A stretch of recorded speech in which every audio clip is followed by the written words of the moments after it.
Head to head, you can't compete with me. It's no debate, you too fake, and it's too real with me. What's the topic? I'll block it, I keep that shield with me. Ammo loaded, I'm cocking, I got that steel with me. What you talking is nonsense, blow off your conscience. I'm a living sickness, Magic Johnson. By that action, no Bronson, I'm a King LeBron. And the whole league is fuck your feelings, who you thought it would be. Catch me in the streets, internet thugs just typing on keys. And the fans from Ticket TV, sign that permission slip please.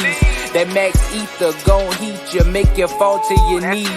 No way out, this the firm, come near this stove, you gon' burn. Been waiting patient, now it's my turn. What Kevin say, today you gon' learn. True to the king, what's happening? You got the sauce, keep doing your thing. TKO, round from round in the ring, I'm a god to you millions, but stay in your lane. Work it out, I cannot promise no favors. The panel is live, sports talk, sit down at the table. This the family, understand me, don't get it twisted. Sure won't miss it, we on a mission. Fuck your feelings, antisocial, what's the business? Say, we talk it, we live it. Hold on, let's get it, hold on, let's get it. Almost slicing the zebra, this for my people, gon' bring out the ether.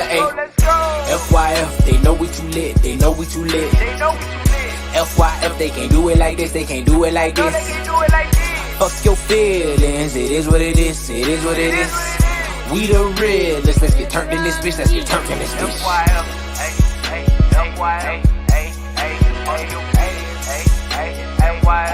Let's get turned in this bitch.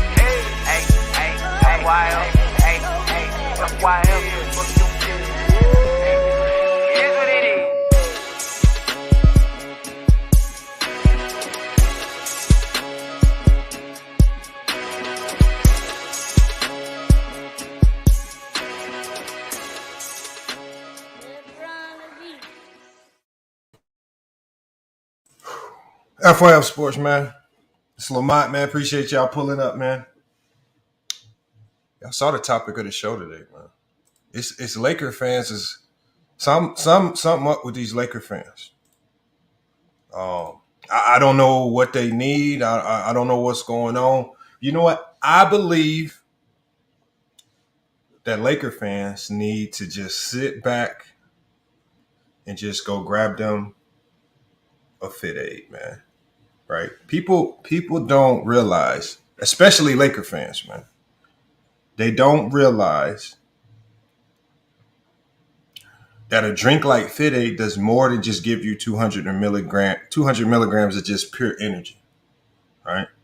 It has the magnesium to calm you down. A lot of people, the magnesium is a very underrated supplement. It calms your nerves, calms you down. Your turmeric to cure your sicknesses. Laker fans are sick. Vitamin B, vitamin C, vitamin D, everything you need in a can of Fit Aid. You know what? Let me just go ahead. Before we get started with today's show, man, let me just go ahead and drop the promo for Fit Aid, man. Salute to Fit Aid, man.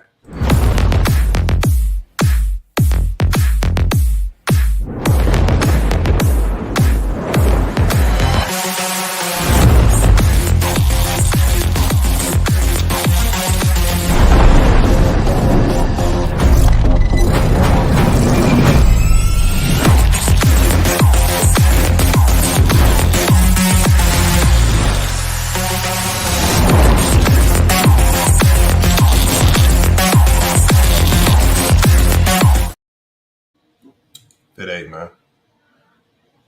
Next time you go to the grocery store, next time you go to the gas station, especially if you're a Laker fan, make sure you grab you a can of Fit Aid, man. Y'all really need some help. I believe now that we partnered up with Fit Aid, man, you guys see the beautiful refrigerator that they sent me, man, keeping me stocked up with plenty of Fit Aid to drink. If you're an athlete out there, if you're a sports fan, man, stop drinking all them other energy drinks, Monster, all that stuff with all them ingredients in it that's going to tear you down. You're talking about an all-natural energy drink that's going to get you right. And it's going to help Laker fans get their minds right. That's what we got to figure out here. How do we get the Lakers? How do we get their minds right? But again, salute to everybody. Today's show, we got to talk about, he said, Portland Trailblazers New Jersey. Oh yeah, I like to salute to Michael in the chat, man. One of the top mods, man. I love what the Blazers, jerseys are. I don't really like. I don't with the Blazers. And I'm just gonna just casually talk. I'm gonna allow people to kind of filter in. I know I haven't been live in a while, so I know sometimes if you don't go live in a while, the notifications take a minute to kick through, whatnot. So we're gonna give you guys time to start filtering in. With my team, the Blazers, you guys, I don't necessarily understand the direction for the future. I understand what they're doing right now, this year, as far as finding a way to put the most competitive team on the floor right now. I don't understand what their vision is going to be over the next couple of years. When you trade CJ McCollum, I know some of you guys saw that, but then you sign Anthony Simons. It's just like, what was the difference in those two guys? Man, maybe Simons has the potential to be a little bit better. He's a little bit more dynamic, but you're still stuck with a very small backcourt and a team that really can't defend. Jeremy Grant signing, how impactful can he be? I don't know. He said he was looking for a bigger offensive role. I don't really see him getting that with this Portland Trailblazer team. Defensively, a lot's going to be asked of him defensively, where he struggled. We saw him struggle over the last couple of years with foul trouble. So I don't know, man. I do like the signing of Gary Payton. That's going to be big as far as defense in the backcourt. He can play multiple positions. But again, when we're talking future, they haven't really done much to give themselves much flexibility with regards to money to get better in the future. So we'll see what Portland does. I mean, obviously, they always generally find a way to be competitive in the regular season. Just not sure what expectations are going to be for the postseason and going forward in the future. Yes, who is Brandon? He says Simons doesn't play much defense either, and that's exactly the problem. It's just a ton of lateral moves. Every move they make, you get rid of Robert Covington, then you bring in Jeremy Grant. I mean, I don't really see. I mean, the guys that you get rid of, you bring in guys that do the exact same thing. And so I don't know. But, I mean, obviously you got a plan over there. Damian Lillard's happy with it. So we'll just have to wait and see how things unfold in Portland. Miles says Lakers will be better but not title contenders this year. And that's the topic of today's show, y'all. I mean, the topic of today's show is the Lakers. All we've heard this offseason is either Laker networks or Laker channels or Laker fans regurgitate trade talk. So first, the trade talk was with the Pacers. That's what it initially started off with. And then when those rumors started to get nullified because the Pacers were basically coming out saying this is not a deal we're really interested in, then people move on to the Utah Jazz, a team that we've seen them kind of put up a fire sale with all their players. Rudy Gobert gone, Donovan Mitchell gone. They traded Bogdanovich, but Bogdanovich was one of those players who constantly fell into these fake trade rumors with the Lakers. So now that Bogdanovich got traded, that kind of eliminates that trade noise. So then the trade noise went back to the Pacers. Pacer brass came out finally and said, we're not necessarily looking to make a trade for Russell Westbrook. We're willing to play this out for the long haul. We like the guys that we have. So they've shut that down. And so now that angle's now shut down, we saw the Lakers make signings of Schroeder, which should have told Laker fans Russell Westbrook is not going anywhere. They've done a number of things to let Laker fans know this is the roster that we're pushing forward with. And then now we see more fake trade news. Laker fan bases have created this new team out of the woodworks that now the San Antonio Spurs want to trade for Russell Westbrook. And now they're just pushing, and Laker fan bases, Laker groups, Laker media outlets, media conglomerates is consistently pushing fake trade news, all because they don't like Russell Westbrook. It's not necessarily because I don't even think it's because they don't believe that it can work. Because whenever you put any team together, there's always going to be a question mark if it can work, if it can't work. With some teams, it takes a year or two for those teams to even get going, for you to even know if there even is some possibility that can work. Laker fans have already given up on Russell Westbrook after a season where the entire team was decimated with injury. Obviously, Frank Vogel without Jason Kidd was in over his head. That team looked completely different, like night and day. If you look at that team and how they were coached with Jason Kidd to how they were coached without Jason Kidd, it looked like they were missing something offensively that Jason Kidd was able to take to Dallas and immediately make Dallas competitive, even though Dallas didn't have close to the amount of talent that a team like the Lakers had. Dallas with one all-star, a whole bunch of fringe guys that have been either in and out the starting rotation.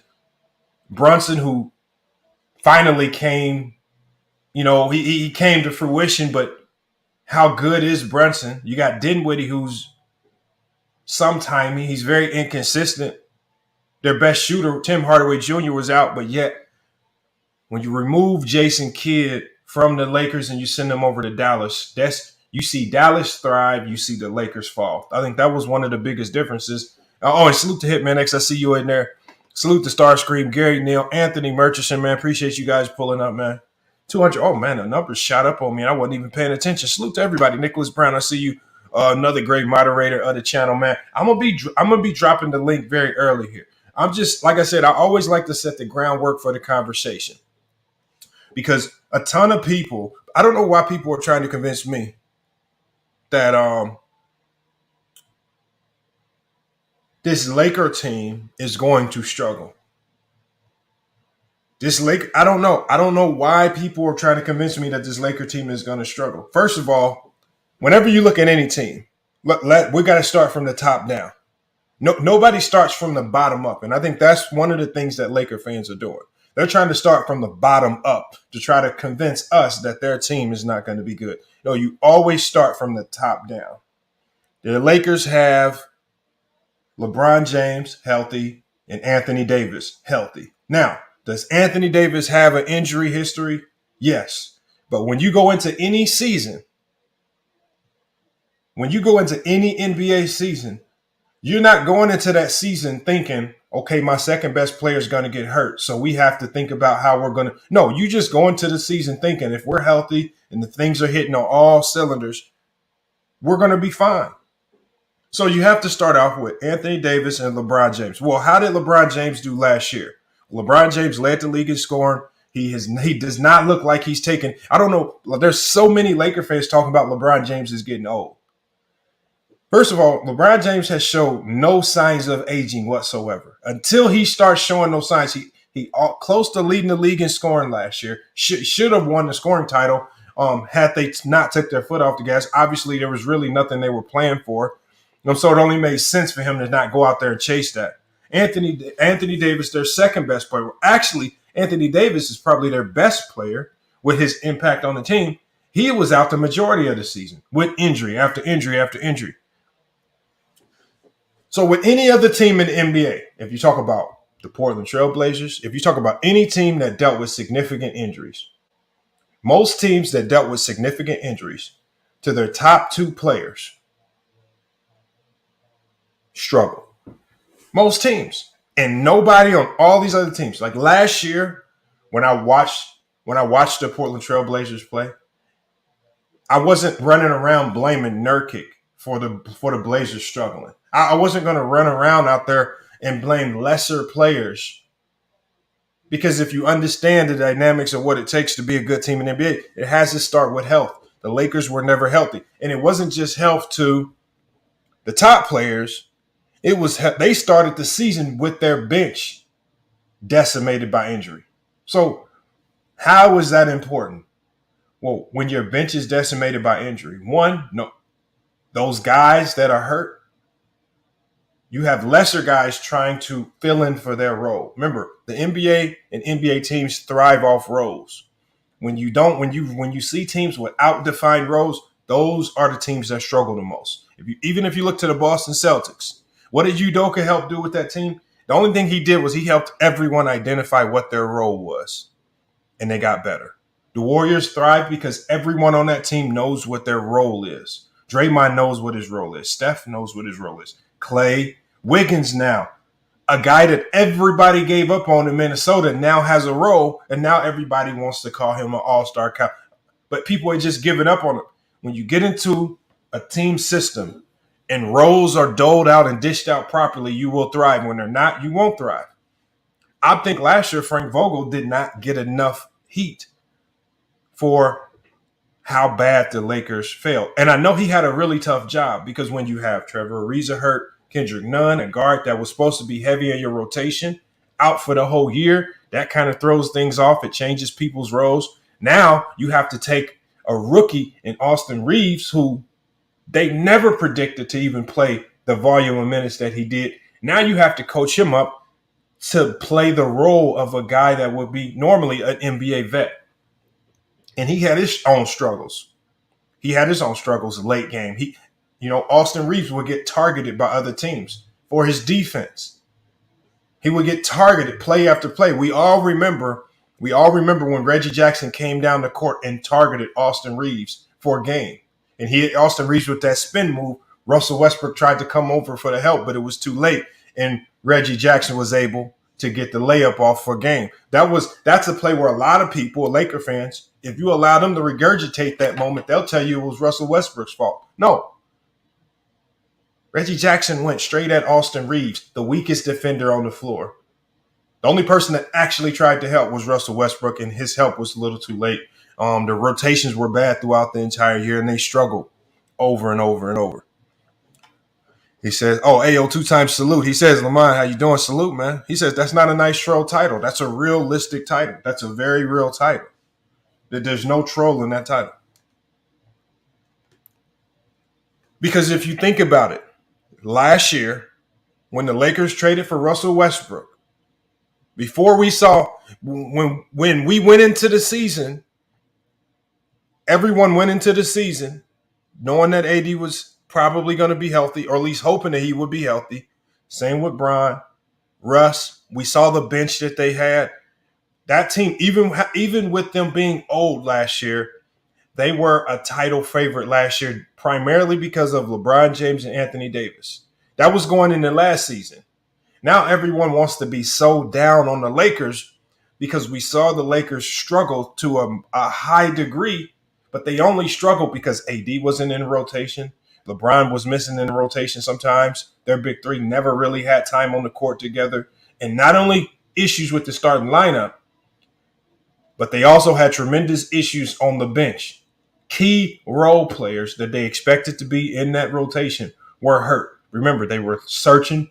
They were searching for guys who were out the league to come in and take up that backup point guard spot.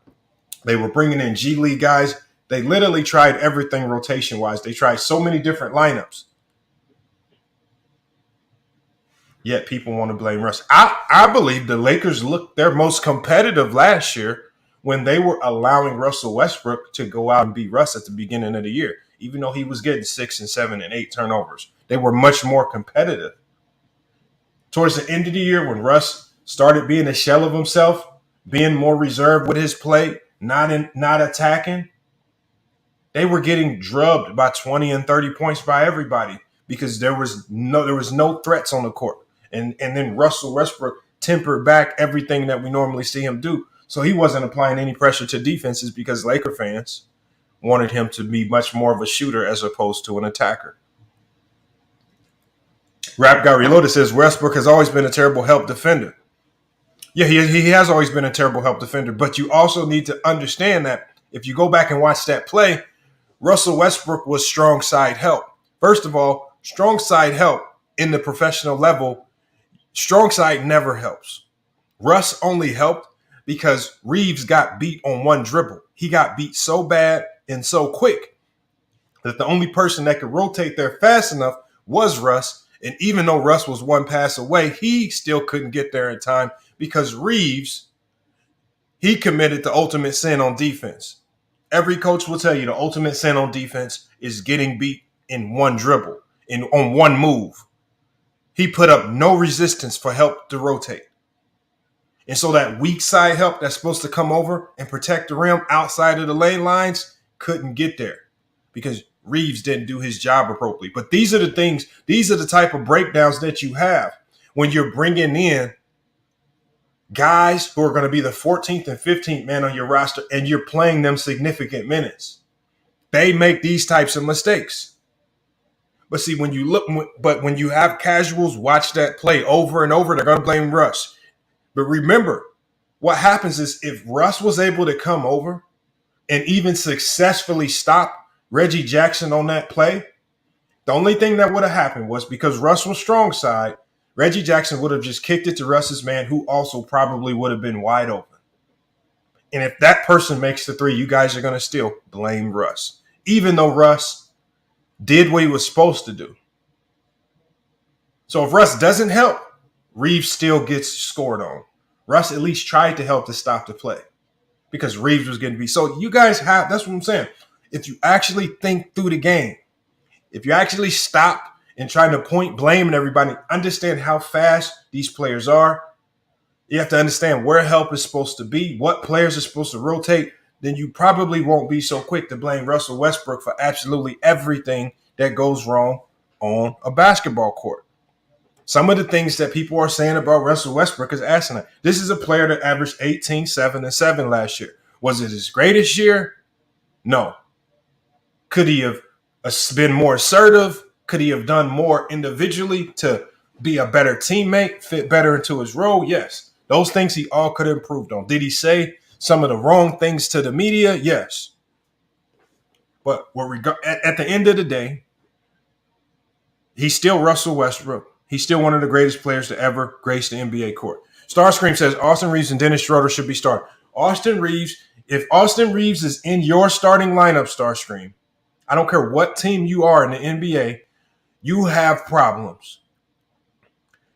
And I'm telling you right now, if the Lakers are forced to start Austin Reeves, you have problems. The Lakers are not going to be that stupid to start Austin Reeves. You guys got to understand, Austin Reeves, the most he's going to be in the NBA is going to be a reserve. And he's probably going to get elevated playing time in some instances because he plays hard and he's a great guy that can fill in when other players are injured.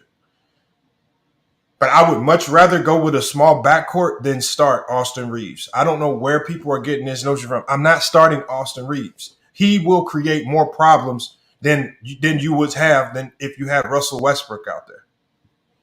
Everybody keeps saying the Lakers guards are too small. There are small backcourt. The Cleveland Cavaliers have a small backcourt, but there's no one running around saying they can't win. Who cares if you got a small backcourt? If you have any inkling of defensive IQ, if you can coach them up the right way, it's not going to get matter. Russell Westbrook plays much bigger than a 6'3", 6'4" guard because he's a great rebounder and he gives max effort, something that you don't see from a ton of players in this league.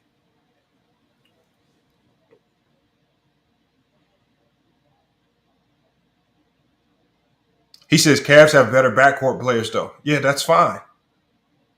That's fine. But even great backcourt players couldn't save them. It can't necessarily save you if you're not coached up well defensively. The one thing that I can trust is that LeBron James. The one thing I can trust is that LeBron James and Anthony Davis can be elite defensively, and their defensive IQ is high enough to make up for the lack of size that they have. And they're not that small. I don't know how much bigger y'all want them to get. I mean, you got Bron, who's what, 6'8", 6'9". You got Anthony Davis, who's what, 6'10", 6'11". Some people say 7 foot. You got Thomas Bryant, who's 6'11", 7 foot. How is that not good size? Especially if you go with Pat Beverly and Russell Westbrook. That's not that bad. How is that not good size? 6'8", 7 foot, 6'11". I think people just say stuff, man. People just be saying stuff. The Lakers are okay size wise, and the one thing that they shored up on was they went and got a lot of guards for guard depth, so that they can create a variety of lineups. Thank you, Clyde. But see, Clyde Jensen.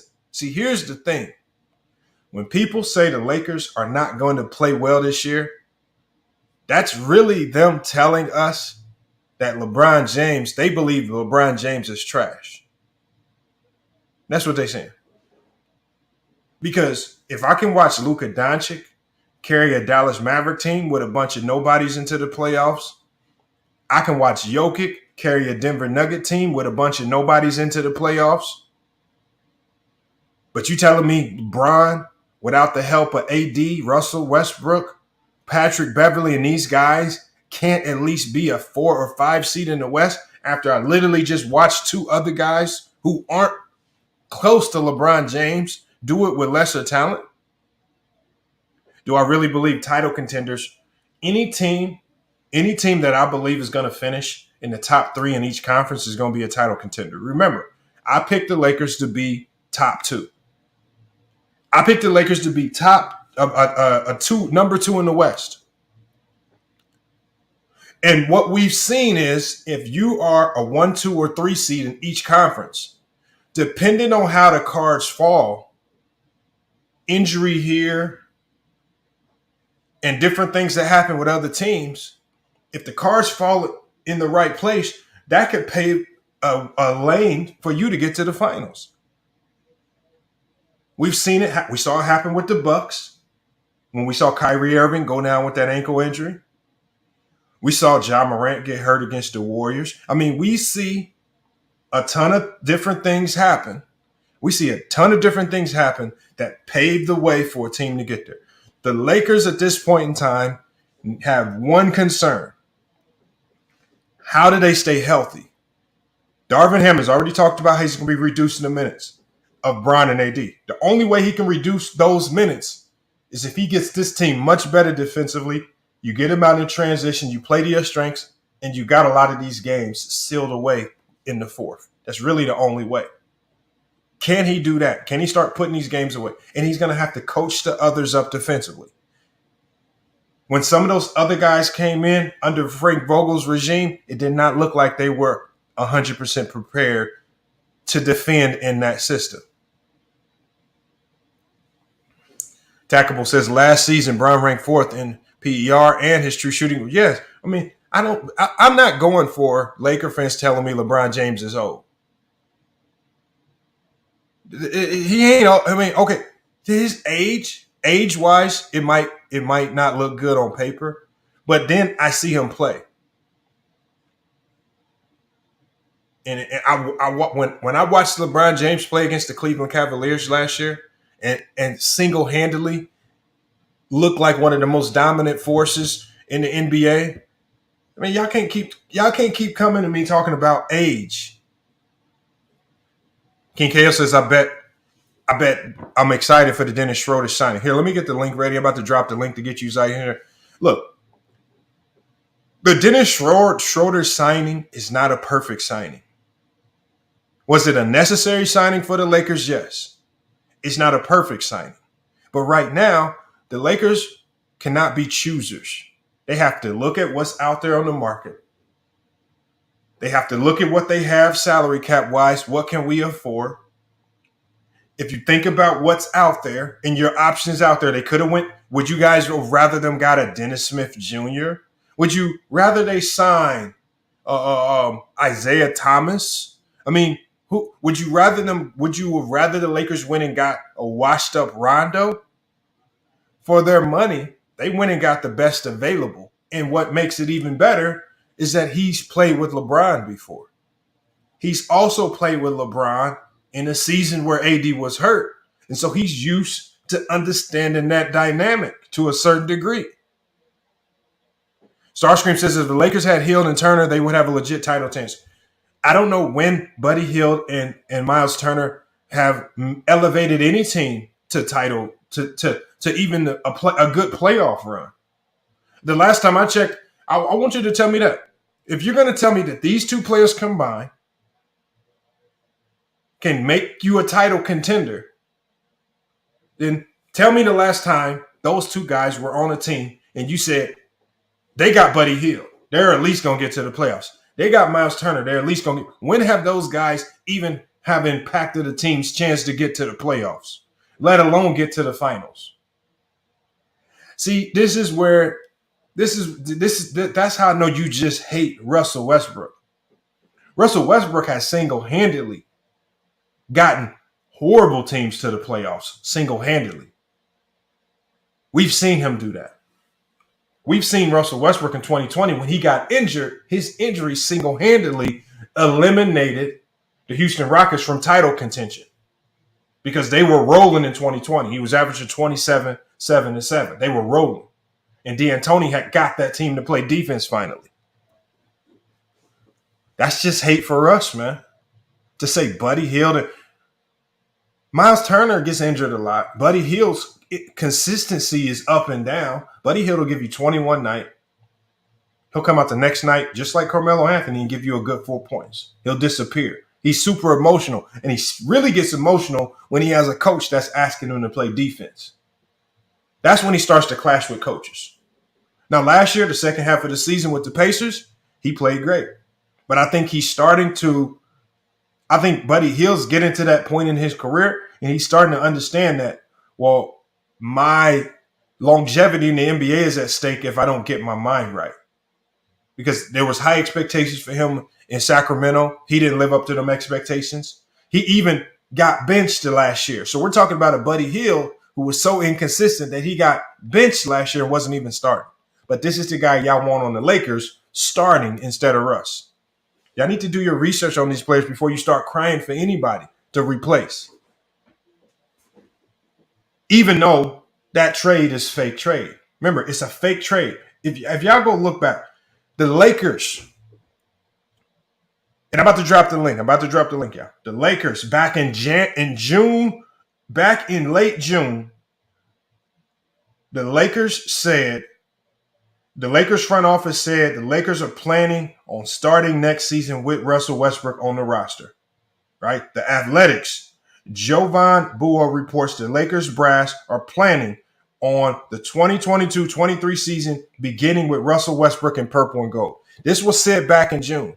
But the only thing that we've heard since June, as opposed to people are talking about the things that could be done to make this team competitive as is, what are the changes that Darvin Ham can make on court? Everyone's talking about trade, fake trade here, fake trade there. And when none of the trades happen, people start saying stuff like I heard Elder say, well, the Utah Jazz are stupid. The Knicks are being greedy. How are these other teams at fault just because they aren't executing the trades that you think will make the Lakers better? Come on, let's get this link in here, man. We'll get the Laker fans in here to explain this. Look, it's time to just come to the revelation. Look, will the Lakers win a championship next year? I have no idea. But I expect if they are healthy, they will be a team that's in title contention. Now, if AD gets injured the first week of the season, that changes expectation, as it should change expectation for every team. I want people to come in here and tell me today, what was your expectation for the Lakers with all of the injuries? Because I've already had a ton of people come and tell me if a healthy LeBron James and a healthy Russell Westbrook, my analogy was if you put them on the Fort Wayne Mad X G League team, and you just put Russ and LeBron on the Fort Wayne Mad X G League team and plucked them into the NBA, could they make the playoffs? Everybody told me no. So if that's the case, then why did you have any expectations for the Lakers with all the injuries last year? All right, hold on. Let me get this link in here, man. Again, appreciate everybody pulling up. Close to 400. Salute to Mingo Jester over there. Hold on. Let me get my notes up. But yeah, you guys got to come in and explain this. It's time to just start talking real basketball. Training camp is about to start. You guys just saw what they did with Crowder from the Suns. See, this is how you know the trade talk with Crowder is true. Because what did the Suns do? The Suns said, don't report to training camp. We're going to trade you. If the Lakers wanted to trade Russ, they would just tell him, don't report to training camp. We're going to trade you. It's not true. All the fake trade news. Everybody wants to call Russ. Everybody wants to call Russ trash. And then all of a sudden, here's the flip side, Mingle Jester, because everybody knows this is going to happen. As soon as the Lakers start doing good, as soon as the Lakers do anything positive, all the LeBron James haters are just going to come back to fruition and start saying LeBron James needs help from top 75 players like Russ and AD. Then you're going to give the credit to everybody but LeBron. So again, just keep your energy consistent. Hold on one second. Let me just do this right here.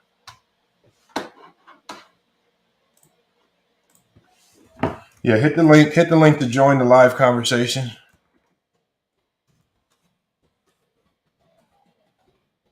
All right, man. You guys come in here. We got to hear it, man. I got to hear what you guys. I'm sure there's gonna be a lot of excuses. I'm sure there's gonna be a lot of cap and whatnot. We'll see what you guys got. We'll just have to see.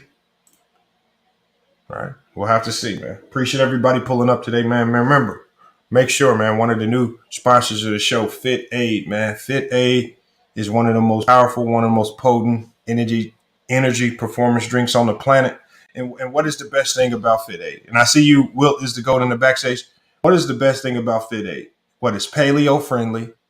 It's clean energy. This is not like drinking a Monster energy drink, man. What we're going to do is, obviously, I'm not trying to hit you guys with too many promos once we get going.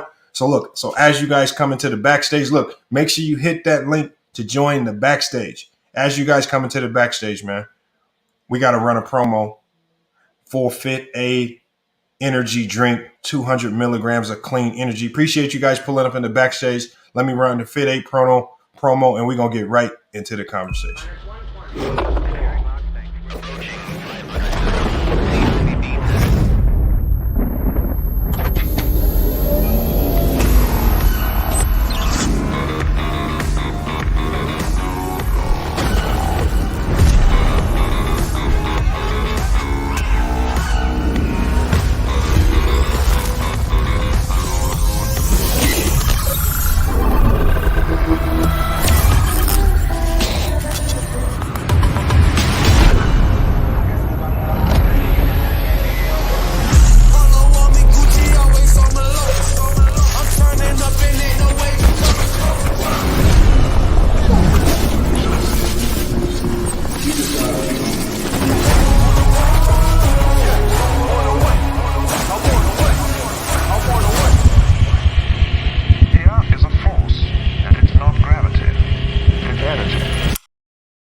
And salute to everybody pulling up, man.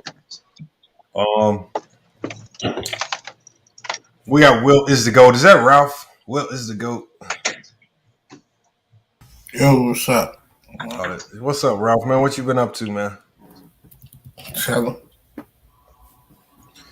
Man, what's your thoughts on this, man? The Laker fans just running around crying for no reason, man. They got all that talent over there, yet they still crying for more and more and more talent, as if what they got is not enough. What are your thoughts, man, with the Lakers? Yeah, I'm a Lakers fan. So, like I said, they crying over Westbrook 1 year, and I just did a total of how many different teammates he had. He had 24. So they called up Isaiah Thomas, DJ Augustine, all these guys. They thought Trevor Ariza was going to be the 2009 Trevor Ariza. And we just, like you said, we put a bunch of G League teams, halfway out the league players, retired players that came back, overseas players, draft picks, and they expected him, the third option, to suddenly turn into the number one option when LeBron and AD was hurt. Like that doesn't make any sense. So first of all, they blame him the most. Okay, he shot back airball shots, top of the backboards, missing passes, and throwing them in the stands. That's a part of the game. Mistakes are part of the game. So why y'all so mad at him when he Frank Vogel? It's an echo too. I know I'm fixing it right now. All right, go ahead. Frank Vogel lost the locker room early in the year. We got the Rambuses running the team. We got different factors of why we wasn't successful. But the main parts of it was AD. That team was built for AD and LeBron, not Russell Westbrook, the third option. So how can he be successful enough to get him to the play in the playoffs when there was no game plan for these injuries and all these different lineup changes to occur? So this year should be different because now he has an understanding of somewhat of what the Lakers want from him, what he needs to do to change. Hey, you got to echo. You got to echo. You got to echo, C. Jackson. So fix that echo. He has an understanding now what the team needs from him, his role. And they got younger on defense with Lonnie Walker, Thomas Bryant. They got him back. They got Schroeder back. They got Patrick Beverly. But the thing about, I don't know if it's true, but the report was Patrick Beverly will play the wing sometimes. Ralph, but you got to understand, and Patrick Beverly has always played really wing throughout his whole career because offensively, there's no team that he's been on offensively that's really used him as a true point. But when he played in Minnesota last year, D'Angelo Russell was the point. They had him playing off ball at the wing spot.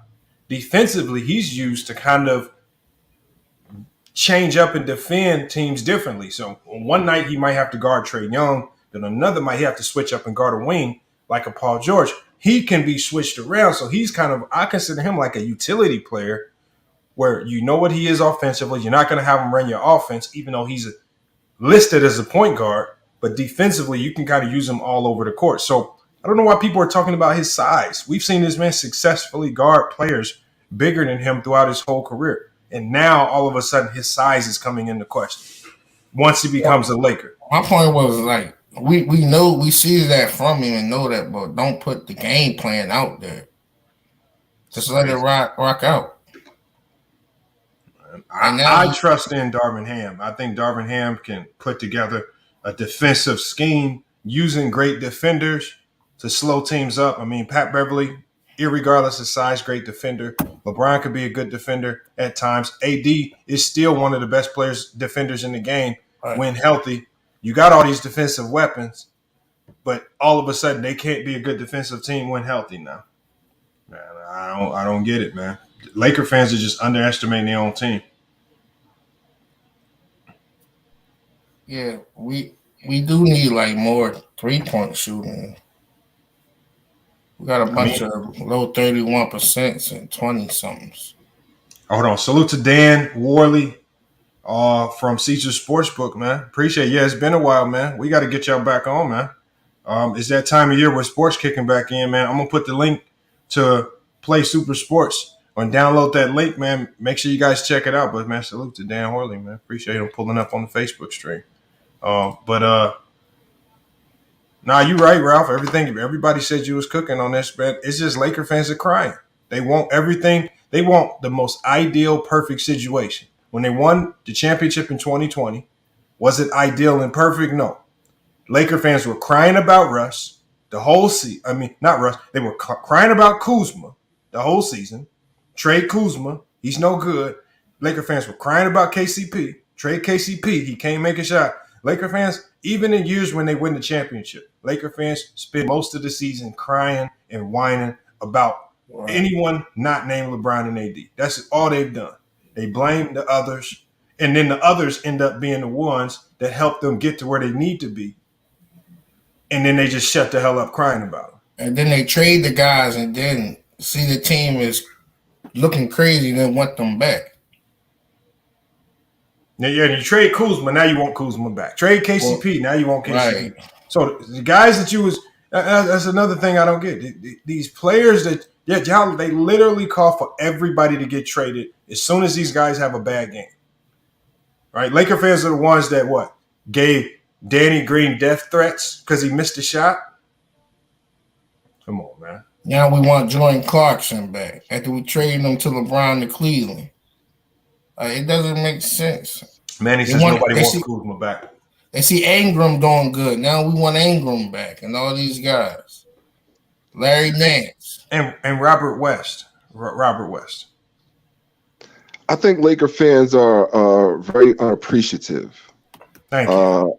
And I think they're in a we need to win now because of the situation with LeBron. And yes, they are, pointing blame a lot on Westbrook. And honestly, my point of view on the whole Westbrook situation, that is deserved, because I believe that Westbrook always would perform better if he would have came off the bench. That was just my personal opinion with that. Him having a second unit is just like him in a Washington or him in Oklahoma without that big star. He could still control the ball. He could still, get to his teammates. And the only thing is that, he would have to sacrifice those stats. I think that if Westbrook comes off the bench this year, that would be the best option, because him, LeBron, and AD, it just won't work in regards with spacing, because Westbrook doesn't have that jump shot like that. So you definitely need your perimeter ball handler to be a jump shooter. Westbrook does not make the best decisions. So you really have to limit the amount of time that you have him on the floor. Westbrook. Can I ask you one question real quick? Because you left the league. And go ahead. One question real quick. When D Wade, Chris Bosh, and LeBron James got together, where was the great shooting that spaced the floor there? There was none, because it was a more different league back then. It wasn't heavily supported on a three-pointer like it is now. When D Wade, Bosh, and Wade and LeBron was together, it didn't turn into that 3-point lead like it is now. You didn't have Curry. You didn't have the Currys out, shooting the way that he is now. You didn't have Trae Youngs. You didn't have, the league has turned so much into 3-point shooting now and spacing the floor. Back then, you didn't have that. You didn't have the necessary need for that as much as you do now. Yeah, but when I look at the 3-point numbers from that season to compare it to now, the teams are shooting about the same amount of threes per game. It hasn't really increased or went up or down. CJ. CJ. I'm sorry, man. I'm sorry, Brody. Cause CJ, you trying to be intellectual. This motherfucker is fucking with me. And I'm gonna cuss you. I want you to see my face, Lane. Oh, shit. I'm cussing your ass out, Lane. You motherfucker, you gonna stop fucking with me because we're not gonna make the fucking playoffs and you just wanna fuck with me. You asshole. All right. With CJ, though, he being nice and intellectual. Fuck this. Let me just cut down to the chase. A team full of niggas that's 6'4" and LeBron James and AD, man, and Patrick Bryant. That's what you saying, man? That's what you saying. We got Russ. We got Kendrick Nunn. We got Pat Bev. We got Schroeder, Lonnie Walker. Who else we got this 6'4" and under? Not that many. Y'all got more guys over 6'4". Scottie Pippen Jr. Oh, we just made it so Sharif O'Neal has to play because we got 6 damn guards: LeBron, Sharif, Patrick Bryant, and Anthony Davis so far.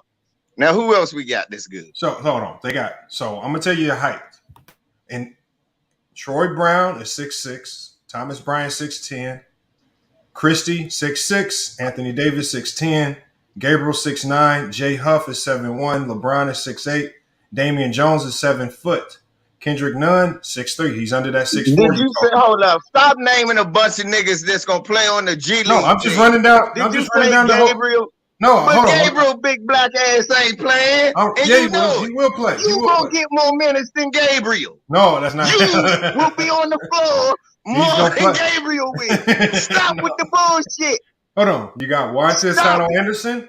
He's 6'6". He's going to play. He might play. Schroeder. Now, Schroeder's smaller. So, really, the smallest players that you got that are actually going to be playing are Russ, Schroeder, and Nunn. Outside of that, everybody that's going to be actually playing is 6'6" and up. Lonnie Walker's playing. He's 6'5". He's bigger than 6'4". He's 6'5". And he plays about as he's one of the most athletic players in the league. Yeah, he is. I like him, but he played about as much defense as Russ. That's true. He don't play. You know damn well. You know damn well, man. we not guarding nobody. Stop with the bullshit. That's why you grinning. Stop with the bullshit, man. That's not true. You know damn well. It's fucked up. We don't even, CJ, we headed to the draft, and we don't even got a pick, man. This don't, look, you full of shit, Lane. I'm out of here. I'm going to listen to the rest of it. I'm out of here. You full of shit. No. Hey, yeah, this is serious, man. Like, when I tell you guys, I think the Lakers will be in the playoffs, and not just in the playoffs. They're going to be in the playoffs too. They will be title contenders. They will have a very real opportunity to get to the finals. They just need to stay healthy. Get to the healthy. It's all about health. Health is the key. It's all about health. I don't think the Lakers even knew how big their team was, because now that I read off the list, they are much bigger than what people are giving them credit for. Remember, Juan Toscano Anderson, we seen him in Golden State play not just play three positions, he can defend three positions from the 2, 3, and the 4. Remember, he's a 6'6" wing, but he has a 7'2" wingspan. That's Juan Toscano Anderson. Right? Schroeder, right? He's going to be one of the guards in your backcourt. He's under 6'4". Reeves is bigger than 6'4". Reeves is 6'5". Kendrick Nunn, he's one of those guards that's under 6'4". He's 6'3". But you got Damian Jones, LeBron, I think Jay Huff sees some time, Wenyen Gabriel, Anthony Davis, Max Christie, Thomas Bryant, Troy Brown, all over 6'4". All over 6'4". So the size, I think, is a myth. It's a myth. So what do you think is, now that you mentioned that, give me your 5 for the last 5 minutes of the fourth quarter. So type ball game. Give me your 5. Okay, so for me, my closing lineup for this team. If I'm being a coach, my closing lineup for this team would be Kendrick Nunn, Russell Westbrook, LeBron James, Anthony Davis, and Thomas Bryant. I can't do that, man. I can't put Russ in the lineup for the closing, bro. Like I said, I don't believe that basketball is smarts, and I don't think he's got the smarts to not make the wrong play or the wrong pass or take the wrong shot in those final minutes. Mine is I'm going with Nunn. I'm going with Beverly. I'm going with LeBron. I'm going with old boy from Golden State that you just mentioned, and I'm going with Anthony Davis. That's my 5 I'm loading out with. I got a shooter, I got defenders, and I got LeBron and AD. That's a healthy squad. That's my 5 I'm putting out there in the final 5 minutes. I mean, you got one thing you got to understand is that late game, having all those shooters surrounding you is kind of overrated. Primarily because, for the most part, whether you're a good shooter or a bad shooter, when you're in the clutch late game and the shot clock's winding down, most kickouts to the perimeter are missed shots anyway. And so what you want is your best creators and your finishers at the rim in the game, right? So when you talk about easy lob passes to AD, when you talk about finishing at the rim with Russ and Bron and AD can all do the same. When you talk about tough shot makers and Kendrick Nunn, They can do all of that. Toscano Anderson cannot make a shot for you in game.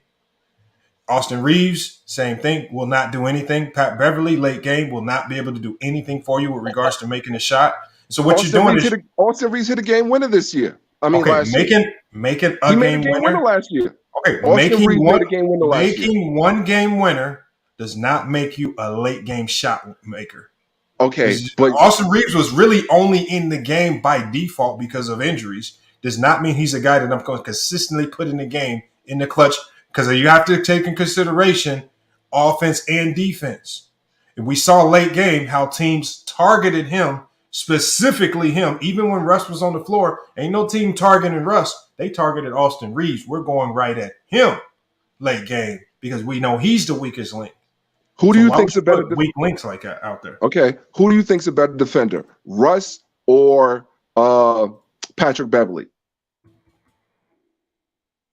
Who's a better defender? Well, Patrick Beverly's a better defender. Okay, who do you think's a better scorer, Russ or, no matter of fact, scorer and playmaker? Who do you think's a better scorer and playmaker, Russ or Kendrick Nunn? Better playmaker is Russ. Who do you think? I don't know. But it's not close. You know, and this is why I don't know, because I haven't seen Kendrick Nunn with the Lakers. Bro, so I really can't. I really can't say that I would go. That I must 100% say that. But from past experience, my experience, I would, like I said, I would put Kendrick Nunn over Russ in my closing lineup. I can literally tell you when I construct a late game lineup, I can tell you exactly why everybody's in there. And what you want in late game is you want tough shot makers. You don't, because everything's going to be tough late game. Most teams in the NBA are not going to make a ton of mistakes defensively where you just have a completely wide open three and you could just be a great spot up shooter and you can make the three wide open. That generally doesn't happen late game. Kendrick Nunn has proven himself to be a tough shot maker. If you give him the ball, there's 3 seconds left. He has enough in his bag to where I feel like he can get a good shot up. Make or miss, I don't know. Same with Russ, right? I've seen him make plays late game and make shots late game. Did he struggle with it last year? Yes. Same with LeBron. We know he can do it. We know AD can do that. So you want to fill your lineup with those types of guys, and that's what. If you do late game, I think they'll be fine. But are they a perfect line? Are they a perfectly constructed team? No. But not as a coach, could I work with what they got? Hell yeah. It's a lot of coaches in the league right now with much less to work with, looking crazy. I mean, I'm talking about this. If you the coach of Charlotte Hornets or something right now, I mean, you got all. I mean, there's a ton of teams out there that's scratching their head like, I don't know what the hell I'm gonna do with this team. The Lakers got some pieces you can work with. It's not perfect, but no team is perfect. There's probably only 1 or 2 teams in the NBA that are perfectly constructed, and even those teams can lose and not win a championship. I'm really interested in what seeing Darvin Ham going to do. You know, because like you said, it's going to come down to coaching more than anything with this team. It is definitely going to have to come down to coaching, and I definitely want to, you know, see what Darvin Ham has up his sleeves. Hey, make sure y'all subscribe to LVZ channel, man. LVZ NBA Talk, man. Make sure y'all go check him out, man. He does a lot of shows over there. He cooks on everything, not just sports related, man. He cooks on everything, life, politics, everything you want to listen to, man. Normally does his show in the mornings, so make sure y'all check him out. It's a good morning show to listen to, man, before you get your day started. Man, make sure y'all go check him out.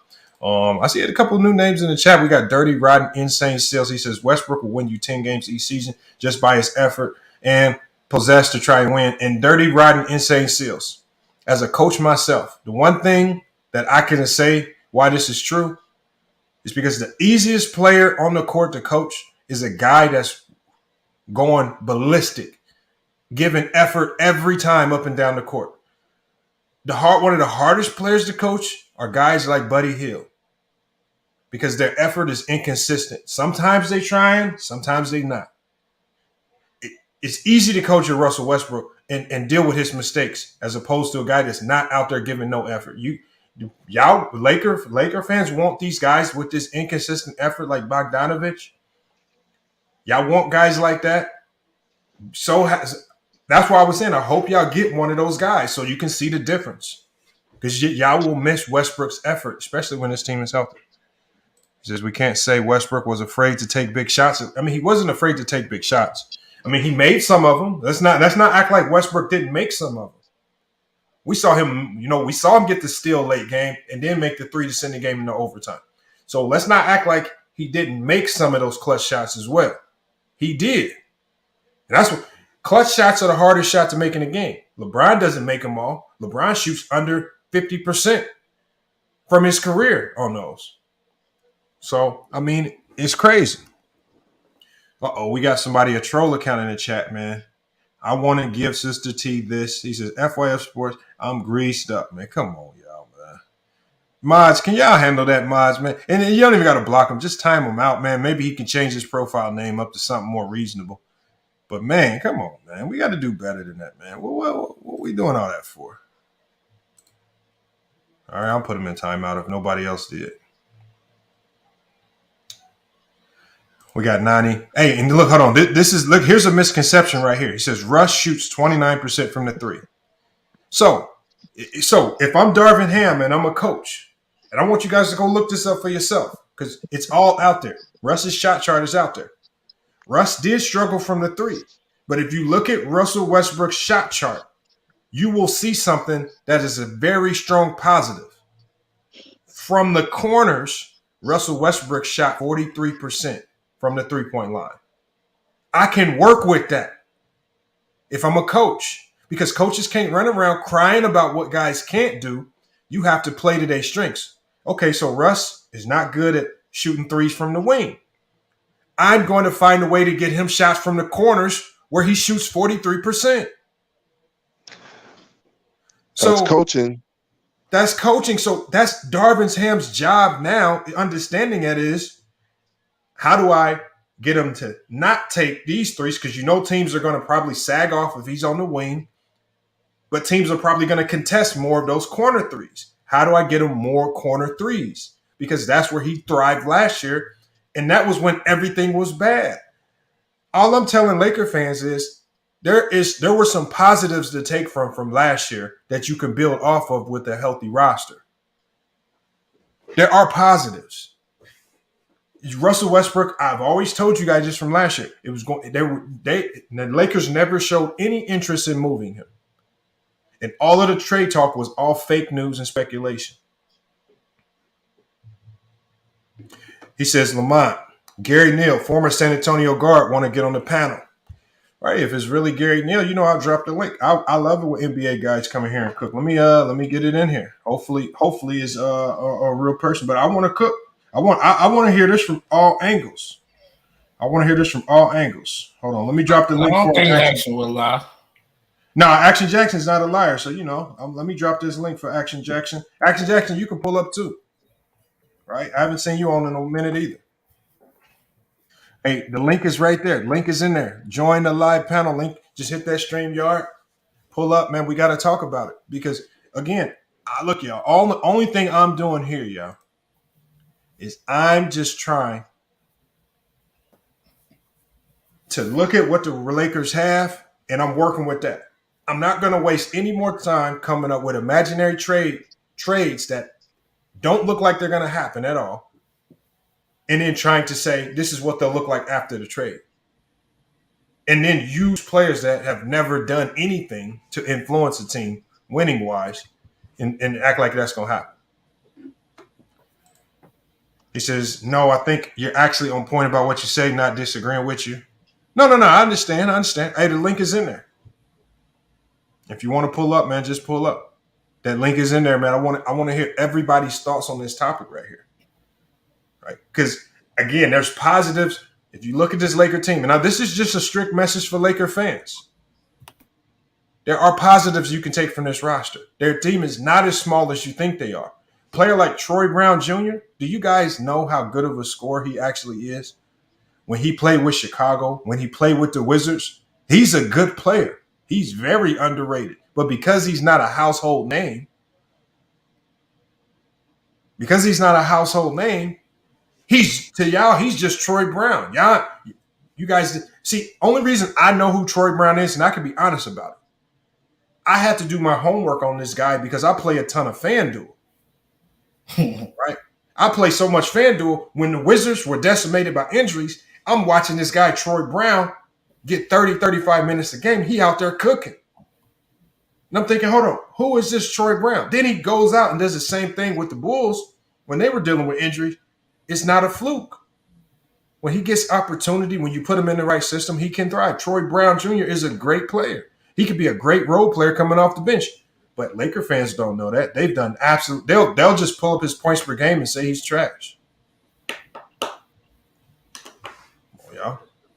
See? Troy Brown Hey, gets buckets, man. you see what he just did? They will pull up his points per game and say he's trash. What did I just tell y'all? That's exact. And as soon as I said it, what does he do? He pulls up his points per game and just says he's trash. That's a Laker fan. That's a Nostradamus move right there, bro. That's crazy. You saw it coming. I told you, but I'm just saying they got players you can work with. Troy Brown got good size. Is he gonna win you a championship? No. But could I trust him coming off the bench for 3 to 4 minutes? Yes. Can he score in a flurry? Yes. Is he scared to take shots? No. Can he make free throws? Yes. Remember, the Lakers couldn't make free throws last year. 29th in the league. But they were top 10 in the NBA getting to the free throw line. Lakers couldn't rebound last year. So you get guys that can rebound, the Thomas Bryants. You get a guard like Pat Beverly, who's a good rebounder. You already got Russ, you got LeBron. Exactly. Right? Damian Jones, good rebounder, good lob threat. Uh-oh, hold on. LVC says LeBron won't be top 10. Top 10 in what?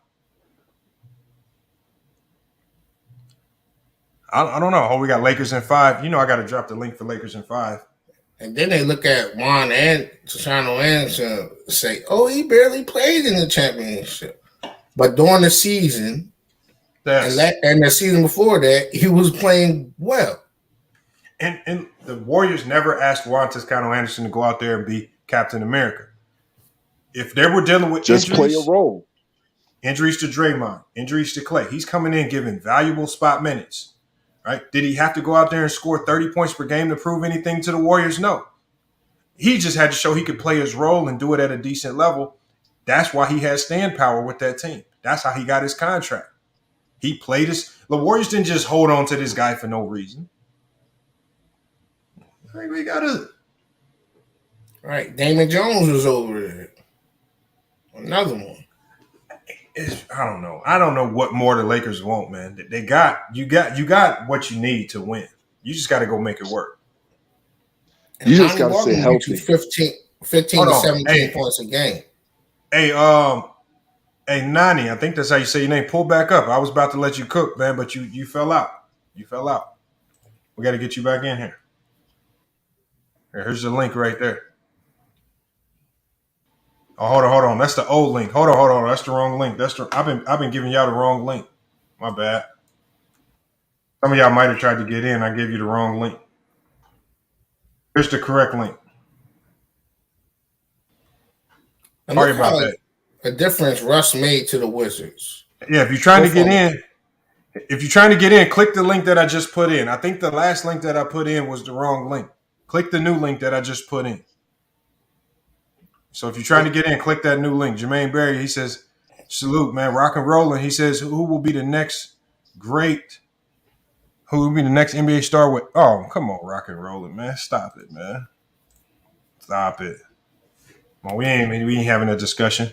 If you want to start it live and talk about it, I'll pull up. Salute, 90, man. What you got on this? And salute the Lakers in 5 for pulling up, man. What's going on, my brother? It's good. What you got on the Lakers, man? What you got on this? No, I just wanted to say that your moderator, he blocked me for no reason other than I had a different opinion. Uh-oh. Hold on. Which one blocked you? I think I might know who it was, man. It's LVC. Oh, man. LVZ. Come on, man. You can't be blocking the people, man. Hold on. I'll unblock you in the chat. I'll get it taken care of. I'll unblock you in the chat. LVZ is that's just he's one of the Hall of Famers here on the LVZ pulled up now. Oh man. No, bitch, I timed you out because you a trolling bitch. No, Big. come on, I LBZ. Don't trolled you because disrespect. I trolled you because you an English muffin eating, Come on, limey bitch. That's why I trolled you. That's why I LBZ. Come blocked you. on, man. A I little trolled you because you a limey, pale face love. No, don't do that. Don't do that, LBC. Yeah, Don't I, do that. I Nah, No, no, nah. no. That's why the fuck I blocked. you have That's no why, and manners. I only timed your dumb ass out. And I timed you out because you said some dumb shit. And dumb shit ain't tolerated. I don't mind you saying who you think the greatest is. I think Kareem Abdul-Jabbar is the greatest personally. And I Jordan think has never Kareem been is number the one in greatest. nothing. No, But that wasn't the being an discussion. absolute dick rider, and a dumbass, no matter what your sex is not appreciated by me. Now go and say the fuck you guys say, but eat a fat one. Oh my God. Okay. Hold on. Go ahead, Okay. Nani. What do you got on the topic today? What you got on it? No, because it was about him timing me out or blocking me in the chat Okay, for I got you. Hold on. no other reason than I said that I didn't think LeBron is the best. I got you. So you said LeBron was not the GOAT, basically. Yes, and I agree with him about Kareem because I believe Kareem is the GOAT. I know, and that's with the GOAT conversation. I don't mind anybody's take on the GOAT conversation, as long as you got good logic behind your selection and it's not just some weird logic that's based off nostalgia. I'm cool with it. But no, that's what's up, man. I hold on. Where are you from, Nadi? How'd you find the channel FYF? I found it. You were on Tommy's show one day. Oh, okay. Tommy Sotomayor. That was a while ago, but man, I'm glad you subscribed, man. I appreciate you pulling up. I'm gonna double check. It don't look like he blocked you. It looked like he just timed you out for 5 minutes. Sometimes the moderators that do that. That can't happen from time to time, but that's just LVZ, man. Like I said, he made the Hall of Fame on this channel, so he has a wrench. I've heard him before, but he's very rude. He doesn't have to talk to me like that. I don't know the person. He typed me out for no other reason than I talked about LeBron. But okay, it's good. All right. Hey, well, I appreciate you pulling up, man. Do you have any thoughts on the Lakers, though? Lakers? I mean, I think the Lakers are ruined. I think that Patrick Beverly is a great, how do I say this? He's a great adjustment to the team, but we'll see. Hey, that's true. Hey, that's what's up, man. Appreciate you pulling up. You can stay right there. I'm gonna go around. Lakers in 5 pulled up, man. Y'all need to check out Lakers in 5's channel, man. Hey, take yourself off mute. Lakers in 5. Lakers in 5. I've been to his channel. I let him know my thoughts on this as well. He's heard my sentiments already. Lakers in 5. What are your thoughts, man? It's now becoming, as I've told you, you've heard me say this. The reality is starting to sink in that Russ will be a Los Angeles Laker. Not all of the trade noise is fake trades, and you just got to work with what you got, man. What are your thoughts on the Lakers, man? Let us know. Man, hey, salute to you, my brother. You was right from the jump, bro. I think Lamont was the first one I heard, bro. Soon as the season ended, he was saying that Russell Westbrook will be on this team next season, and everybody was calling this nigga a fool. So salute to Lamont, bro. He was he was right, man, from the jump, bro. Because everybody, all Lakers fans was asking for Westbrook to get traded, and we still are. We still are. There's still some fans out there that are saying right now, well, Westbrook will get traded. It ain't looking like it, man. I said this yesterday. I am like 95% sure that he is going to be on this team for the whole season. I'm leaving that 5% open. I'm leaving it open at the trade deadline. I'm leaving it open. But right now, as of right now, man, it's 95%. So here's the thing, man. This is what, and I said this yesterday, man. I was hoping you would pull up yesterday, bro, because I was trying my best to make the argument that Russell Westbrook can fit on this team. Mm-hmm. Okay, so here's my thing, man, and I know you think you already got a second in the West, man. You know what I'm saying? So I'm not going that far, but I'm gonna say this. I tried my best. So The way Darvin Ham wants to implement Russ and work with Russ on this team with LeBron is that he wants LeBron to go back to the point. He wants LeBron on the ball and stuff like that. So it's, to me, it sounds like he wants Russ to play off ball and be sort of like a PJ Tucker offense only. That's what it sounds like. He wants him to shoot a lot of corner threes. He wants him in the paint, you know what I'm saying, grabbing, offensive rebounds and stuff like that. He wants him in the dunker spot. So it sounds like he wants him. I'm not saying he's PJ Tucker on defense. That's not what I'm saying. Okay, obviously he's not. But what it sounds like, I remember when in 2020 when we played Houston in the second round, I remember PJ Tucker always being open in the corners. And I used to get frustrated as hell because this nigga was always open. And if you look at Russell Westbrook's numbers from the corners only, his 3-point percentage is 44% last year, 41% from the corner threes the year before that. Now, I know it's low volume. I understand that. It's like 36 out of 88 3-pointers for the past 2 seasons. Okay, that is an average of 40.9%. Okay, so my thing is, I think what Darvin Ham is looking at, he's looking at it. Maybe it can work, and he's looking at the positives, and that's what I like about Darvin Ham. So again, can it work? It's possible. You know what I'm saying? I made my argument yesterday, man. You know what I'm saying? And if Russell Westbrook can just buy in on defense, you know what I'm saying, to where it's to where he doesn't have to be a great on-ball defender, as long as he can put himself in the right position on defense and put a body in the way, you know what I'm saying? And he's already a great rebounder. We know that, you know what I'm saying? The guy, averages triple doubles for season. So, you know what I'm saying? So I understand there's a lot of, centers getting out the way for him, stuff like that. That's what people say. Centers are getting out the way. That's why he's grabbing rebound. But regardless, he is a great rebounder. You know what I'm saying? So my thing is that if he can grab some rebounds for us on defense, he is a big guard. 6'3" is pretty big for a guard, you know what I'm saying, out of his size. So again, if he can just grab some good defense rebounds, man, put himself in the right position defensively, buy in, you know what I'm saying, for Darvin Ham. He respects Darvin Ham. So he buys in, you know what I'm saying, and be respectable from those corner threes to where players are not sagging off on him in the paint. You know what I'm saying? I think, and again, last year, we had to depend on him a lot. You know what I'm saying? We were depending on Russell Westbrook to play 30, 35, 40 minutes a game.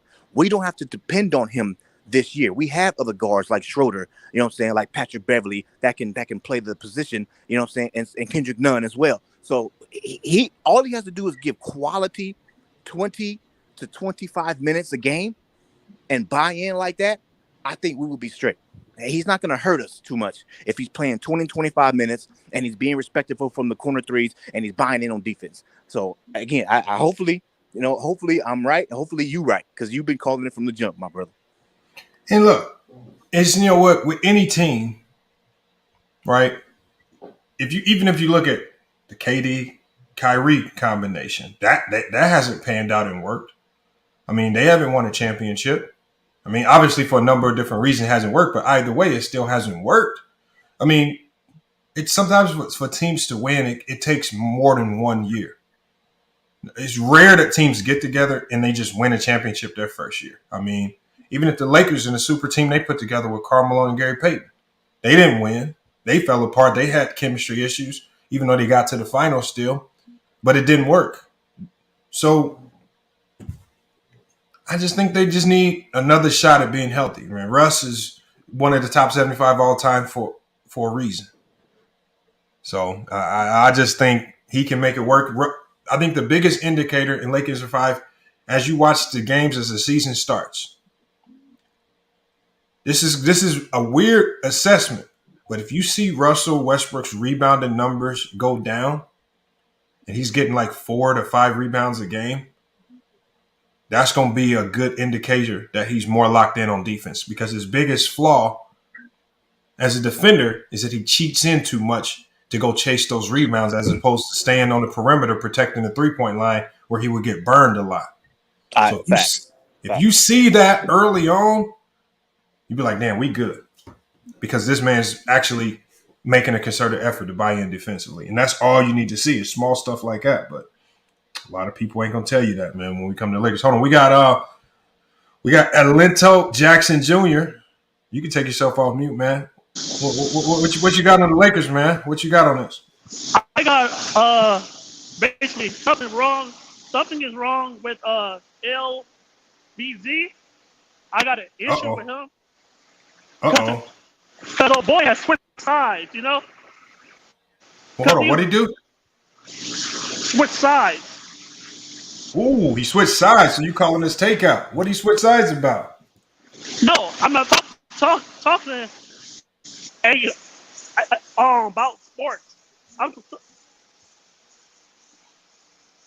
Because he, basically, listen. Sound like he cutting out. That dude over there was with TV first. That okay. Now old boy is over here now. I don't know why. Now, Alento, can I ask you a question? What's wrong with being a fan of Ticket TV and a fan of FYF Sports? That boy wasn't basically was his homeboy. Hold on, they're still homeboys to this day. They're damn near they're always brothers. It's not. How is it not right? Because he's switching sides. He's switching sides now. Why is it a side just because he's over here? This is not Crips versus Bloods. You don't gotta, you know what I mean? We ain't gangbanging over here. Just basketball. I'm just saying though. How you switch sides? He switched sides, man. Come on now. What side is it? I don't have any issues with Ticket. Yes, you do, man. I don't. You up there sneak this all the time, every day, and stuff like that. So I was just saying, man. But Alento, what was the last time? Okay, so if you're gonna say I sneak dissed them sneakily, what did I say that was sneak dissing Ticket? Give me an example. All the time, man. No, just give me one example. Dude, all the time. Every day. Okay, I know. Just give me one example, though. I'm just saying, dude, we all know about all the sports takes and him basically watch. I'm just saying, man. I'm just saying. What it sounds like, Alento, it sounds like you might be one of those characters that tries to push fake beefs as if there's a problem between two people when it's not. No, it's not fake beef. It's real beef. There's no real beef. Real beef is when people get killed in the streets.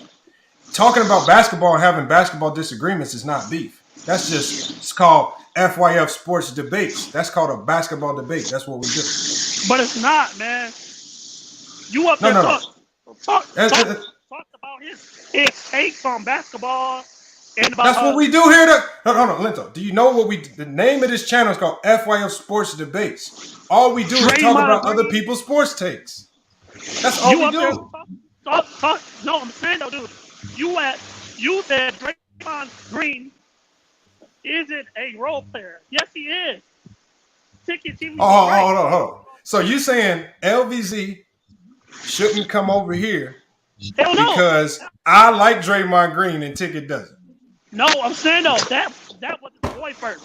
LVZ was. Hold on, but Alento, they are still brothers. When LVZ refers to Ticket to this day, he says that's my brother. They are still cool. Why? And if Ticket doesn't care, then why do you care? Because it's not right, man. I gotta keep it real. Come on, man. Hold on, bro. It's just basketball. It's not basketball. Bro. What? Okay.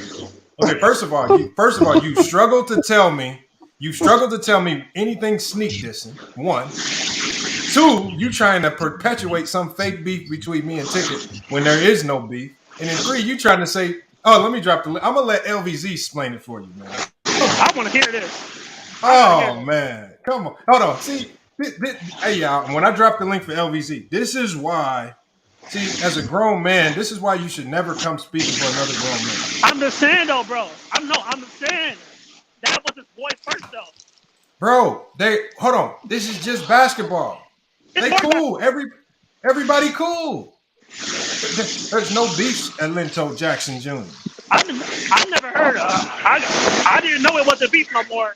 But last I checked, it was. What you mean no more? There was never a beef. It was all basketball banter back and forth. It was not basketball. I got proof it wasn't basketball, dude. Okay. Tell me how it wasn't basketball. You had basically search of that dude house. Look name and stuff like that. Hold on, Elvis is here now. Down syndrome. Nigga, what are you high off of, nigga? Are you on crack, nigga? No, hush, nigga. You on crack. You gonna tell me. So what you telling me is, as a grown man, I can't pick and choose where the fuck I feel like popping up. Who the fuck are you? And what difference does it make to you? I'm saying, dude, you was playing. No, sides, fuck bro. what you saying. Answer that. Fuck what you saying and that goofy ass. I'm drinking too much lean. I'm half retarded voice. Listen to the type of niggas that you got riding for you. I'm saying, man, I mean, it's wrong. He's talking to you, and he used to talk to Sticky. Now he's talking to you. I got my own channel too. Is that wrong too? No, I'm saying. I be on Lisa Cabrera too. Hold up. Do I need ticket permission to be on Lisa Cabrera too, nigga? Cause I be on their Facebook. No, fuck what you saying. Do I need? Fuck what you saying. Okay, so I don't like Casino, but Ticket be over there with him. You don't say nothing to him. Oh, it don't matter what he do, cause you a dick riding faggot. Nah, it don't You a dick riding faggot. Okay. You a dick riding faggot. That's what you just said. So he can go do that. Whatever he wanna do. That, but I can't be on nobody else's channel. Dude, Wow. go get a life. Wow. Get a life. I know your girlfriend is under your bed. Do yourself a favor, pull her out and blow her up.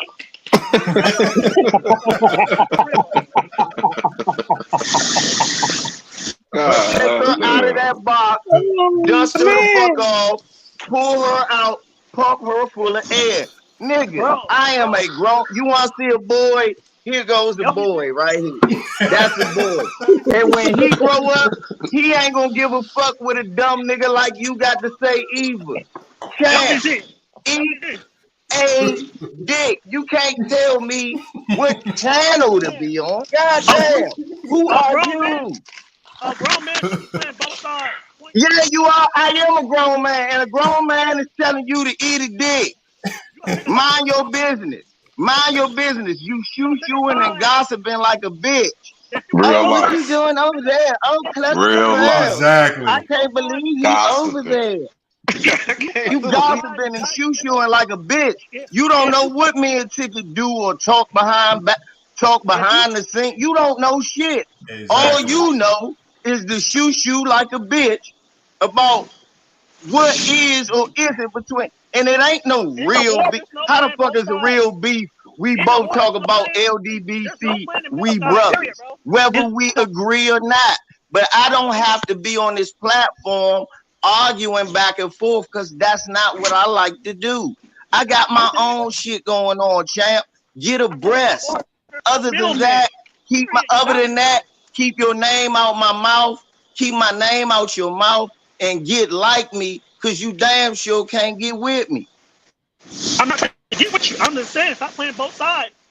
You ain't saying shit, man. You sounding goofy. The world is laughing at you right now. You taking the world's biggest L that you don't have to take, cause all you had to do was this. What's that? Mind your damn business. That's all the hell you. No, bro. I'm help, bro. I'm a brother right now. I am your brother. I'm trying to help you. Mind your damn business. Mind your business. I know. As my brother, I need you to go on somewhere right now and get you some business. I need you to get you some business to mind. Get you some business to mind. I'm not mad. I'm befuddled that a person is sitting investing this much time out of his life, worried about something. I don't know you, dude. I don't know. No, I don't know, dude. I don't know you. You started with Ticket though, right? Hey, Ticket don't know you. Call Ticket right now, then. No, call Ticket right now, nigga. No, nigga, call Ticket right now. No, call Ticket right now. Who to start with? Can you call Ticket right now? Oh man. Who to start with then, bro? Call him. You just put money on a cash app to be a friend, man. Don't be this goofy. I know you put money on this cash app and you think you really bought a friend. That's sad. I tell people on my channel all the damn time, you did not buy a friend for life because you like my content. Who did you start with though? That's what I'm saying. Hold on. Linto, your mic is messed up. I can't hear you, man. Something going on. Yeah, and then I'm about to say, and then where's your mic at, nigga? I mean, are you on Mars? Are you in jail? What kind of phone is that? Who did you start with? No, I mean seriously, really, talk. Who? It sounds like you in a Canada Dry cane. All right, man. Right, nigga. It sounds like you broadcasting live at the center of a Canada Dry cane. LVZ, you made him run, man. You made him run. You made him run, man. Oh man. But do you see this shit, Lamont? Bro, and you was being calm. How do because I'm on your channel. And we talk about shit, we talk about each other's content. Okay. That's it. Lamont come over all the time and hear me go, listen to this goofy shit Lane done said. And what do I not do? When I go to your channel, we ain't over there talking about Ticket all day. We talk about basketball, you know life. what? Everything. Y'all niggas be more worried about Ticket and me relationship than your own relationship. That's why your wife that left you. That's why your blow up dog got holes in it. You know you supposed to patch that up. He got 6 bike patches. I'm done, Lamont. That's it. I'm done. Fuck that. See? Oh man, see? Alpha went, what's his name? Alpha Winto Jr., man, and came in and set it off, man. Come on, man. It's no sneak disses. We just talk basketball over here, y'all. Come on. Now we gotta make a spoof video on you, Alpha Winto. I got to now. Now I gotta make a spoof video on you. And I hate doing the spoof video on the subscribers because y'all don't ever come back after I do the spoof video. Damn, so I might have lost a sub over that, man. Yeah, facts, Double E. That might be another Max Ether. He gonna come in here and say something to a guy that get made the Hall of Fame over here for giving somebody else the Max Ether. Hey, Mr. Fuck You Me, man. What's good, man? Hold on, he's away from his camera right now. I'm gonna wait till he gets back. Action Jackson. What's up? What's good, man? What you got? What you got for us, man? What you got on this? Now we can get back to basketball, man. I don't like training thought after this, man. Oh, hold on 1 second. I don't mean to cut you off. Action. Hold on. Alito Jackson came back. Man. All right, man. Please don't make no spoof video, man. I was just saying, for real. I was just saying, man. Okay, why should I not make a spoof video? You know, these are the moments that I thrive for. I'm a fan of yours still, though. I'm a fan. I was talking about him. That's all I was saying, man. I'm a fan of yours, yeah. Okay, I mean, but why can't you?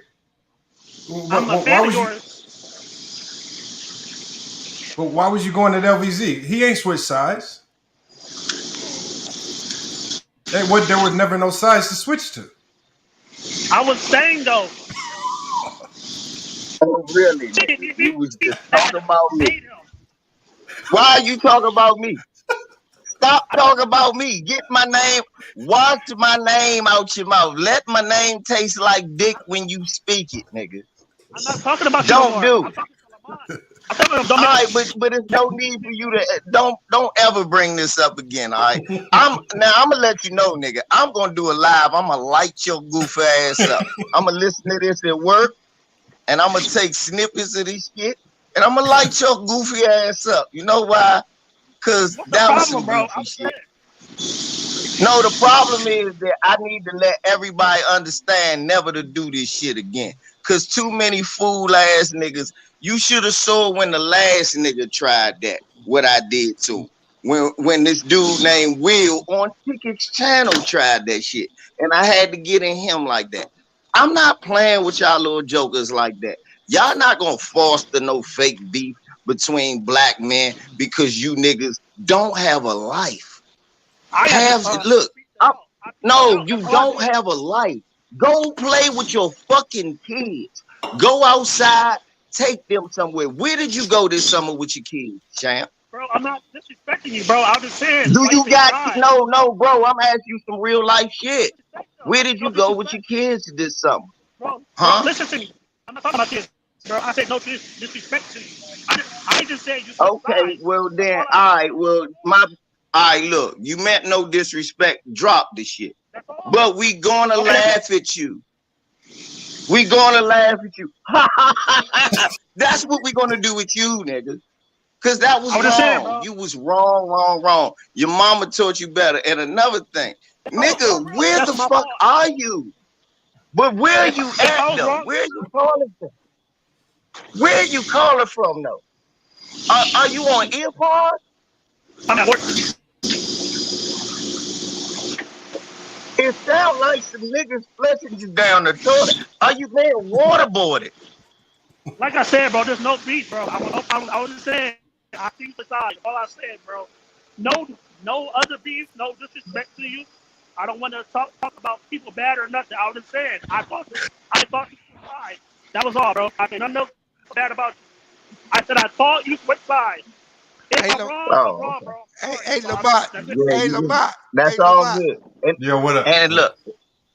That nigga came here and said, man, you said I'm gonna make a video. This nigga came here and said, I'll suck your dick, man. Please don't make no video. I'm not, look. See, now understand this. Brother, it's all love. It's all love, homie. Made a mistake. I let that go. Nah, listen at me. That's good. But understand, you know you're going to get your ass roasted for the rest of the night, right? You got to get it, right? You know that, right? No, man. You deserve it. You earned it. So just go on and laugh, because I'm going to be making up some wild shit like that cheap-ass service you got. Hey, hold on. Alento, when LVZ roasts you, the worst thing you can do is try to fight it. What's with LVZ? Every time you roast me, what do I come over there and do? Laugh. I laugh and get that shit over with. Because if you try to push back against it, the shit just gonna be worse. I just laugh with it, man. Sometimes everybody gets it sometimes. Just laugh. And you gonna get this roasting. Everybody gonna join in, because what you did today was like in the lane 10 commandment. I was right, you was like at number 1. I was right though, so I didn't right about it. Hey, if you right, stand 10 toes down, nigga. Don't let them bully you. Right, I told the truth.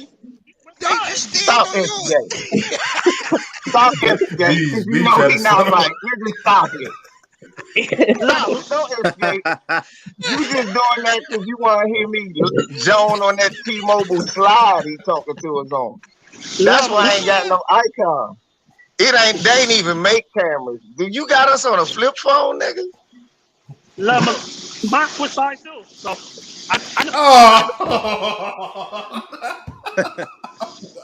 there you go. Don't give in. There you go. Don't give in.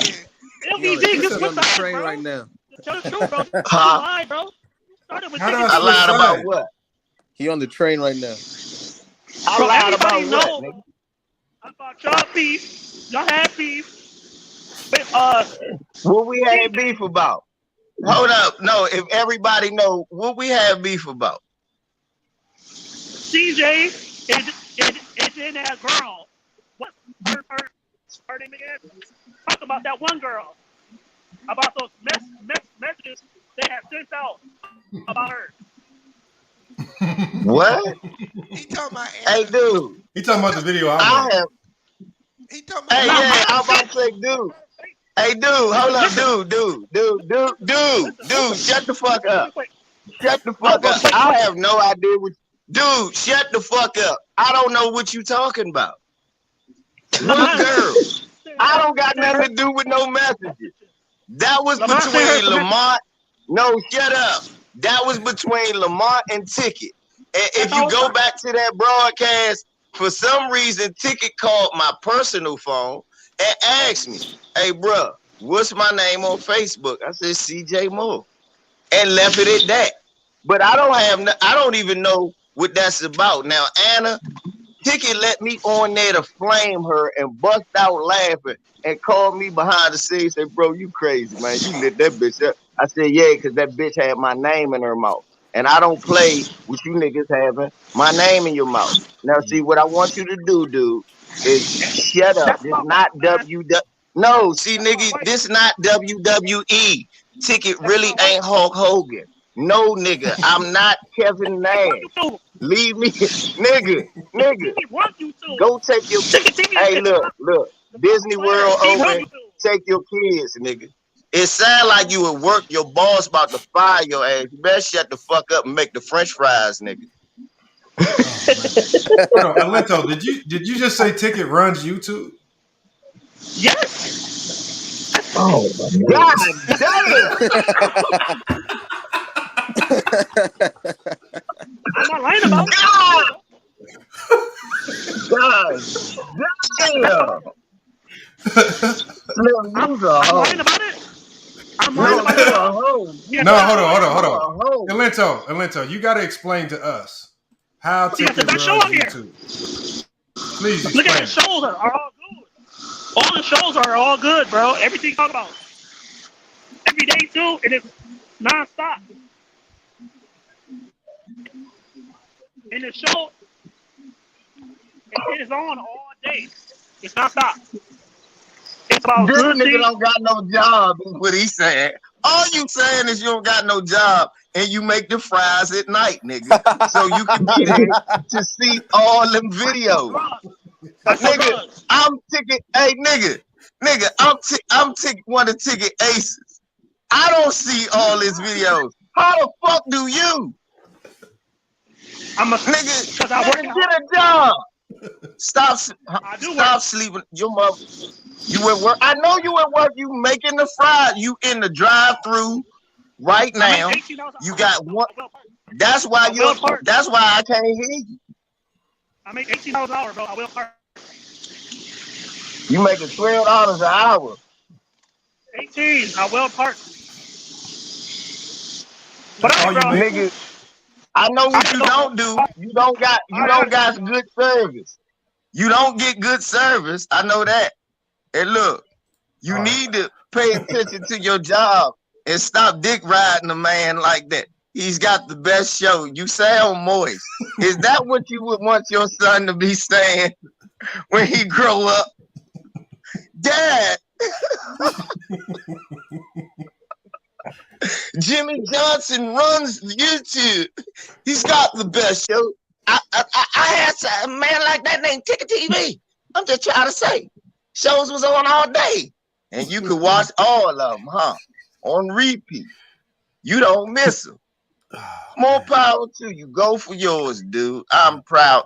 I'm proud of Ticket, but you, nigga, you need counseling. We can get back to basketball. Yeah, we can get back to basketball now, man. Oh, man. All right, did he leave again? He left again. All right, he left again. Yeah, that was fun. Y'all started talking about ball. Y'all was chopping it up good. Go ahead. Damn, man. Why would he come in there and mess up a good conversation? Man. Right. That was crazy. Well, we haven't had a good moment like that in a while, so we kind of needed that, man. Man, that was crazy. But, hey, Showtime just pulled up. Showtime, pull up, man. Hopefully, Alento Jackson don't say you switch sides too, and then you have to come up here and get him too, because you sure do know how to find them fucking crackheads. I don't know what you be doing, bro. But you be pulling them in. Bro, I mean, but look, I just pulled him up. I just said, let's know your topics. And he said, I don't even want to talk about the topic. He said, I just want to talk about LVZ. I was like, why would you, knowing LVZ listening? That's kind of weird, man. That's kind of feminine, man. That was really feminine right there. That was really bad. That was crazy. That was horrible. Right. But that'd be like somebody calling you out, Bees, and you sitting right there in the chat. Like, we all know what's going to happen in about 3 seconds if somebody start doing something weird like that. Talking about, it's over. It's over with him. Shit. Hey, he's probably one of the trolls. Hey, you know what? I wouldn't even say nothing, bro. I just sit there and listen because I don't go after people, bro. That was crazy. That's not true, B. That's not true. hey! I was trying to get him to stand up for himself. Please don't do that video, LeBron. Please. Oh, well, Bees, man, that's gonna be a good sound bite, boy. That's gonna be a good sound bite. Bro, I'm gonna have to make a song out of that clip. Yeah, bro. You just admitted the fact that you getting a fucking video made on you, nigga. Oh man, that might be a rap song. That was just crazy. Damn. B's line, he was trying to go Mike. I wasn't trying. I ain't gonna say it. Yeah, don't do it to go Mike right now. No, it's kind of crazy, man. That was really crazy. Hey, Tayshaun, what's going on, man? That's like the third time you done slid in the comments with my name, bro. What's up? What's up? Showtime, what's good? Orange Mountain, nigga. Man. What up? Hey, Showtime, Harold, we'll try to get back on topic, man. Hopefully, Alento don't pull up again, man. Showtime. I'm looking at the Laker roster. I like the size. It's not perfect, is it? But I think it's something that a good coach can work with. I think the Lakers can be a top 3 team in the West, and they actually, if they stay healthy, they can make a push to get to the finals. Do you agree? Absolutely not. Hey, come on, man. You don't agree to that, bro. Now you gotta take your Clipper helmet off for a second. Remember, I'm a Portland fan. I'm being honest. All right. For real. No, I thought last year they would be a 6 or 7 seed. They was worse than what I thought they was. But did you think they would be that? Did you think they would be that with the injuries or without the injuries? But Lamont, I've been on the I don't believe in Russell Westbrook train, remember, the last 3-4 years. You got on me. I know we do a lot of shows. Sometimes we'll forget now, but you got on me about my Russell Westbrook take.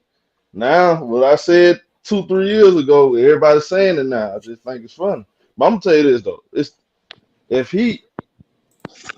this team at best healthy, I still think it's a play-in team. I don't see the shooting, and I don't think they got that one guy. They need a Jay Crowder.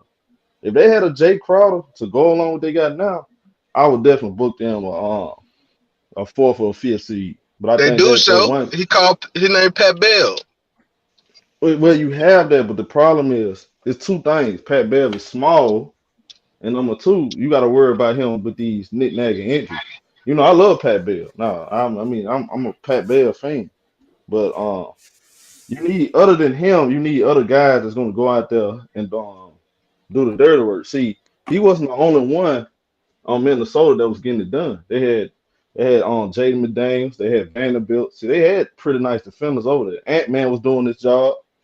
I mean, it wasn't just Pat Bell, so you need other guys. But Showtime.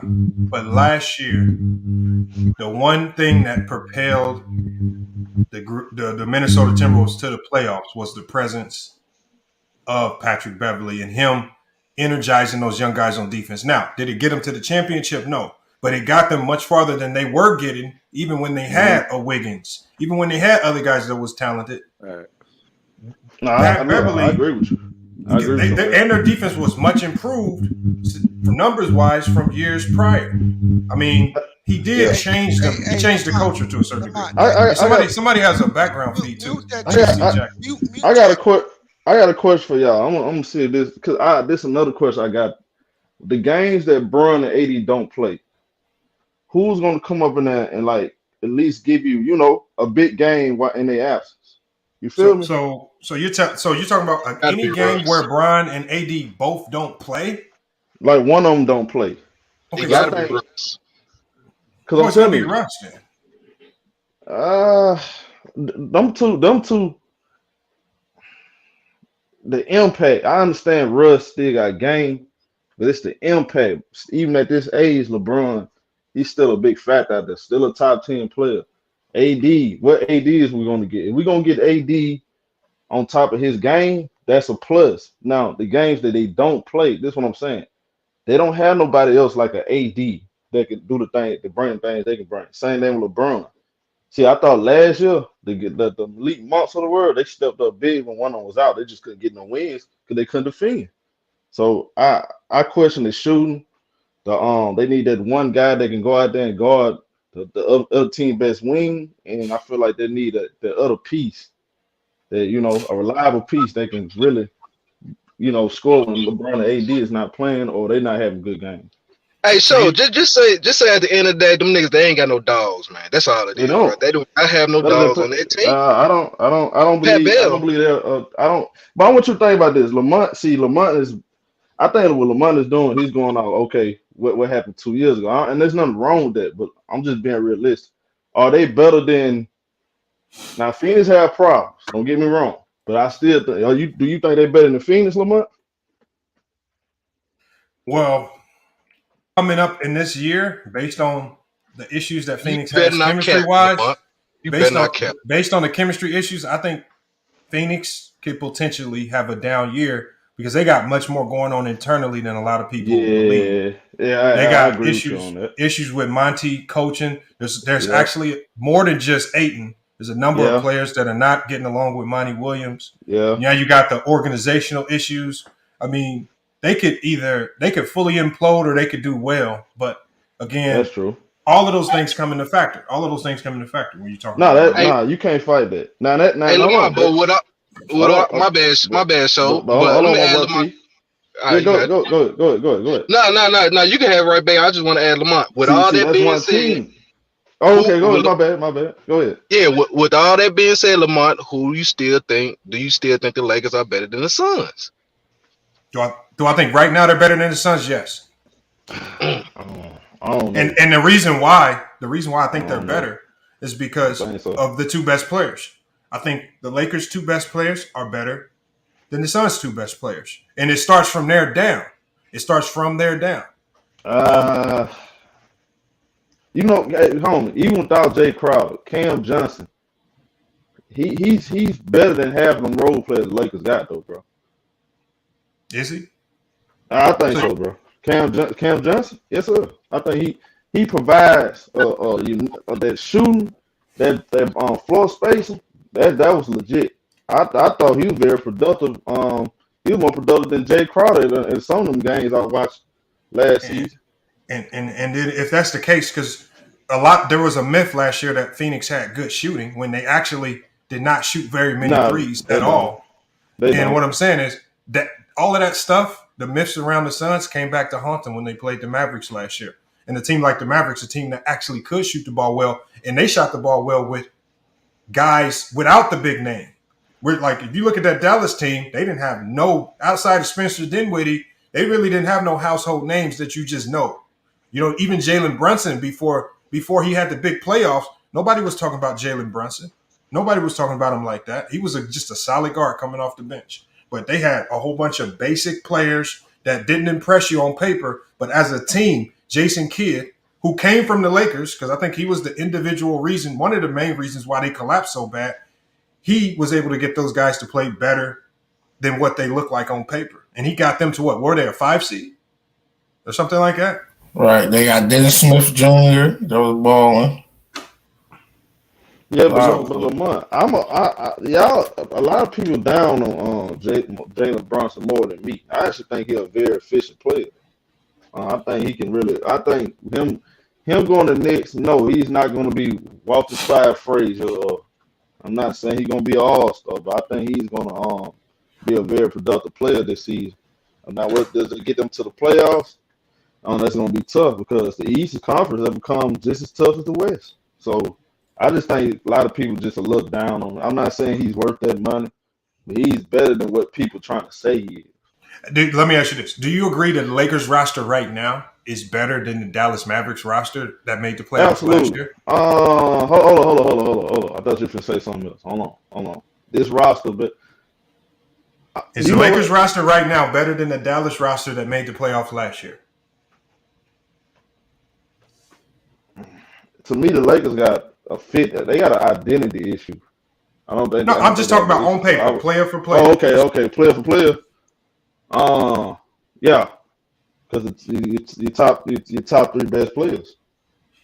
And that's all I'm saying. I'm saying that the Lakers are starting the season where their top 3 players are going to be better than probably 85% of teams' top 3 players, unless they're going up against like a Brooklyn or like a team that's already loaded top. Most teams are not going to be able to sustain or compete with the Lakers if they're healthy with their top 3. I don't think they can. Now, once we get outside of that, you have to start subbing guys out. You got to deal with bench, maybe injuries come into play. Maybe those things might throw a monkey wrench in it, but it ain't too many teams that's just going to welcome in the Lakers next year healthy. I mean, hey, look, a lot of people say Russ look good in his offseason. I'm not looking, bro. I mean, they've been fighting me, but I get on Russ. They say, oh, he still got a lot of game left. It's just a fit. I mean, I'm gonna be watching close on the shortly. I'm still not sold on the fit. I don't believe you can teach a old dog new tricks.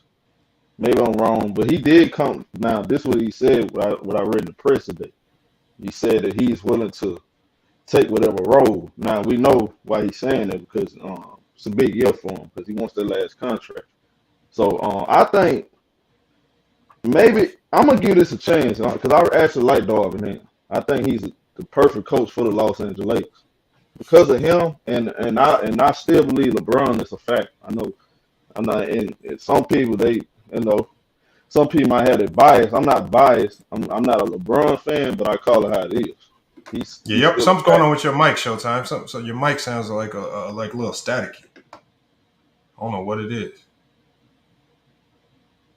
All right, he gonna hop out and come back in and fix it. Salute, Bang. Pull up, Bang. Bang, I need you to Bang, because Bang was one of the people that said this Laker team is small. All right, Bang. I don't know. I'm looking at the roster. I don't see this small team that everybody's talking about. Oh, yeah, I don't see it. Y'all can hear me? Yeah, that's better. You don't got to stack. My bad. Yeah, I was saying like I believe in Darvin Ham. That's why I'm gonna be watching, but I'm not sure if they'll play. I don't know if I can pencil them in. I don't think they're better than Minnesota. I don't think they're better than I don't think they're better than the top team, Warriors, Clippers, and I'm still fighting the Phoenix thing. Even though Phoenix got problems, I might pencil Phoenix in over them. I'm gonna have to pencil New Orleans over them. Who else? Well, how you say the Clippers when they got the same problems we got? No, we don't have the same problem. Y'all top guys ain't play either. No, that's not the same. No, did you hear what I just said? I said the Clippers have. The Lakers have an identity problem. Y'all do too. Y'all don't know who y'all are. Y'all just got role players. That's not the Clippers issue. That wasn't the Clipper issue. The Clipper issue is health. It just wasn't healthy last year. Oh, so the Lakers issue. Robert Covington is. The Lakers issue was health last year, though, primarily. No, even when I watched them play, they still didn't look good to go on the court. Hold on, well, they only played 20 games together. In them 20 games, how did they look? It didn't look perfect. I think there was one game above 500. That's what I'm saying. It just don't. It doesn't. I know, but Showtime. When they don't think it's a good fit either. That's why they still trying to trade him. But they're not trying to trade him. That's all fake news. Oh, come on, bro. They still trying to trade that man. Look, Showtime. What was the Miami Heat's record when D Wade, Chris Bosh, and LeBron first started? About 20 games in, they were about 500. It didn't look perfect. Okay, so you saying this is similar to the Miami Heat situation? No, I'm just saying it took them a full season together without getting hurt to gel. If D Wade would have got hurt and then Chris Bosh would have got hurt, it would have been much harder for them to gel or even go deep into the playoffs.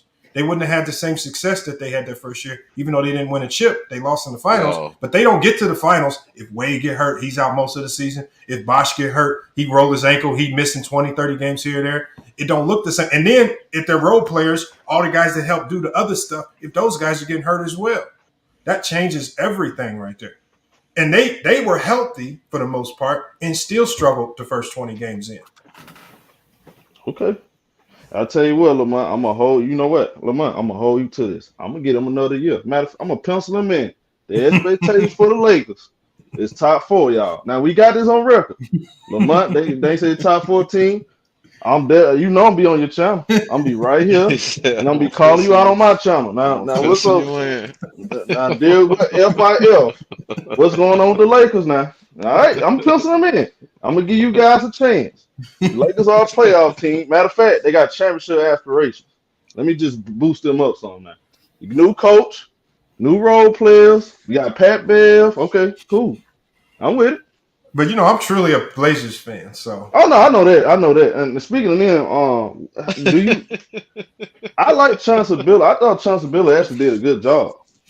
Of course, he coming from our coaching staff. We ain't gonna talk about that. Yeah, I thought he actually did a good job. I don't like it. Man. You don't like him as a coach? Well, I like him as the coach. I don't like the direction that they're going. Giving Dame the humongous extension, which is gonna keep you. From now you've lost your ability to sign any free agents for the most part, unless they're your own. Jeremy Grant is very inconsistent. I don't know what he can bring offensively. They've struggled at the power forward spot for like the last 10 years until without LaMarcus Aldridge. I mean, it's too many questions. You let CJ, you trade CJ. Yeah. Just to sign Simons, a guard who essentially is going to do the same thing that CJ did. Right. Like, I mean, it'd be different if you move CJ and you bring in a guard like Ben Simmons. Okay, that tells me right there you moving in a different direction. Like you trying to really change. But they literally just signed to $100 million the same type of player. Heavy points, heavy scoring, ball dominant, no defense. Yep. I mean, what that don't like so. I wouldn't. If you're gonna give away CJ, make a full 360. Go a different direction. Don't do the same stuff. That's all I'm saying. So, no, I agree. Then they gave him a GP. Now it's not a bad signing, but I think they need more than guard play though. Not that type of guard play. They do need, like you just said, a Ben Simmons, a Draymond Green. Speaking of Draymond Green, they probably should have went after him. They probably should go after him after this year, knowing that Damian Lillard actually want him on the team. I mean, they can go after him. I just don't think Golden State's going to be that stupid to let him walk. I don't think they will. No, they're not going to let him walk. Just talking. Yeah, me too. It's all. I just heard their GM came out yesterday and was like, we want to bring all those guys back, all of them, Poole, Wiggins, and Draymond. And if they let's say if they get to the finals again or they win the chip, they're going to pay. They're going to be making they're already making a ton of money now because they own their own stadium. Mm-hmm. If they win it again, they'll be bringing in so much money. The luxury tax is like pennies to them. They don't care about paying that money. They don't care. So, Lamont, for the Draymond thing, I don't disagree with you. For like the player he is, the status. Mm-hmm. Now you put him a little too high on the defensive player of the year list, but I understand why you did because I really respect the man impact. I don't argue with you with that. I got folks arguing me, getting mad at me. If you watch on my show, they got mad at me for saying he's one probably the most important player on the team. What he bring on both ends of the floor. A lot of people don't bring up just the triple singles. They're not looking at the impact. What you saw a couple of plays in the finals. Dude got the rebound, pushed the pace, got Wiggins on the back door cut. And like stuff like that, you just can't replace that, And you know what? I think people don't realize how hard that is to defend. When your power forward can push the ball just right out the gate, that people don't understand. That's one of the most difficult things to defend in the NBA. And his defense is not appreciated as much as it should be. But, I mean, it is what it is. I mean, he's just going to keep getting hard. I saw him guard Jokic. He made it tough on him. He made it tough. See, what a lot of people, they'll run to Jokic's stats and be like, Jokic was still averaging 28 points. And it's just like. That's lazy. But Jokic normally gets 28 points on like 10 or 15 shooting, some efficient. Mm-hmm. Like he is But when Draymond's blowing up some of his plays, blowing up, taking away his reads, like he's killing a lot of stuff. So, but the Warriors just got to. It's just to me, it's just crazy how much players today, like Steph Curry and Draymond, have to do just to get any respect, as opposed to in the past, a guy could win 1 or 2 chips, and now we want to put him top 15, top 10. Yeah. All Hakeem had to do was win them 2 chips. In 2 years where Jordan didn't even play. And now some people trying to put him top 10. Curry got 4 of them things, multiple MVPs, records that won't get touched for the next 30 years. And he can't even sniff the top 10. You don't got to give me your top 10, Lamar? Hey, Lamar, I'll argue with my brother. See, he not ready to go there. He was saying that, nah, I'm not putting him over the king. I was saying, look, you just looking at the pure player. You look on both ends of the floor. Of course, you're gonna take the king. I'm looking at the overall resume and everything he's done for the game. I got to put Steph Curry top 10. I'm ready to do that. I am. There's no way if you just take the names off and you just put their careers side by side and you look at them on paper, there is absolutely no way you would. If you can't see the name, there's no way you would put Hakeem over Steph. If you look at stats, if you look at resume, accolades, achievements. Everything. But then when you see the name, this is what you say. Well, I can't put Hakeem over Steph because you see the. We're not. We're good, y'all. Y'all good, man. What up? We chilling. Everybody 100. Yeah. What up, TC? What up, Taker? Salute y'all in the chat. Amber, I see y'all now. How the hell he leave and we still here? That's crazy. Yeah, I'm ready. Look, I'm ready to go and put him now. Cause let's be honest. There you go. Really, my bad. Yeah, I actually kicked myself out. I hit the wrong button. Yeah, you was on that. You was on that Walmart Wi-Fi. That was it. Nah. I got these little side buttons on my mouse, and if I click, it's like a button that'll kick me out the stream if I just tap it. I ain't gonna lie, Lamar. You got one of my favorite setups on YouTube. Oh, appreciate it, man. You got one. And congratulations on your fit. I know I told Kareem though.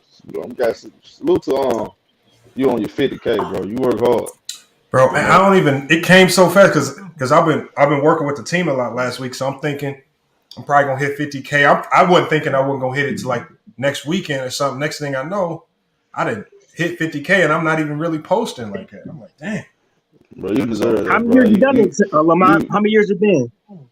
2 years, right? Yeah, you started on 2020. Man, the man worked hard, bro.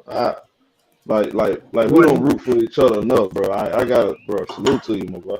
Like you really putting that work and the way you structure your channel, man. And I watched and when I started back doing YouTube, the video, the setup guide helped me. I use your setup guide, like the certain stuff and still stuff I go back to and then I learn from it. Hey man, look, I tell people, look, I really look. The people that I look to is gamers, gaming channels, and gamers. I think just kind of watch them on Twitch, look at some of the things that they do to get a cleaner look and stuff. And I'm still not even perfect. There's a lot of stuff I can improve, but a lot of people don't do this extra stuff because you got to learn how to use certain programs like OBS. You might have to invest. You might have to buy people to create certain overlays and stuff for you. A lot of people don't want to really invest in stuff like that. So, I think with you, I see Mookie like progressively getting better, adding in intros and graphics and stuff. So, I mean, just progressively get better over time. That's all you got to do. Right. Hold on. I didn't even get to. Hold on. I don't mean to cut you off. I know Mr. Fuck You Mean been in here waiting because I didn't get to get you earlier. This was like entertaining tonight. I was in here like just rolling. Oh yeah. I'm just chilling, but I'm with you. I think Russell Westbrook gonna catch a lot of people off guard this year. Everybody counting them out. Ain't no way you can be that good for that long and then just fall off forever. I don't see him playing the same way he did. Like it's almost impossible for him to come out and play that bad again. And then I think with him and with my man Patrick Beverly, them two in the backcourt, that's a lot of dog. That's a lot of irritating the hell out of guards, and I think it's gonna. I think it's gonna work. I really think it's gonna work. Man, look, and there's no promises that it's gonna work. I can't promise that they're gonna win a chip. I just it's hard for me to see a team with a healthy Bron, if they stay healthy Bron, AD, and Russ, not being at the top of the West. Right. I mean, can it be like a top 6 seed, like number 6, 7, maybe? No, I don't see that happening. I don't see that happening because again, for them to be a 6-7 seed, that means you're telling me that Luka Doncic and all you're trusting in the Nuggets to be better, which I don't even know if they could be healthy for a full year. You're telling me you expect Dallas with they're gonna bring they got to have their own chemistry issues. They need to adjust to with Christian Wood. They lost Jalen Brunson, so I mean I don't know, but I'm saying I don't know because Denver had the same trust issue. Christian Woods. I don't trust Christian Woods. I don't believe. I think that's one of the most overrated additions this season, off season. The Christian Woods move. It's one of those moves that look really good on paper, but it's something going on with him where a lot of teams don't want him. Pistons didn't want him. Rockets got him immediately, didn't want him, and now Dallas has him. And I'm thinking to myself, hold on. You look on the court, you look extremely talented, but the last two teams that you was on couldn't wait to get rid of you for some reason. I don't know. I don't understand. He didn't want to help them young cats out yesterday. He found out he wasn't part of the future. He got in the locker room, saying he just kind of self-centered, bro. That's what it seemed like. That's what people be saying about him. You know, Jalen Green, he's a talented ball player, work hard on his game. He wants to be one of them guys. That's what you hear. For Christian Wood, it's like he don't have a good reputation of being this great teammate. Seem like. Hey, hold on. I'm hearing something playing in the background. If y'all got something playing in the background, can y'all turn it down for me, please? Yeah, that might be me, man. No, that's all right. Yeah, just turn that down. I appreciate it. I got you. Yeah, I don't believe in Christian Woods, bro. But the crazy thing is, it's just like with the Lakers, it could work. Like I can't count Dallas out because getting Christian Wood did address a hole that they had on their roster. They needed a power forward that can score. They couldn't keep getting away with a Davis Bertans or Maxi Kleber running that spot, and so they went and addressed a hole in their roster. Now we just have to see if it works. Sometimes things don't work, sometimes they do. But I got to see a full season of these guys together before I completely say it ain't gonna work. Hold on. I like Tim Hardaway Jr. I like now Reggie Bullock. Now people don't like him because they just look at. I like the simple fact that he's one of them. You need a guy like Reggie Bullock on your team. They can do all the little things. But he's hot and cold, man. With his shot, he's hot and cold. Yeah. I mean, his shots are inconsistent. Yeah, but his defense ain't inconsistent. I mean, if you Right. put him Effort. Yeah. you put him on the Lakers, right? Like Reggie Bullock's one of them teams. You put him like on the Clippers, the Lakers, the Warriors. Yeah. Coach always gonna start him. Like every team he's been Right. on, he be starting. He starts. Exactly. You gotta that means something. Like these coaches ain't just starting you because you a bum. Like he's starting everywhere he go for a reason. So Started on Detroit. Started on the Lakers. The LeBron. Started in New York when he was with the Knicks. Started in New York. Everywhere he go, he start. Everywhere. Yeah. People don't look at it like that. They think it's just numbers and stats. It's more to that equation. You have to do something. Like he's one of them guys. You put him on the court and he just make your team better because of the effort. And if he hitting shots, that's a big plus. He said Christian Wood's not a game changer. Luka still gonna hog the ball. He gonna complain about his looks. That's not true because there was one year, I think it was the bubble season, where Luka and Porzingis were playing really well off each other, but then Porzingis kept getting hurt. Yeah, that was the bubble. But that was the year where the Porzingis-Luka combination was looking crazy, and the Dallas was looking like they could probably be a problem for somebody, but Porzingis just couldn't be healthy. So Christian Wood hasn't had no major injury issues, so maybe they could get back to that. It wasn't bad. For real, Lamont, they over-exaggerated that whole thing. What you mean? The fit. I mean, the problem wasn't the fit. It was just the injuries, like you just said. Yeah, the injuries. I mean, It just But didn't see, work out, bro. But what happens when the injuries happen? See, when the injuries happen to a star player, it changes everybody's role. So Yeah. Luka had to revert to a more ball dominant player. And so Luka's role kept changing back and forth. So then you can't get used to playing in any particular role. So you have to keep switching. That's one of the reasons why the Nets struggled last year. Kyrie coming in and out, back and forth. Now Patty Mills can't get no consistent. Patty Mills was hooping at first. Next thing you know, he fall off because his role changed. All these other guys, people frustrated. I mean, so you got to have health is a big thing for these NBA teams, man. You got to stay healthy. Hey, look, I'm gonna tell you a team. I'm gonna give my boy CW this. I think nobody. They not talking about them enough. I actually think them 2 moves they got is actually gonna really help them against anybody. Getting Bruce Brown and KCP, those are nice pickups. Denver. Yeah, I like them. Yeah, absolutely. Yeah, they made some smart moves there. Bruce Brown was underrated. I thought that Bruce Brown was the guy that the Lakers were going to go after, but I guess they wanted to get Pat Beverly. But I think Bruce Brown's a better offensive player. I think he shoots like 41% from 3.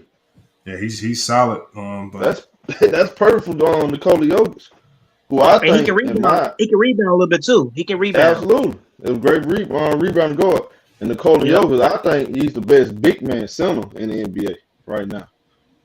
Mm-hmm. I think he's better. I think he's better than Embiid too. Yeah, I think so too. I think he's more skilled. I think the way Embiid plays, the way Embiid plays is easy to guard in the playoffs, if that makes sense. Like if you like a Miami Heat or a Milwaukee Buck team, and we've seen teams out scheme them. They like Joel Embiid's biggest problem is that he turns the ball over a ton in the fourth quarter. There's a reason why that happens. And teams just know how to scheme against him. I don't know if it's just as easy to scheme against Jokic in the playoffs. Right. Jokic just has to keep running into the Warriors. That's all. They're gonna be a lot more tougher though. And Murray being out, that was the difference. When Murray was out too. That was a big difference too. Long as they healthy, they're gonna be They're gonna be tougher in an 7-game series. I think Nikola Jokic, he get a bad rep for getting put out the first round, but you put in context. I mean, he played great. I think he'll factor when he got the ball in his hands, and the shots he makes. You got to take him serious. I be saying folks draped all on him. He still be hitting the shots. Nah, he's a factor. And the way he passed that damn ball. Nicholas Brown, he's more durable too. That's the big key. He don't get hurt like Embiid does. Yeah, that's fact. Salute, Jermaine. Just salute. Oh yeah, Jermaine. Let's give a shout out to the people in the chat, man. A lot of y'all names I haven't seen in a minute. Cam the Hooper, salute. Joe Boy, appreciate you pulling up. Basil Carpenter, man, salute to Basil in the chat, man. I always see him over there on the Flight Sports TV. Emperor Palpatine. Hopefully I said that right. Emperor Palpatine. Yeah, Emperor be over there with me. Okay. My boy Emperor. That's good. Emperor Palpatine. Man, yes. Everybody pulling up today, man. Good stream. I be telling Hitman, I mean, you better be on there. You get it when I be busy, you on, I'm stop by. This last couple of weeks, man, I've been busy. Obviously our season about to start. So I had another business I was trying to sell. Man, damn, man. Well, we lost a ton of talent. We got to replace a lot. But it's just like for me, I always been telling all our players, look, we lost our center. We don't have that dominant force in the post, but we got a lot of good guard play. So I said, we just got to play to our strength. And so it's just the same as with our team. I can't run around moping that I don't have a center, one of the best centers in the country. I just gotta work with what I got. I still got my point guard who was he was All-American last year. I got one of the best 3-point shooters in the country. I got my one of our best forwards. He's back. He had a heart issue last year, so he has. He had an abrasion done on his heart, so he just got approved to play this year. He's unstoppable, attacking the rim. We had one of our players who got recruited to go to a D1 school. He got he came back. He decided to play with us. I have another guy that turned the school down to stay with us as well. So we got some talent, man. We good. We'll be all right. We're gonna be right back in the national championship game like last year. That's cool. Yeah. It happens, man. You rebuild, it happens. You go through your moments. Just work with what you got. All I'm doing is just working with what I got. I might have to tweak a few things, play a little different, but we'll be all right. We'll figure it out. Yep, just one day at a time. So, yeah, our first day official practice starts tomorrow. Right here, it says your Portland boys going to make the playoffs. Yeah, I think Portland's always overachieves in the regular season. They always overachieve and get to the playoffs, but then they underachieve in the first round because the game changes in the first round. Teams lock in, and they're going to make it hard on Dame. This is why I didn't believe Dame was a top 75 player just yet, because he's too easy to defend in the playoffs. You ain't got to worry about nobody else. No, none. Nobody. I mean, are you really scared of Simons? Like, does Simons in the playoffs? Does it really bother you? No. No. So, I mean, Grant. We don't know how Grant gonna be. Jeremy Grant don't fear nobody care about no Jeremy Grant like that.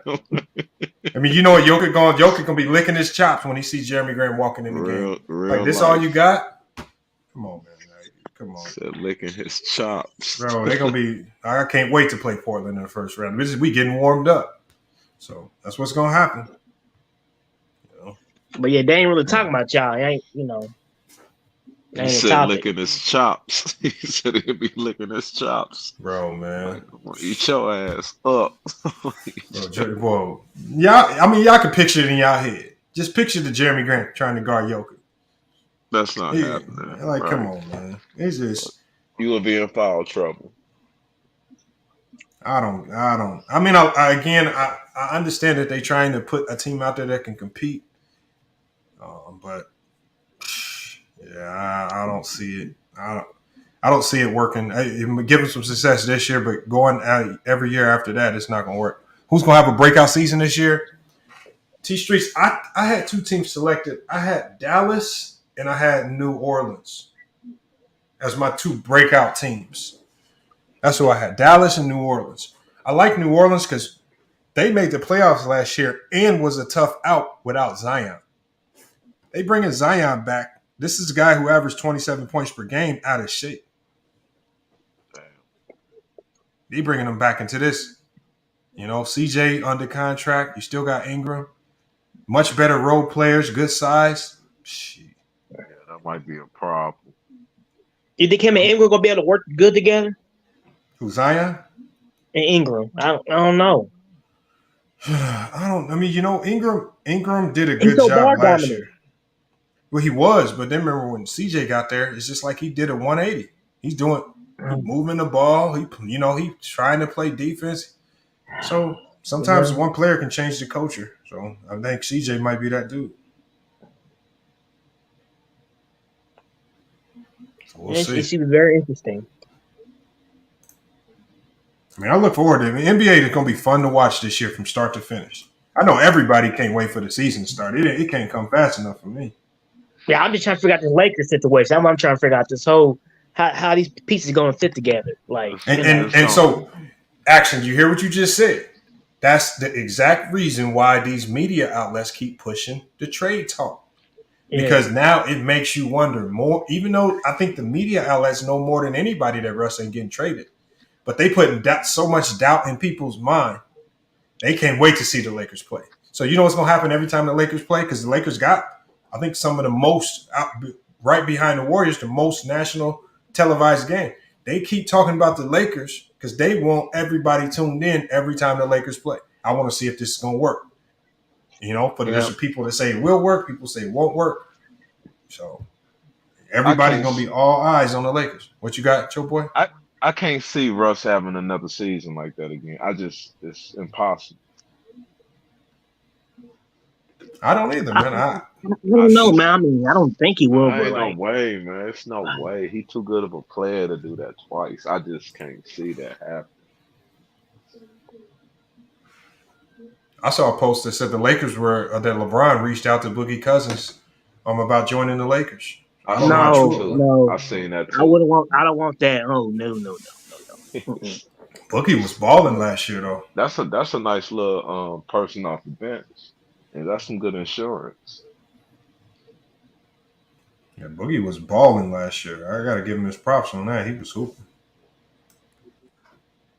I wonder why LaMarcus Aldridge ain't got an offer yet. I think he retired. I think he's trying to retire now. No, I don't know. He's still shown as a free agent. I don't think he retired. I don't know who else is out there trying to get signed. Let me pull up the free agents, man. Or at least officially free agents. Hey, Basil, you got to pull up, man. Hey, Basil. We ain't seen your man Coffee since I made that $10,000 bet. Everybody, I didn't forget. I made a bet. If y'all don't know, I made a bet with him. Well, hold on. He made the bet with me. See, I don't go out here pushing these bets on people. He said that LiAngelo Ball will be on an NBA roster to start the season.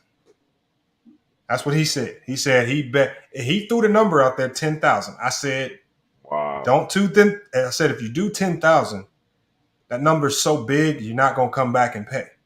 Real shit. I said, do a number that where you know you might just take a small L, like $100, $200, but you can still come back. He said he wanted to up it to 20,000. I said, no, I said, let's just do the 10. And he even hit me up on IG. He says, I want you to confirm this on IG. I went to IG. He hit me up. I said, I confirm. I said, this is a bet. But then Summer League came around, and then LiAngelo played like some hot garbage. He ain't got signed to a training camp. He ain't got no Exhibit 10 deal. He's no two-way contract. It ain't looking good, Basil. So if he is listening, Basil, if you somehow see him, I'll probably reach out to him on IG as well. Let him know I will have a week-long plea bargain for him of $5,000. He can gracefully bow out for $5,000. So that'll be the out. And I give everybody who bets, I give them a plea bargain offer because LiAngelo is not making an NBA roster this year. No, he's not. So my name is G League. Well, he might be on the G League team. He's definitely not going to be on the NBA roster. And I don't know, man. I mean, I don't know. And then you know what? Flight stamped it with the seal of approval. Flight said the man got money like that, so they stamped it with the seal of approval. They said the 10,000 good. Oh yeah, you need your bread. So, and he was adamant about it. He's like, 10,000 ain't nothing. I do that with my eyes closed. He said it ain't nothing. Well, if it ain't nothing, man, he should just pay it on up. Well, it's not over yet. The bet ain't over with yet because the season ain't started yet. So, we got 3 weeks. I mean, no, a month away. Well, about a month away. He got about a month. So I'm gonna extend the plea bargain. I'm gonna give a 2-week plea bargain offer, and then we got to go to trial. And anybody that's been in trouble, with the law, know that if you take your case to trial, what happens if you lose in trial? You get the max. October 3rd. You get maxed out. Got to get maxed out, man. So, hopefully, man, he just takes the graceful bow out, man. He just gracefully bows out of this one. Crazy. Why people do that? What's stopping him from getting signed now? He won't get signed now. First of all, to get signed right now. First of all, you're not getting signed to an NBA team if they don't even invite you to training camp. One. So, I mean, if he's not in nobody's training camp. I don't see no reports of him joining with nobody. Oh, we got FNS slots. You know what? Hold on. FNS slots. I'll be watching y'all channel, man. FNS slots, man. Hey, y'all, they got a good channel. But you know what, FNS slots, y'all got to give me some tricks, man, because I went yesterday. I went to the casino yesterday. They cracked me on my head. I could not find the right machine. crack me. They keep cracking me. I haven't had a good win in a minute, man. Y'all got to give me the secrets, man. Hold on. I got to drop the link for FNS slots, man. I got to drop the link for them, man. Hold on. If y'all don't know them, y'all need to check them out, man. Hold on. Let me drop the link for them. Super positive. Just good positive vibes when they hit them slots. That's probably why they be winning. Yeah, you got to hit the link, man. We need some of that positivity on the panel. I'm playing slots right now on FanDuel. Hold on, they got slots on FanDuel? Yeah, in the casino. Oh, you can't tell me that. Now, I trust FanDuel slots more than I do some of these other off-brand apps. They got slots. This Joe Exotic game be cheating, bro. I didn't even know they had slots on FanDuel. I can't tell my girl that. She might be playing slots now. No, you know what? I like the roulette table. You know what? I feel like roulette gives you the best odds of winning in the casino, period. You can bet red or black, 50% chance. Like, you walk into a casino, you'd be lucky to get 5% chance of winning. But if I tell you got 50% chance of winning, 50% chance red or black, and you can double your money, that's the best odds in the casino. You play roulette on FanDuel? I didn't even know they had it, Ralph. I'm just finding this out. I didn't know. This stuff is in the casino, bro. Bro, I didn't know. Dang. No, they got get the casino app.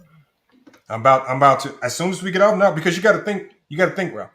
In Arizona, last year was the first year they allowed FanDuel Sportsbook in Arizona because, and they had to, Arizona basically told FanDuel, the only way we allow it here, you guys got to build an entire sportsbook center. So they built this big sportsbook complex right inside of the Suns Arena. They spent a whole bunch of money with them to get that. So yeah, a lot of arenas got their FanDuel things. Yeah, but Arizona made them pay up. So would have won $9K on FanDuel today.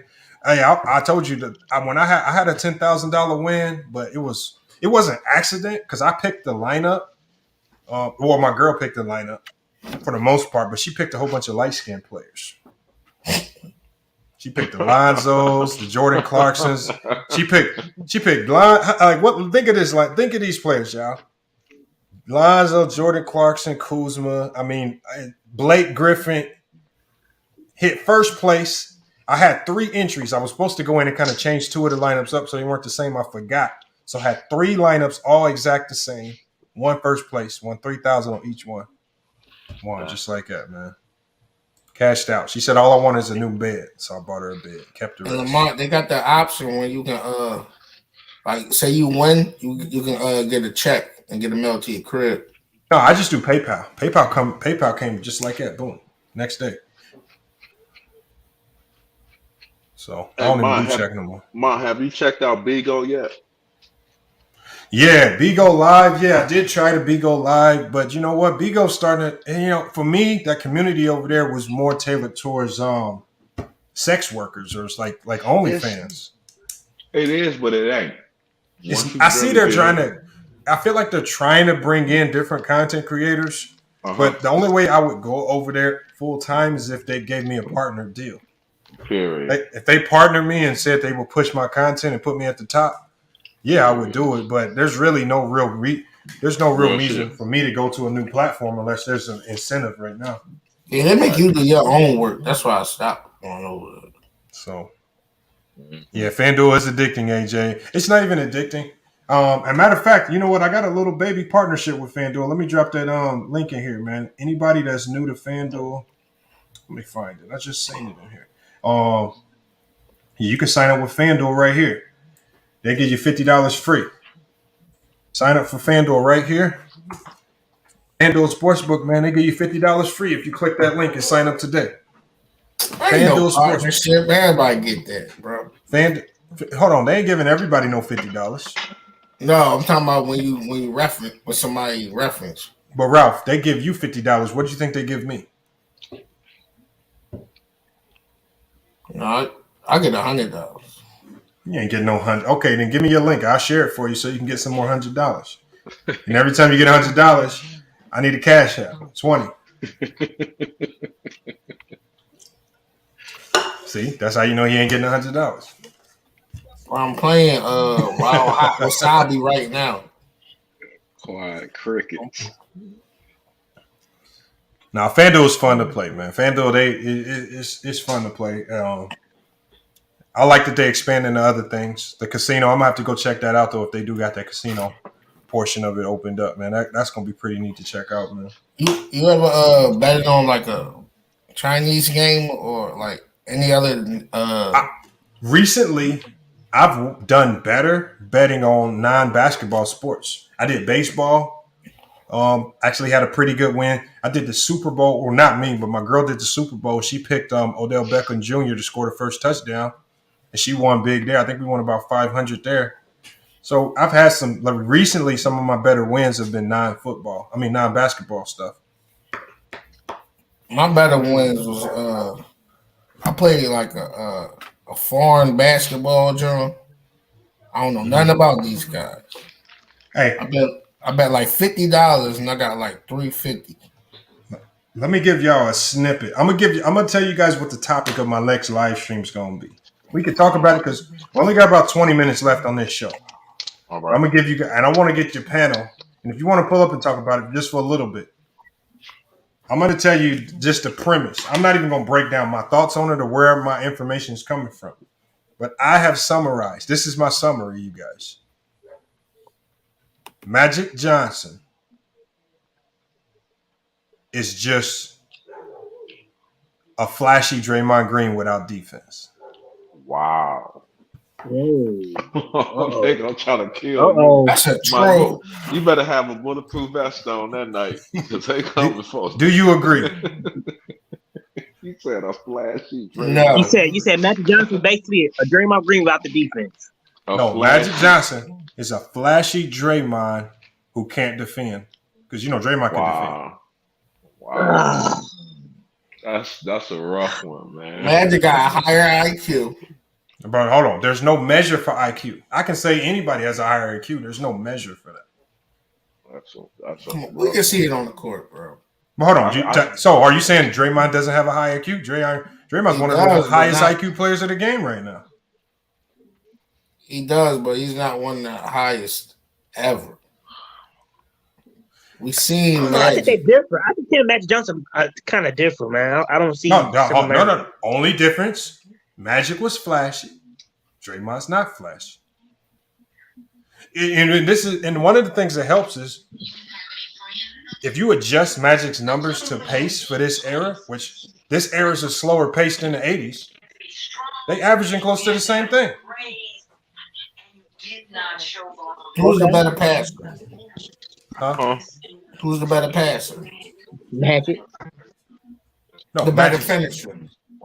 Magic the better passer. No, Magic's a flashier passer.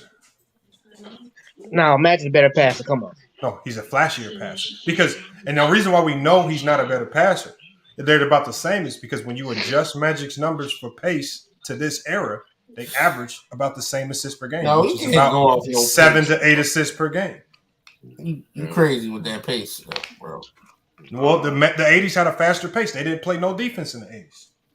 They were just fast pace. Damn. Draymond Green better than Magic Johnson. That's not what I said. That's what I'm saying. Because you just made me that's look what at it. Everybody else gonna think of that, man. That's what everybody you else making. thinking that way. No, that's what I'm saying. You know how it is. You just the way you just worded that. I'm thinking that now. I'm like, damn. Hold up. Let me. Hold on. First of all, we can never compare the two players defensively because that's one whole half of the basketball court that Draymond Green dominates Magic in. Period. But Magic better offensive player. Not close. Now, when we go to the offensive side of the ball, not close. Magic, yeah, not close. Magic couldn't shoot. Nope. Magic couldn't shoot threes. But you know what? They both knew how to make shots and threes when they needed to. Right. Is it he couldn't shoot or he didn't shoot? Magic couldn't. Hold on. Magic can't shoot. Magic struggles to shoot, man. Not till later in his career, his jumper mid range kind of got a little bit better, but he was never a good shooter. He was all right. He was okay. He wasn't a good shit. He was just but I can say all right for Draymond. Draymond Green, I seen him in the finals drop 35 in the finals. He shot when he needed to make them, he made them. But nobody's looking at Draymond like he's an elite, great shooter. We seen Magic drop 40-something in his first finals. Okay, Draymond Green's dropped a ton of 30-point games in the playoffs. So is Magic. Okay. So what's the difference? But Draymond, his 3-point shit went down. He's not good 3-point shooter as he was. How many chips Magic got? 5. 5. Draymond got 4. 3 MVPs. I don't know about this one, man. This gonna be that's a rough one. No, it's not. When you adjust Magic's numbers for pace, when you slow that pace down, he's putting up Draymond like numbers. Why you gotta slow it down though? Because the pace changes your numbers. If you get more possessions on the offensive end, obviously you're gonna get more assists. You're gonna, you offensively, which his game was all offense. His offensive numbers are gonna look a little bit better. I think I see it. So you tell me, Matt, you think Magic Johnson play in this era?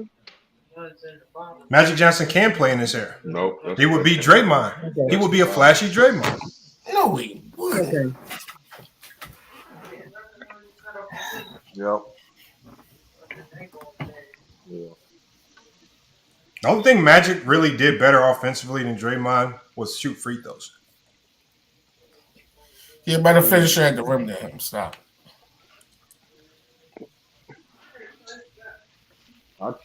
His post game better than his.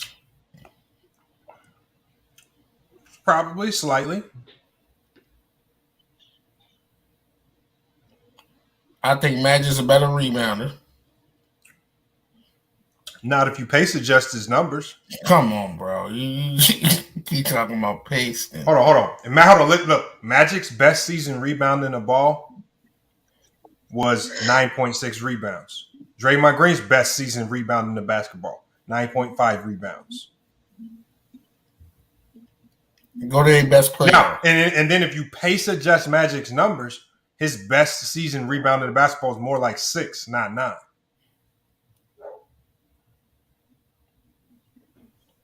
Oh man. I ain't entertaining that.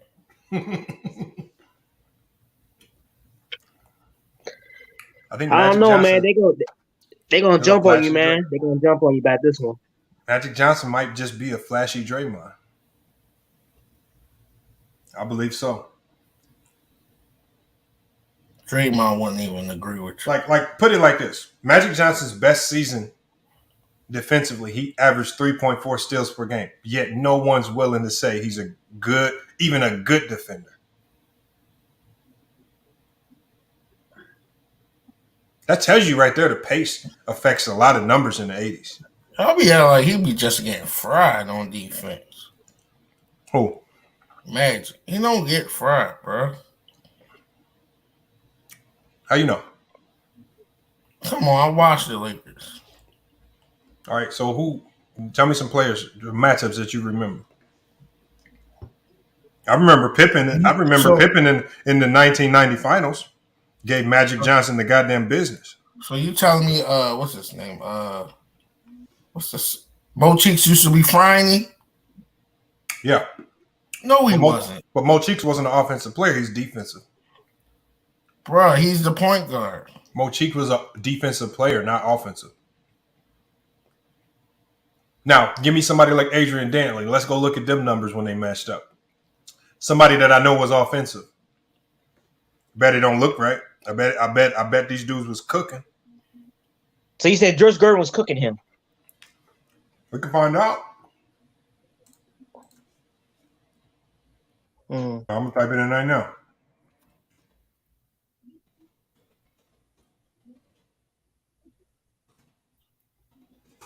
We will see. I don't know, man, but okay. Head-to-head games. George Gervin, Magic Johnson. George Gervin, every time he matched up against Magic Johnson, 27.3 points per game, 5 rebounds, 3 assists, 1 steal. Magic Johnson averaged 18 points, 9 rebounds, 11 assists. And George Gervin's record is 14-18. So Magic got the overall wins against George Gervin. George Gervin's high on Magic. He dropped 43-15 on Magic. Magic's high against George Gervin was 32, 16, and 19. Oh. So, yeah, I mean, he didn't have a problem scoring.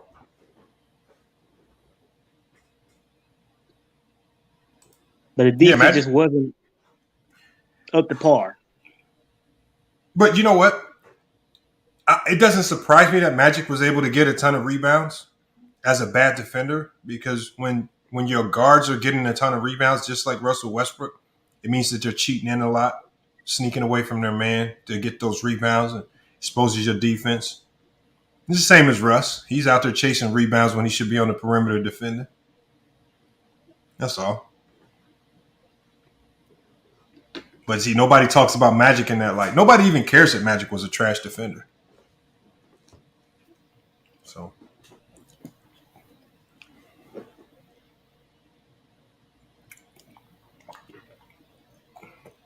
if you figure in Draymond Green's defense, pace adjusted, he might be better than Magic. No. I knew it was coming. You don't think so? I'll say yeah. Oh, Clover says comparing a point guard to a center. Draymond Green's not a center. He's a forward. Yeah, he's a power forward. He's a point forward. He's a forward that plays the point. But that's really all Magic is. In this era today, Magic would be called a point forward. Yeah. It wouldn't be called a point guard. He should be called point forward. Just like all the other big guards. Remember, they don't like calling players of this era what the positions they belong in. Because if you call Steph Curry a point guard, then Magic Johnson is no longer the greatest point guard of all time. So they got to come up with fictitious positions for. But that don't even matter no more now, does it? As far as position wise, everybody just plays. That's what it looks like. It don't even matter like that no more. It don't, but they're still labeled. They're still labeled by positions. I know, yeah, but by position, Steph Curry is a point guard. He's better than Magic Johnson all time as just player for player. Now, Magic has had a better career when you think about some of the teammates he had and the teams that he was on, Finals MVPs, etc. But if you go skill for skill, the only thing Magic does better than Steph Curry is pass. Steph's better at everything else. You're not a better floor general than Magic. Yes, he is. Floor general is just passing. So you try to break passing down in about 9 categories. Controlling the pace.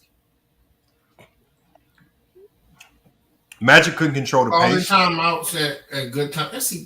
Bro, Ralph, go show me a stat where it says calling timeouts is a skill. Ain't no skill. Ask Chris Webber. Hell no. Being aware of situations is a skill, bro. Stop it. Don't mind. You coach basketball. Hold on. I don't recall Steph ever doing a Tragic Johnson moment, dribbling the clock out in the finals. But my man dude dribble it off his feet though. So that, bro. Tragic Johnson, do y'all remember? Like they act like Tragic Johnson didn't happen. You act like Steph ain't causing them in the finals, dribbling the ball off his feet. Okay, dribbling the ball off your feet and just dribbling the clock out because you don't know what the time is. 2 different things. One you're at least trying to make a play. Magic wasn't even trying to make a play. He just dribbled the clock out. You can't fight facts. You can't fight the facts. The truth is undefeated. You know that, right? He said Curry defense not good either, but Curry's still a better defender. He said Curry's a better defender. Yep. Curry better defender. Just lose the nostalgia. Magic was a horrible defender. If Draymond better than Magic, that means LeBron the GOAT.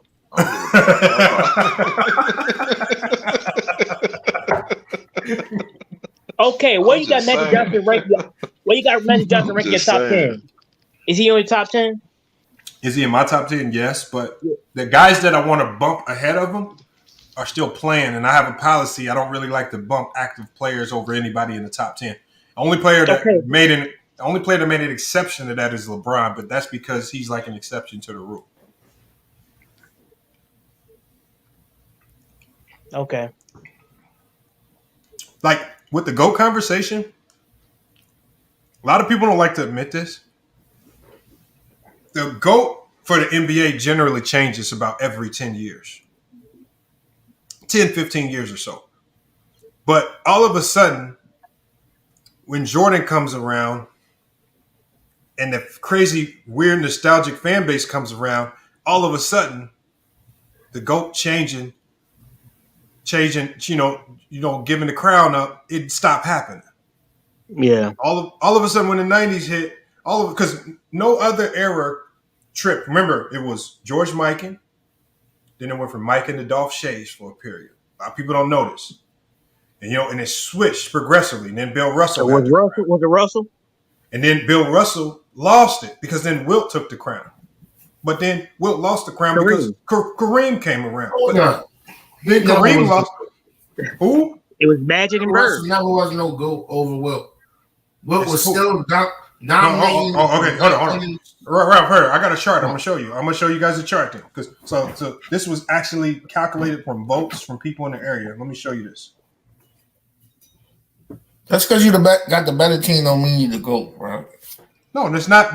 Remember, Bill Russell, voted by his peers, was one of the best players of his era, and he was voted MVP multiple times, not by the media, but by his own peers. Because of the team he had. Don't matter. If the players say you the best, they ain't caring about no team.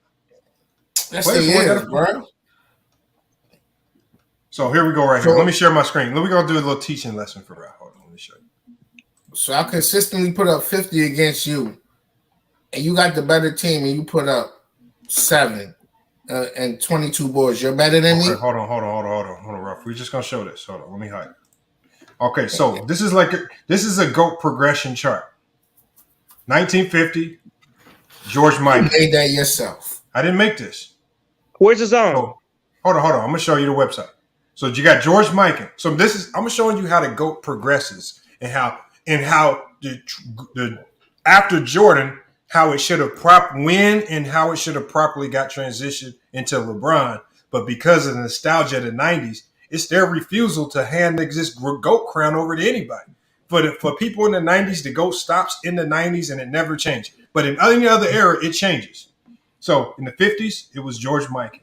So George Mikan. But then it transfers. You're going to see it change. There's a change of guard because other players get better. The game advances. And then it as you can see right here, Dolph Schayes took the mantle as the GOAT for a small period of time. We're not saying he's the GOAT now, but the game evolves. And so as the game evolved, look, Dolph Schayes had the mantle for multiple years. Best player in the game, dominant, took over the GOAT conversation, right? So we're going to keep scrolling through. Dolph Schayes still has it, right? Dolph Schayes still has it going into 1959-60.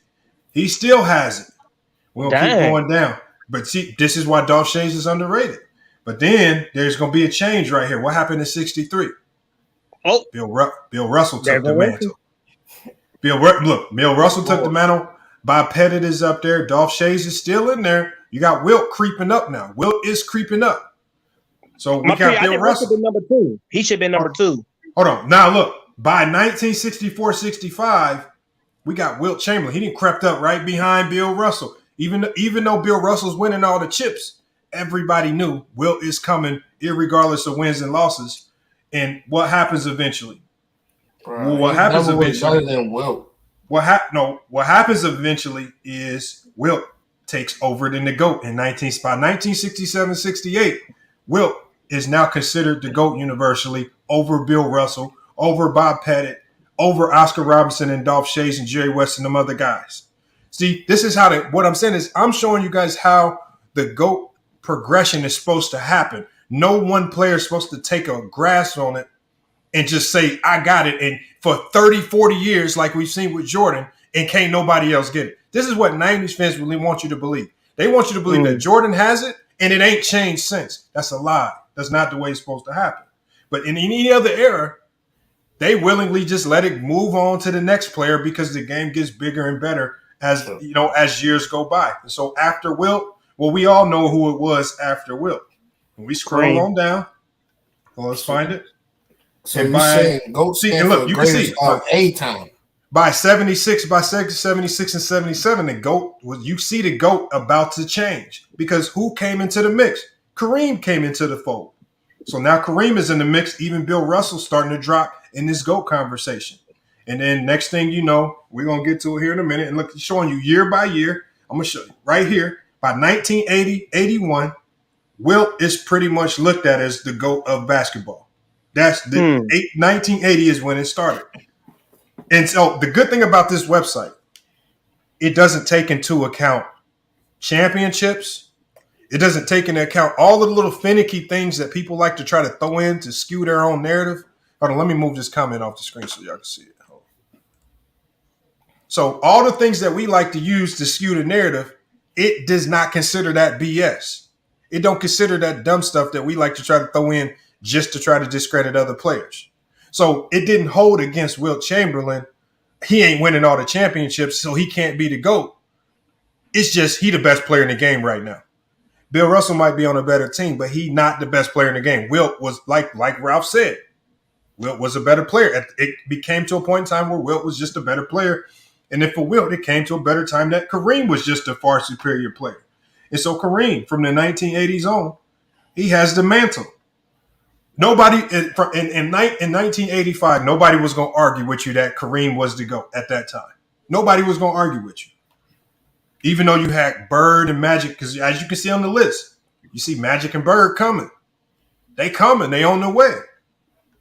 And that's what happened. But Kareem still has the mantle. Kareem and Wilt still had the mantle, deservedly so. Even though Magic and Bird are winning the championships going up into 88, 89. It's still Kareem Abdul-Jabbar's GOAT position to lose. He still has the GOAT position right there. And we see who starts to creep in 1989-90. Jordan is now creeping into that conversation. But he still has some work. Had Magic as the GOAT? He still no, I don't think it never had Magic as the GOAT. Magic was never better than Wilt. Kareem at 91, 92. He's still the GOAT. Going into 1991, Kareem was. Hold on. I wish we had a time machine to start talking to people about basketball in that time. People would be consistently saying Kareem. There was nobody walking around in 1991 talking about Jordan was the GOAT. They were talking Kareem and Wilt. That's facts. This is the true GOAT progression. And so Jordan is coming. You still got Bird and Magic in there because Bird and Magic's careers were pretty much over at this time. So they couldn't get any higher. They can't go up. The only people that can increase from here are players that are playing. And we all know who that player was. That's Michael Jordan. So what happens? Jordan usurps Bird and Magic. Remember, Bird and Magic can't come up anymore. But Jordan's coming. And so even going into 96, 97, Jordan still wasn't the GOAT, even though some people will try to tell you he was the GOAT after the first three-peat. No, you got a little bit more work to do, buddy. Keep putting in work. So Jordan didn't become the GOAT until, let's scroll down. So Jordan wasn't officially the GOAT. I would say they had him usurping Kareem. Damn. Oh, hold on. Shit. So according to this one, they told the truth. They telling the truth. I haven't even scrolled that far on this one. So they're saying he never was the GOAT. According to their GOAT calculations, Jordan never passed Kareem Abdul-Jabbar. Damn. But look, we know Jordan's not going to pass Kareem in this calculation because he's done playing by 0102. He's a shell of himself. He's not doing anything significant value other than hurting his chances of being the GOAT. So we can keep scrolling. 2003. This is the coming of LeBron, right? Oh. Really? So really, there was no one else to fit the bill. We see Shaq creep in 2003, which is deservedly so. He was dominating. I don't even see Kobe. How they got Clyde Drexler in there? Hold on, you don't see Kobe because Kobe originally was never in the GOAT conversation. Flat out. Right. We've been being honest. Kobe didn't start getting thrown into the GOAT conversation until he passed, and these people start elevating. Lie, bro. That's not a lie. That's not a lie. That's not a lie. That is a lie. Not a lie.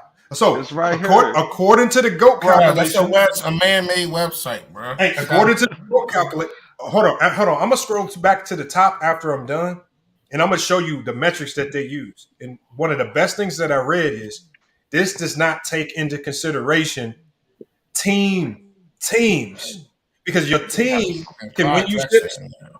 So hold on. That's not a lie. Drexler was never better than Kobe, bro. Hell is y'all talking about? So we're gonna keep going. Hold on, we're gonna keep going, y'all. We're going to the true and accurate GOAT, the GOAT assessment. So we're going to the 09. I see Duncan there a little bit. Hey, hold on. Now, do y'all agree with that? Duncan, deservedly so, belonged in that conversation. Yes, he did. Carl Malone don't deserve no GOAT conversation. You crazy? Yes, he does. Yes, he does. You crazy as hell, nigga. You crazy as hell. Yeah, you know why he does? Do is pick and roll. Like, get out of here, nigga. Hey, but Ralph, I know a ton of players that do pick and roll can't do what Karl Malone does. Because they ain't got his body built. No, stop it, man. Stop it. You don't know who the male Oh, who's creeping in there? LeBron? So by 2011, 2012, LeBron James has already usurped Wilt, Malone, Barkley, Magic, Bird, Garnett, Duncan. LeBron James is already third by 2012. So when did they say by 2012, 2013 he already passed Jordan, right? He passed MJ. You ain't getting on bullshit. Now, when does the only thing that can happen now is LeBron stays at number 2. He never usurps Kareem, or does by their metrics. This is a mathematical. This website's called NBA Math. They've used only mathematical formulas to come up with this. There's no human bias in this metric. Now, Karl Malone over Magic, that is dumb as shit, bro. Hold on. We're still at 2013. Remember, LeBron is still playing. Remember, he's the only one on this list that has a realistic chance of usurping Kareem. And he usurped Kareem in 2014, 2015. Damn. That's the realistic. That's the way the GOAT progression is supposed to go. So Jordan never was the GOAT. Jordan never was the GOAT. Bullshit. You don't know basketball. Jordan was never the GOAT. Jordan was only the GOAT to 90s fans and the nostalgia. I don't care about the Jordan thing. I'm talking about the fucking Karl Malone and Charles Barkley over Magic Johnson and Larry Bird. So why you mad about that? Stupid as fuck, bro. Why you mad about that? Championship. I told you. Hold on. Ralph, I just broke down to you that Magic might have just been Draymond Green with a flashy pass. Okay, you take his name out of this. Okay, take him out. Ralph, let it go. We talking about goats. Don't let it go. We talking about goats. KG. Ralph, let it go. We talking about goats, not guys at 9 and 10. It don't matter. That's what okay, now that you got at the end of the bench don't make this shit accurate. What we're gonna see is does anybody else actively playing better than no KG? Does anybody else actively playing creep into this list? Let's just see. Keep going. 20, because I don't know how far this goes, but we're getting close to 20. There's Kobe. I just seen. Hold on, go back up. Where's Kobe? Where's Kobe? Go down one. Hold on. Right there. Look. Hold on. That's something else right there. That's something else. You see him right there. Because that's 11 through 20. Right here it says 11 through 20. See, this is GOAT rankings 2017, 2018, 11 through 20. They got Kobe where he should be, where I told you he's always been. All the way at the bottom. That's not where he should be. No, I told you Kobe was always 10 to 15. Where did he have it? They got him around 15. Bro, they got 11 fucking Chris Paul better than Kobe Bryant. The fuck is you talking about? They don't have no Chris Paul better than Kobe Bryant. Ain't he at the top of the list? Damn, they got Chris Paul over Kobe. Well, that's dumb as shit, yo. Y'all don't know basketball, bro. Go talk to Kobe about that. They got y'all niggas. No, this is a troll bullshit. We see who the GOAT is. We know who the GOAT is now. No, we don't know. So the real GOAT progression. They go James Harden and Westbrook and here come the youngsters. Here, no. This is per season GOAT ranking. This is different right here. Preseason. So this is per season. So basically, they're saying best individual seasons. Okay. So per season GOAT ranking, based on your best individual seasons, this is what it will look like. And Russell Westbrook has had some great individual seasons. He deserves to be in this list. Magic as well, Bird as well, Wilt definitely, Kareem as well. So this is right when you're talking about per season, just the best individual seasons. But let me. What I want to do is I want to explain to Ralph. I want to show Ralph the metrics that they use to even create this. And I told you, don't add up. I know it don't add up when you have flaws in your logic. So right here, hold on. One hand. Hold on. Karl Malone. Hold on, Ralph. We're about to explain it to you. Hold on, Ralph. Right here, boy. Right here. Methodology, flaws, GOAT progression, per season GOAT standing, top ranked seasons, best rookie seasons, and best by position. So again, if you want to read the mathematical formula and the metric that they used to create this, that took out all biases, you need to go talk to them. Right? The one thing that I like right here. Hey, here's the hold on. The best thing about this is it says, as mentioned in the methodology section, the playoffs were irrelevant. Hold on, somebody got some background noise. I think it's you. No mathematical formula can say talk about flaws. Hold on. So it says right here. It says the playoffs were irrelevant before 1973-74 because we don't have the numbers necessary to calculate impact in the same manner. What they're basically saying is certain categories like blocks and steals and finals MVP awards, some of these things weren't calculated before 1973. So it's hard to calculate some things. So a player like Bill Russell, it's going to be hard to calculate his impact when defensive player of the year awards didn't exist. Some people say, how did you win MVP and defensive player of the year? Well, if winning MVP and defensive player of the year is something so great, Bill Russell would have had like 5 of those. Or how many MVPs he had, he would have just as many defensive player of the years because he was always the best defensive player when he played. No, he wasn't. So yes, he was. So what this does was this takes away some of the meaningless stats that people like to throw in there, like playoffs and playoff runs, because we know at one point in time the playoffs only consisted of 2 rounds. So you can't give a player of like the 50s and the 60s credit for getting to the finals a bunch when all they had to do was win 1 round to get to the finals. So this formula right here takes away things that would boost up a player and make it off balance, and it just levels the scale. It doesn't allow Jordan to use 6-0 because of his team, and then you discredit a guy with a lesser team like a Wilt Chamberlain who's having to battle against the Celtics a whole bunch. You got to discredit him. It's like people like to say, oh, Wilt was 2-4 in the finals. All right, well, Wilt definitely didn't have the help that Bill Russell had on that Celtics team as well. He don't have better stats than Jordan in the playoffs and the finals. Ralph, I'm just saying, basically what I'm saying is the equation that they're using evens the scale for everybody, and it's basically telling us. When you're set flop. Hold on, Ralph. It's basically telling us, and I'll give you the link so you can go read through this yourself fully. But it's basically telling us that if you even the scales completely, Michael Jordan was never the GOAT. Well, they had Clyde Drexler over fucking Magic or some shit. Hold on. Over some niggas.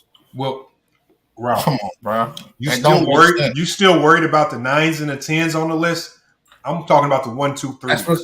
No, that matters, Lamont, because it shows that the list is flawed. Why is it? No, it's flawed in your broken. Ralph. It's flawed in your broken mind because your mind is filled with biases from years of SportsCenter. No. Clyde Drexler wasn't. Go back to Clyde Drexler up the list. All right, watch, see the people that. Hold on. What do you have against Clyde? Clyde is an all-time. No, he is, but he's not. I think they had him over KG or something. So bro, he's not. That's not a far-fetched thing to say that Clyde. He's not better than KG, bro. Yes, he is to me. No, he's not. To me, he is. I mean. Okay, hold on. It's the top 5 power forward. This is how you know there's a lot of truth to this list, because this is hitting Ralph's soul. He cannot stand to see the truth. There's no truth to it because he's not. Some of these players that's in the top 10 of the GOATs of them years are not better than their contemporary who they played against. No, because you say so? No, it's fact, Lamont. Ralph, we can't just say everything's a fact just because you say so. Is Charles Barkley better than KG? Yes or no? According to the GOAT metric. Now it's according. Come on, bro. According to the GOAT thing, he is not better than no KG, bro. Stop. Okay, Ralph. I know you love content, but Ralph. Why? Tell me why. Break it down basketball. Make it sense basketball wise. Why Charles Barkley was not a better player than Kevin Garnett? KG is more dominant than this man. His post game is better. His defense is better. Hold on, Ralph. You could have said a ton of things, but you just said Kevin Garnett's post game was better than Charles Barkley's. That's what you start with? Stop it, Ralph. It is better than his. Ralph, we got to move on from there. See, that's why you're not credible. You just said his post game is better than his. The one thing Charles Barkley did better than Kevin Garnett was score and play the post better. No, he didn't score better than him. What the fuck? Yes, he did. Yes, he did. No, yes, he did. Did you see? Come on, bro. Did you see how him and I gotta drop the link. At it? I gotta drop the link. Are you going to height? I'm telling you, man, he did. Bro, no, he didn't, bro. Barkley was a better scorer than Kevin Garnett. No, he wasn't. And it's not close. No, he's not. I mean, to be honest, man, I mean. Now, if you right, how's Carmelo better than Kobe? Niggas just you love the troll, bro. Hold on, Ralph. This is not me. This is a mathematical equation. There's no mathematical. How can you calculate flaws? But Ralph, you just said flaws. Hold on, Ralph. We know your thinking is flawed. You just said Kevin Garnett was a better scorer than Charles Barkley. Bro, he is, bro. So we know everything you say from that point forward is not trustworthy because you couldn't be honest about that. No, you're not being honest. But bro, you just said, look, I don't even like bigging up 90s players. But Kevin Garnett could not score the ball like Charles Barkley. Not close at all. That was bad. Hey, let me ask Ralph a question. Hey, Ralph, can you name a player that's top 5? Or no, let me scratch that. What is Michael Jordan top 5 in statistical category? What is he top 5 in? Scoring.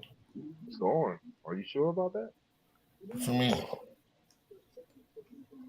he's I think the 5th best all-time scorer. You know LeBron gonna be top 5 in 3 of them categories. Right? What do that mean? What do that mean? I wasn't even arguing. Okay. That don't mean anything. All right, I'm gonna just leave that alone. Hey, y'all. Let me ask y'all a question. You know how all of a sudden, when LeBron James is about to become number 1 in a lot of these categories, it don't matter. All of a sudden, these categories don't mean nothing. Remember, it was big. I never was arguing for no Jordan. Hold on. It was big for Kareem to be the number 1 scorer all time in NBA history. That was big. Now all of a sudden, it don't mean much. Yeah. Now it don't mean much. Y'all act like I was arguing for Jordan. That shit don't mean. I'm talking about the other guys on the list. That shit don't add up. Okay, Ralph. This is not a human's thinking. This is a computer with no bias. It's not no computer, bro. It's a man who put in the numbers and all that. So it's not computer thinking. So, like I did. Machines don't work without man, bro. So you're lying right there. The GOAT progression. The GOAT progression in its truest form. Because again, Ralph, you couldn't even be honest about Barkley and KG. That's why we have to use the computer. Because people like you will lie. Okay. So, we progressed through it. Remember, you said that there was no point in time where Bill Russell was better than Wilt. That's not true. Bro, this nigga was averaging 50 and fucking 35 and fucking 22. And Bill Russell. Hold on. How is Bill Russell the best in the league when he's not even the greatest rebounder of his era. So to be the best, you have to be the best rebounder? No, I'm saying like that's this is not a greatest rebounder of all time. You're not listening or understanding, bro. That's his best attribute on the court. Rebound. That's not his best attribute. Yes, that is. You can't say defense. No, you can't say defense because we don't have the stats. That's what they said on that thing. That's not what it said. Yo, bro, you just read it and said what they said. Listen to what I said. About defense. Ralph, this is what I said. Because people saying you messed up the stream because you bringing nonsense. This is what I said. I said what it does is it evens the scales on things that are imbalanced. So for players who could win Defensive Player of the Year awards, what it does is it doesn't give you all that credit. So like an Hakeem Olajuwon who won MVP, or he has the Defensive Player of the Year and an MVP. The thing is, some awards didn't exist when Bill Russell played. So this measurement right here balances the scales and just basically lets you know, okay, it has to take away things from players that older players weren't afforded, and it has to add to, basically just does a lot of things to balance it out. Get off my nutsack. Your mom's slow, nigga. So with right here, see, and the reason why you know this list is accurate because it didn't just made Bill Russell the GOAT because he was the best player in basketball over time. But even though by 1966-67 Bill had more championships, this ranking said Wilt is the GOAT, even though he doesn't have the championships. That tells you it's giving a fair assessment. It's not doing what like JDRs do, keeping Jordan at the top because of the 6-0. It's basically saying we still know just because he wasn't winning championship, he's still the best right now we've ever seen. At that time, Wilt was the GOAT. And he was the GOAT for a number of years. And he was the GOAT until who passed him up, Ralph? Right. Like Max said, the reason this metric is flawed because they didn't calculate steals and blocks. You and Mac Def are about on the same basketball level of knowledge. That don't really mean much just because Mac Def said it. No, that's what I was saying. Like, yeah, Mac Def lost the debate to GOAT Mike. I can run off the list of very, very inferior basketball minds that he lost debates to. You talking about lost a debate to a voting system? No. Then y'all vote that. Then y'all vote. That's a lot of people voting. That's opinion. Ralph, all I'm saying is this, man. It ain't nobody in basketball history that's top 5 in points, assists, and rebounds. Nobody, bro. So when my man do that, it's over, bro. Conversation. Why did you keep making an argument for LeBron when we? Did I say LeBron name? Did I say LeBron name? We know what you're talking about, bro. That don't make sense. He said, "Go to the current list." All right, I'll show you. So by 1979-80, Kareem became the GOAT over Wilt and Bill Russell. Now, by this point in time, is there anybody else that should be in a GOAT conversation by 79-80 besides Wilt, Bill Russell, and Kareem? You couldn't throw Oscar in there. You couldn't throw Jerry West in there. It was only these 3. That is no Dr. J. You couldn't throw Dr. J in there. You say. And remember Dr. J. Because remember this GOAT conversation is based off NBA. The one thing that hurts Dr. J. He spent a lot of time in the ABA. And so, again, that's unfortunate, but that did hurt him. That hurt him being up there. But they said the ABA was a better product at one moment. Because there were a lot of people in the 80s, in late 80s, going into the 90s that were saying if Dr. J would have spent his entire time in the NBA, he would have been considered to go over Jordan. That's a lot of people that say that. But it's just unfortunate that he spent all of that time in the ABA. It's just unfortunate. But you can still give Dr. J his flowers. As you can see on this list right here, he's still getting points in this GOAT metric. So somebody said go to the current. So the current, I think it goes to, let me see.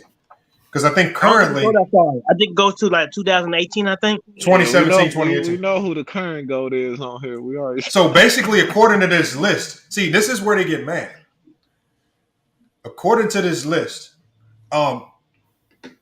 No, we about to shut it down here in a second. Normally with the 3 hour mark, we shut it down. Mahari not gonna like this subject. Mahari, this is gonna be our topic for another day. We might do this tomorrow. But according to this metric, Jordan never became the GOAT. And the only thing that he did was in 96, he passed up Wilt Chamberlain. That's it. He did not do enough, according to this calculation, to pass Kareem. And this is something that Bees has been preaching for a long time. Bees has been adamant about Jordan never did enough to pass Kareem. And when have Barkley been better than Larry Bird? Like, come on, bro. Bullshit. Why? Is it bullshit? Is it Ralph? It's bullshit. Ralph, hold on, Ralph. Is it bullshit because Barkley was never on a team as good as the Celtics? It didn't win. No, forget all the championships, bro. And like it's not statistically in the same league as. Okay, why? Okay, so just like we told you to do it, Kevin Garnett and Charles Barkley. Break down why you think Larry Bird is a better basketball player than Charles Barkley. Bro, I don't think you watched enough. Stats, bro. You know the stats. I don't know if you watched enough of Larry Bird to answer that honestly. You just going off the name. You just going off the name. You going off the 2K rating. This is what y'all doing. I just Hey, can you go to the current? Hey, who the current go right now? I forgot. I just want to see that again. I'm gonna show you. I'm gonna show you the current. Now, a lot of people don't like it. The current. Now, look, y'all. Anybody that's coming in, this is not me. This is NBA math, an algorithmic system that's taking away things that imbalance the arguments. And so, when you take away the things that imbalance the arguments, this is basically saying Jordan never became the GOAT over Kareem. And it's saying that in 2014, 2015, as you guys can see, and I'm about to get to it here in a second, this is what happened in 2014, 2015. That's what happened. So Barkley was better than Kobe Bryant his whole career. That's the bullshit I'm talking about. You go by the metrics right there. I guess so. What the fuck he ain't, bro? He stopped doing scoring, bro. Now look, when you talk about Malone was up there. Why was Malone up there at that time? Because he was one of the greatest scorers in NBA history, right? He was unstoppable. I mean, at that time, he was Malone. Like, you trying to diminish Malone now, but Malone was doing it for a long time. I just said Charles Barkley. Multiple MVPs. I bet no fucking Kobe Bryant, bro. Yeah, that's because you're a Kobe fan. Bro, you know he's not better than him. Man, Kobe ain't even on his list, bro. What are you talking about? Man, shut your ass up. Hey, but Mr. Fuck you mean? What up? I've always said, before Kobe passed, on all of these lists, Kobe was between 10 to 15. He was never in the top three. I remember you saying that. I've always said that. And then all of a sudden, he became top three. And I'm like, hold on. Just because he passed? This is like they did Nipsey Hussle. They did Nipsey Hussle the same way. Now Nipsey Hussle's a GOAT rapper. He was. But when he was alive, did nobody listen to Nipsey Hussle? You sound like you're not even from America. Go learn some English, nigga. Why you upset, man? Why you in your emotions? You sound real tight. Ralph, we know everything you say is biased because you just said Kevin Garnett was a better scorer than Barkley. That's it's biased. 5 Drexler better than Kobe Bryant, nigga. Yeah. According to this metric, yes. According to this metric, Charles Barkley better, way better. Hey, when you hit him with the math, when you hit him with the math, they get mad. It's not no math. Yes, it is math. No damn flaws. Don't get mad at the math. That's not math, bro. Yes, it is math. It's not. I understand. What's good, y'all? You said flaws was one of the best. Hey, now, hold on. Let me talk to Mahari real quick. Mahari. I found a website called NBA Math. I did my research on them, and they do a really comprehensive breakdown of their GOAT list. And they basically talked about when you study NBA history, there are certain things that you can't give players of the past. Like when you talk about a player making the finals a ton of times in the 50s and 60s, when there was only 2 rounds of the playoffs, right? So you can't, but then you can't also imbalance that and say LeBron James had a ton of deep playoff runs and give him more credit because he played in an era where the playoff runs and the rounds were deeper, and his playoffs numbers and stats are heavily skewed in his favor because he just played more playoff games. This website does a good job of taking things like no Defensive Player of the Year awards for Bill Russell and balancing it out with players who were able to win those awards, so you don't over-elevate guys like Hakeem and say, oh, he won the Defensive Player of the Year award, but you don't give Bill Russell any credit because he wasn't able to get it because the award didn't exist. So it brings balance to everything by balancing the tides. And according to this mathematical equation, when you balance the scales and you take nostalgia out and favoritism out, it says Jordan never was the GOAT. Well, can you do me a favor, Lamont? After this live stream, send me the links. Text me the links though, so I can, I can read for it myself because I just learned this for the first time. So I wouldn't give a clear cut opinion about it, but I will say, from a fan's perspective, people will always say that Jordan's the GOAT because they've seen him all over TV. It's all commercialized. And listen, I love Michael Jordan. He's my favorite player. But if we're being really honest with ourselves, he was no better than Kareem. I mean, Kareem dominated from high school. I mean, you look at his college career. The man didn't even play UCLA varsity basketball until after his sophomore season. And he was still averaging 25 to 30 points a game. And keep this in mind, the NCAA banned dunking because Kareem was 7 foot and could dominate everybody and still was able to perfect the greatest shot that you still can't block, which is a skyhook. And nobody still can't do it. Nobody can't even do that shot no more. It's not even used. Exactly. No.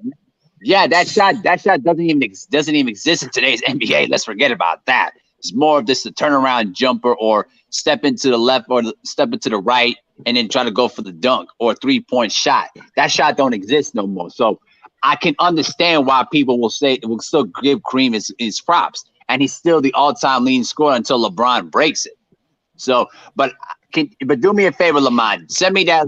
Text me that link, and I'll look at it myself too. But it does make sense that people will say that Jordan's not the GOAT because of X, Y, Z, A, B, C. I mean, that's fine. That's just people's opinions, and that's what people will look at it though. To me, Kareem is going to get his props for being the all-time leading scorer.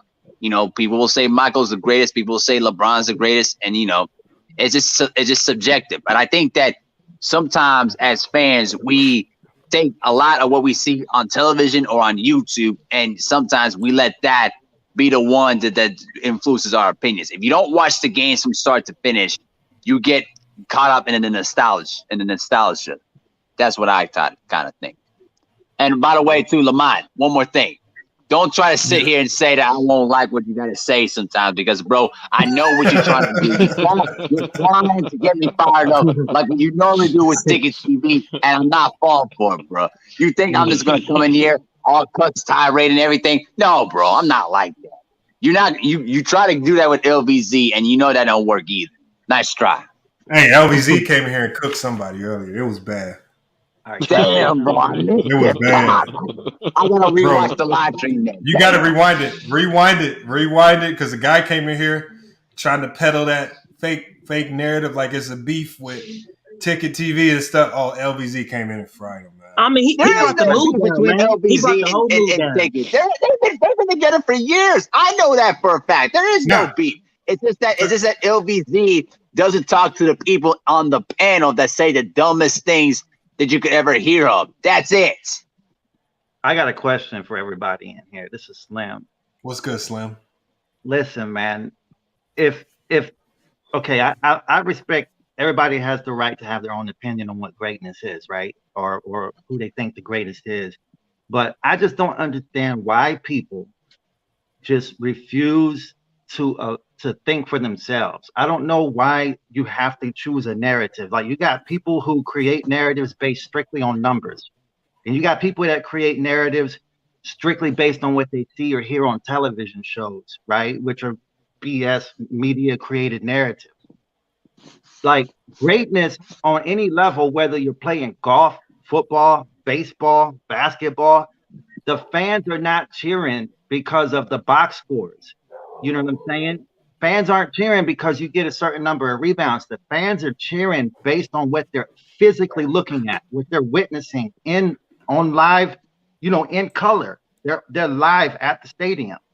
So why is it that we have to define greatness based on numbers? What's the whole point in watching watching a game on TV? Like, are any of you right now willing to just say, you know what? I'm never going to watch another game on television live because I'm just going to wait for the box scores and the stats to come out. Ralph does that. Well, Yeah. Well, there you Bro, go. when have we seen Charles Barkley do that? Kobe Bryant? You said what? I watched the game. Charles Barkley, 16 years and 20 years. When have we seen him better than? Okay, hold on, Ralph. Hold my heart. I know you're gonna read this later, but this is what made me really do a deep dive into everything that this link had to say. I'm gonna read this paragraph to you, right? So it says, we're not going to fall into the trap made by other GOAT rankings and insist our order is the only acceptable one, since everyone values different legacy components uniquely. That is a fact. Every era values something different. We know that's a fact. So it also says that's what makes this conversation so difficult in and of itself. How much are you swayed by championships, longevity, era translations, and other possible pieces of the argument?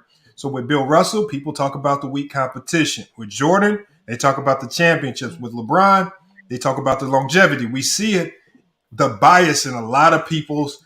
This is why you have to have some type of algorithm to decide these things, because people themselves have too much bias. So it says our ranking here is intended to tell you who produced the most on both ends of the floor relative to his peers.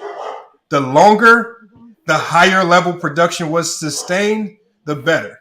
It says, but team results like deep playoff runs and championships don't have any bearing in this particular ranking. I think that makes sense. All that says to me is that whoever did this article is just trying to prove.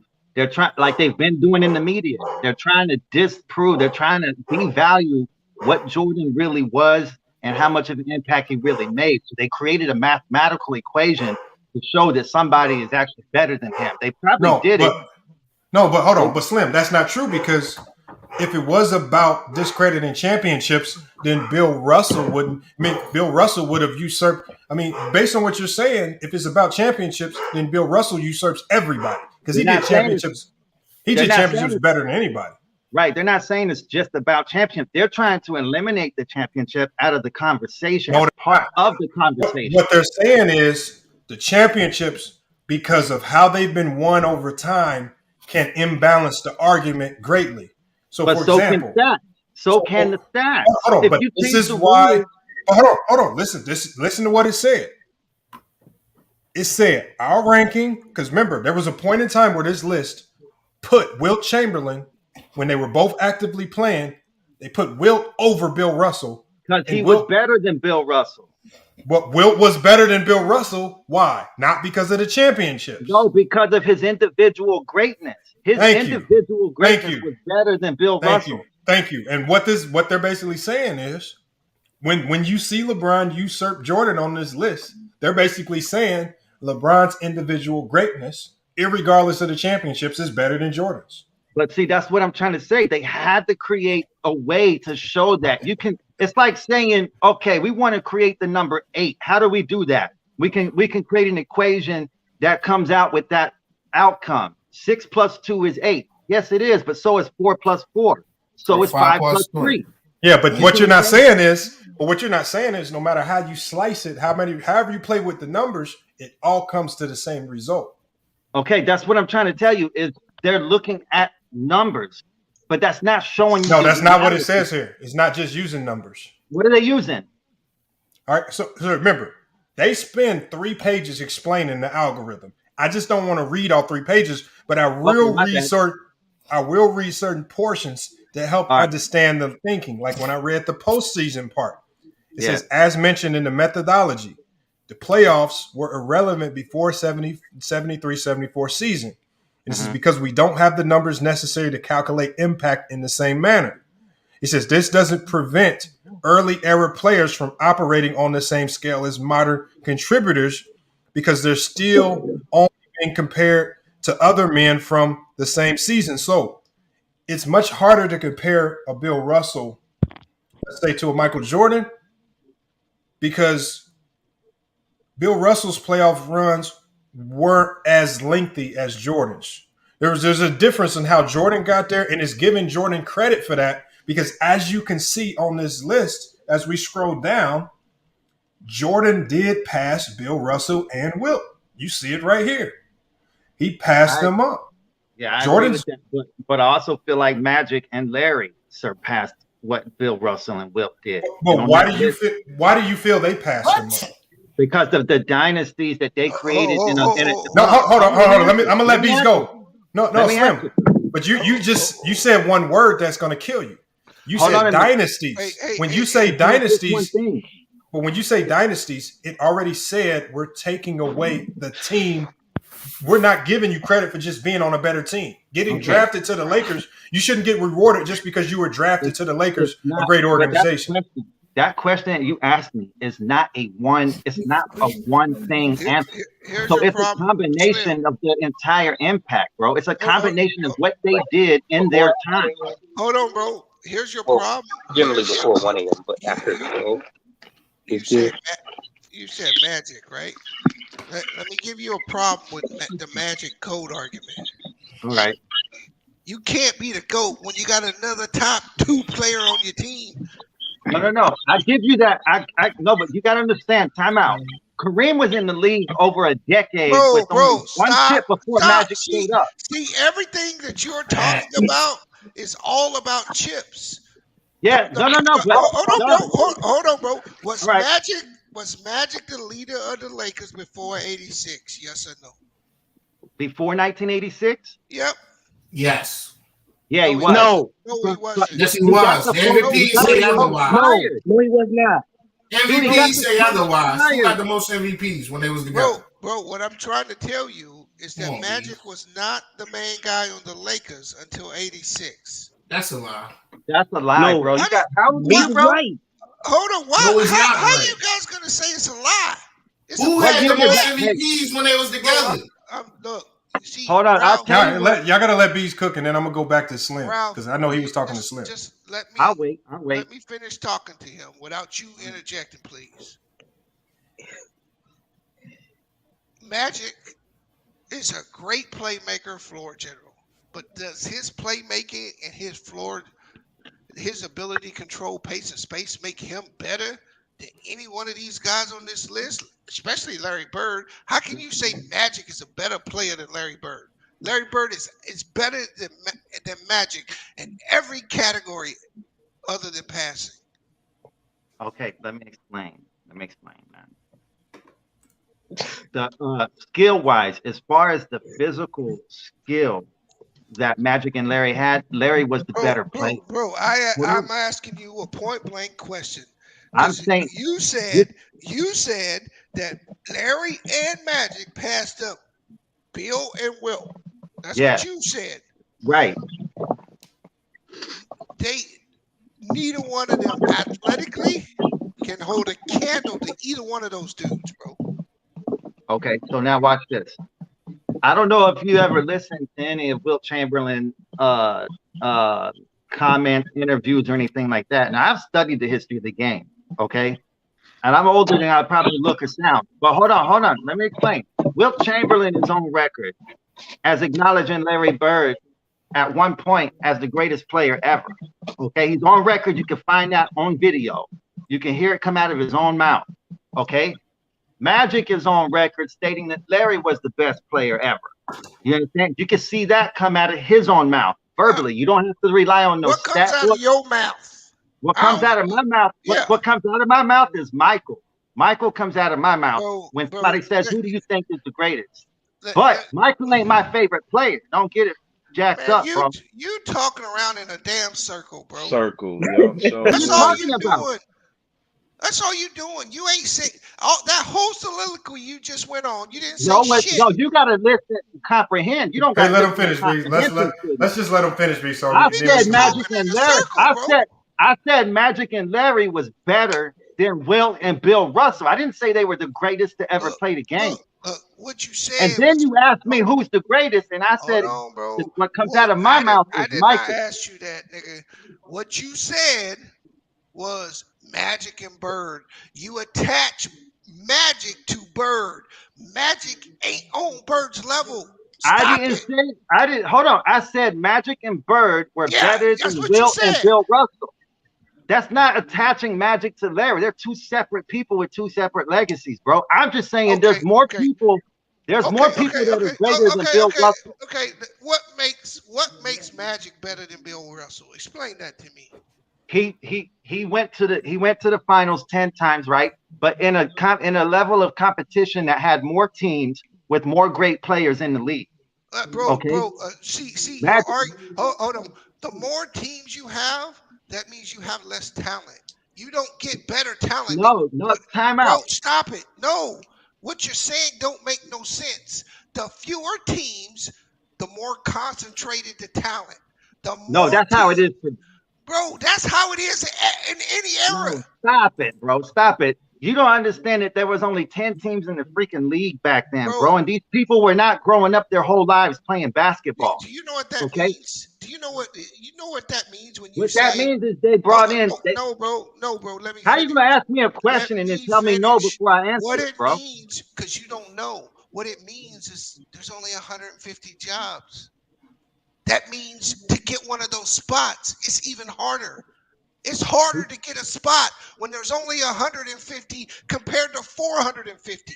See, this is that Michael Jordan logic that's been going around. So let me ask you a question. Let me finish what I'm saying. This is Michael Jordan logic that's been going around for a while. I'm not a Jordan fan. I mean, you got me fucked up. You got me messed up if you think I'm a Jordan fan, bro. Hey, Lamont, I'm done with this dude. But he just said it was Jordan logic, not that you were a Jordan fan. No, but don't let me in like I'm some Jordan fan. Hey, this nigga cannot listen to nothing, bro. He just want to talk. Go ahead and speak your mind, homie. We're gonna see if you can be silent as long as I'm. No, dog, I'm done with you. Go ahead, speak your mind. Speak your mind, then, bro. You getting all emotional. Speak your mind. Emotional. I'm done with you. I don't play with kids. Okay, so then if you're done, let me talk then, and then I can go ahead and cook Slim. Go ahead and cook Slim. Telling me what I think. Go ahead and cook Slim. Hey, watch him bitch for the next 5 minutes. Watch. Homie, you gotta learn how to. Go ahead, talk, nigga. All right, say what you gotta say. Yeah, let's get to it. Let's get to it. Check this out. My whole point is, can any of you guys, anybody stop watching the games and just wait for the box scores to come out? Are you gonna get anything out of that? Because if you're basing greatness on what the hell you're looking at on some computer or some kind of Wikipedia or some type of NBA reference page, that's not like getting the full experience of actually what's happening, bro. You know what I mean? So there was a time, because these guys came one before the other, there was a time when Kareem was considered the greatest. There was a time when Bill Russell was considered the greatest.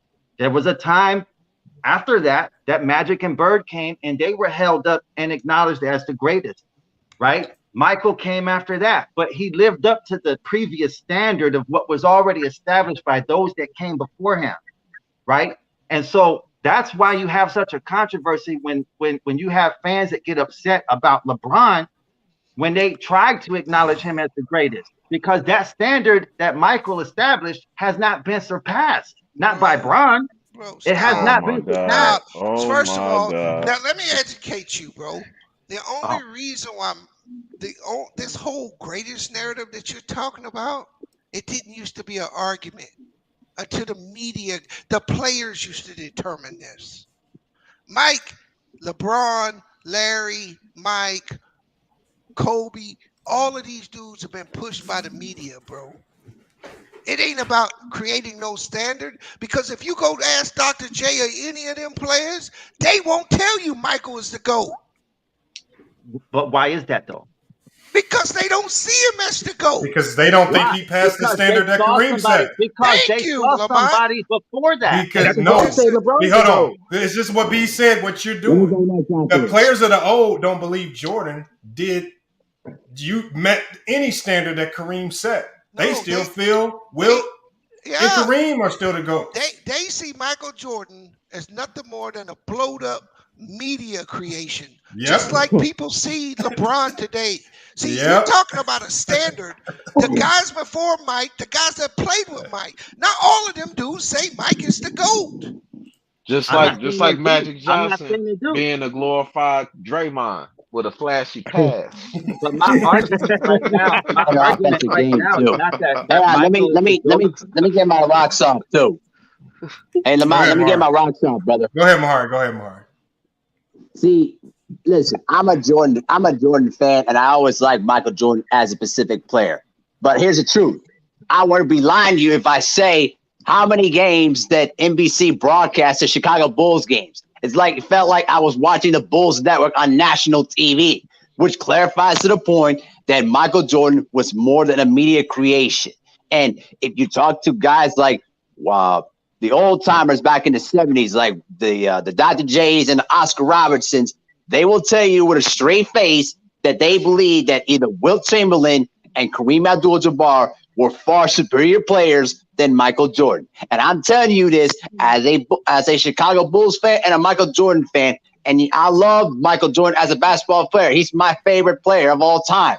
But the truth is, he was a media creation. And more importantly, the rules that Michael Jordan was given to by the commissioner, David Stern, benefited Michael Jordan, while the rules back then for Wilt were made to disadvantage Wilt Chamberlain back then. Even Kareem, too. Think about that. I agree with that. But that's because there were two parts of the NBA that changed from that time to Jordan's time, because it got commercialized and it started traveling as a global sport. Where back then, when Wilt and Kareem were coming into the league, it was only a national sport. It wasn't even on TV in Bill Russell and Wilt Chamberlain's day. They only held games on radio. So because Michael had to be marketed for television purposes, the media, the drive, that engine had to work behind Michael in a different way that it wasn't even able to work with Magic and Larry. Hey, Slim, let me ask you this question, Slim. The 1980 finals, the Lakers won, Magic won MVP, right? Yeah. Did he deserve that MVP? No, I don't think he would have won that if Kareem doesn't go down. Because even though Kareem went down, he still did. The dude averaged 18 points for the series, bro. Well, you're basing it on numbers. No, I'm basing it on he wasn't the best player in the series. Who was the best player in that series? Kareem was. Okay. When they got back to LA, I think there was a conversation between them two where Kareem was how many games did I need to get my Finals MVP trophy. It doesn't matter. Kareem averaged like 33 and 14 in 5 games, bro.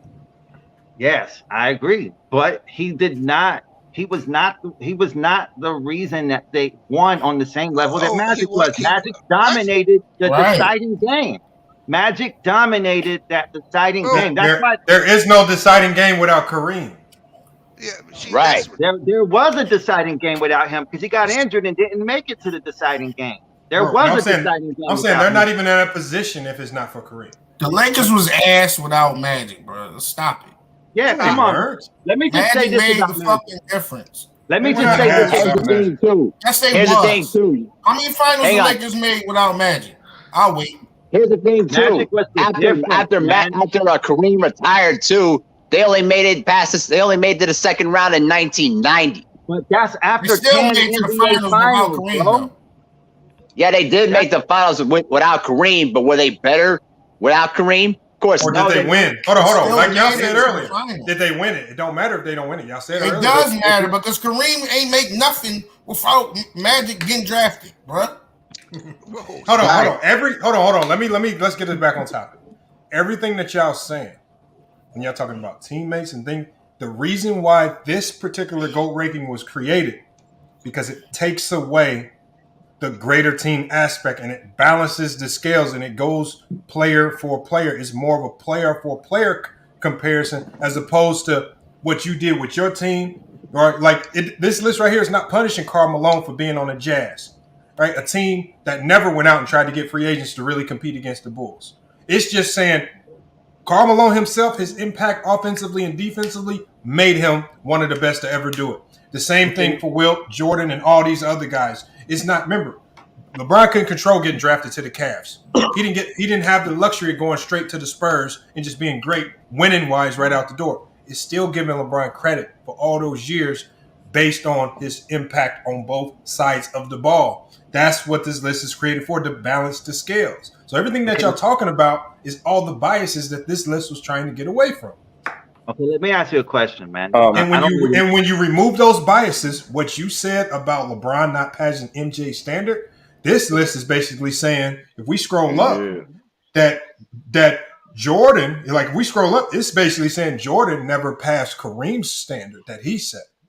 Okay, let me ask you a question. I don't know your name. No. My one question for you would be, when did Jordan ever pass the standard set by Kareem?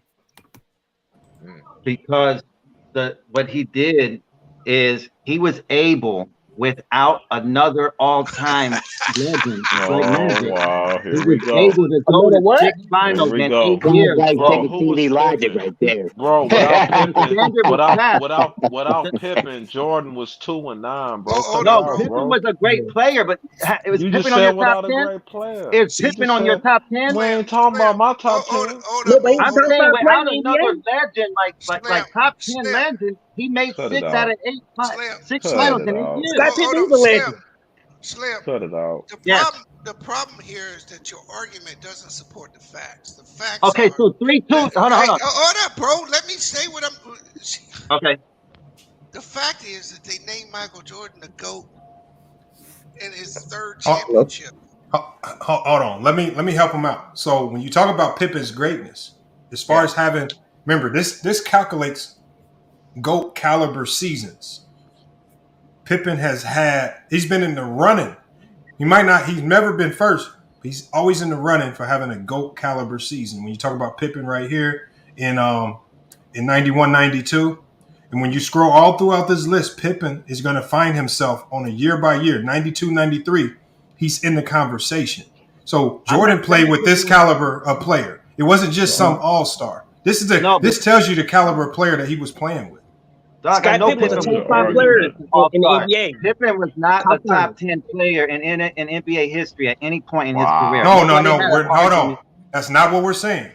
But what I'm saying is Magic and Kareem are both top 10 players, bro. Unfortunately, remember, this list sets aside everything Magic did playing alongside Kareem, and it talks about Kareem's impact on both sides of the ball individually. How did he impact, not just how was he compared with his peers? How did he dominate both sides of the ball? How good was he on a year-by-year basis himself? No team, no consideration for that as well. So with this list right here, all of that team stuff you talking doesn't necessarily matter. It still has Kareem over Jordan. So you just want a statistical conversation? Is that what you're saying? This is more than statistics because I told you what this consisted of. They created this list based off more than statistics, right? It goes to impact. So when we're talking impact, it's probably a lot of PER, plus minus, defensive win shares, all those things in combination. But all of those are statistics. It's a ton of things. It's a ton of math. Remember, this website's called NBA Math. So this is a mathematical That's what I'm saying. Everything you mentioned is statistics. It's just different. All of them are being combined into what it's not. No, when we say statistics in sports, you're talking about the traditional statistics like points, rebounds, assists. We're not talking about that. We're talking about the advanced analytics that help us come to a more accurate measurement. But it also eliminates things that make it unfair.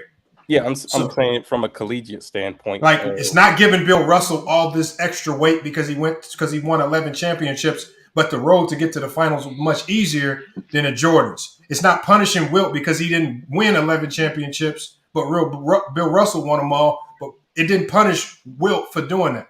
It understood that Wilt was just on a more inferior team, and he just didn't have the opportunity to win as much. When you talk about individual, Wilt was at one point in time a better player than Bill Russell. That is a fact. So one of the things about statistics, when you take into fact numbers, is you have to take into all the statistics that are factored into the formula have to be weighted. That's so what that is what percentage of this is affecting the numbers that come out. I look, it's on here. I can look at the top. It breaks down. It breaks it down very clearly. But I don't want to read through all this boring stuff, TPA, Z scores, all this stuff, and it breaks it down how the math was created with this. You can read it. I put the link out there if you really want to break it down, because it talks about methodology, flaws, goal progression, all of these things, how it was created. I just don't feel like talking a whole bunch of math and how they created the algorithm to do this. When I click, but it definitely breaks down how everything is weighed. Jump down to the next part where it talks about the methodology. So basically, a Z-score is just like a standard deviation. So methodology. This is their methodology right here. And then you can click on some of these links with the TPA scores to do that. But again, I like it. It really summarizes what it does, because I can say convert TPA scores to Z scores and all this stuff.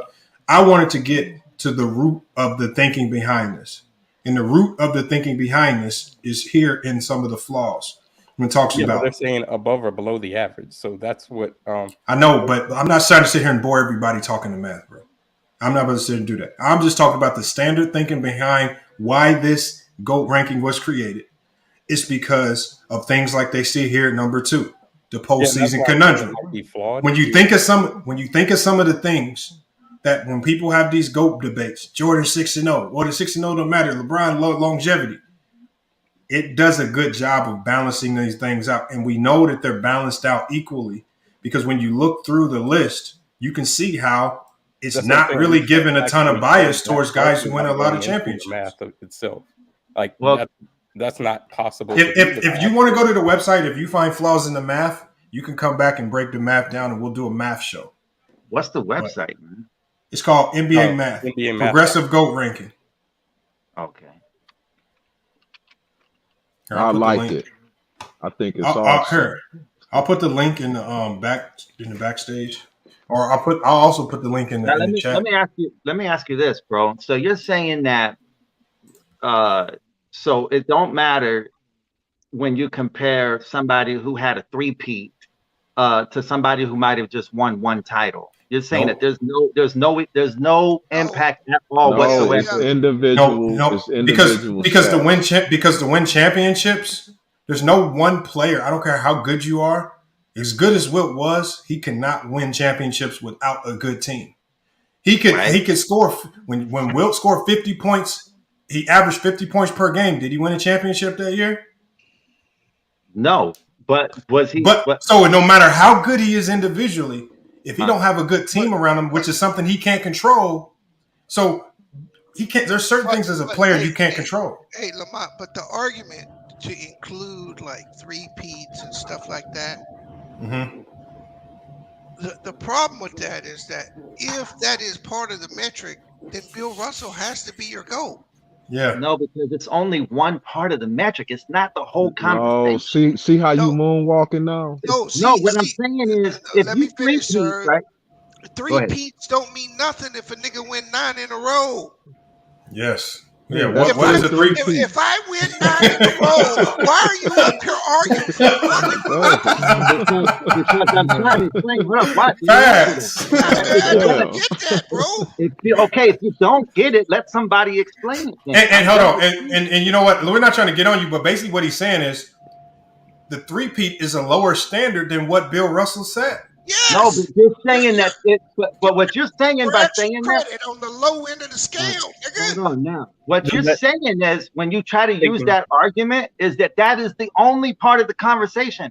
The championship is not the only part of the conversation, but that doesn't mean you got to neglect it and act like it doesn't matter. It didn't neglect it. It didn't neglect it. What I'm saying, bro, is that if you want to use 2, 3-peats, 4-peats, 5-peats, you can't go to the bottom end and say, oh, I went back to back, so I get credit. Or I won 2 3-peats, that's extra credit.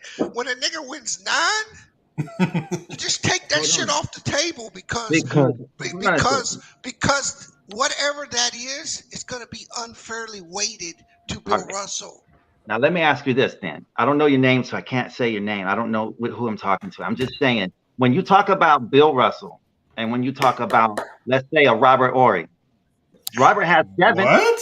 Hold on, wait. Hold I'm trying to use your logic. I'm trying to use your logic. No. No, let him go. Hold on, let him go. Let me finish. According to your logic, you're saying that there's no difference between a Bill Russell and a Robert Ory in the context of championship? Let me explain this for you. Okay. So what it clearly said, that's why I want y'all to go back and read this, because it says, hold on, Slim. Let me clarify this for him, Lamont, so let me just get this. All right, go ahead. What I'm saying is, you were making an argument that Mike had 2 3-peats.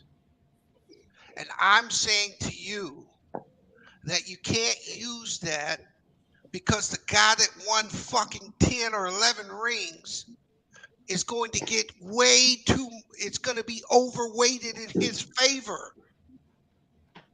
So a 3-peat, 2 3-peats don't matter when you got a fucking 9-peat. Okay. Hold on. Let me tell him what this says. So remember what I said in the beginning is, because what you said is a good point, but we addressed that here. All right, my bad. It says these rankings, when they make this, it really is. It takes into consideration a player's impact on both sides of the floor.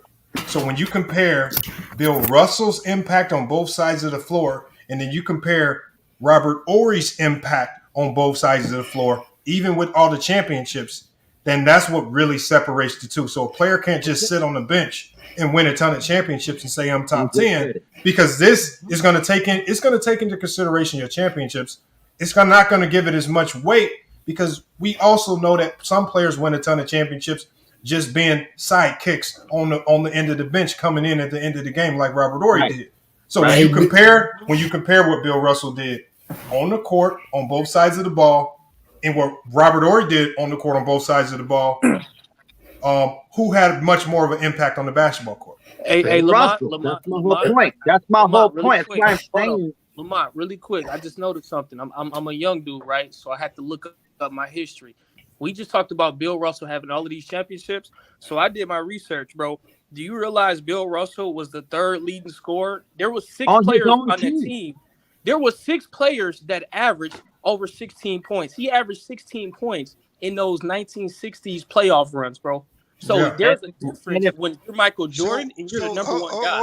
Let me ask you a question, sir. Kobe, Jordan. See, the problem that people have today when we start having this GOAT debate is that they look at it through the Jordan prism. Yep. Phil Jackson has talked about this, how Michael Jordan ruined NBA basketball. Because, see, everybody today looks at, well, whose team is it? Who's the man? But that's not how basketball used to be played, bro. Okay, well, here's what I would say. If we're going off of that, then we have to start giving the 3rd and 4th best player on championships more credit. Hey, hold on. Let me ask you a question. First of all, Bill Russell was a 5-time MVP voted by his peers.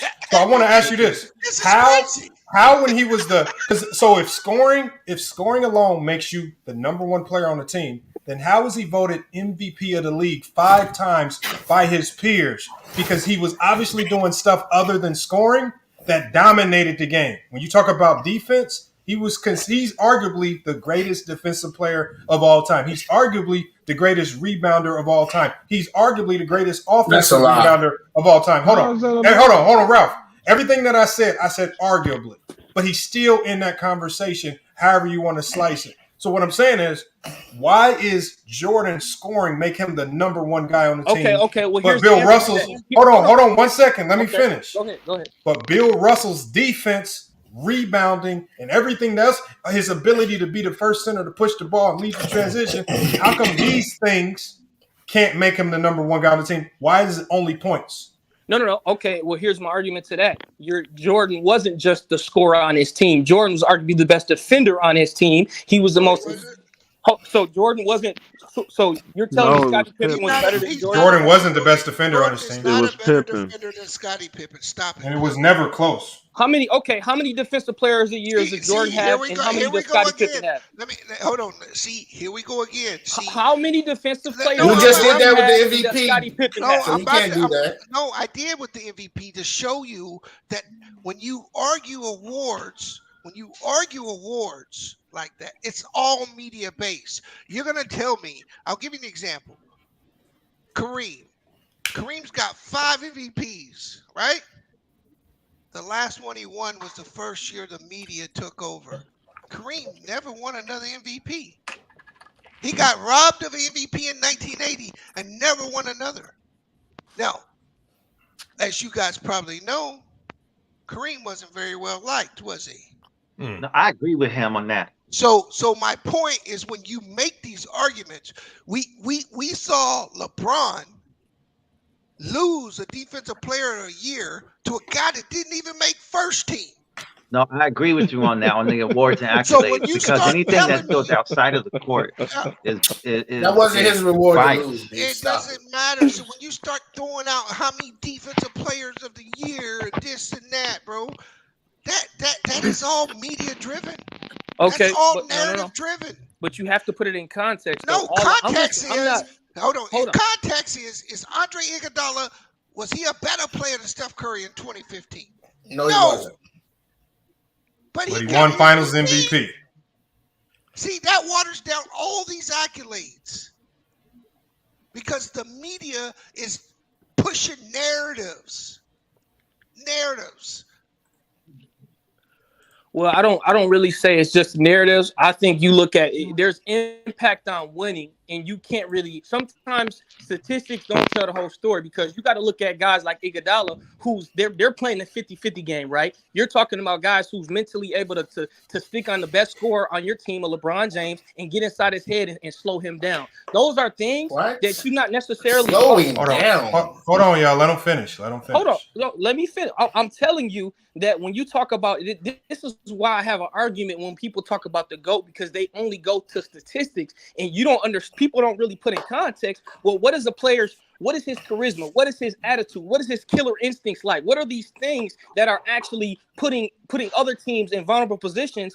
And they have those things are valid. Hold on. I got an answer for you. Because you kind of hold on. Hey, Kobe Jordan, hold on. Kobe Jordan. Hold on, everybody. Hold on 1 second. Let me say something. Kobe Jordan. I think the road that you're going down right there, you're gonna kill your own argument. Because when you talk about, like you said, Jordan was the number one guy. You talk about his dominance. His number one attribute obviously was his scoring. I mean, his scoring. But Jordan did all that same scoring before Pippen got there, and that it had no impact. It didn't have no impact. The Bulls really didn't start winning until Pippen's defense and Phil Jackson's defensive philosophy started impacting that team winning wise, and they started winning. So when you talk about Jordan scoring, how much of an impact was Jordan scoring? Also, when you talk about Jordan's impact out of the playoffs without Jordan scoring. Also, when you talk about Jordan's impact every year with Jordan scoring. Also, when you talk about Jordan's impact when scoring the ball, look about when he retired. The Bulls were still favored to win the championship even when Jordan retired. Favorite doesn't reflect what actually happened. Come on, bro. That's not fair. It's not just about favoritism. We know when playoff basketball comes, that doesn't really matter. That doesn't really matter because what that says though. That's confidence without Jordan by media. That's based on what they've already done previously in the coaching and in the type of team they have. That doesn't mean that they're the best team. Nobody said they're the best team, bro. But what that tells you is that if you take someone with Michael Jordan's caliber, he is clearly one of the greatest players to ever play basketball. Okay, but here's the point, bro. Hold on, Kobe. I did not finish. He keeps interrupting me, and I'm almost done, I didn't say a fucking word until I know, but now. you keep. But I'm just trying to finish. All right, hold on, Kobe Jordan. Go ahead and finish up. All I'm saying is this. I'm not everything y'all just said. I understand that completely, but my point is when we start to say, well, how do you define a GOAT? Do we base it off the championships? Do we base it on longevity? All of these different factors. And then my issue is when you say it's media driven. Well, okay, if it's media driven, so how come if it's media driven, right? And you see a guy like Michael Jordan year after year after year take out multiple teams and they still haven't found a way to defeat him. It's not just his statistics. There's other factors inside the game that, like Draymond said, he's getting underneath guys' skin. He's figuring out what could take guys and what could get them off their game. Those are things that aren't in statistics, bro. And that's why when you say the GOAT, there's players that'll tell you Jordan would kill you. Can I finish? Jordan would kill you mentally. Yeah, I'm gonna let you go. Hold on. Physically. Hold on. We got a 22-year-old up here talking. Like Hold on. Let me tell him one thing. Kobe Jordan. There's a reason why. There is a reason why all the killer instinct and all this intangibles that Jordan had is a reason why none of that worked when he didn't have Phil Jackson and Scottie Pippen next to him. When he was with the Wizards, that shit didn't work. Before Phil Jackson and before Pippen came, that shit didn't work. It takes a team. And that's why this list right here, as we said in the beginning, it balances the tides and it doesn't give so much credit to individuals for winning championships, because we know Jordan gets maybe one championship, maybe one without. I don't think he gets any, because he didn't show he could win without Pippen and Phil Jackson. And he showed that before, at the end of his career and at the beginning of his career. So again, let's not act like what made Jordan great was 6-0 championships, because that's not what made him great. No, it ain't full. Bro, that's not what I said. They don't balance no damn time. Coach need a team to win. But what you're talking about, hold on, B, still talking, bro. All I'm saying, but you put guys over him in these statistics, and it's like, well, hold on. First of all, I didn't put anybody over anybody. This is their ranking system, and I'm just showing you what they came up. I'm not talking to you. I'm just saying their ranking system. But go ahead, bro. I don't got no. Okay, so hold on, Kobe Jordan. I want you to tell me, what did Jordan do to pass Kareem? Because this ranking system says Jordan never passed Kareem. Okay. So when you just said Michael never did anything until he got Scottie Pippen, right? Right.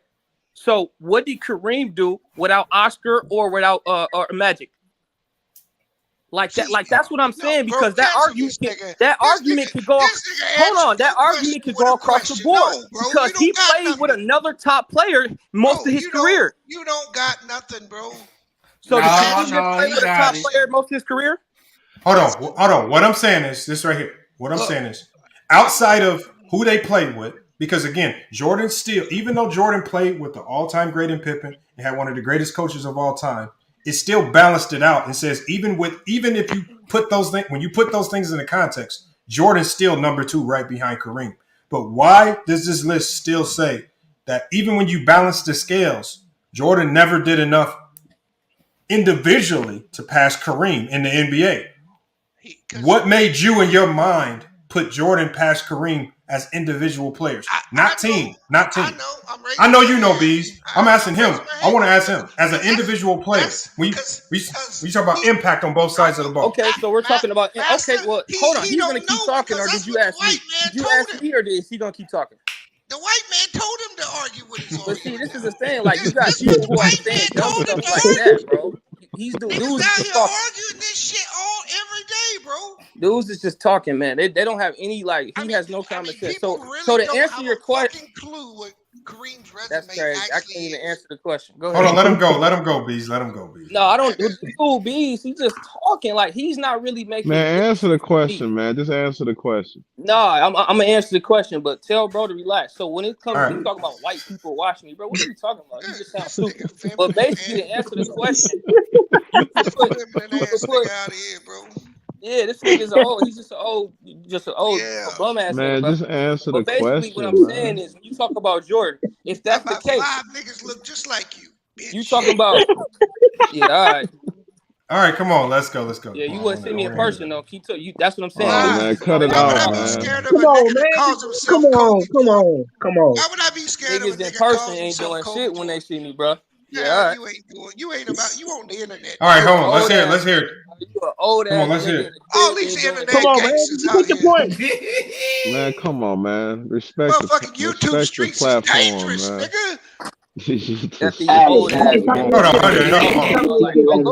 on, y'all. This is where we got to reset the panel. All right, go ahead. We got to reset the panel by we got to give respect to one of the show sponsors, man. We always got to give respect to one of the newest show sponsor, FYF Sports, man. Fit Aid, man. Make sure, I think all of y'all, especially Kobe Jordan, you need some clean energy. You got to stop drinking that monster and stuff.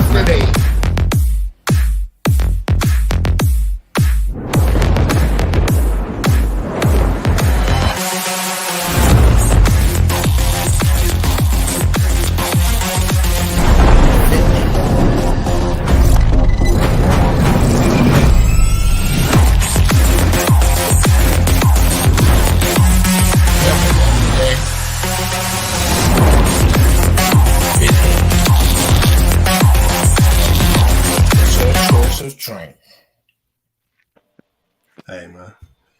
We got to get some Fit Aid going here, man. Hold on. Send me some Fit Aid, Lamont.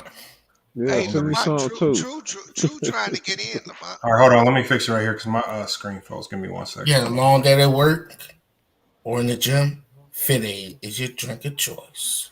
No, we don't. No, it's not that. No, it's not about a long day. This is about Ralph. For Ralph, you got to put the Pepsis down. You got to put the Mountain Dews down. Right? It's time to Ralph. Let's make this the year where we get Ralph cut up. We're gonna get Ralph a 6-pack, and we got to start by drinking Fit Aid, man. So, Ralph, I will look. They sent me a 6-month supply. If you need some, I got you. But it's time to start drinking these daily, man. This and water, we're gonna get you right, man. Man, Lamont, get out of here. Hey, look, Fit Aid sent us this refrigerator right here. You know, so they're keeping us stocked up. We got to stock. We're not gonna run out ever.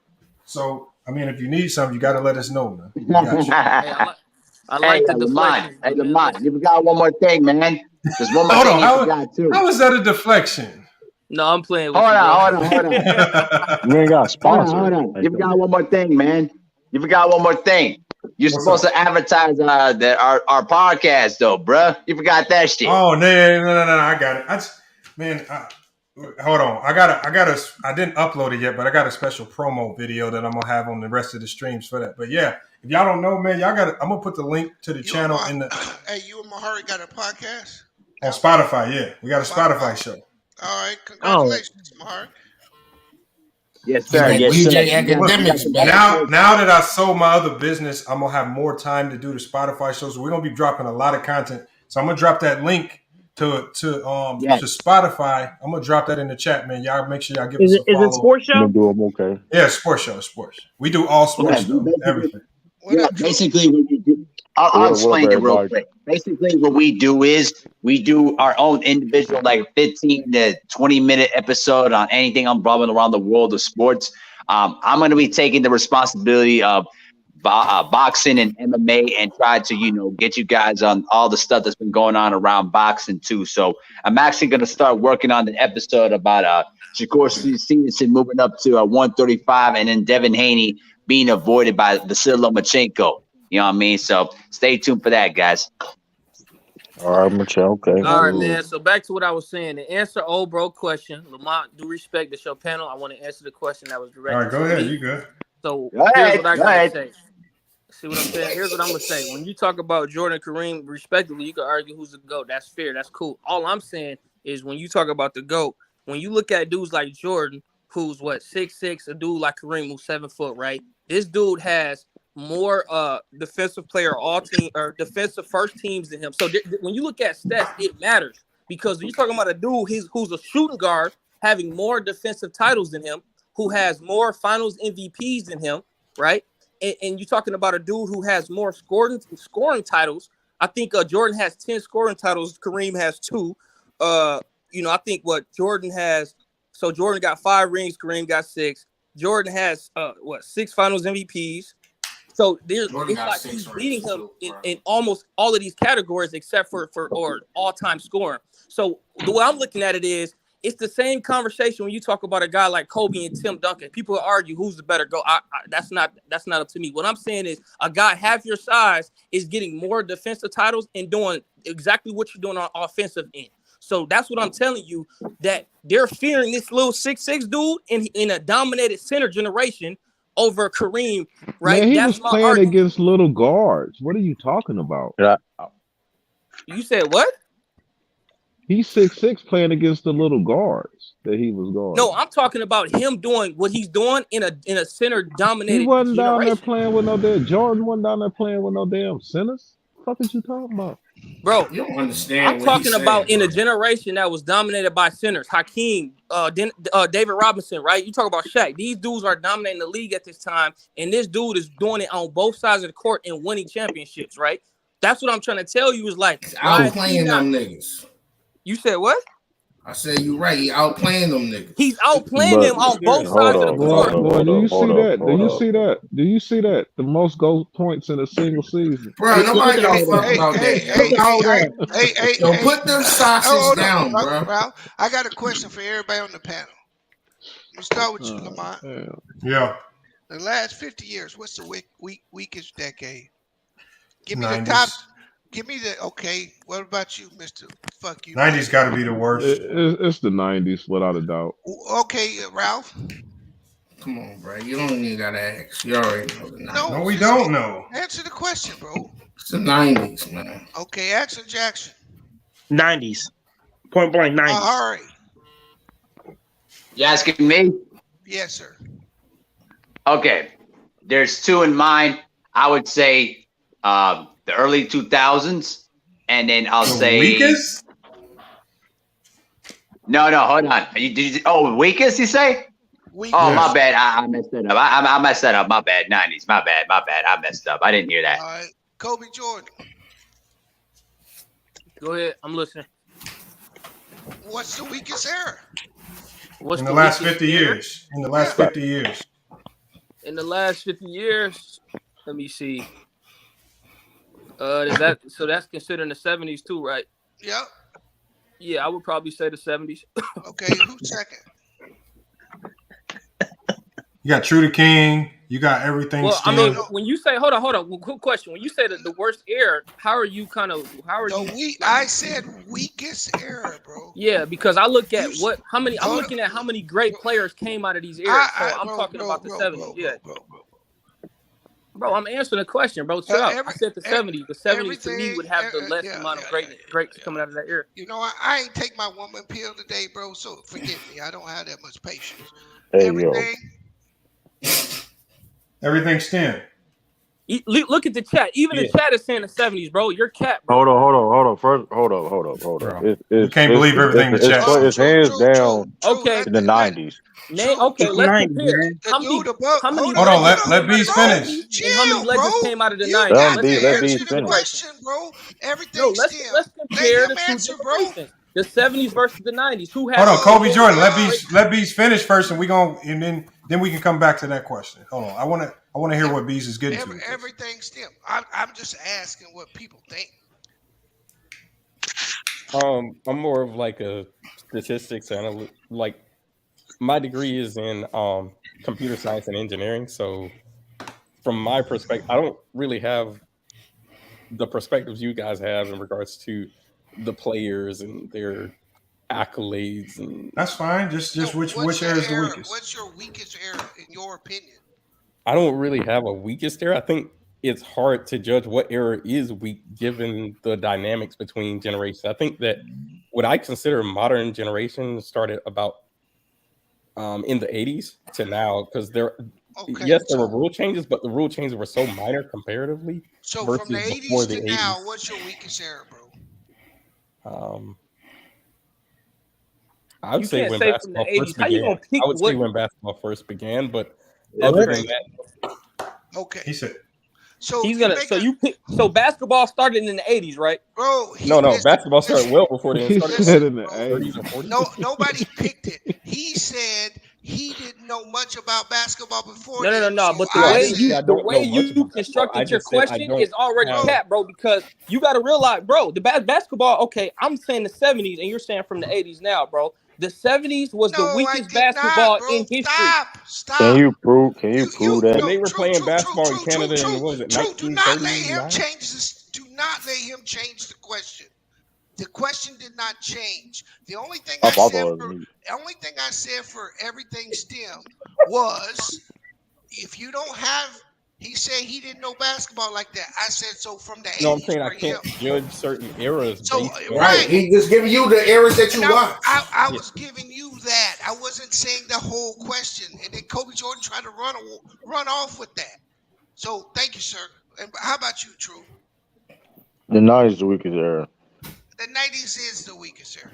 So I asked that question to then say this. How are we going to celebrate the king of the weakest fucking decade of basketball?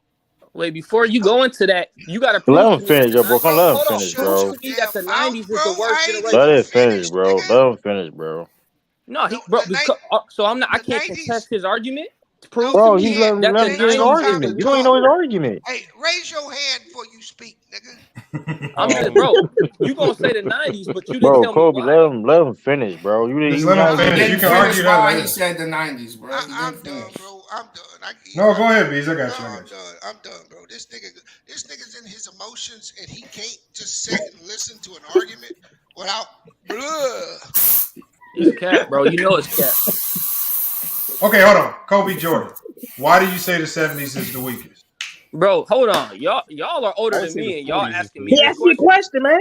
He asking you your Come on, opinion. bro. Okay, if you Answer ask me the the question, bro. then shut the fuck up and let me answer then, bro. I'm not answering. Calm down, please. Talking about calm down, bro. Like, first of all, relax. So first of all, y'all are too intelligent for this. Y'all let him get away with saying what's the weakest argument, and everybody's dick riding and saying the 90s, but nobody's giving me context on why the 90s is. How we dick riding and said the 90s before him? Because it was trash, So bro. here's the thing. Okay, so Trash. if the 90s is the weakest era, right? Okay, so I asked you, why do you think the 70s is the weakest? Okay, let's put the 12 greatest players in the 90s, compare them to the 12 greatest players in the 70s, and who would be better? Well, nigga, Okay. Tell us why. Tell us. I just told you why. I can go and find 12 great players. I could go find. You haven't said a word, man. You haven't said a word Keep yet. talking though, bro. When I'm talking, they need to shut the fuck up, bro. That's what I'm saying. Bro, hold on. listen. First of all, you've been over talking to other people. Let's calm Yo, that down. nigga, say another word. I'll drop a cash app. You won't be on this bitch. Okay, hold on. Okay, so if we go with the 70s, sir, I'll just go with you. Tired of this little nigga. If we go with the 70s, I'll go Wilt Chamberlain, Bob Pettit, Elgin Baylor, and I could probably also do, Iceman. What's on sale? Oh, John Hamilton. Hold on. Let's just stick with three. Let's just go with Wilt.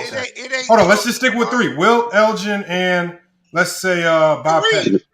Okay. Hold on. What was your three? I'm just gonna go light on you. I'm gonna go Wilt. No. I want the best. Give me the best players from the 70s. 3 of them. What, Kareem, Dr. Kareem, J? Wilt, and we'll do name another one. Elgin Baylor. Elgin Baylor. Oscar Okay, so Robertson. Kareem, Wilt, Elgin Baylor. Give me your 3 from the 90s. You said Kareem, Wilt, and Elgin Baylor, right? Yeah. Now give me your top 3. Because you're gonna struggle after Jordan. No, I'm not gonna struggle after Jordan. So I got Michael, I got Shaq, and I got Hakeem. Okay. So Wilt and Kareem are okay, both but hold over. on. Let's keep going. You give me 3 more from the 70s. Hold on. What I'm saying is already on your because list. you're gonna struggle after 3 or 5. No, I'm not struggling. Hold on. Listen to what I'm saying. No, he's not. So you're gonna take. Listen to what I'm saying. What I'm saying is this. I'm saying already in your first 3, you down 2. Because really, you only have Jordan. Because Shaq and Hakeem, as we can see by most GOAT lists, those dudes struggle to be in the top 10 even on lists outside of the rankings that we see here. And Shaq wasn't really good to the 2000s. Hold on. Yeah, I consider Shaq a 2000s player anyway. But what I'm saying is we can keep going because I can say the Bob Cousy's and I can say the Bob Pettit's and things like that, and you're still going to struggle find anybody after them to match with Bob Pettit. Okay, let me ask a question. Are you? No. This was for Kobe Jordan, and we can get to new questions after Kobe Jordan. Part because y'all both. He said the 70s was weaker. He said the 90s had. Yeah, and then y'all chose players. Hold on, first of all, the only reason the 90s has more more players is because the NBA was much bigger. Expansion. So the 90s is going to have more players to choose from because there were more teams. Hold on. So how can he say that the 90s is the worst era? Then? Well, hold on. So first of all, you got to. Why don't you ask him so he can explain it to you? No. We've already been through this. Okay, well, let me ask you a question. Okay. So let me ask you this, Kobe Jordan. I want you to explain 90s basketball to me, and you cannot talk about Michael Jordan. See, but bro, that's first of all, that's crazy. It kills you. Always stumble his words, bro. Y'all. No, Kobe. Like, Kobe, I can't even talk right. Go ahead. Kobe Jordan. That's a great question because your name is Kobe Jordan. Talk about 90s basketball. Talk about 90s basketball. Especially if it's a much greater era than the 70s. And talk about it let me without ask you a mentioning question Jordan. because I'm no. Talk about the 90s. About Michael Jordan. Nah, we ain't gonna ask no question. Talk about the 90s about Michael Jordan. You was not finna moonwalk. Ain't no moonwalking. Answer the question. So nobody can answer my question. Body bag. Hold on. I'll answer your question as soon as you answer that. No. But I asked the question 20 minutes ago, and nobody still has answered the question. I don't know what you asked 20 minutes ago. Because y'all keep talking. These that made 800 All right, hold on. Okay, hold on. Let him ask his question. Lamont, don't let him away from that. See, he won't let me ask the question. Hold on. Let's just get it out the way so he don't have to duck the question. Let me ask the question. This is crazy, bro. Lamont, he is bitch for the last 15 minutes that I didn't explain myself. This is crazy because I never I finished. threw the But go ahead. question to him, and the nigga stuttered.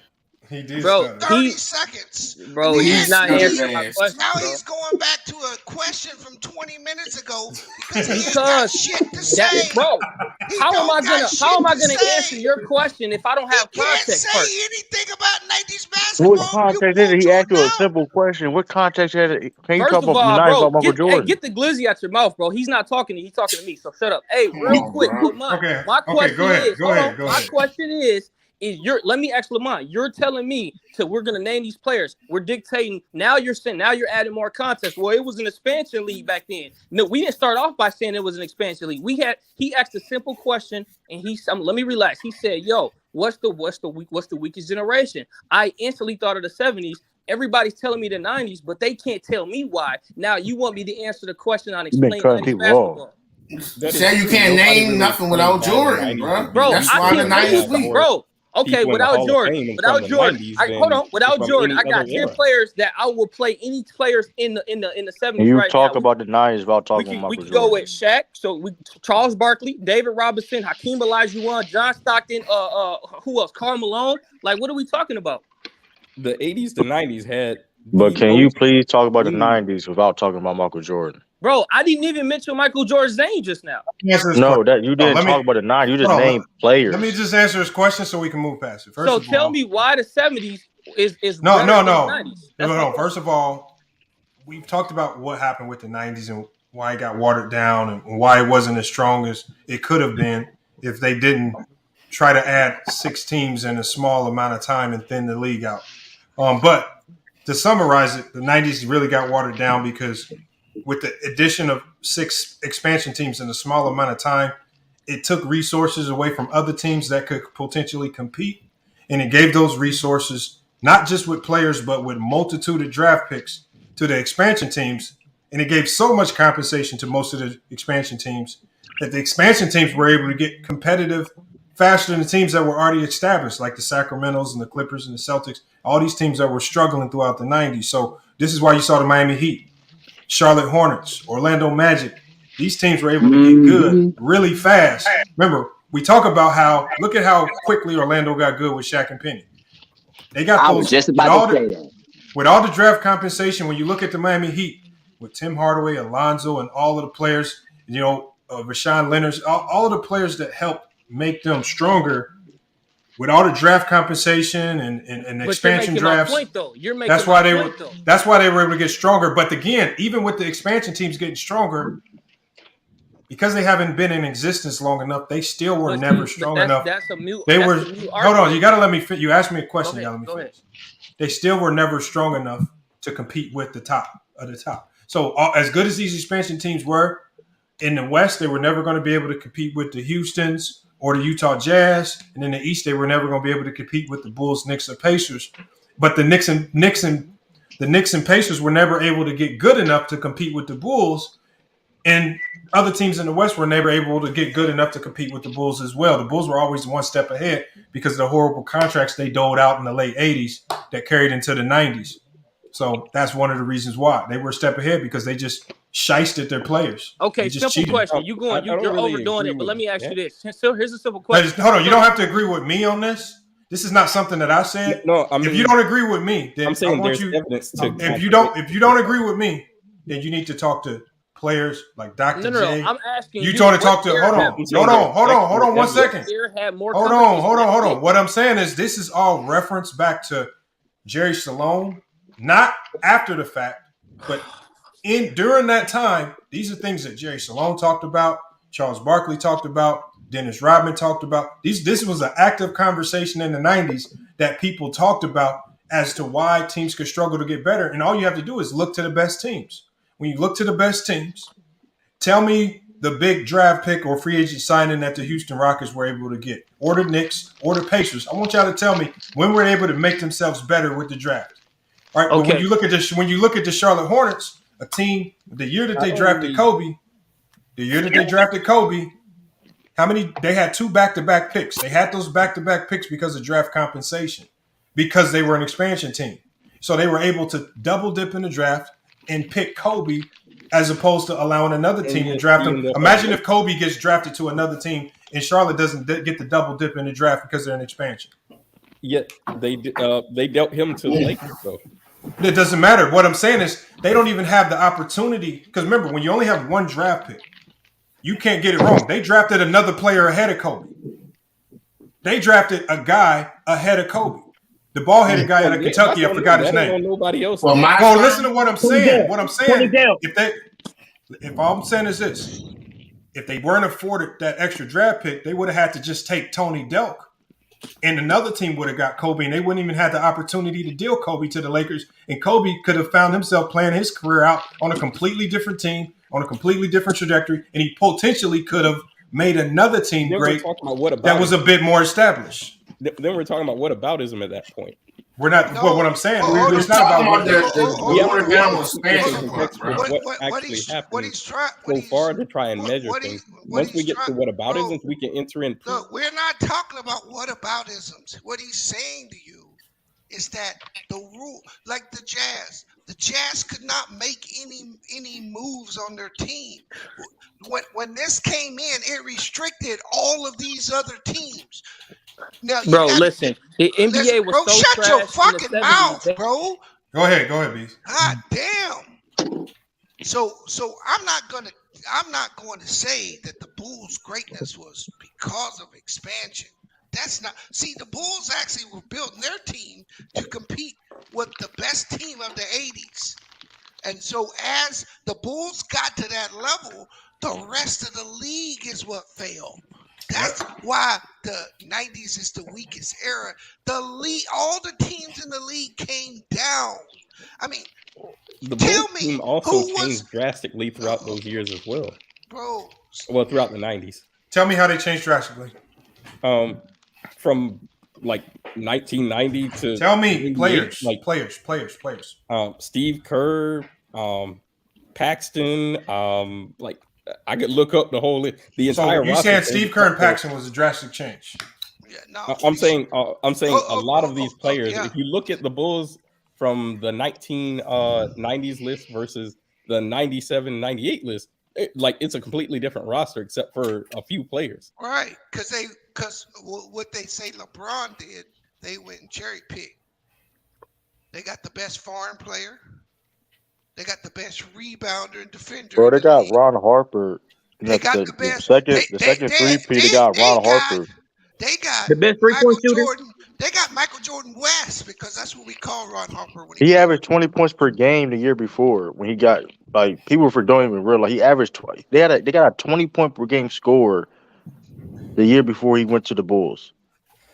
And it was and a hell of a defender, a two-way player. So it's like the Bulls had, even like you said, the players have changed, but they easily replaced those players. the B.J. Armstrongs, you got the Steve Kerr. You know what I mean? Then you got Horace Grant. Now you got Dennis Rodman. And I don't mean to cut you off, Isn't but that the deal reason that the team why made a lot rather of things that than people don't know, the reason why they were able to make those signings, because people will say, well, other teams could have signed them, and that you got to hold in. First of all, the cap was much lower, and so when you run into a player like Patrick Ewing, who wanted to leave the Knicks, when he wanted to go get paid, when he wanted to go to a different team, well, Ewing saw that the CBA basically said, if I leave the Knicks, I got to take like a 65, 70% pay cut just to leave. But if I stay, I can make a ton of money. But at the time, his ton of money ate up like 60% of the salary cap.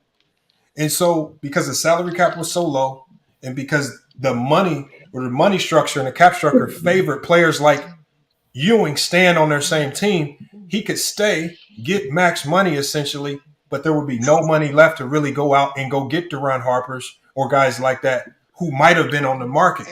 And that's what really hurt teams. And you didn't have guys like Scottie Pippen and Mike signed to them $2 million. Yes, and Pippen was signed to a very long bad deal that went in deep into the 90s. Bro, if Pippen don't sign that contract, now this can be a what is, but if Pippen doesn't sign that $14 million contract for 7 years, the Bulls don't exist.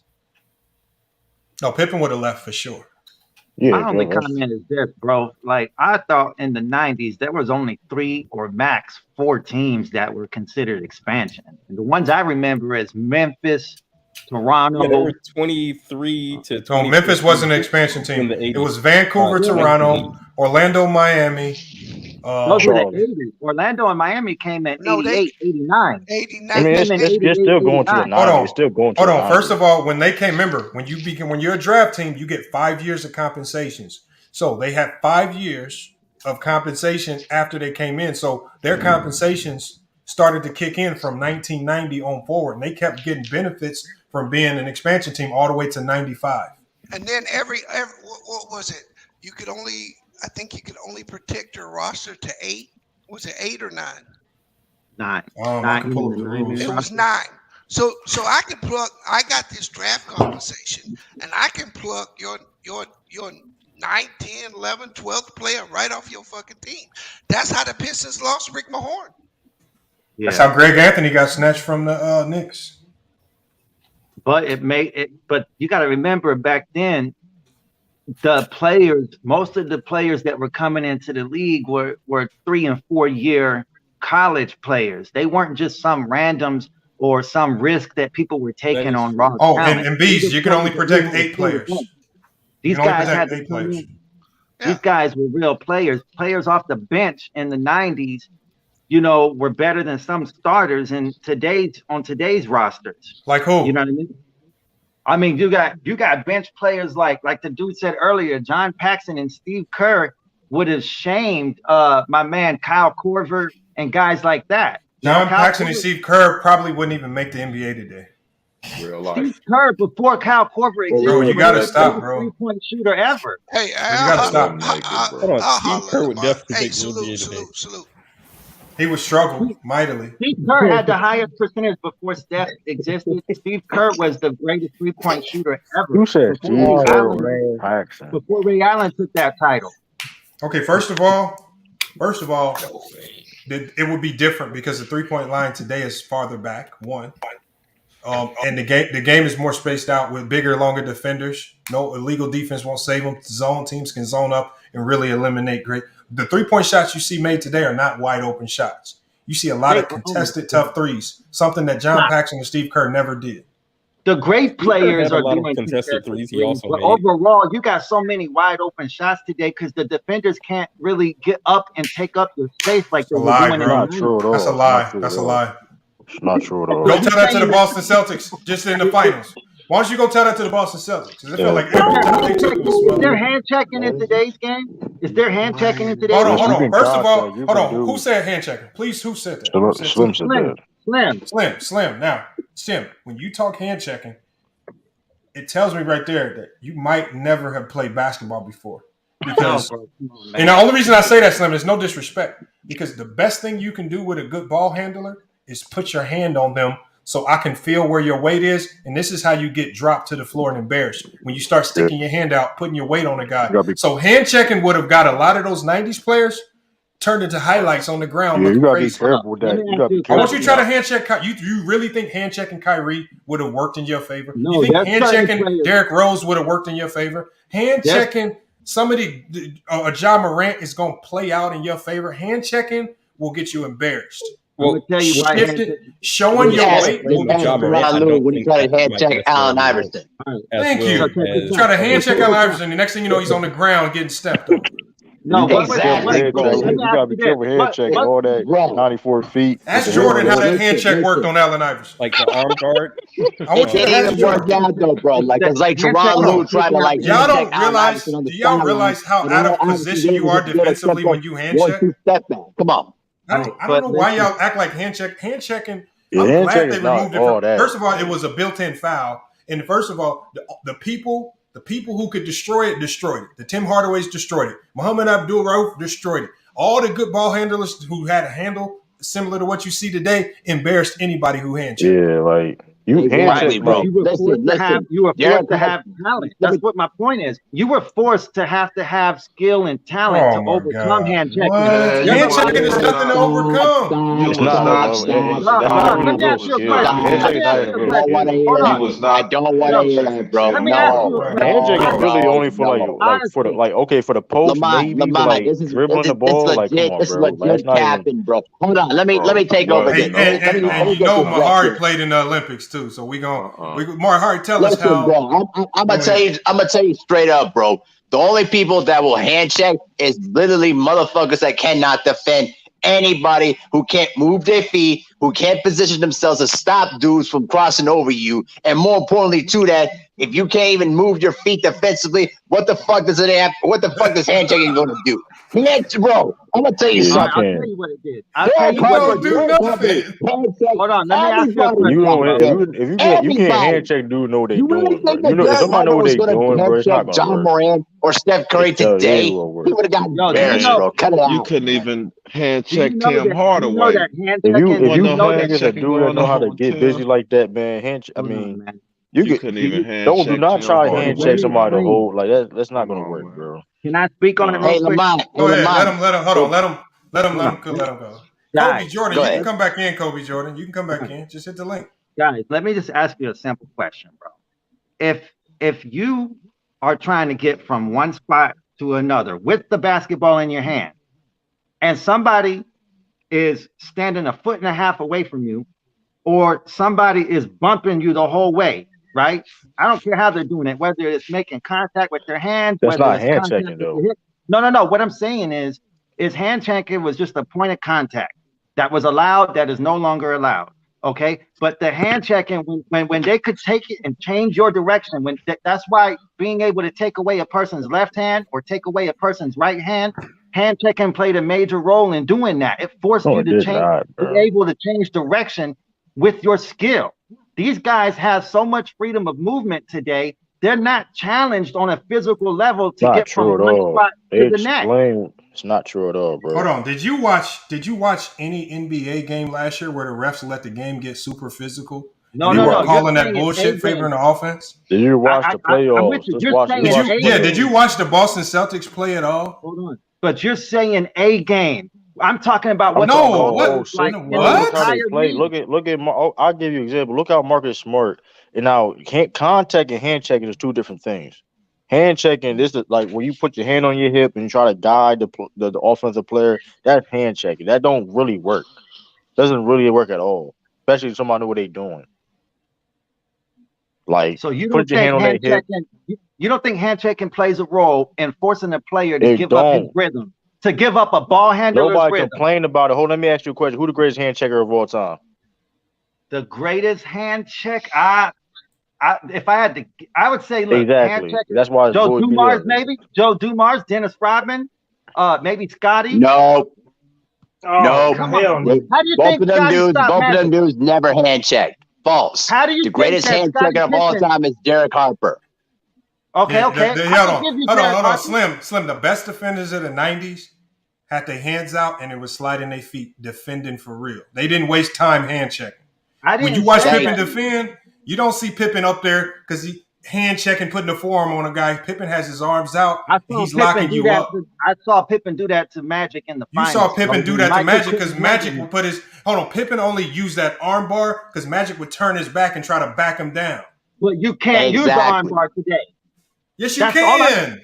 Yes, you can. Yes, That's you a can, lie. bro. You can't have two hands in the Yes, back. You cannot put two hands on. As soon as that second hand comes up and touches, it's an automatic foul. Anybody that hoops and play with a ref knows that. But you can have that one arm on him when he's backing you down. Yes, you can. Bro, But two hands is a foul. Hold on. Let me get at this. Lamar finna So go let me ask you crazy. this. Hold on. Let me ask you this. Slim, let me ask you this. Hold on. Let me take this. What is your criteria of defense, sir? I want to hear what your definition of what defense should be. Of what defense should be, or are you saying criteria for like? Okay, let me rephrase that question. What is your criteria of defense? Go. A good defense. Good defense. Of a great defender, somebody that can stay in front of the ball. The better you stay in front of the ball, the better defender you are. Somebody that can lock up their own man, right, man to man. Somebody that can force his will as a defender onto the offensive player. So if the offensive player has a strength on his right hand, they're able to take that away from him and force him to play to his weakness. That's Hey, what I looked at. What if he's just as nice with the right as he is with the left?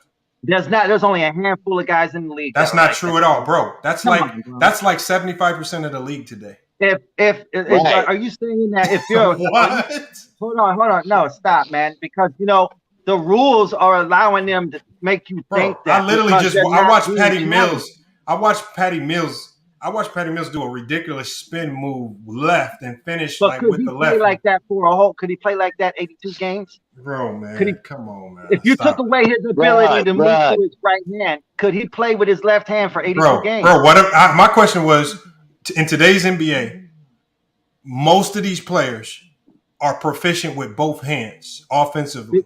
Because they're not being challenged. No, the rules won't allow the that's not why. defenders to challenge That's them. not why. Hold on. You what you're doing is you are giving the hand check credit I'm not for talking something. about hand checking only. You're giving. Hold on. First of all, you're trying to make it seem like the league is not physical when it's actually very physical. You're trying to make it seem like hand checking actually slow guys down when it really only slow guys down that play back to the basket. Because if you look to a lot of the ball handlers in the 90s, the ones that really didn't have a strong handle would turn their back and try to protect the ball with their back instead of facing up, because the good ball handlers that faced up crossed the life out of you, like the Hardaways, like the Kevin Johnsons, like the Muhammad Abdul-Raufs. So let's not act like. So what I'm saying is, when you had another one, I respect that. So let's hold on. What I'm saying is, don't give things, because if you hand check me on the basketball court, or anybody that knows what they're doing, you're going to get embarrassed. Thank you. And the thing is, if you trust in it so much, that means you would be willing to go on the basketball court and utilize it as a weapon yourself. And I don't think you would fare too well, even at a LA Fitness, doing that. Okay, I understand. But I'm saying that's not the only part of defense that's disintegrated from the league. When's the last time you saw somebody guard their man full court, all right, on a regular basis? In the NBA Finals? When's the last time you were on a regular In the NBA Finals. Hold on, but that's what I'm saying. Finals. It's not. But what you see in the NBA Finals was normal for 82 games a season. No, hold on. Hold on. They weren't picking up full court 82 they were games picking a up year. players way before half court, bro. Go back and just play. Go back into the 90s and the early 2000s, bro. And go back. You just destroyed your own argument, bro. You just destroyed your own damn argument right there, man. Pippen became famous for picking up players full court, dog. Okay, first of all, stop. I'm gonna pretty much put the barrier to your argument, bro, because here's the truth. Not every player is gonna play full court man-to-man defense for all 82 games. That will wear you down during the course of a fucking season. You use that during the playoffs when everything is on the line. And more importantly to that, there are only a few guys in the NBA that can actually do that and to do it successfully. Bro, what you're if trying you to pick do up, is, hold on. you're trying, I want you to imagine. Let me finish this. Hold on. Let me finish this. What you're trying to do, you're trying to glorify hand checking when in actuality, hand checking. No, hold on. No. Let me finish. What you're trying to do, you're basically using the criteria of hand checking as a defensive weapon to try to stop the actual ball hand from crossing you over. But if you're facing against guys that can out dribble you, they can literally say, hey, you trying to hand check me? All right, I'm going to force you to go right and go left, and I'm going to break your freaking ankles.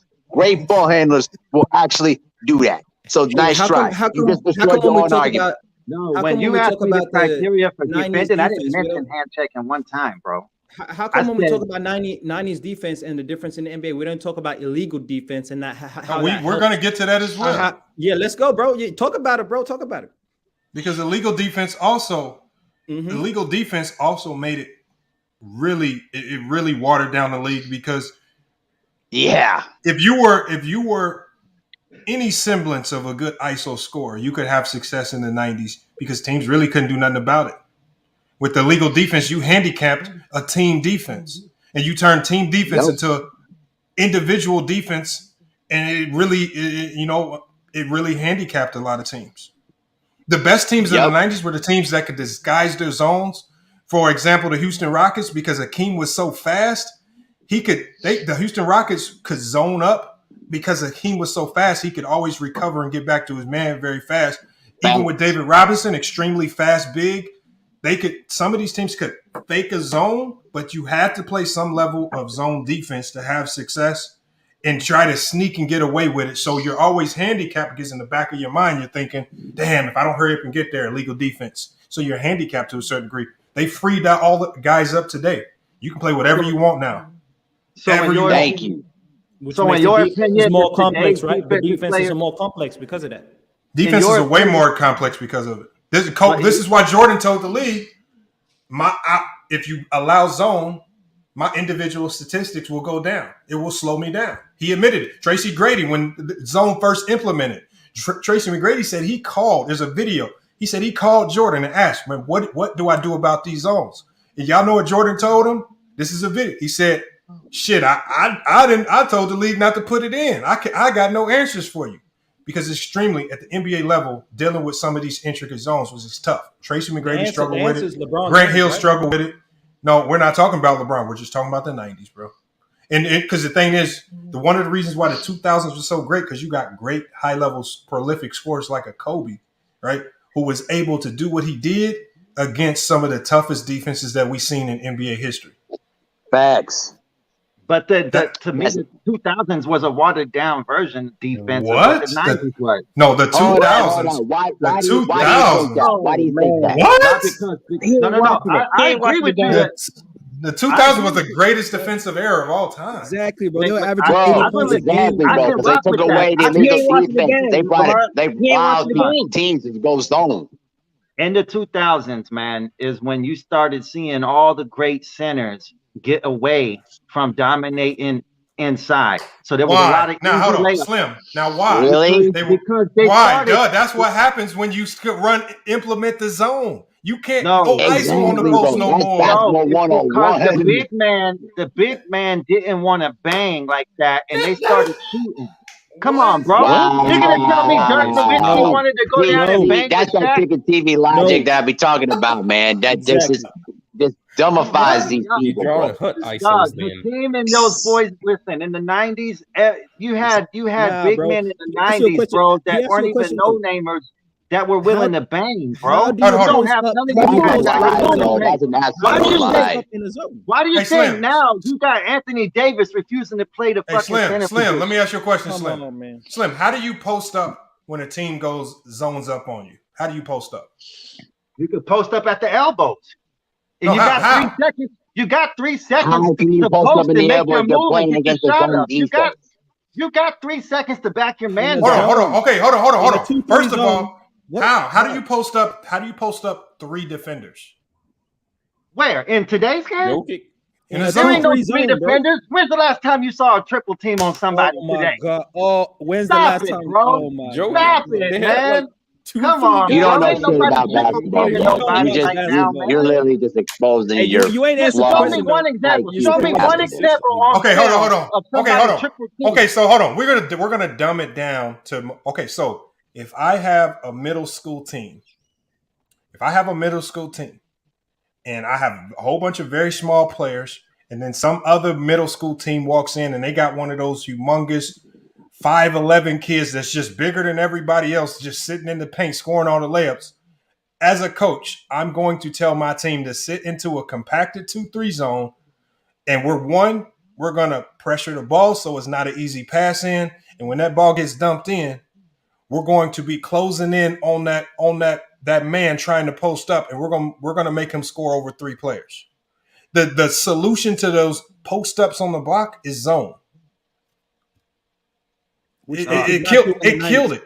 And so now imagine if you got NBA level defenders executing this zone at an extremely high level consistently on you. It's going to make posting up stupid. It's going to be pointless because your big man now has to turn into your best playmaker. So a guy like Jokic, we see him thriving in it because he's one of the best passers in the game. Draymond Green can thrive in a zone. He doesn't have to score because he can just pass himself out of it. Now look at the bigs that struggle in today's game. The bigs that struggle with passing struggle with some of the best defenses. Yep. That's what. So you have to be able to. So unless your center is highly skilled, you're not looking to dump the ball down to him against anybody in the NBA because they're just going to zone up and turn your big into a playmaker. So David Robinson would have struggled. So the brother talking about 90s defense, can you acknowledge that the illegal defense helped the bigs in the 90s? Can you at least acknowledge that?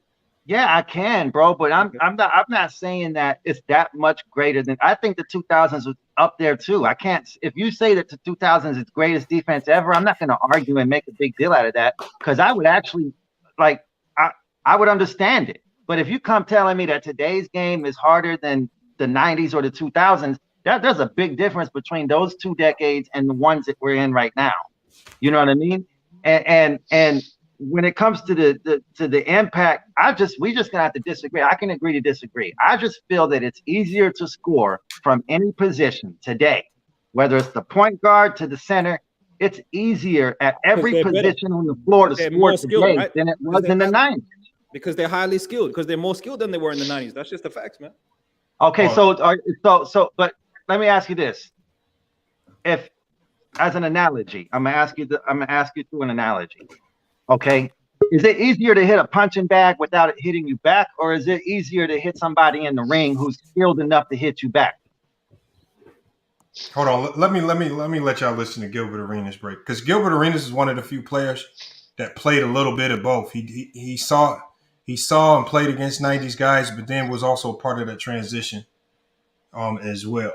I want y'all to let's listen to an NBA guy, see what he has to say about it. I mean, that's the best reference we're going to get. Guys who actually was there. Okay. I could use Kenny Smith then. This new style, then these 92 guys, they can't keep up because they don't have the equipment.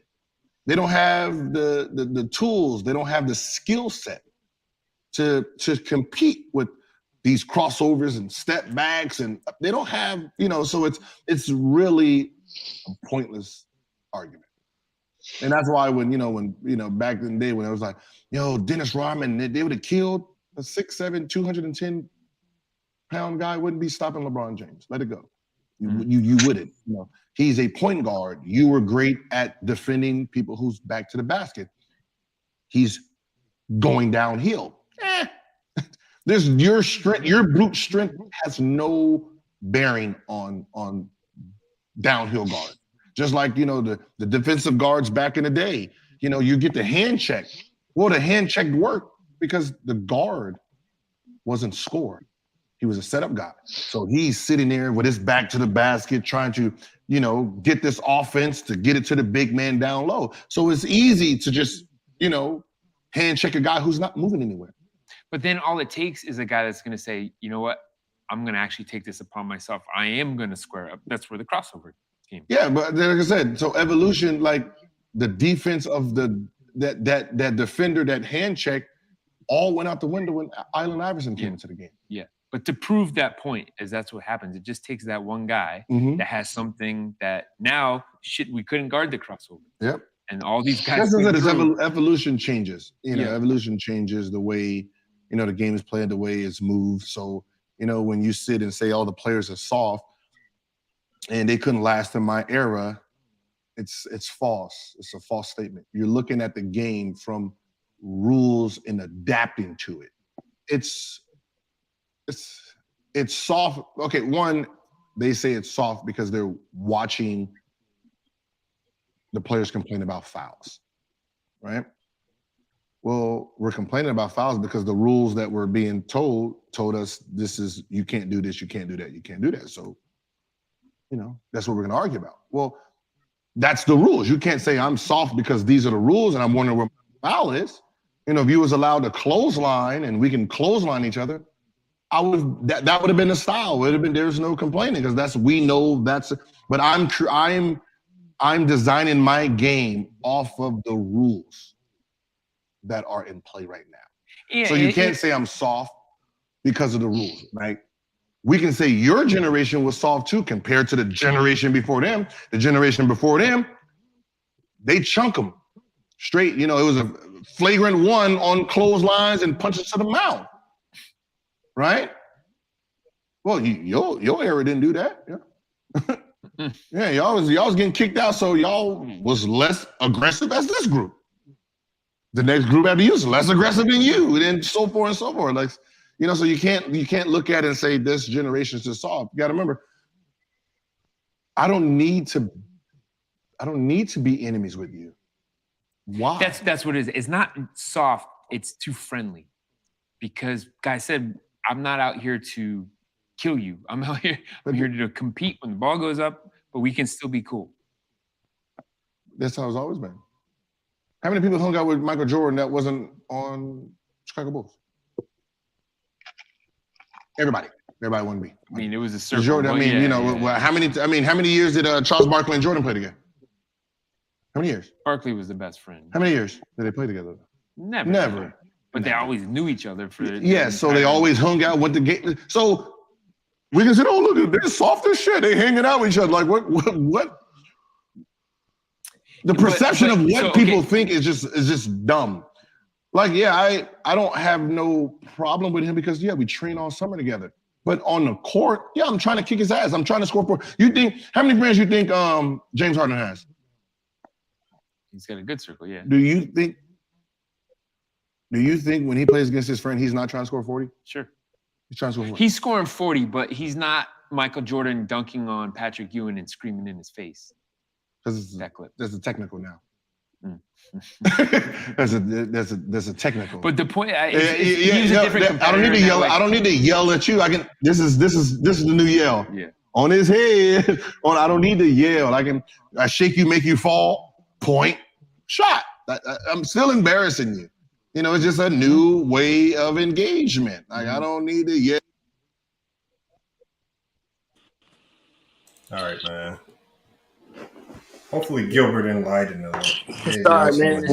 I'm going to say this last thing before, and then I got to go. But everything that Gilbert Arenas says is just 100% fact. Listen, we can always criticize about players' generations and say, oh, y'all were soft this and this and that. But the great players are able to adapt and figure out a way to change their games based on what the rules are being presented to them. That's what a lot of people don't understand is that they're only playing the game based on what the rule is stated in the NBA. So when you look at these players and you try to say, "Oh, why is he talking trash because he's soft and all that," bro? If you never play basketball at the highest level and understand how basketball is, you don't have an idea. And I'm glad Gilbert Arenas put some clarity to a lot of these dumb arguments, because unfortunately we have too many people here on YouTube, that don't understand basketball, that don't develop their game, that don't, build their basketball IQ to understand how basketball really works. And then all of a sudden you believe in narratives that people try to make up, and then that's how people become dumb. But anyway, man, I got to get to bed though, bro. But appreciate Lamont though. Great debate though, bro. And I'll see you on the next one. All right. All right, man. Be in touch. Yo, Lamont, I would never call this generation soft. Hold on, somebody. Huh? Go ahead. I just couldn't hear you at first. See, just because I think that the defense was better back then than it is today, that doesn't mean that I think that today's players are soft. I'm not calling nobody soft from today's generation when I compare them to other generations. Like Gilbert said, the rules are forcing the guys to play the game differently than how the game was played back then. So the way that we look at how difficult or how much more contact they had to deal with back then compared to now is what I'm pointing out. You know what I mean? It's obvious if you really took a game from the 90s, just any game at random, and you just watched it right next to another game on two separate TVs, you could see it with your eyes, bro. You could see the difference in contact, how players have to fight just to get into a position to catch the ball from a pass that somebody else is trying to give them. These guys are not fighting the full 48 seconds to get in position for an entry pass or to get in position for a spot on the floor. They're not doing that. Oh, well, hold on. But what I mean, I could play a game. I could. I played a ton of them on this channel. I don't think we would see exactly that. I don't even think we have time to play the full game. But I think what Gilbert was talking about was once players like Iverson showed that if you just work on your handle, face up, a simple crossover kills this BS hand check that back to the basketball handlers were utilizing. Because remember, when Iverson first came in, he was getting shunned for being a scorer at the point guard position. He was getting shunned by people in the media, his contemporaries. You're not running the point guard position the right way. But he's basically saying, hold on, I see a hole in this. They are not as good of a defenders as what you guys are leading them on to be, because all you have to do to score on these guys is face them up, hit them with a crossover, and that hand check is really fake defense. Yeah, Gilbert said the hand. Hold on. Gilbert said that the hand check generally only worked on back to the basket guards who wanted to facilitate, and then it would look somewhat effective. But the guards that would face up, who had a handle, it wasn't working. But throughout the 90s, that type of play was shunned. The NBA did not favor guards, point guards, who really wanted to be just all out on slot scorers. They wanted their guards to be the facilitators, getting it to the big man, because the game with the illegal defense favored big men being able to score much more easily because it would be much more difficult to go double team them. Now check this out, Lamont. If you were fair, right, you played that clip from Gilbert Arenas from one side of the perspective. Play the clip from Kenny Smith breaking down the hand checking and how much of a difference it made. It's only a 1 minute clip, dog. No, I'll play it. But again, players like Kenny Smith are the exact same types of guards that Gilbert was talking about. If you know, I don't even have to play video. I could just remember back to watching him play. He played with his back to the defender. He did not have the handle necessary to face up, cross, and go. He was not a downhill player. He wasn't. So the hand check, Gilbert just said, the hand check affected guys like Kenny Smith, guys who had to turn their back and facilitate. That's exactly what Kenny Smith did. So of course it was going to affect him. So then break down Scotty's explanation. But if you ask Iverson, or if you ask Gilbert, or if you ask some of the other guards who could cross you up, they're going to be like, I love it when you do that, when you show me where your weight is, when you try to put your arm up, because you're so out of position. Tim Hardaway would cross. Like, nobody was hand checking Tim Hardaway. It didn't bother the good ball handlers. I never looked at Kenny Smith and thought, great ball handler. The only thing I saw with Kenny Smith is when he was in college, he was a good dunker. When he was in the NBA, he was a good three-point shooter. Yeah, outside of that, there was nothing special about Kenny's game. He wasn't looked at as a good ball handler. But he wasn't talking about just him. He was talking about in general how the defenses were playing. He said back to the basket guard. He said in the 90s, you had a ton of back to the basket guards who wanted to facilitate. But he explained how to defend. And how the hand checking impacted the perimeter in this video. I know you've seen the video, man. Okay, but what I'm saying is all you have to do is look at what's happening. If a hand check worked in today's game, I'm sure more and more players would try to do it. But I've seen a ton of people try to get physical with Steph. Like we just saw Marcus Smart in the NBA Finals try it in Game 1.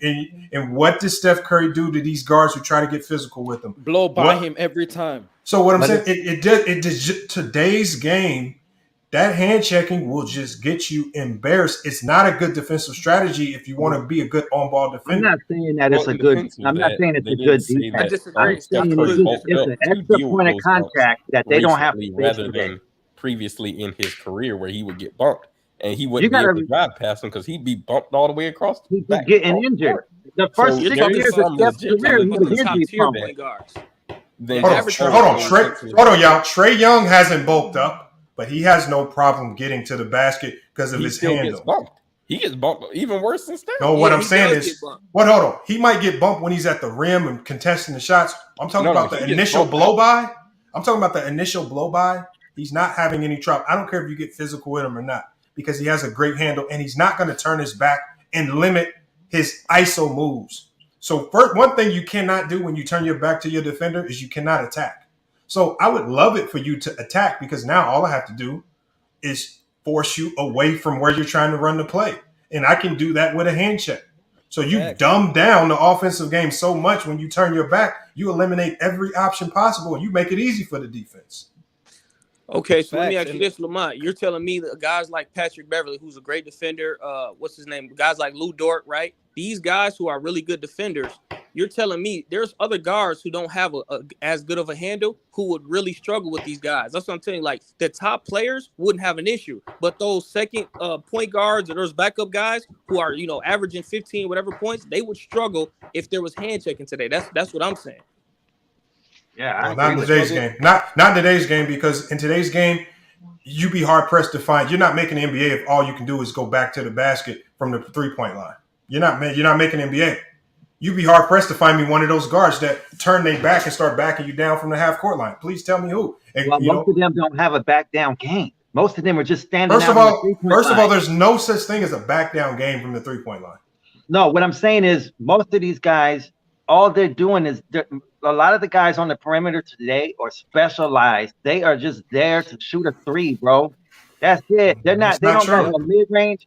I'm talking about the average player. The average player in the league, if he's not the best player, one of the best players in the league, man, he's standing in a corner, bro. Not true. So, hold on. So hold on. Hold on. Because I specialize in understanding NBA offenses. So when we talk about that, when we look at let's just go with an offense that was okay. When we look at the Dallas Mavericks offense, so at first glance, somebody could be like, "Oh, the only thing that's going on in Dallas is Lucas is just ball hogging and just kicking the open 3-point shooters." When if you actually look at what they're running, their offense is predicated on all 5 guys moving, but they move in such an organized fashion. Luka understands where his guys will be when he makes certain moves, and he's hitting them with pinpoint precision.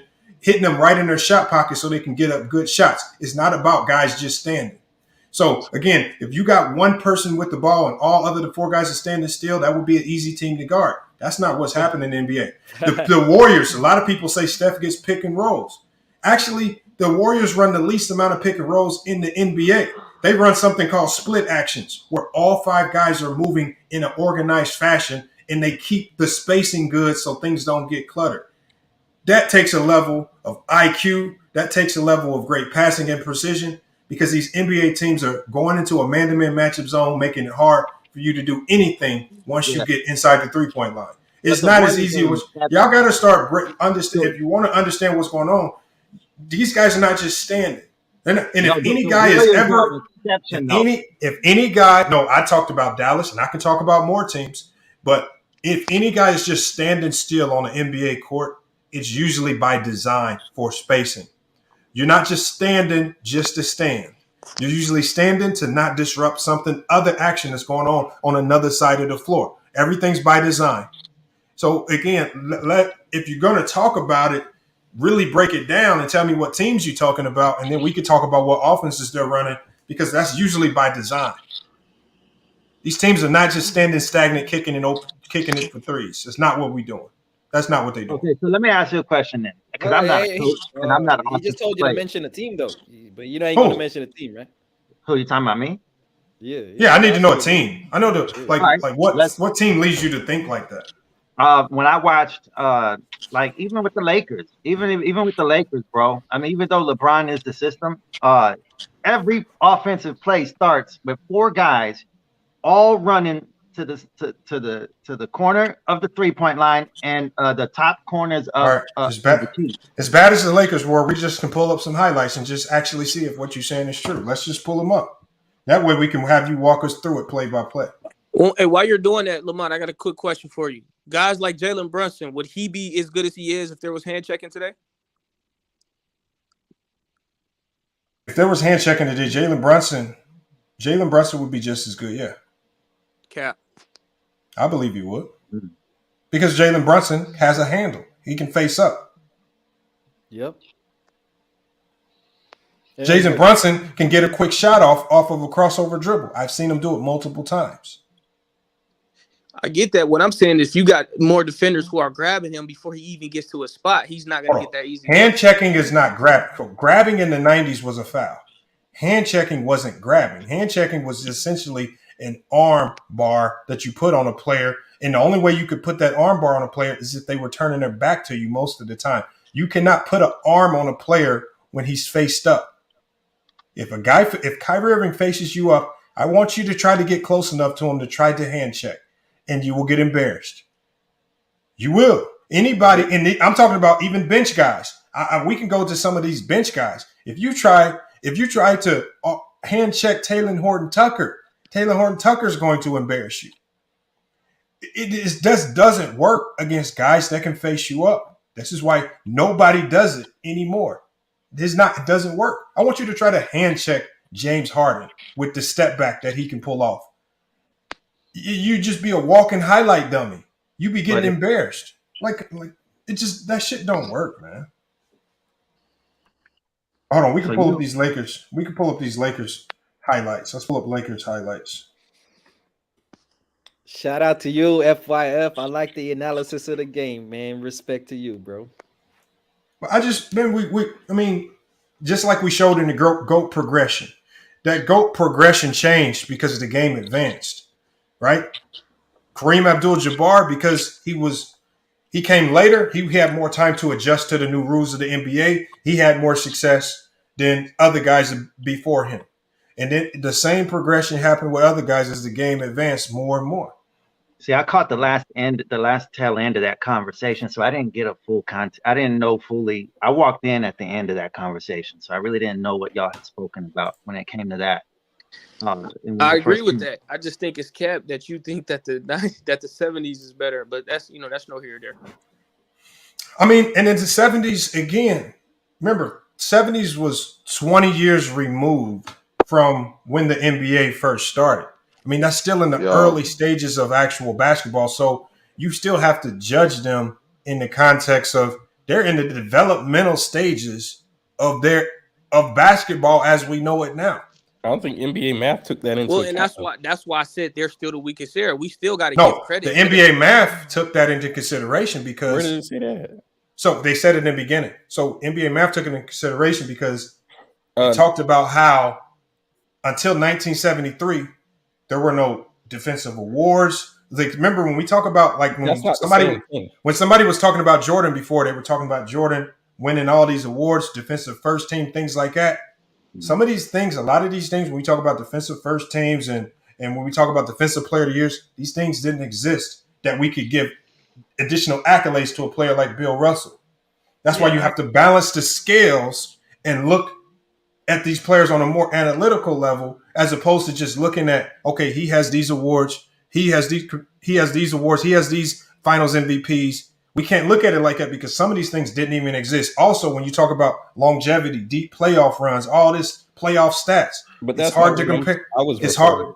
I know, but it's not what you're referring to. But that GOAT list, all of that went into consideration when making that ranking because it balanced it out. It didn't allow. No, they took those things out to try and balance. No, it didn't take it out. It balanced it. It didn't take it out. It balanced it. So it didn't weigh. It did not weigh Bill Russell's 11 chips so heavily that he's always going to be the GOAT. It balanced it out, understanding that for a lot of his career, it was only 2 or 3 rounds to get to the finals. On the description, I read the whole thing. Yeah, they did. What, you got to click the links. I did. I read the whole thing. Well, like I said, that's what I got from the way I looked at it. It did not. It never said it eliminated all those things from consideration. Do you agree with that? It said it took. The exact wording was that they arbitrarily took. But that's smart. And if they did take it out, that's smart. No, when we talk about arbitrary means, right? It means talk their about own subjective opinions. Their opinions were. When we talk about the best players, their own. Hold on. When we talk about the best players, just like old boy said, when you talk about Bill Russell and Robert Horry, you cannot just look to championships because we know that's all team. You have to look to arbitrary. You have to look to their impact on both sides of the floor and how they did against their own contemporaries. That only makes sense. Did it break it down to the point where it was showing the level that one player competition was to another, or the matchups? But you can't. But first of all, level. If you have to play Shaq 4 times random a year, choice or personal whim, rather than any reason or system, arbitrary. Hold on. When you go to that, see, these are all the finicky things that people try to do to discredit the 60s. People try to just assume, the 60s was trash because these guys were mailmen, insurance men, but nobody knows for sure.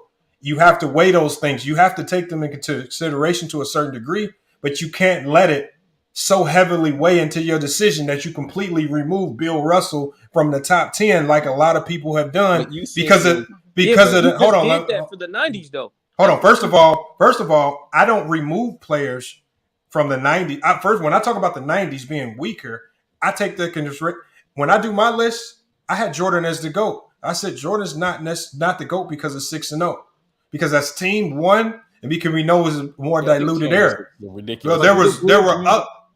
Do the Bulls win 6? Okay, so there were more reasons why I could list Jordan as the GOAT outside of just 6-0. Which is? Hold on. Just watch my video. Give me some more watch time. I've done like 4 videos on it. And I've done 4 videos of clearly explaining why I have him as the GOAT, but also why he's not a lock. Most people who talk about Jordan being the GOAT say, can't nobody right now playing past him. I say that there's a very good opportunity for LeBron James by the time he's done playing to be the GOAT. When I look at Giannis, I say he's on a trajectory right now to where if he continues doing what he's doing now, he could be in that conversation. I open the door. I don't completely shut the door and say people like Jordan are just the GOAT and ain't nobody within the next 50 years can duplicate it. That's the talk. That's the type of talk that I'm hearing from 90s fans. When you talk about Jordan as the GOAT, that means Jordan's been the GOAT. If Jordan is still the GOAT from the 90s, that means Jordan's been the GOAT for 30 years and ain't nothing changed. That is not accurate whatsoever. You saying in 30 years we haven't had a player or two who've come into that conversation, even though prior to the 90s, the GOATs changed about every 10 to 15 years. And that's fine, and that's fair. All I'm saying is that Jordan was not that special. Well, he was nice. Here's the thing: Jordan dominated. But he's not immovable. But Jordan dominated his era. LeBron has not dominated his era. Come on, bro. 10 finals ain't dominated. Hold on. So hold on, really quick. Hold on. Listen. If you keep talking, you don't listen. Steph Curry. I'm not listening to this. Steph Curry has done more in less time than LeBron. Okay, hold on. Kobe Jordan. Let me ask you one question. Everything that you're saying about Jordan, and especially when you start running, like I always say this, when you talk about Jordan and when they compare it to LeBron, they always run the finals. Now, if you're going to go with, I don't care if that you use the finals logic, but just make sure you use that same logic in the debate with Jordan versus Bill Russell. Will that getting to the finals logic and winning and not having a losing record in the finals, will that same logic carry Jordan? There was only 10 NBA teams. Hold on. I don't want you to just try to see, and that's what happens. Because when you use that same, I'm not saying for the. Hold on. When you use that same logic, then you have to find yourself trying to find ways to discredit Bill Russell's championships and say, oh, they weren't as difficult or they weren't as hard or he only had 10 teams to play. Now you have to so now you have to find ways to tear down what Bill Russell did. And I can't. Just to elevate Jordan. So now you find yourself in a whole nother conundrum. The reason why I can do that, And you're on top of the fact, and you're tearing down Bill Russell when you don't even know the teams he played. You don't know the competition. You don't know the coaches. You don't know. Say Lamont. So I do know. Hold on. When you play with guys like Bob your Cousy, argument. right? When you play with guys like Sam Jones, right? Or Tom was Heinz and Sohm or whatever his name is. When you play with dudes like that, you're talking about 6 dudes, Lamont, who average over 16, 17 points. When Michael Jordan, do you understand that he was the coach of his team? Finished, bro. He coached the Jordan team was the and number one played player on and his won a team and championship averaged- all in the same year, bro. Do you know that? Bro, do you know that? Let me ask you, Lamont. Hold on. Come on, man. Hold on, Lamont. So You're doing the exact same thing you said y'all do, man. No, I can't hear nobody. I can't hear nobody. He keep interrupting me because I wasn't finished, bro. Let me finish and you can go. I'm almost done, bro. Like, why are you so itchy to go, bro? Let me finish. What I'm telling you is, I agree with you. I'm going to keep that same energy when I'm talking about Bill Russell, but I have to put in context. What did Bill Russell do on his team? Yes, he was the best defensive player on his team. And you're talking about in one of the weakest eras. That's okay. What I'm telling you is that Michael Jordan didn't have 6 or 7 other guys averaging 17 points. What I'm saying is, Bill Russell was the best player on his team. And him being the best player on the team was also corroborated by other players in the league because he was a 5-time MVP voted by the players, not by the media. Okay. So if him averaging only, because we know that there were players on this team that averaged more points than him. But if there were 3 players. If points meant that's what made you the best player, then why did they consistently label Bill Russell the best player in the league, even though he didn't average the most points in the league? I'm not saying he's not the most impactful. You're right. He probably was the most impactful. You're talking about a dude, bro. He's the most athletic dude in that on the court every time he steps on the court. I agree with you. Bro, what I'm telling you is that Jordan, bro. What I'm telling you is if you let me finish. You're telling me that Jordan could score. No, I'm not, bro. I didn't even bring him score. I'm telling you, Obviously Michael not Jordan, that good. Michael not even Jordan ranked top 3 in Michael scoring. Jordan was a defensive. He was defensive. Hey, salute, Anton. First time and defensive champion on his team. And he was leading his team in offense and defense. That's what I'm trying to tell you. But he did not have the help that Bill Russell did. Yeah, Scottie Pippen ain't help. Top 75 all time ain't help. Rodman ain't help. Okay, so Bob Cousy and Havlicek, that's not help. No. You said Jordan didn't have help, so keep on that. He didn't have so Scottie Pippen ain't help. Dennis Rodman ain't help. Kukoc ain't help. Phil Jackson ain't help. Come on, bro. So Bob Cousy's not help. Sam Jones is not help. John Havlicek, those dudes aren't help. Yeah, no one said Bill Russell had no help, bro. So I don't know why you're saying that. No one. I know. What I'm saying is that when you put in context, so hold on. So what you're doing is, so you want to discredit. So you want to discredit Bill Russell's championships over Jordan's because Bill Russell had help. No, that's not what I'm saying. All I'm saying is that we can't discredit Jordan because he's the number. Like, why are we discrediting his championships and not? How do we discredit him? Bill Russell played Who with? did that? Hold up, Mont. Let me ask him this question real quick. You just said Michael Jordan wanted the weakest era. Didn't you guys say it earlier, right? He wanted the weakest era. No, that's not what I said. What I said was, I said on my top 10 list, I have Jordan as the GOAT, but I don't have Jordan as the GOAT because of the 6-0. Because the 6-0 itself in the 90s isn't that impressive. It's other things that he did that I feel made him the GOAT. Like I said, I clearly outlined these things in multiple videos. And these videos are over an hour long, really clearly detailing the things that I feel made him the GOAT that aren't 6-0. Because the 6-0 is the worst logic you can use for Jordan. Yeah, that's the weakest logic. I agree with you. Let me hold on. Let me ask you this question real quick. Hey, when LeBron took that team to the finals against the first time in Cleveland against San Antonio, how much help did he have on that team? Ilgauskas, Gooden, Pavlovich, Daniel Gibson, Larry Hughes, which means no help. Okay, I don't get what's your point, bro? Go ahead. I mean, if we going off the help, if we're going off the having help or not having help element, that means Dirk and Hakeem might be the GOATs. Yeah, but what are we? Right. Hold on. Did LeBron win in 2000? Like, I'm confused. He didn't win. So what are you talking No, about? Jordan never went nowhere without no help. Exactly. And neither did LeBron. That's not true. He went to the finals. He went to the with the worst team of all time. So you're giving so Allen Iverson, he gets credit for that too, right? Yeah. But that wasn't. Hold on. That wasn't a bad team, though. First of all, I don't know how you. Hold on. First of all, wasn't a bad team. Hold on. No, hold on. When we talk about that Sixers team, okay, they had the league leading rebounder, they had the defensive player of the year, they had the coach of the year, they had the MVP, and they had the sixth man of the year. But you want to tell me that team loaded with all of that was a bad team?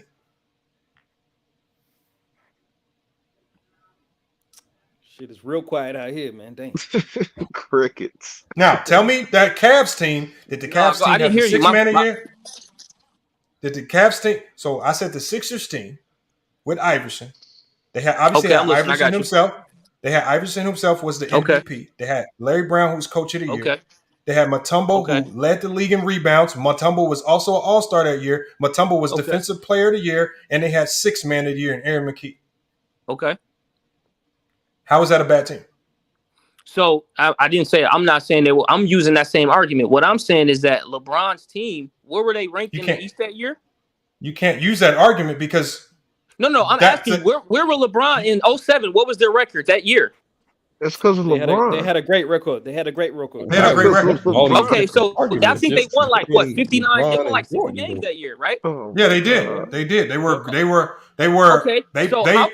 far surpassed expectations. So how is that? Hold on. So how is that not credit enough in a weak East back in 07? What are you talking about? They were good enough to get to the finals. Once he left, they went right back to the basement. 15 wins. Okay, so you're saying all the teams that they played, they had a better roster than in the East in the playoffs? No, I didn't say that. What I'm saying is that LeBron was just that great, but he didn't. You're acting like he won it by himself. He didn't win anything without any help. That's what I'm trying to tell you. No, he went to the finals, bro. I'm saying he got to the finals. Anything without help. Beat the Detroit Pistons, bro. Do you know the Detroit Pistons were Richard Hamilton, Chauncey Billups, Rasheed Wallace, Tayshaun Prince with Ilgauskas, Gooden, and Gibson, bro. Come on, man. So we're giving credit. About. We're getting credit to guys. So those guys don't get any credit, right? Oh wow. Okay, hold on. No, hold on. Sasha Pavlovich, he wasn't one of the great. Hold on. Kobe Jordan. You're right. Those guys don't get enough credit. So I need you to do right now here on FYF Sports. I need you to, since a lot of those guys seem to be very memorable to you, let's go ahead and hear you give each one of the helpers credit that they deserve for that year. And I want you to talk about what they did that was so great that helped to propel that team, because it should be memorable what these guys did. Crickets. Nothing, man. And you know what? If you were being real, I could even help you out and say, Gibson had a good game where he hit 6 threes and something one game in the playoffs. Remember his first name? What's Gibson's first name? Yeah, I don't even know. But don't even know. Like, he was a shooter. But the point is, like, they did nothing. Like, Gibson did nothing without LeBron. It was LeBron's his scoring threat that created open shots for these guys, man. So we got to put some 20, and we're talking about 22-year-old LeBron. If you want context, 22-year-old LeBron. Hold on. Come on, man. I'm confused. Why would it matter that he made it to the finals when he flamed out offensively in the finals and got swept? What difference does that make? Because you know what? This is actually an interesting conversation. It comes back full circle. Michael Jordan couldn't even make the playoffs. Why are we having a conversation about the 07 finals? Because Michael Jordan it would make the playoffs. I can contextualize it. Hold on. This is one of y'all. One of the things that you don't realize. Go ahead, Lamar.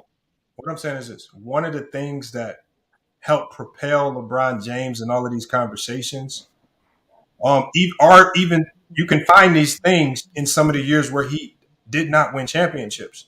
Right? There's a beauty in sometimes losing because it also helps you identify how great a player is. So in 07, for the people that want to hate LeBron, you're going to harp on the fact that he did lose. But if you're being real, that was probably one of the greatest accomplishments for a player to get a team like that to the finals. Of course, when they got there, they were playing against a team in the San Antonio Spurs that no one in the world picked the Cavs to win. They were big time underdogs, and the Spurs did exactly what everyone thought they were going to do. No one expected LeBron to overcome that mountain and beat Popovich and Tim But you know what year they were ranked to beat the. Yeah, we know 2011. Hold on, bro. 2011. And talk about the zone that we talk about 2011. But we hold on. 2011 is just a low hanging fruit that everybody can run. No, that's the top time. It's so easy to run to 2011 and say that's where he didn't meet expectations. Bro, where did Michael Jordan ever have a 2011 season? Is my point. Answer the question. Where did Mike ever have a 2011 season? You know what I don't like about Mike? Mike had a 2011 season in '95. And until Pippen got there, he had a 2011 season. I mean, you talking about when he came back off of retirement and he wasn't even and dropped the 50 piece on the Knicks. That playoffs. We're talking about that, right? We count the 50 piece. We count the 40 pieces. I mean, but we don't count. I saw him drop the ball. and get upset in 95. He outscored everybody in that whole playoff. He dropped. Hold on. What is the 2011? Where did he have a 2011? Hold on. There was obviously. Where did he have a 2011 season though, bro? Hold on. Obviously, there was something more that he needed to be doing other than just scoring because they didn't beat him and he choked when it mattered most. He choked where? Brian choked when Scott. Hold on. No. It was Actually, it was 2011. Actually, hold on. Let's just address one thing at a time. Actually, he choked twice in the fourth quarter on the game, back-to-back plays. Because he not only got the ball stolen from him by Dennis Scott, he followed that up because they still had a chance to win the game, and he threw the ball out of bounds trying to throw a horrible pass to Scottie Pippen instead of taking the clutch shot that could have won the game. Compare. Okay. Hold on.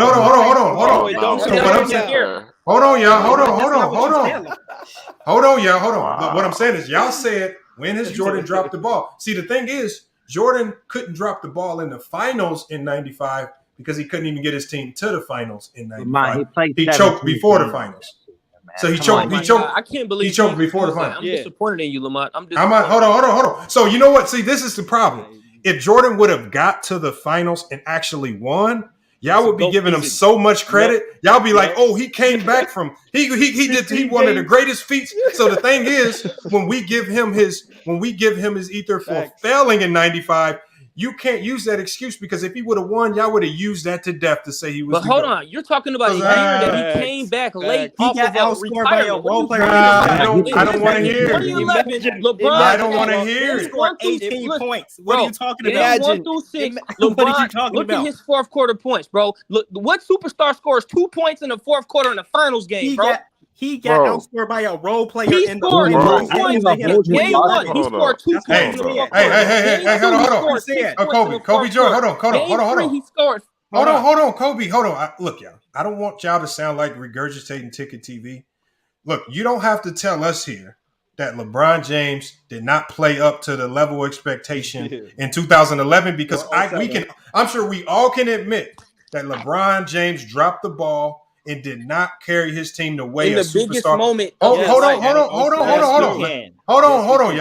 on. Let's just move past it because I don't think anybody here, whether you're a LeBron fan or not, is going to sit here and fight for him in 2011 as if he didn't do nothing wrong. That's the easiest thing to see in the world, that he didn't play up to the level of expectation that we thought he could play. He let his team down, right? And by that degree, he did choke to a certain degree because they were hold on 1 second. They were overwhelming favorites to win that series. 2014, talk about it. What about that year too? Hold on. But here's the problem.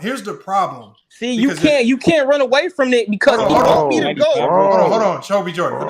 This is the problem. See, this is the logic that I heard Mr. Maj use. And this is what people like to do with LeBron. What they do is they run the every year where he didn't win in the finals and consider that a failure.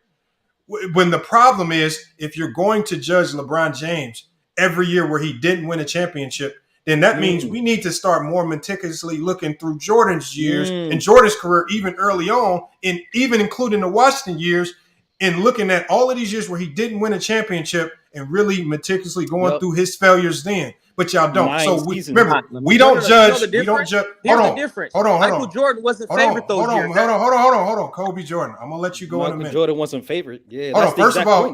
First of all, LeBron James has rarely ever been a favorite in the NBA Finals. 3 out of 10. No, it's actually 2. It's actually 2. Okay, thank you. So LeBron James has only been a favorite 2 out of the 10 finals trips he's been to. So actually, with him winning 4, he's overcome the odds a lot.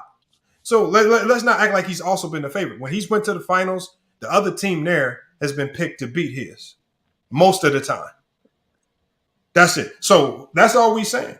Now, nobody's running around saying he's never not come through. There are times where he deserves criticism. Fair. But let's not regurgitate 2011 as if we need to repeat it 30 times to say that this is why he can't be the GOAT. When I could point to a myriad of times and situations where Jordan choked, like in 89 versus the Pistons, like in 95 versus Orlando, the 2 years that he spent in Washington where he said he could get that team to the finals and he didn't. But we don't harp about that forever. We just say it and move on. I got a question to the Jordan fans too as to why LeBron. I got a question for the Jordan fans as well about how LeBron gets held to a standard in finals losses that Jordan doesn't get held to in playoff losses. Finals. I can tell you. I can losing in the first round against dynasty teams. I can explain it to you. Because MJ has a winning record in all of those rounds of the playoffs. No. Losing record. You didn't even hear what I said. You just told me. The only answer. And then he started. I want to say something real quick. Did you hear what I just said, though? You didn't even hear my question, bro. You just told me 6-0. I told you, how come LeBron's finals get held to a standard and we don't hold MJ's non-final appearances 9 out of the 15 seasons that he played? Because the other players, they're not walking around saying that they're the GOAT. LeBron is saying that he's the GOAT. We're gonna hold this is my question. I just got one more question then. Has Jordan ever led a team to overachieve? Not completely objective. Overachieve. No, hold on. In the 89 playoffs. Yeah. Hold on, X-Men. In 91, hold on. No. Overachieved, right? Hold on. Yes. In the 89 playoffs. The last thing I remember from the 89 playoffs. I'm not asking you what you remember. Ask you what happened. Hold on. I'm telling you what happened. What happened in the 89 playoffs was Michael Jordan choked and his team got eliminated. I thought the question was, did he overachieve or not? Hold on. X-Men. Because let's not talk about everything he did leading up to get there because y'all don't care about what LeBron James was. Hold on. Double standards. Once again. We got to do this. I'm going to put y'all back. First of all, I'm going to let you back in. We're going to let y'all in one at a time so I can answer this without y'all talking. Because when we talk about 2011, y'all do not care about anything that LeBron James did to get to the finals. You don't care about anything. You don't care about none of that.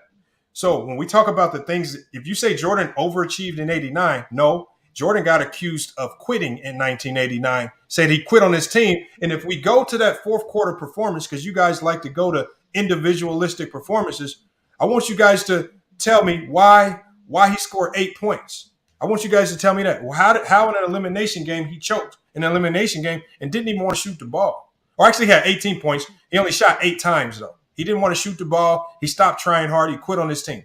That's because the consensus is that he quit on his team. So how are you going to try to use a year where he's labeled to have quit on his team as a year where he overachieved? I want to know. I can tell you first of all first I was answering Young Africa's question. I wasn't answering a question. No. How did he overachieve in 89 when in the end he quit on his team? Because in the first and second round, the opposing team was favored against him, and he won both rounds in the first and second round. Oh, LeBron's done that plenty of times, but y'all don't care. I thought I was talking. Hold on. LeBron's done that a ton of times. And then the conference finals, the Pistons swept every other team in the playoffs except the Bulls, which took them to 6 games. That's the definition of overachieving. So hold on. Were the Bulls up in that series or not? Yes, they were. All right. Yes, and they blew the lead to the Pistons. They choked, right? On the same page, yes. Okay, they choked. So how's that let me ask overall in the series, they swept everybody except the Bulls. So taking them to 6 games is overachieving. Hold on. We need to understand this. Hold on. Listen to this, y'all. So Jordan can lose in the conference finals, and that's overachieving. But when LeBron loses in the finals, that's choking. Hold up. Let me ask this question. That's what we hear it. Let me ask this question real Jordan quick. can overachieve getting to the Eastern Conference Finals and losing when he quit. But if LeBron gets to the finals and loses, he chokes. Mon, let me ask this question real quick. Hey, who is LeBron 0-3 against in the playoffs? I don't know. Tim Duncan. No, he beat Tim Duncan. Hey, LeBron has beat every team that he lost to in the finals. Let me tell you what I'm saying. Michael Jordan is 0-3 against Bird in the playoffs. He was in a whatever. Never beat him. Never beat him. Hey, y'all, those years don't count. The Jordan fans, those years don't count. No, we're not saying those years don't count. Let me say what do you mean about that? Listen. They were building a team. They were building a team. You know what I noticed? He's the GOAT, though. It's trying to compare This Jordan is his second and fifth third. year in the league, man. How can you compare Michael's second year against LeBron's 10th and 12th year in the league? No. Okay, so how about we compare Jordan in the 80s to what LeBron did, taking the. Hey, so do you want to compare? Do you want to compare LeBron's second and third years and stats and accomplishments and how far you got to Jordan's? Well, Jordan didn't play his second year because he got injured. Oh no, he did play that year. He came back and played. He did play. He played that. He played when he came back and played. And LeBron's when the playoffs. I don't want to hear. I don't want to hear. Do you want to do it? Let's look at year 1 through 3 in the playoffs. LeBron and Jordan. Year 1 through 3. No, hold on. Do you want to look at? We can go by year because remember, LeBron is also much younger too. We can look. We can start at year 3. Do you want to compare Jordan's year 3 to LeBron's? Are we talking about playoffs? What year you comparing? What is the conversation? I don't know. I'm just asking him. He said. I don't know why he said I'm comparing Jordan's year 2 to LeBron's year 10. I'm not. I didn't bring up 2011. Y'all did. Once again, the question ain't being answered though. When has Jordan overachieved, aka like LeBron did with the 07 Cleveland Cavaliers? When has Jordan overachieved and taking his team to a place they weren't meant to be? Bro, he wasn't overachieving. They were the best team in the East. Where? Oh my! See, this is the ridiculous one. Because of LeBron's greatness, winning 60 games, you're gonna say that they were the best team in the East, bro. What makes them overperform though? They were actually, bro. They were the best. They weren't team in the overachieving. East. Hey, so they were picked to beat the Detroit Pistons, who are a champion team. You picked them to beat the Pistons. Bro, the Pistons won 3 years before that. What are you talking about? No, they were. The Pistons didn't have Ben Wallace on it. Hold on, let's just pull up the odds. Hold on, we can just pull up the odds. Hold on. So you're telling me in 2007 Detroit was the favorites to go to the finals? Yes, bro. Over the Cleveland Cavaliers. Oh, damn, bro. Easy they were defending champions, bro. Bro, they were the defending champions in 2006, right? Are we going by favorites? Yeah, like what are we talking about? They were not the defending champions in 2006. The Miami Heat were.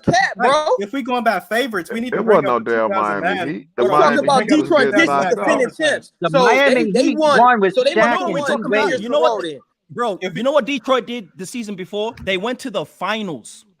They went to the finals and lost to the Spurs. But that year that they had. So what are you talking about, man? Wasn't Rasheed Wallace injured that year? That was 2 years ago. That was 2005. No, you can't make excuses, bro. Keep to the facts. Don't reach for excuses right now. Just keep to the facts. So you're telling me a team that made the finals the year before, LeBron with Ilgauskas, Gooden, and Gibson was meant to beat that team? That was 2005, brother. That was not 2006. How many years did it take Jordan to reach the playoffs? How many years did it take Jordan to reach the playoffs? It took him what? He reached the playoffs his first year. What are you talking about? Who, Jordan did? The playoffs? Do you know what the playoffs are, nigga? Yeah. Jordan. You mean the finals? Year? No, the playoffs. He reached the playoffs his rookie year. Playoff rookie season, bro. Let's look it up. In 2007, hold on. He won like 30 games. He won 30 games. Cleveland Cavaliers, bro. 2007, Cleveland Cavaliers were 4th odds to win the championship in the East. Yeah, so that's not the favorites, right? Okay, so who was the first? The first was the Dallas Mavericks in 07, but they got beat from in the East. Warriors. Who was the first in the East? Who was the first? The New Jersey Nets. Okay, and then it went who? Okay, so young guy. It went to Cleveland Cavaliers. Detroit is not even in the top 6. So can I ask you a question? Could we be consistent? Because The favorites Detroit's also not said even in the 09. top 6 for And favorites the that year. favorites What are you also said talking in about? 09 that the Cavs were supposed to beat the Orlando Magic in the conference finals. Okay. And the next They year were in meant to. 2010, Yep. and the next year in 2010, they were favored to beat the Celtics. Guys, and then let in me tell you- 2011, and they were favored to beat in the finals to beat the Mavs. Yeah, like Let what me are you tell you talking He lost about, as a bro? favorite 3 The straight years. Detroit Pistons were not even in their prime in 07. He lost as a favorite 3 straight years in a row. Bro, they made the finals and conference finals for Bro, like 5 I years just straight up to ethered that your point. argument. You lied. They You just said made the Detroit were conference the finals favorites that year. All they did since 2002, 2003 was make the conference finals or finals every year up to that point. That's all they did. And Bro, so they come you across said LeBron Detroit were the with favorites in Ilgauskas. 07, and you're wrong. Bro, The New I Jersey said that Nets they were the favorites, and I said that the bro, Cavaliers were the second favorites. If you expected the Cleveland Cavaliers to beat that Detroit Pistons team, you They did them. What do you mean expect them to? They did. You lied to yourself, bro. Bro, You they lied to- did beat them, the and they were conversation. Hey, bro, the conversation's about expectations, right? And who overachieved, and that's the point of the discussion, bro. And I'm telling you that LeBron James overachieved. If he was to beat the San Antonio Spurs that season, that would have been the greatest ring of all time. So a 60 That's win what that would team have is been. over. So a That's great, 60 but win also I team want to point out in that overachieved. finals, he didn't perform Yes. well in that finals. Just so y'all know. How did a 60 win team overachieve? Oh my goodness! See, you're Hold talking on, about hold on. teams I that can LeBron's achieved. hold on. I can give here's a good example of that right here. And they were favorite, bro. Hold What on. you talking Here's about? if the Atlanta Hawks, when they won 60 games with Jeff Teague, those boys, if they would have beat LeBron that year, that would have been overachieving for that team. Even though they had a better record, even though they had those all-stars that all made the all-star team that year, if they would have beat LeBron, nobody in their right mind saw that Atlanta Hawk team just because they had 60 wins and said that team is going to beat. But okay, but you know LeBron the difference, James. Lamont. Here's the difference, Lamont. Here's the difference. So Watch this. 60 Here's the wins difference. Hold on. doesn't Here's the 60 difference. wins doesn't Nope, guarantee that's that you're wrong. a favorite in Here's any the difference. series. Here's the difference. Here's the hole in your argument. In 2007, they were favored and they had the best player. Who in was the league. favored? Who was favored? And Bro. what? And who played who? Let me tell you. In 2007, here are the odds. In 2007, the Dallas Mavericks were number 1 to win the finals, and then let me see. The New Jersey, I can't remember who's 2. It wasn't the Detroit Pistons. Number 3 was the New Jersey Nets, and number 4 were the Cleveland Cavaliers. No, what I'm Here's saying The is, who were Cleveland the odds in the Cavaliers- series? Who was the favorite to win each series? What series are you talking about? No, I'm talking about win the finals. They were. This is the odds. Okay, to so win the finals. you're talking about preseason odds. No, bro. No, bro. What are you talking about? We're talking about I'm talking about when a team is matched up. When this team is playing this team, who is favored to win this series? Right then and there in the moment. Not some preseason odd that can change off based on an injury that could happen later in the year. Let me look up. I don't know Detroit's. Let me go look at their record. Let me see what. Hold on, their what record series was it? What year was it? I can pull it up right here. I got it. 2007. So you're telling what were the Detroit Pistons record and who was the favorites? Let's see that right now. Pistons versus Cavs. Playoff odds. Let's get it right here. It was the Pistons. I was living in Detroit at the Okay, time. so You got to understand, man. That Cavs. Pistons, okay, so the Cavs were a 50-win team. Detroit was 53 and 29. yeah. All right, so we're going to pull up the odds. Okay, so going into the series, and this is from Maddox Sports. It says that the Detroit Pistons had a 77.4% chance to beat the Cavs. 77%. Hey, what's up, Kobe Jordan? Where you at, man? Where you It at? says they was favored in 6 games. Come To win the on, 6 bro. games. Well, I'm just telling you what the odds were. They said that Yep. going into the series, the Pistons had a 77.4% chance to win the series. That's down there 80%. Now, what happens once they start dribbling, I can't control that. But what we know happened is that the Cavs that was considered an upset. Mm-hmm. That was considered an upset. Yeah, that's an understatement, bro. But yeah, an upset is an understatement. I mean, there's nothing wrong with that. But There's nothing wrong I mean, with it that. is. I mean, it is what it is. But you know, that's always been one of the knocks against Jordan. Mm-hmm. When people talk about Jordan, Jordan needs a ready-made team to thrive, as opposed to what we've seen with LeBron. He's kind of been able to take random combination of guys and get them to play above expectation. That's just something that Jordan struggled with.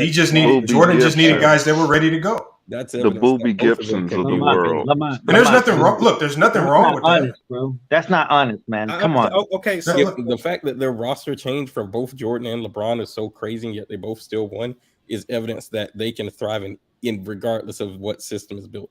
No, that's not true. Jordan could only thrive under Phil Jackson in the triangle.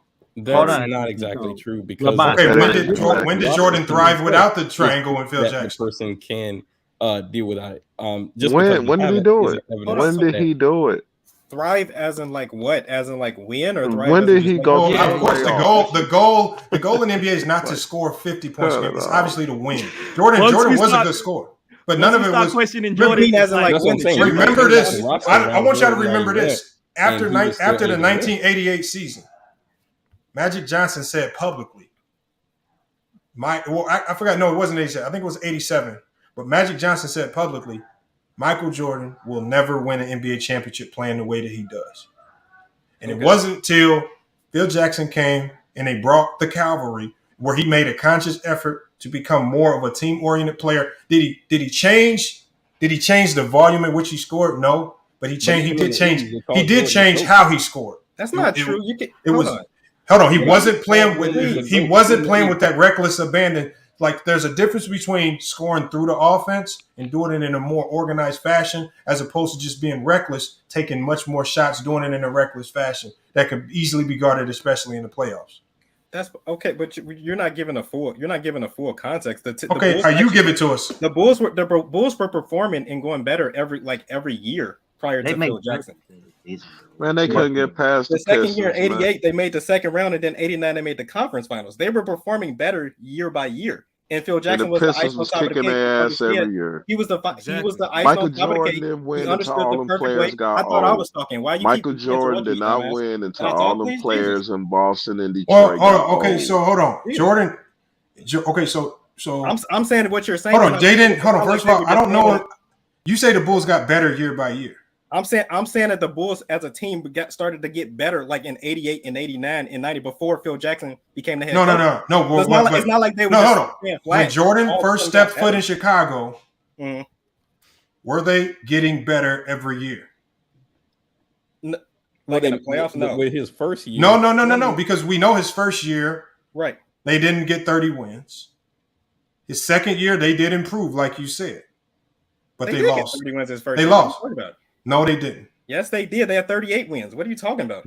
His rookie. Okay, okay. 38. Hold on, my bad. Hold on. I just had it organized wrong. I was looking at the wrong year. 38 years. Now, going into that second year, did they get better? No, he played 18 games. Okay. That's what I'm saying. He got injured. But you said he carried them in the playoffs, right? What? What did he do in the playoffs? I said his rookie year. They missed the playoffs 3 years until the rookie MJ showed up and he took them to the playoffs. No, we're talking about his second year. He only played 18 games. The third year, he did play a full season and they did improve. But the second, hold on, they did improve.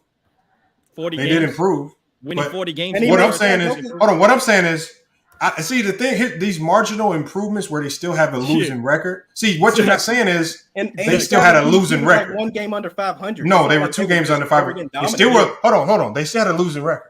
And then the next year they had a winning record. Wow, it's amazing, right? Hold on. It's amazing when we question Jordan. Winning don't matter when we question Jordan. Right. We try to make excuses for 500 records, but we hold LeBron to this amazing standard. This is the it's problem. amazing. Y'all Right? so emotional. Y'all can't even pay Hold on. How we emotional? But no. What we're saying is, attention to what the conversation. hold on. X-Man. You ask a question. Hold on, X-Man. Your logic is this X-Man. They're getting on you because of this. Hold on, X-Man. I'm gonna let you know. They're getting on you because when we're talking about LeBron, we're talking about failures at the pinnacle. We're talking about failures in the finals, and not just failures at the pinnacle. These were failures that happened very early in his career. Okay. We're talking about third year, like Jordan's third year. He's still struggling, trying to figure out how to just finish the season with a winning record. By LeBron's third year, he's in the NBA Finals trying to figure out what the hell do I do against the goddamn the dynasty San Antonio Spurs.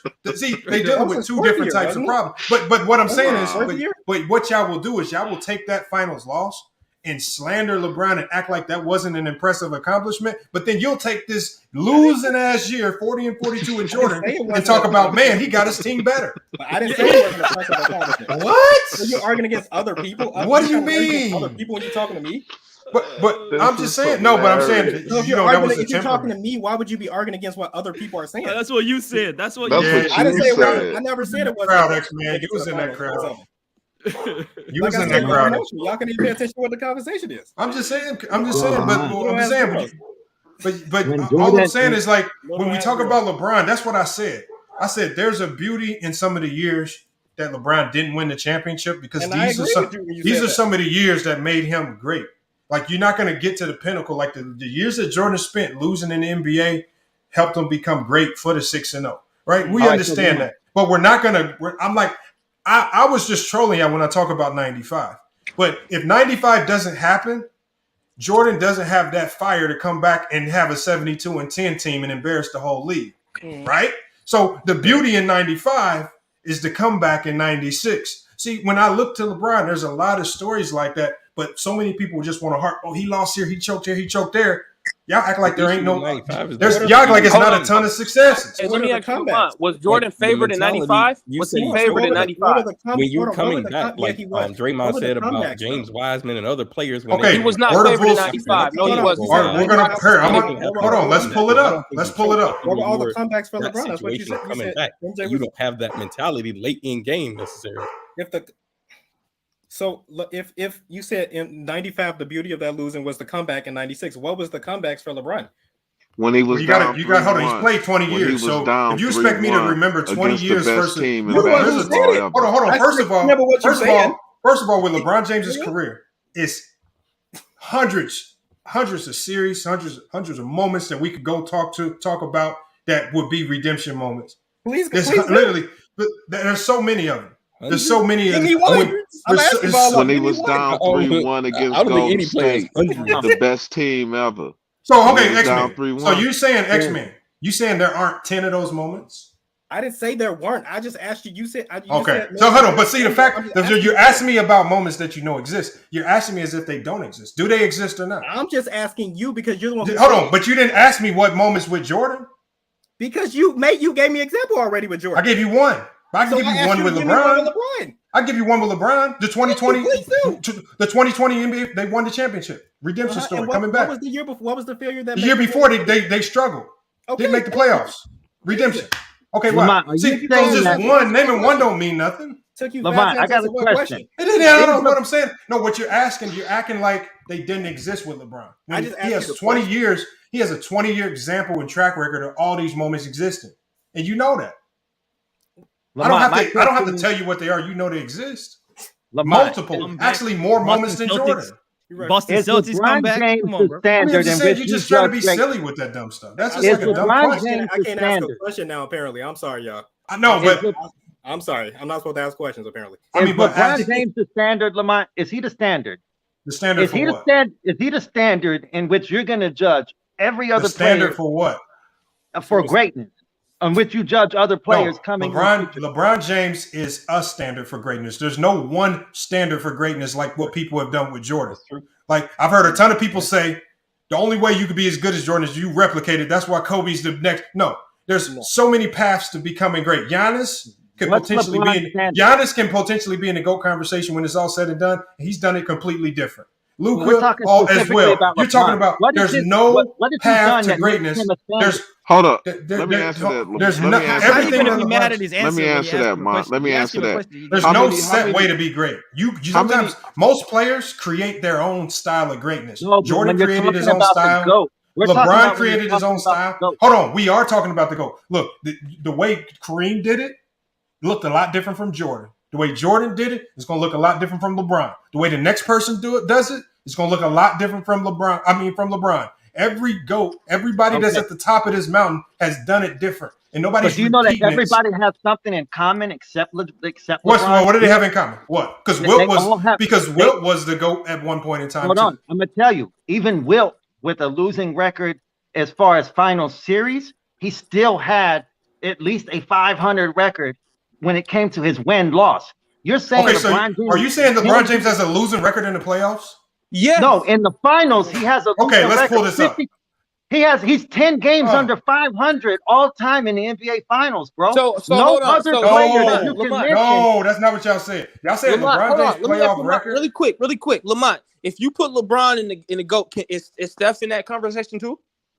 You need to quit this Steph Curry talk, No, bro. hold on. I've been already said. Quit Steph Curry talk. Why? I'm asking Lamont question. I've already said. I said by the time Steph Curry finishes playing, a conversation needs to be had where he places in the top 10 all time. But why not now though? LeBron hasn't finished playing. And we're putting him as the GOAT. The reason why I say why not now, just like I said LeBron is the exception. I said with Steph Curry, it's going to be hard to kind of place him. It's going to be a little bit different. With LeBron, he's already established a level of greatness that should be in everybody's top 3 at a minimum. FYF, is Curry top 10 right now? Is Curry in your top 10 right now?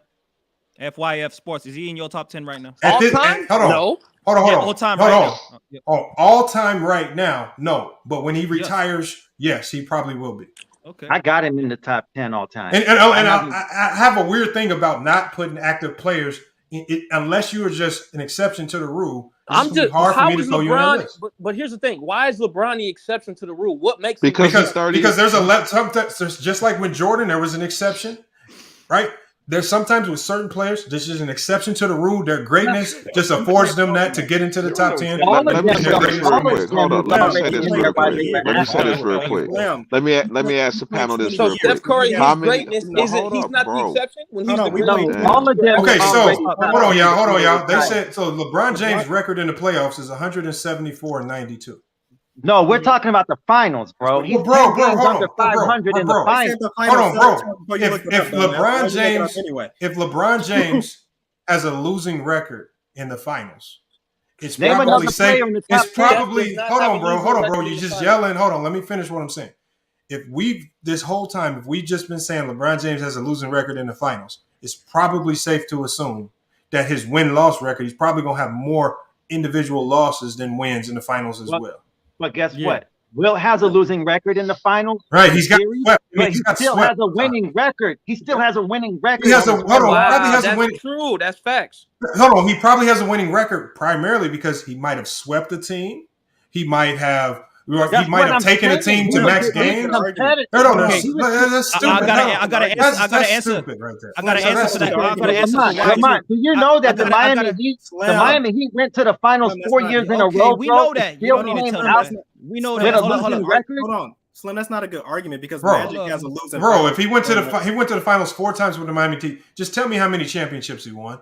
He won 2 out of 4 trips, bro, with 2 disappointments, bro. That's really not that bad. That's really not that bad. And now it's not that bad. 22 games. No, it's not. Bro, do you know? I gotta answer though. Bro, y'all need to know that. Y'all need to know that most great. If your name is not Bill Russell, you have lost more times in the playoffs than won. No, we're talking about in the finals. No, not Steph. Hold on. The finals is the playoffs. No, Steph has not though. Steph hasn't lost more than he's won. The playoffs. Hasn't lost more than he's won. Listen, hold on. Listen, hold on. Y'all yelling. Hold on. Come on. What I'm saying is, a lot of people like to separate finals and playoffs when it's all the same thing. The goal when you get into the playoffs is to get to the final round of the playoffs, which so happens to be called the finals. It's not separate. You don't just start the playoff. Hold on, It is separate. No, it's not separate. You don't get to the finals without going through the grind of the playoffs. There's no way around it. It's all part of the same run.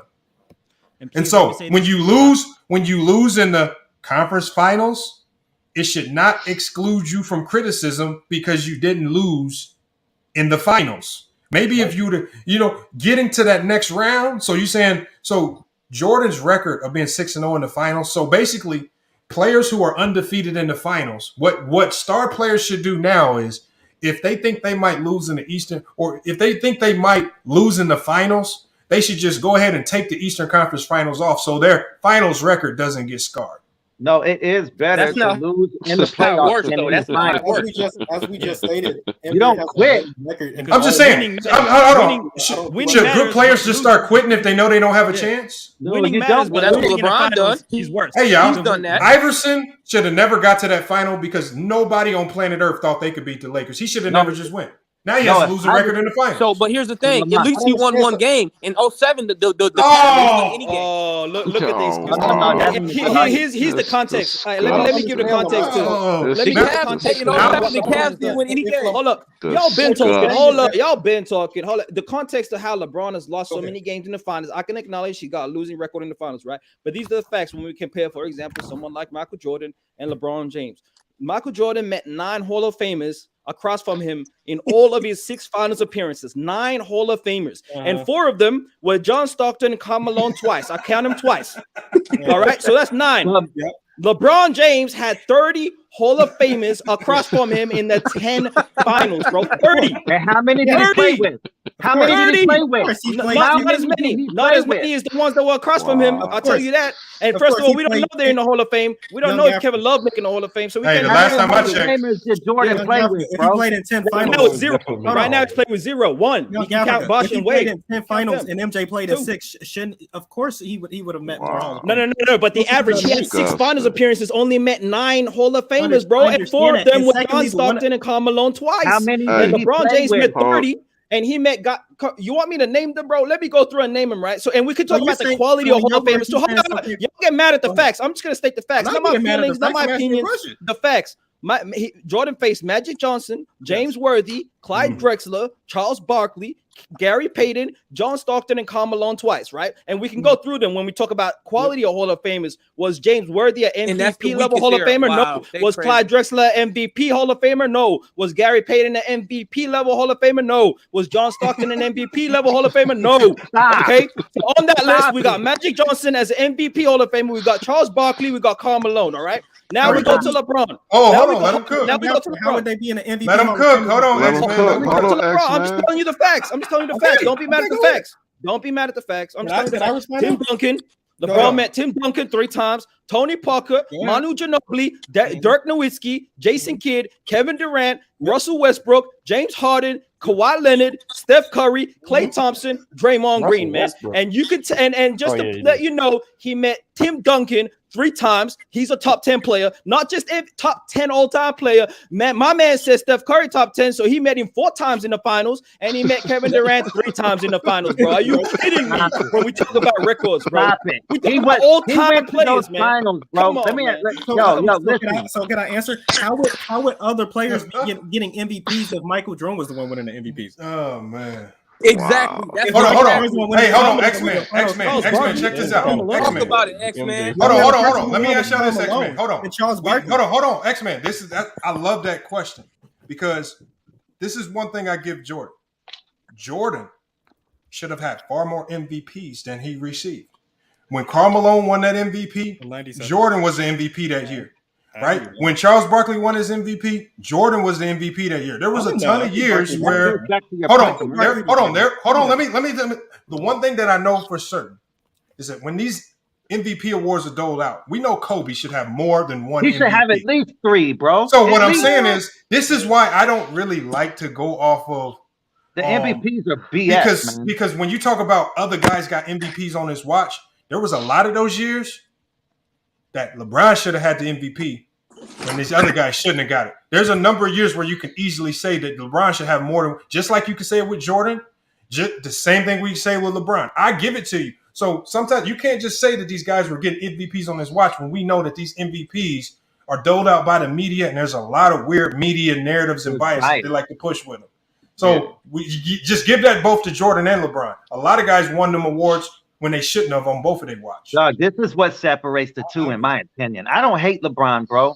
I just don't like the fact that nobody can make an argument for this man without diminishing Michael. You see what I'm saying? You have to be able. You have to be able. Hold on, man. Let me make the argument right now. Should be able to let me make the argument. Hold on, Slim. Let me make the argument. You ready for it? Go ahead. When LeBron finish, he gonna be top 10.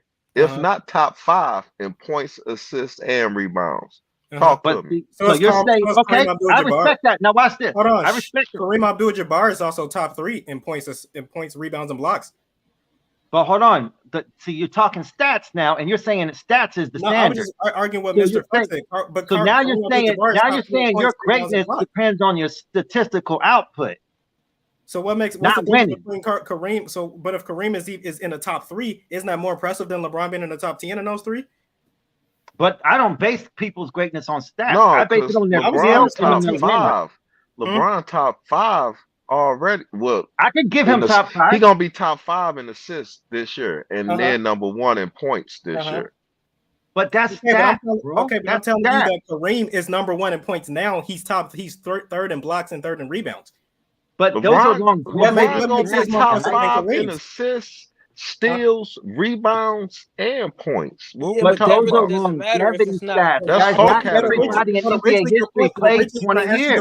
Hold on. Originally, when you said he asked you directly to make a point for LeBron, you specifically said the reason is because. Well, you didn't let him finish naming all of his points either.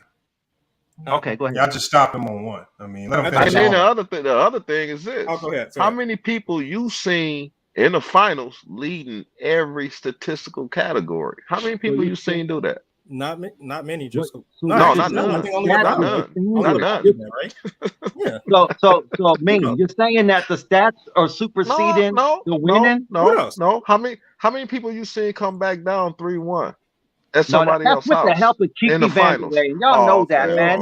That's with the help of Draymond Green's suspension, and you know that. Oh my God! You know that. Here we go. Stop it. Mr. Fox, so why He was he didn't down do that. there? Kiki Vandeweghe threw him a bone, dog. Y'all know that. Wow. Hey, Y'all know LeBron, that. I just don't like the fact that you said he's the exception, So but why you're not was he giving down guys like 3-1 Steph to credit begin for with? that.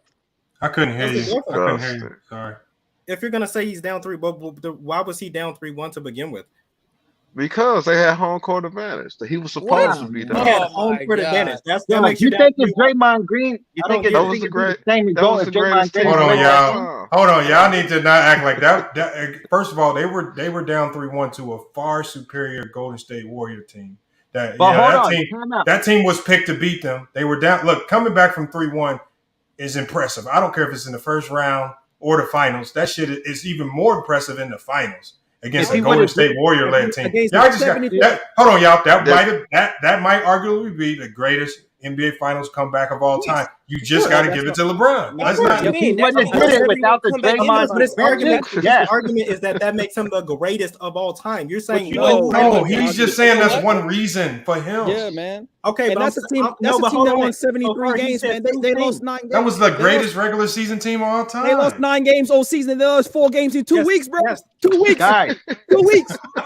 Hey, I would argue that Dirk has had the best playoff run though than anybody. You could probably argue that. You could because they swept Kobe and they got LeBron. But that don't make him the greatest. That make him better than Jordan.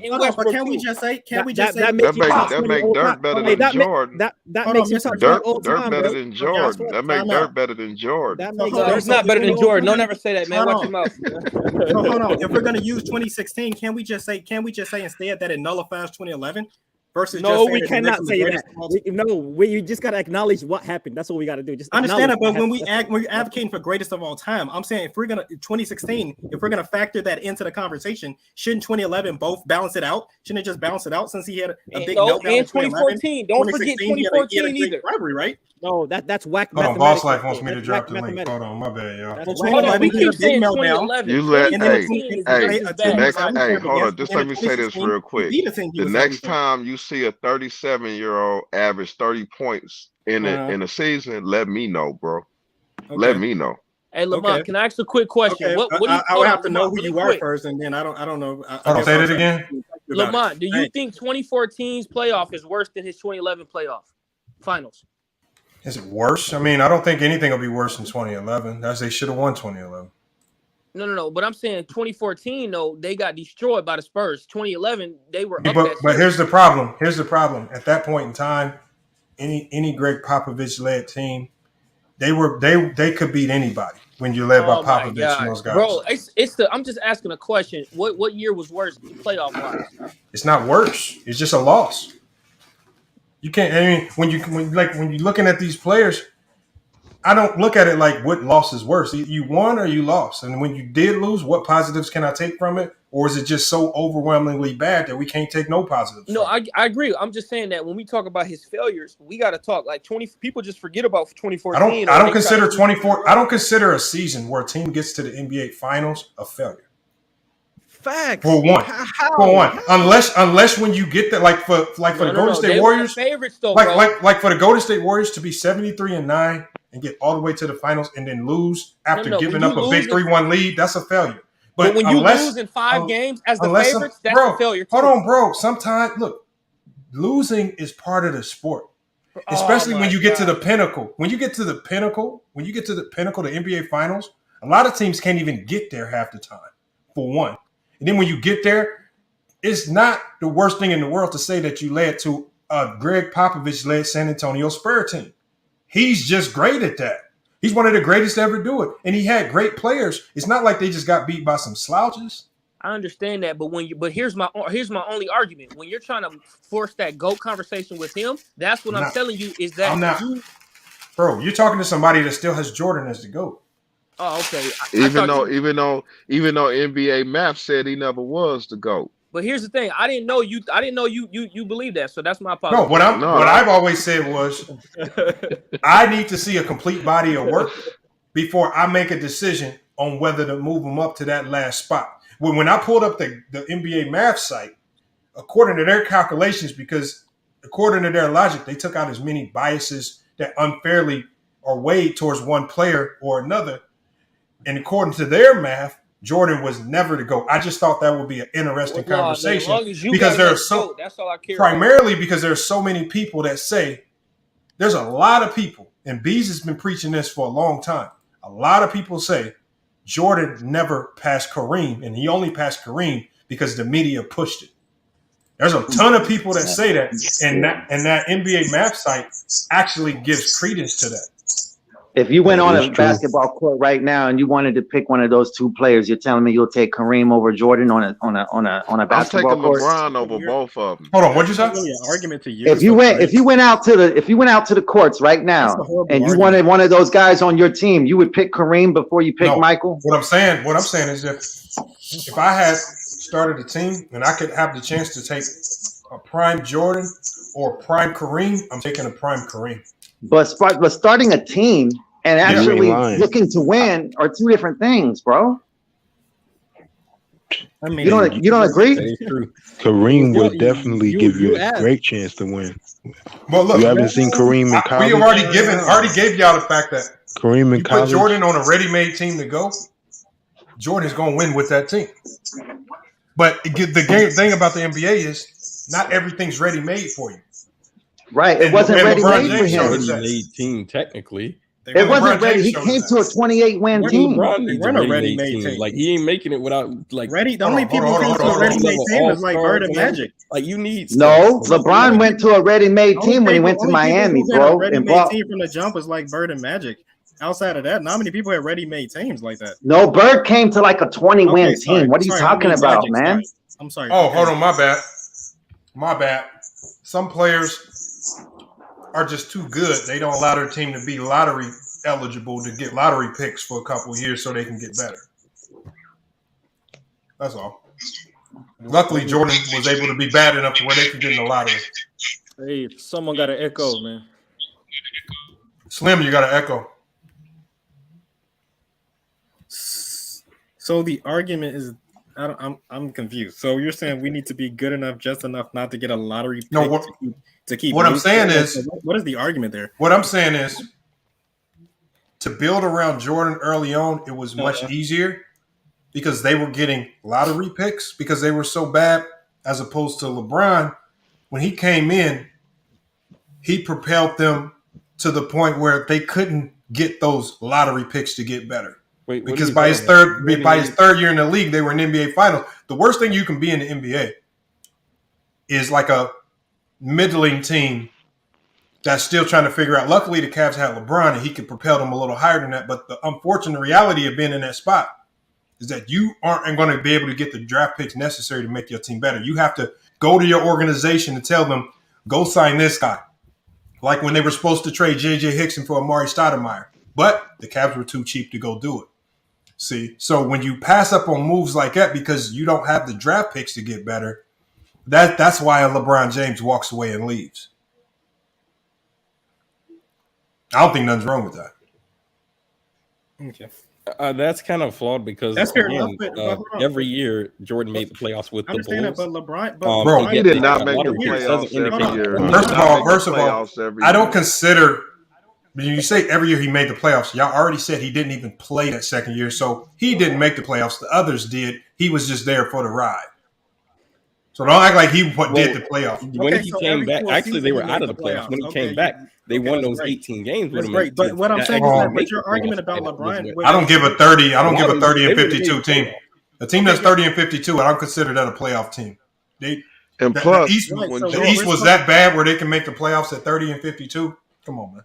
And plus, when Jordan left, his team still went to the Eastern Conference Finals. When LeBron left his team, they didn't even make the playoffs. They didn't go to the Eastern Let's Conference talk Finals. about They lost in the second round, dumbass. They cut it out. Bro. Others left. They didn't even make. It wasn't just him leaving. Come on, man, cut it out. Wait. When MJ left the Bulls, he had a three-peat level team, and they added extra pieces to the bench. What the fuck are you talking about? Like you're cut it out, man.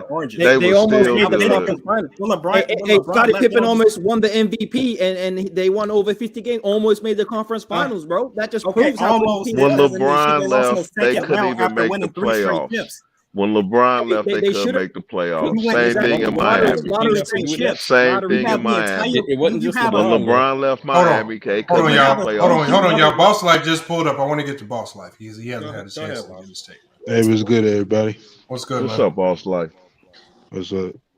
I mean, this whole argument with Jordan and LeBron, I mean, I believe, I mean, they tried everything with Jordan.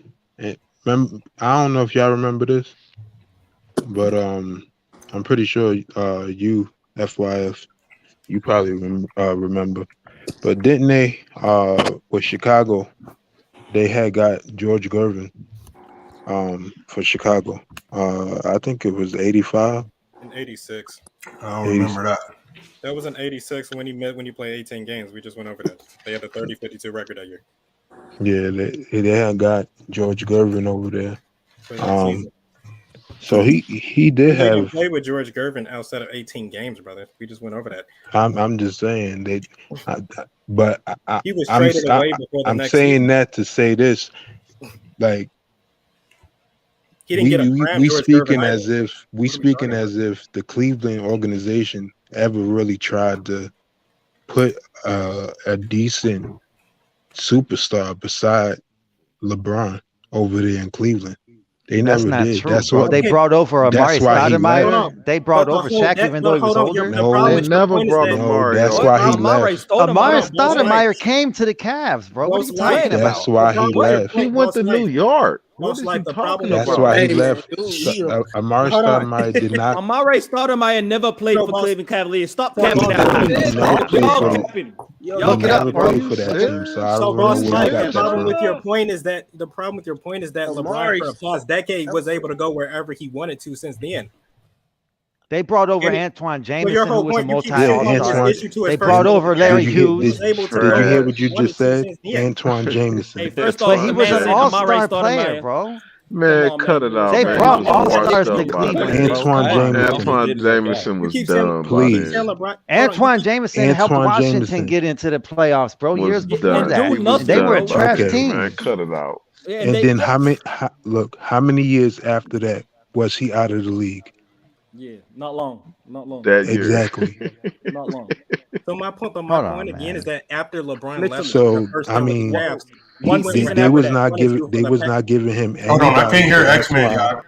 So my point is that after LeBron left his first stint with the Cavs, he was able to go for wherever he wanted for the past decade, over a decade now. And he went So to you 8 can't straight keep finals. you can't keep And he went using to that 8 argument. straight finals. So my point is that when you keep trying to shoehorn the issue of LeBron, like LeBron's failure purely to his first stint with the Cavs. Like that's all. Like he's been like that's just what he's been dealing with. Failure. He's What been do you able to mean by go wherever he failures, bro? wanted to. So How did he so fail, if LeBron first can of go all? where he wants and team up with other players? So what? How could LeBron not be accountable for the losses? Man, I don't know who said he's not accountable for the losses. Yeah, nobody said he's not responsible for the losses. but just like y'all shouldn't say Jordan's not responsible for 95. MJ didn't just decide who he was going to team up with, and he didn't just leave. And He didn't choose Dennis Rodman. He chose a baseball team. Fuck you talking Right. And last time I checked, baseball teams don't get NBA championships. So I don't see what about Dennis Rodman though? What about Dennis Rodman? He didn't need him. He didn't choose him? You're telling me that MJ himself said Dennis Rodman needs to join the team? So they didn't ask MJ, huh? They didn't ask MJ. They just made moves without asking MJ. They asked MJ, but you said and what did he say? LeBron went out of his way to go to Miami. And he went out of his way to go back to the Cavs. And he went out of his way to go back to the words. Out of his way. So why would you compare that? No, because you're talking about how he chose. I'm telling you, LeBron. I'm telling you, LeBron has been able to go to everywhere he went. Everywhere he went, he won. Everywhere he went, he won. So if he has a losing record in the finals, that we can't then turn around and just say. That's another thing. That's another thing I want to say. We can't just say because he wasn't because winning championships is a team thing. So okay, so here's the thing. That's a team thing. So when we saying that, hold on, y'all. Let Boss Life finish. Y'all let Boss Life. So when we saying that, LeBron is better than whoever, or Michael Jordan is better than whoever, it should be more of a skill thing or whatever, or accolades or whatever. But not a championship thing or whatever, because that's a team thing, actually. Or individual impact thing. Okay, y'all trying to kill the argument. Boss Life. I understand. I agree to add accolades and skills in it, but we're not about to just leave championship out of basketball. But look. The reason why I'm saying that, because does Jordan win 2 of those championships if Kerr doesn't hit that shot or Paxson hit that shot? Yeah, but we could say that about every great though. Yeah, but that's what I'm saying, because people say that all the time when LeBron passes the ball. Why did he pass the ball? Or when Ray Allen hit that shot. When Ray Allen hit the shot, when Ray Allen hit the shot, Miami Heat was down 3-2. Man, go ahead, bro.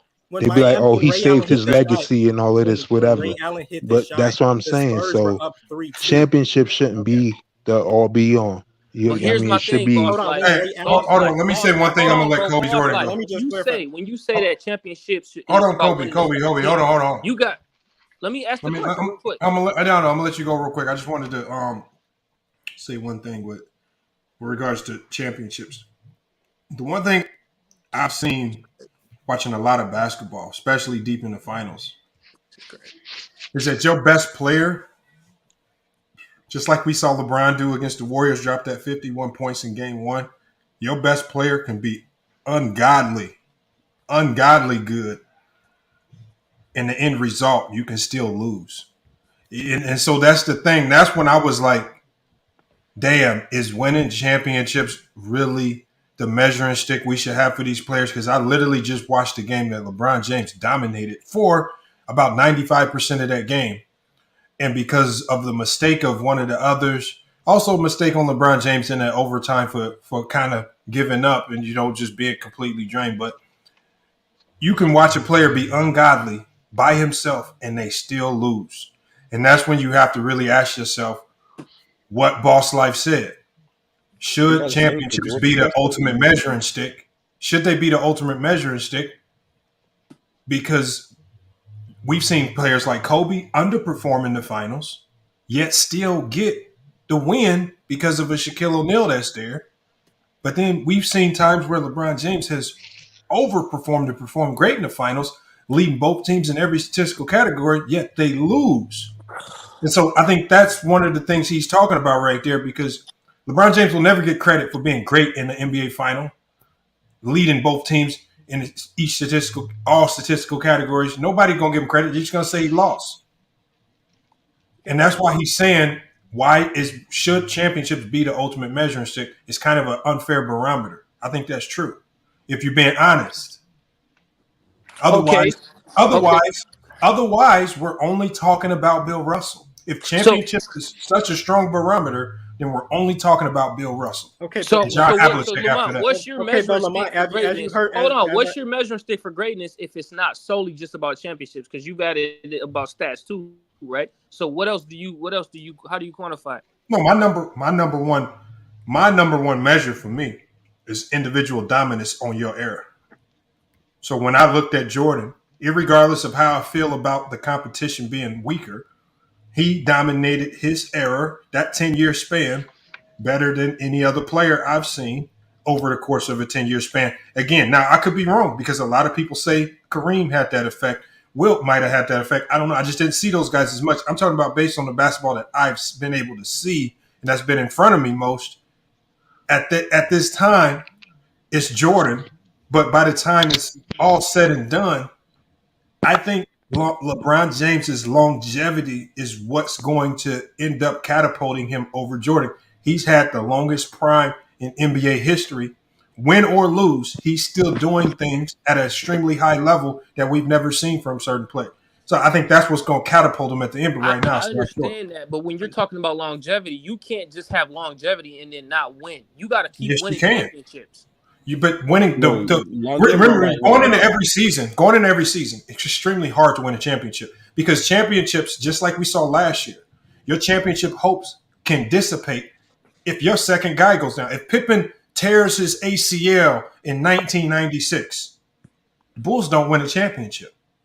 Just something Jordan could control. I'm saying there's a level of luck also involved there with other guys, and other players. So I'm saying is injured in the 98 finals. You're quantifying it based off of winning. I'm telling you, available the majority of the season. Yes, he was playing through an injury, but I'm talking about a player just not being there.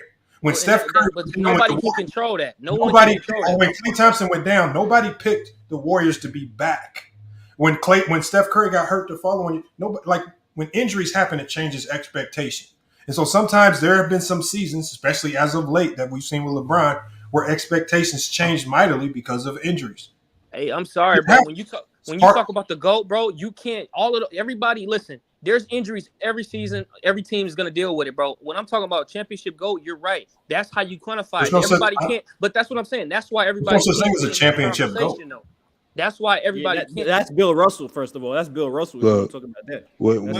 My only when you talk about being the GOAT, if we're going to talk championships, then you need to start with Bill Russell. Hold on, I agree. I agree that championship shouldn't be the only barometer, but I'm saying it should still be added into the conversation. Exactly. We're not just going to take it out of the conversation. When did we say we're taking it out the conversation? Boss Life was saying that at first, like when he first came in here. Yeah, that's what he was saying. He flat out said that we shouldn't be using champs. I'm saying I didn't say that you shouldn't use it. I said you shouldn't be just talking about that. I mean, because nobody was if you're just talking about that from the jump, though. Bro. Yeah, because you're talking about you're really talking about the individual. You're talking about Jordan and you're talking about LeBron. Mm-hmm. So who's better?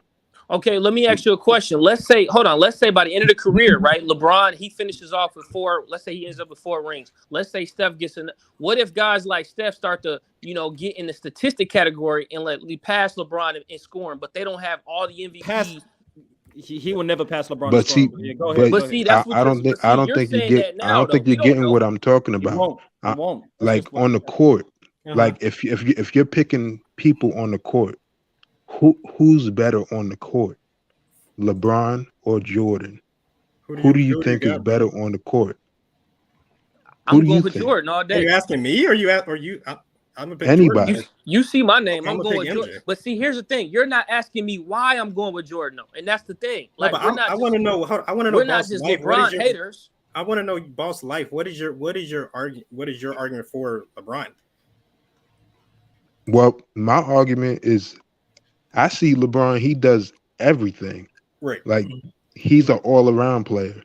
Mm-hmm. Like I like that type of player. That I've always liked that type of player. So what are you using to say all around per se? Yeah, go ahead. Give us more details.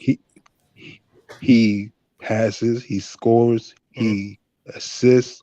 Back in the day he played defense a lot. Back in the day. He doesn't do it too much now. He's older, but He does that. He does it all. But we can just go skill for skill. Yeah. If you really want, but again, Yeah. I think Jordan fans know if you go skill for skill, it's not going to pan out to be in Jordan's favor. Yeah. I mean, so I don't even know if we really have to go skill for skill. I think you just got to concede that to LeBron. No, I think Jordan's more skilled. I mean, I just think if we're talking, I mean, about I know that one year as that Boss Jordan Life- played Boss Life just point alluded to, guard, LeBron has been he averaged a triple double. I know that one year he did. Understand. So, Boss, like my point is that, as you alluded to, LeBron has been inconsistent. He hasn't always been the elite defender for a big portion of his career. Like during the second stint with the Cavs, he started getting lazier on the defensive end because of what he was doing on offense. And isn't a defense half of the game? You mean the time when the greatest block in finals history? Is like how that is LeBron? Pardon me. Go The ahead. greatest block in finals history was a weak defender. That LeBron, that guy. What are you talking about? I just said he's been lazy on the defensive end. You said the second stint of the Cleveland Cavaliers. That was the second stint, right? When he chased down that bitch, right? That was the guy. So that guy he's not lazy in general. No, just an example of the level. What are you talking about? I said in general that during the second stint with the Cavs, he's been getting lazy. He was getting lazier in the defensive end. No, it just shows you how he wasn't lazy and how he was always ready when the time came and it was in the clutch or it was in the. He was always being up consistently throughout the game. That's not what I said. I mean, but at what talking age? about how these players play on average, not at some specific not time. one time near the end of the game. Like that's just an example of a man not being lazy on defense, bro. That was his that's point. an example. I'm saying in general, since his second stint with the Cavs, I'm saying he was being lazier on defense so he can rest up for offense.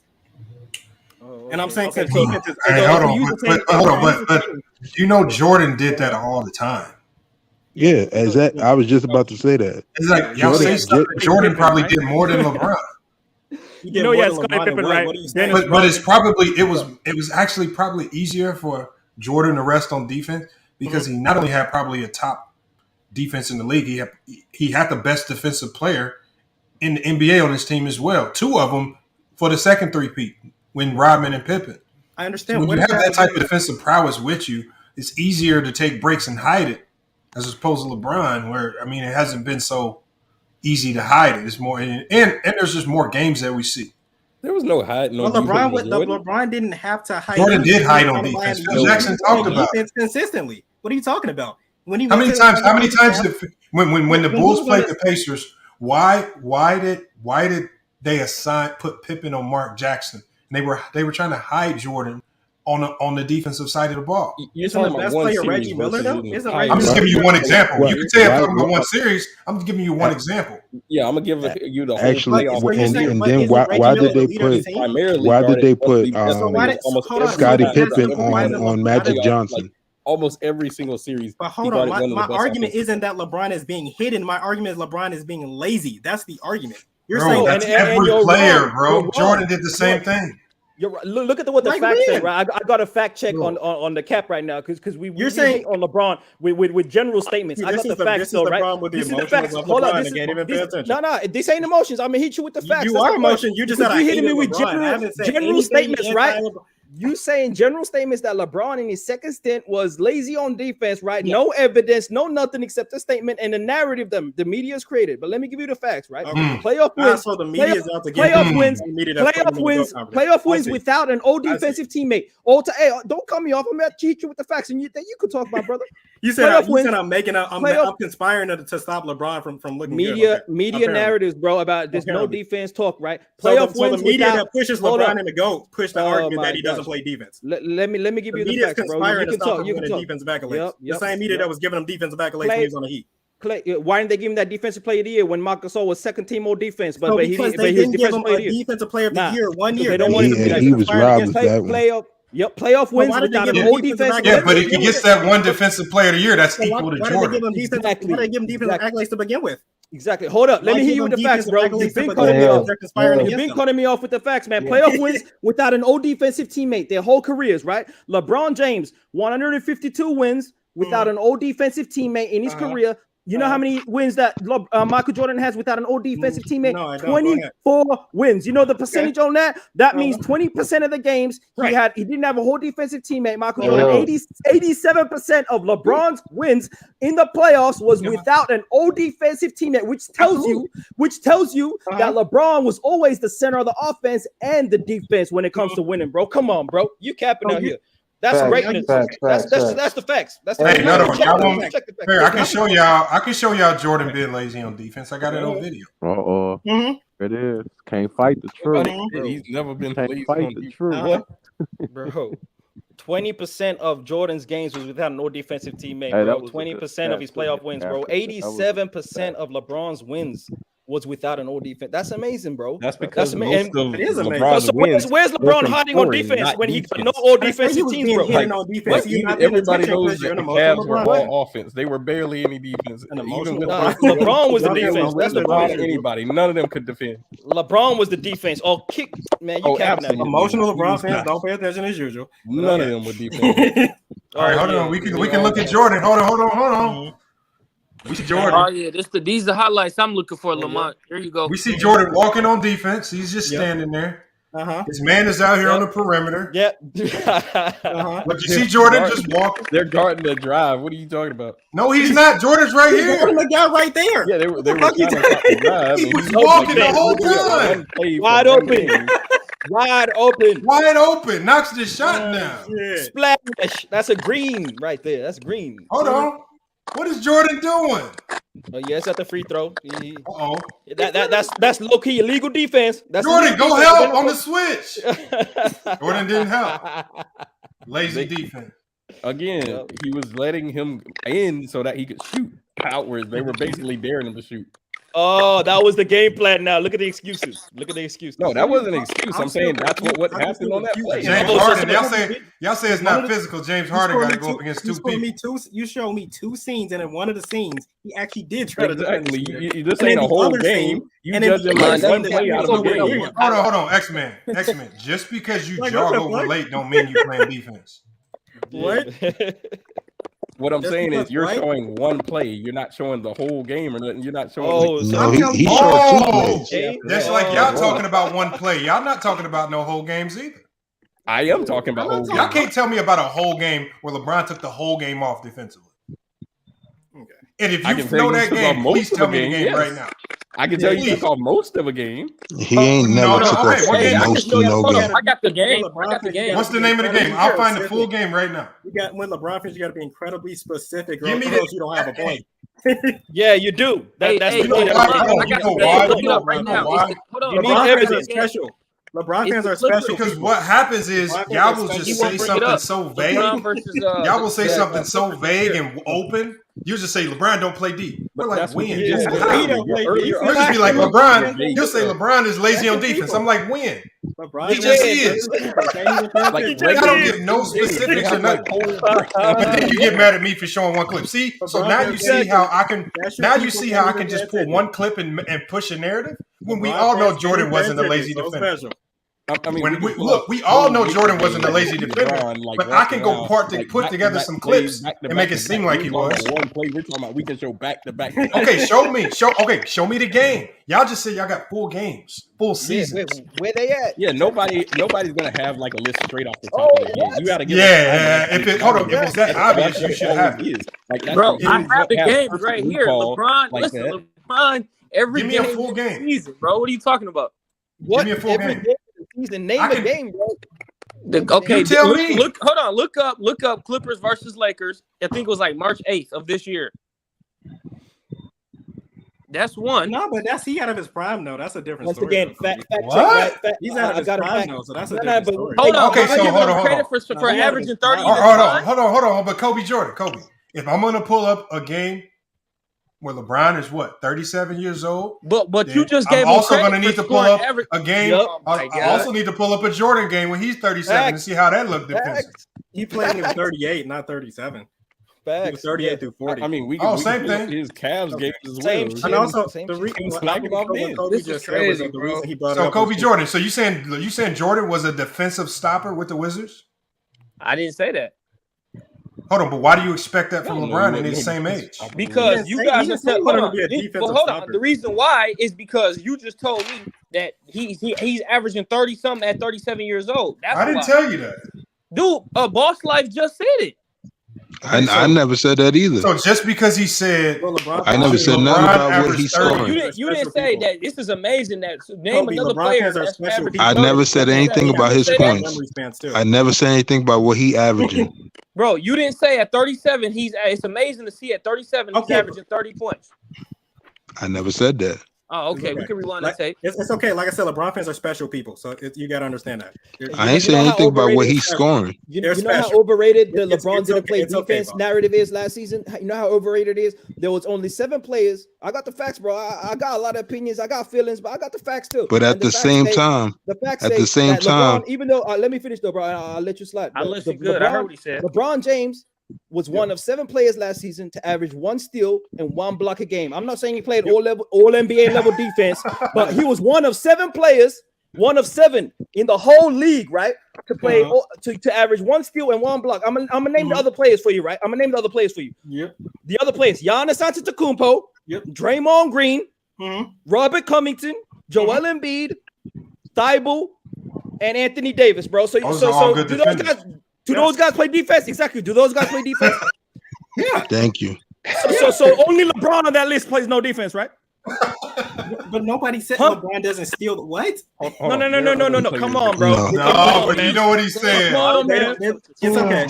See how they try to twist the words? Exactly. Why you rewinding shit down? Hey, that's why I'm saying it's overrated. The narrative that he played no defense. I didn't say he didn't play overrated. No defense. Wait, so again, what did you say? Okay, rewind it. I said he was a lazy. I said he's been lazy and inconsistent. Look, okay, when was this? When X-Man? What you year? Try to say he a lazy defender. Bro, the last 5 years, LeBron has not played defense. You try to say he a lazy defender. Players hunt blocks. Okay, but at 37, going on 38. Name me any player at his age that plays on both ends as hot, at the quality that he playing. That's not what you said, That's bro. all they do because they're LeBron. Just name I it. understand that. You just switched it up on us, bro. Because they're LeBron fans. Of course they switch it up. Bro, why we gotta be a lot LeBron of questions, fan? but y'all don't answer. No, because here's what y'all do, bro. Y'all try to change the narrative. At first, you said pull up a highlight where LeBron hasn't, where he doesn't play defense, and I gave you a specific game, and you're saying, oh, now we're doing it at 30. Hold on. You said what game? You said I was still trying to hear. I said there was like 4, bro. The Clippers, bro. I watched all the. I know, but hold on. But your homie X-Man even said we can't pull up games when he's 37 years old. So what age? Hold on. What age do we got to go back? Now you listen to me, Lamont. That's great. Come on, man. No, but we know. Hold on. We know the one thing that we know in the NBA. The one thing that's consistent with most players. One thing that's consistent with most players over 36 is that their defense, whether they're like Chris Paul's offense, is still looking pretty good. But the one thing we know for certain, his defense does not look the same. And in his prime, he was a great defensive guard. So I'm not going to judge Chris Paul based off what we're seeing now defensively when I know in his prime, he was a really good defensive guard. We're talking about in his peak, in his prime years, defensively, Chris Paul wasn't taking no nights off. He wasn't looked at as a lazy defender. So we should afford LeBron James the same thing. Let's not go to when he's 37 and say, look, when he played defense. Let's go to his peak because the peak are the years that are going to make him the GOAT or not when he's 37. Come on, y'all. Well, and they had him playing center last year. Better than Jordan's. His defense aren't even better. So what? So when we look at LeBron, I want to. When was LeBron James when he's considered ultimate prime LeBron James? What year was he lazy defensively? Can you give me what was his prime? Tell me the years. I could say from his 3rd year on up. 2018. Okay, third year. 2005 to what? 2017. You can go from his 3rd year to 2017. I said 2017. He was taking off even on defense then. Okay, so tell me the game. Give me something that I can work with. Something good. Something I can showcase on the screen. A good example of this. Should be video. If LeBron James with all these cameras on him, if he's taking off every night on defense, it's gonna be on video somewhere. The Wizards versus Cavs. What year was that? I remember it was one. From now on, we got to keep a journal. We're going to keep a journal for LeBron. I mean, y'all getting this information from somewhere. Yeah, we got to keep a journal because he's asking like specific. No, I'm just saying. Like, I'm just saying. I'm just saying. If y'all saying it, y'all getting it. He from asking somewhere. questions, but y'all obviously know. I mean, if you're gonna make a blanket statement like he's lazy on defense, it define the sample size of LeBron James should be very easy. He's LeBron. Every camera in the world's on him. Mm-hmm. It should be easy to find a game. That's not something with like so many people ready to criticize him. Finding a game where he's lazy on defense should not be hard. Okay, but that would okay. But we're talking about during now. You're saying during the second stint with the Cavs. That's like I don't know. Hold on. I told y'all to pick the year. Yeah, man. This is what I'm saying. I just told y'all to pick the year. You made the statement, bro. 2017. You made the statement. 2017. Hey, X-Man, you made the statement. See, this is what I'm not. See, this is what y'all do. You can't try to say. I just gave you a game. See, no, I'm gonna tell you. Hold on. Tell me what's the game. What's the game? Hold on. What's the game? What's the game? November 3rd, 2017, I believe, against the Washington Wizards. All right, I'm gonna pull up the full game. Hey, we're gonna just need one quarter, and when LeBron has that, no, I don't need one block quarter. There's multiple times throughout that game they talk about what multiple. Okay. All right, hold on. We're gonna play the game. They say he scored 50-something points, but was terrible on defense. Like, okay, we're gonna hold on. Hold on, let's go back. I like that when he dropped 50. Okay, go ahead. Exactly. Hold on. What's the day? What's the day? Score. Like, November 3rd. You say November 3rd, 2017, right?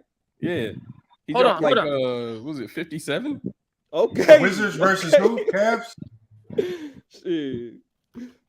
Like, it's not like the Wizards are that great a team back then anyways. Like, hold on. Did we find the full game? Let's talk about we can go back to the I got the full game. Conference finals Okay. too. Paul George was cooking him too. Yeah, whatever, bro. Hold on. LeBron James scored 50. So you why would you want us to watch a game where LeBron James almost drops 60? Yeah. Why would you do that, man? LeBron James,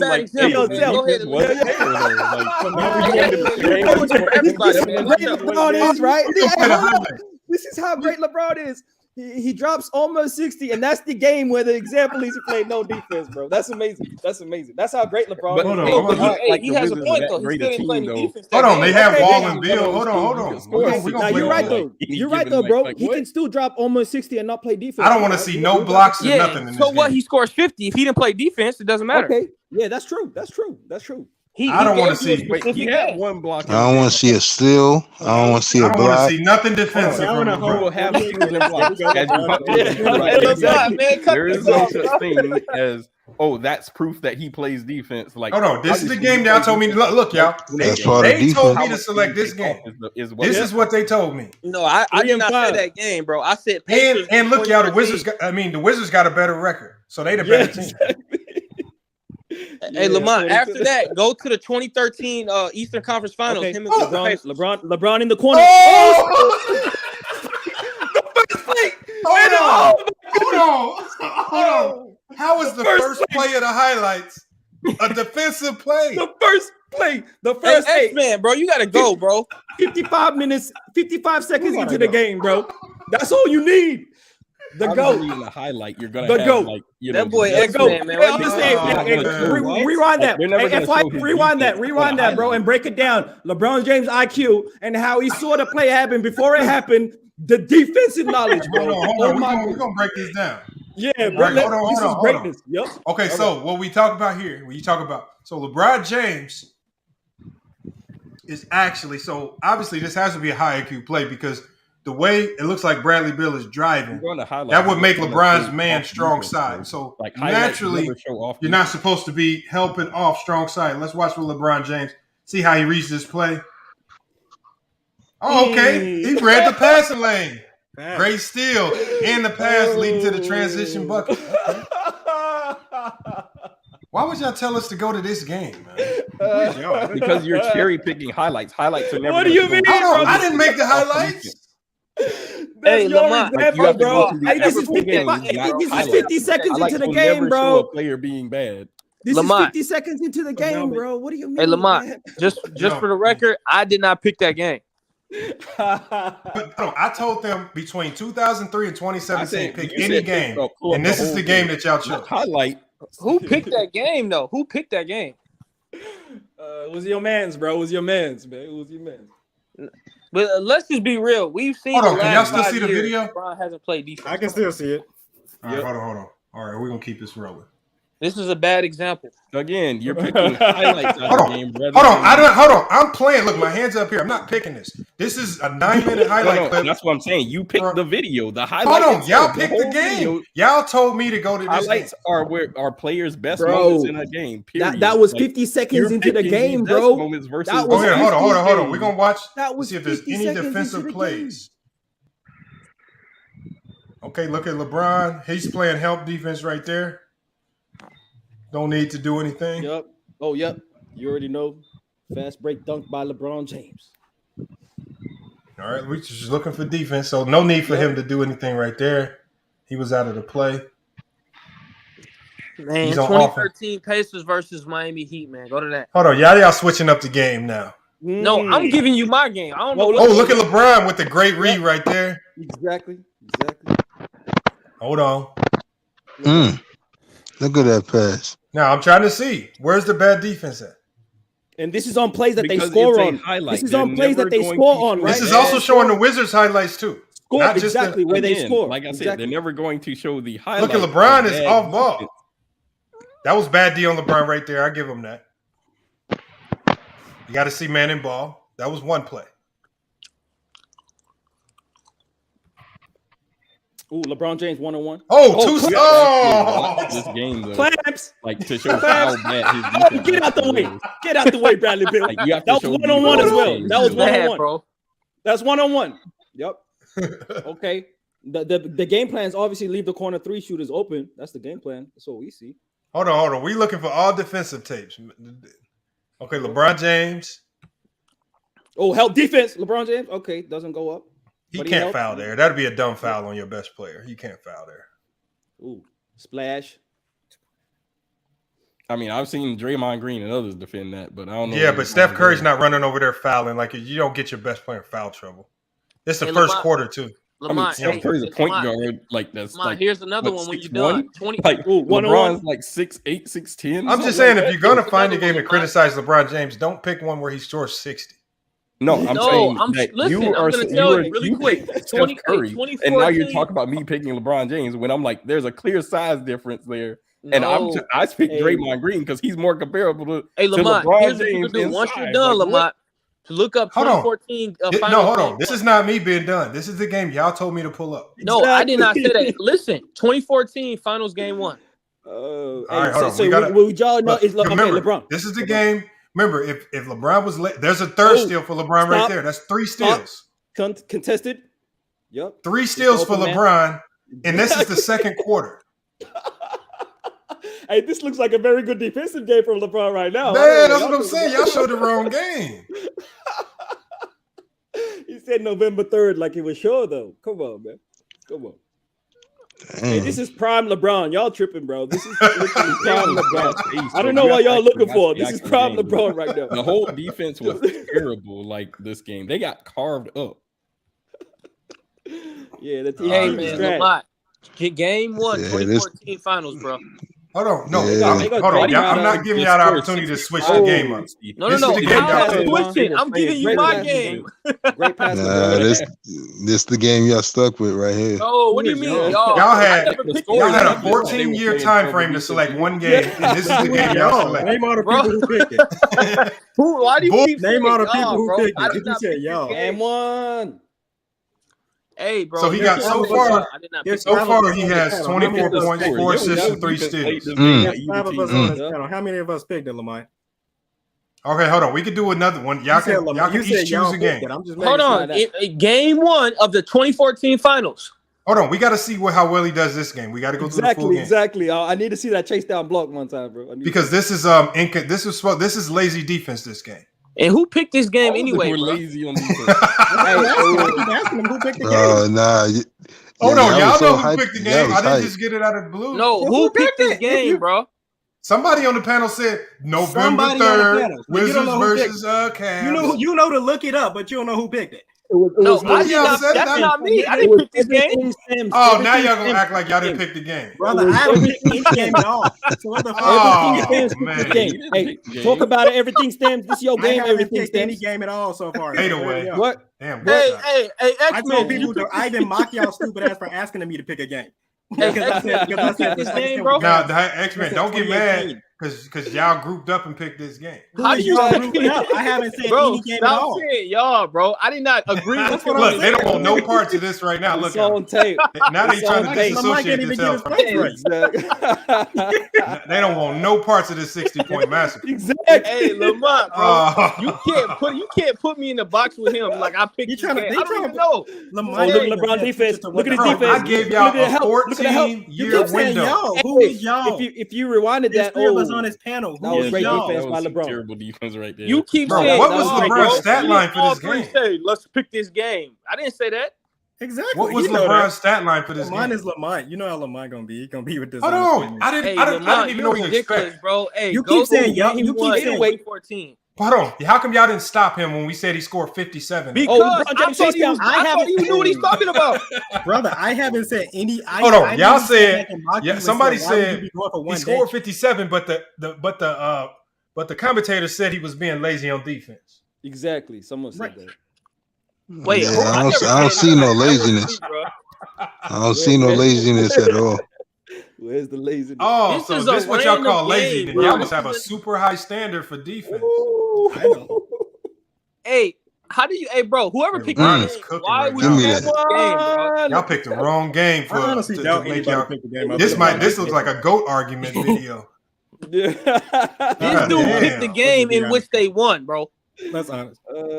They won because of LeBron. What a great pass, LeBron. Great pass, LeBron. Great pass. Look, it's so bad. Wizards ain't even got no more highlights coming. It's been all they cut it off, man. Just cut it off, bro. They don't want to see it no more. I like the highlight. That's a good ass pass. Fade away coming. You already know. Fade away. He can't shoot. Who said he can't shoot? I'm gonna show you a game where he's really not playing. What do you mean? Said he can't shoot? The whole NBA industry. You let Kawhi Leonard and Danny Green destroy you.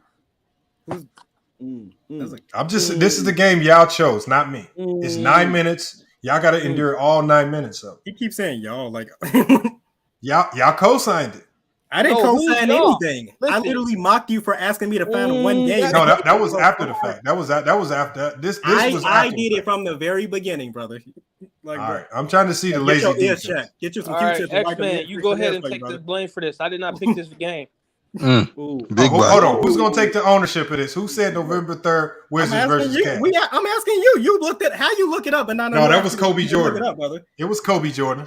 No, it wasn't me. I swear to God, it was not me. It was you, man. Bro, okay, I know. I'm the one telling you go to the 2014 game. No. You switching it up now. No, bro, rewind the tape. I don't even know. Imaginary friend told him to look it up. Apparently, get out of here. He can't find the people who told him to look it up. Hey, X-Men, bro. Hey, you, bro. Hold on. It might be. It was either Everything Stems, X-Men, or Kobe Jordan. Brother, I haven't named. It wasn't me, bro. I swear to God. Okay, now hold on. Who's the only person not talking out of y'all two? What? Huh? There's like all three of y'all is one person not taking ownership. No, Kobe Jordan. I'm telling you the game to go to. I never said this game. Look at that pass. Go to. Hold on, we're gonna pull up his final stat line. First game I said go to the Pacers in 2013, and then I said 2014 against the Spurs. I never said Wizards, bro. Oh, we'll pull that up later. Nah, I heard Wizards. Yeah, the chat saying it's X-Men, bro. X-Men, bro. Why you pick this game, bro? I didn't pick any game. That was X-Men or T-Stem. I mean, y'all. I mean, I understand LeBron fans are special people. Okay, so look, here's LeBron James's final stat line for that game. Here's his final stat line. Hold on. I'm gonna tell y'all what his stat line. This was a game where I don't know who told y'all this is a game where he didn't play defense. It was everything stems. Who just? But LeBron James had 57 points. Right. It only took y'all 20 times to figure out the fucking answer. He had 3 steals, 3 blocks, 11 rebounds, and 7 assists. Yeah, X-Man, bro. You gotta go on timeout, bro. Yeah, bro. Something in every box. Hey, don't let everything stems mention the 57-point game as well. That was you, bro. I still haven't mentioned any game, so that was you. Nah, that it's on tape, bro. I just LeBron James had Rewind it, more. dumbass. You're not gonna see me. You're not gonna see me mention any fucking game. Everything Okay, stems. so rewind the That's tape. everything. Rewind it and put it on bro. share screen. Put it on share screen so we all can see it, dumbass. Yeah, let's say, Everything- hey, put it on the everything screen. stems So you from said it, it. bro. Everything stems gaming mentioned the 57-point game. Just be honest, bro. Okay, so what's the next game y'all want to use? Hey, I'll put $100. It wasn't me, bro. I want you to share the screen because motherfuckers put my name and shit. So Look, now they arguing with each other about who said this Hold game. on. No. Young Africa opening his motherfucking mouth. I said everything stems, bro. I think it was stems, bro. Share the screen so I can mock you being a dumbass little bitch. I'm telling you, everything stems said the game, bro. Okay, hold on, X-Men. What game do you have selected, or do you not? Are you not jumping into? I'm saying at the fucking. Are you staying out of that water? Yeah. Are you staying out of that water? Because you mentioned Cleveland stint. You mentioned his second stint in Cleveland. Right? Oh, it might have been Slim. Slim ducked up out of here. Ever since the first time you asked me, I mocked you and said. Look, Slim said it wasn't him. Like X-Man, you said it in Cleveland's second stint. LeBron's second stint in Cleveland, he played lazy. Yes, I said that. I said during the second stint he was lazy. I didn't name that a single game. That was the second stint, X-Man. Right, but I didn't name it. Y'all trying to blame me for the fucking game, brother. That's what the conversation. I think you might have motivated everything STEM into saying it again during the second stint. STEM is a grown ass man. You How the ain't fuck I saying nothing, motivate bro. him? Everything's STEM. You the guy, bro. You quiet. I'm not. STEM is a grown ass man. All right, hold on. Who has the game for me? All right, I got a game, bro. This is Kobe Jordan. Hold on. My game. Who's saying the game, please? All right, this is Kobe Jordan. I'm going with NBA Finals 2014, Game 1. Okay, finals game. He's lazy. That's amazing. But go ahead. That don't even sound like LeBron. But go ahead. I need to see that. Game 1, 2014. 2014 isn't even a second stint with the Cavs, but okay. Yeah, that's what I thought we were talking about. But that's all good. 2014. That sounds like that's prime LeBron. That's prime. Now hold on. Now Kobe Jordan. Are you picking this game because he lost or because he played bad defense? He picking because he lost.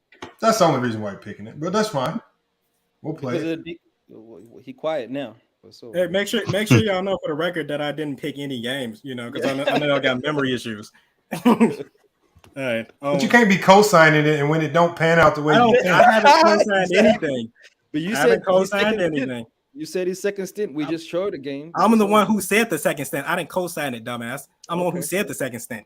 We just showed an example of the second stint, though, didn't we? Okay, showing an example that I didn't pick don't mean I'm responsible for somebody else pick, dumbass. Hey, all I'm saying is that in this game, LeBron wasn't playing the best defense. That's it. Okay, it's the final game. Okay. Okay.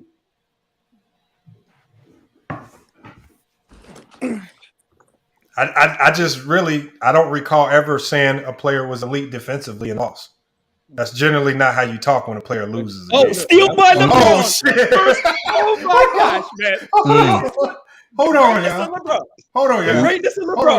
y'all. That's two highlights in a row. We're seeing the pattern here. That's two highlights in a row where the first play is a steal by LeBron. Y'all in an example of not playing defense. Now, I'm gonna give y'all an opt-out. You want to opt out this game? You said what? I don't have. I'm gonna give you an opt-out before we play the rest of this because that wasn't a good start for you. Kobe Jordan, you might as well play the rest of it. We already know he lost. Kobe Jordan, but what's up, man? It's about the defense. Hey, break down that play. FYF, break it down. Play the whole game. I mean, what's the point? Break it down. No. That's crazy, man. I couldn't have figured him out better myself, bro. Hey, my fault. Hold on. It was game 4. My fault. Oh, yeah. Write it down. No, it was game 4. The game, bro. Okay, hold on. How does LeBron read this? Okay. How does LeBron read this? Kawhi Leonard on the drive. Here's the steal. Anticipation. Not the whole Well, that wasn't really LeBron. That was he lost the ball there. Anticipation by LeBron. Y'all gotta get up, man. Y'all gotta stop choosing these games. Now you want me to go to game 4? No, it was game 4. I made a mistake. X-Men, do you co-sign what he's saying? He's wanting me to switch now to game 4. Have I co-signed any game so far? No, because I'm not stupid. I don't fall for traps like that. I mean, look, I don't even remember. So I can't even. I remember Danny Green. I remember Danny Green getting the buckets on LeBron in this game. I really do. I remember. Okay, then it'll be in the highlights somewhere. We'll be in the highlights somewhere. Yeah, he'll be in there. And my other man, I think that was Tony Parker went off on this game. One of those, two of those guys went off in this game. Exactly. Okay, but it looks like LeBron. First of all, it looks like let's see who's guarding Tony Parker because I don't think it's LeBron. LeBron. So it looks like Norris Cole's assignment is Parker. Yep. So Norris Cole.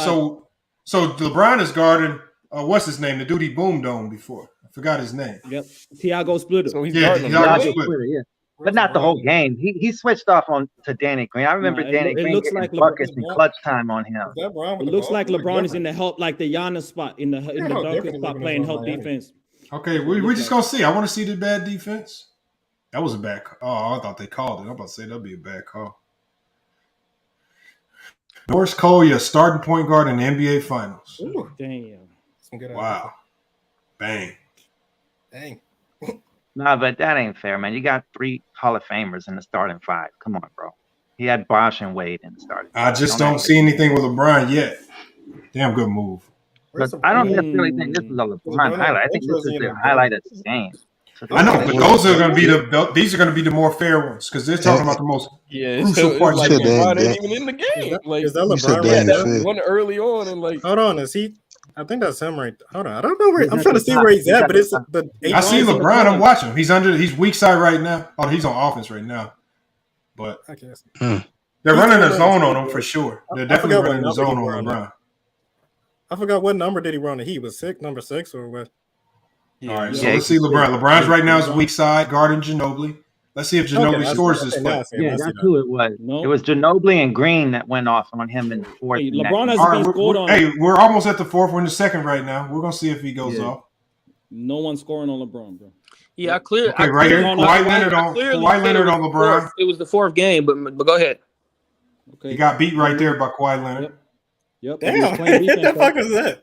That airball. Damn, that was a good pass though. How the hell do you throw that? That was a good like all those. Get that court vision. Vision. No, it was just a tough pass to throw with one hand across court. We got the ultimate LeBron hater coming in now. Where's the LeBron? Ooh. Yo, offensive rebound by LeBron. Oh, splash. Hey, man, y'all giving Young Africa all the ammo he needs, man. Yeah. That's crazy. I'm glad this is happening, bro. We just remembering LeBron's greatness. That's all we doing. Damn, right Ray now. Allen. Damn. Ooh. Okay, Ray. Gee, I didn't know he still had that. Okay. He said, I'm still young. Bellinelli, get your dumb ass out of here. Danny Green? Shit, get out the way. Like Jesus. And to be honest, like that Spurs team was way older at that time too, man. So they weren't this great. But they made it to the finals, bro. I don't want to hear y'all talk about a team in the NBA finals being old, man. No, you don't get to the NBA finals because you're old. Legendary team that was from the earlier 2000s. Bro. This was a good Spurs team.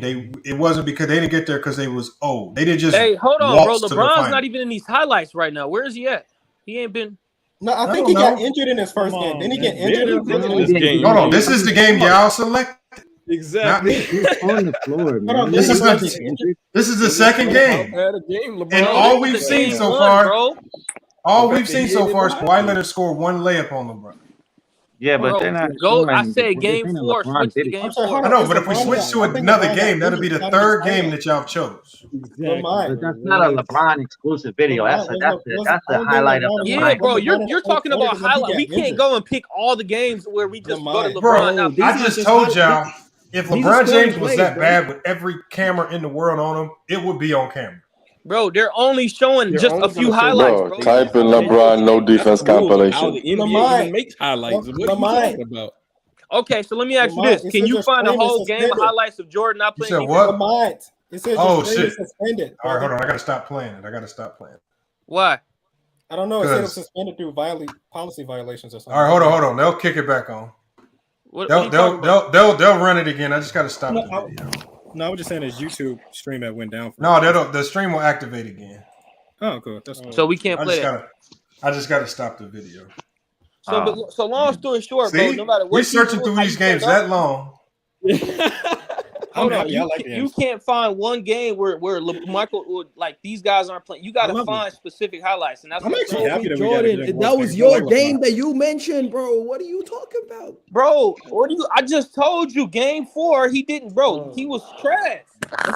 But you gotta know what he game was barely in those before you highlights, pick it, clearly bro. showing he was trash that game. You gotta pick you gotta know what game you pick him before you pick it, brother. Yeah, you can't. Hold on. Let me know. Hey, y'all in the chat. Let me know when it comes back on. That was almost 10 years ago, bro. No, YouTube didn't take it down, y'all. It's still up. They just interrupted it for a second. Ittle be back going here in a second. So you remember every game, every game for the last 20 years. You remember.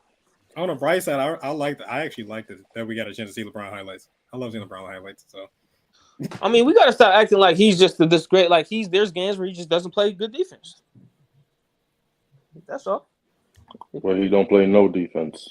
Well, he's great. I mean, he's still great. I don't have an issue. He played defense. Stop I got it. LeBron. Yeah, I know he played defense. In spurts. Fuck out of here.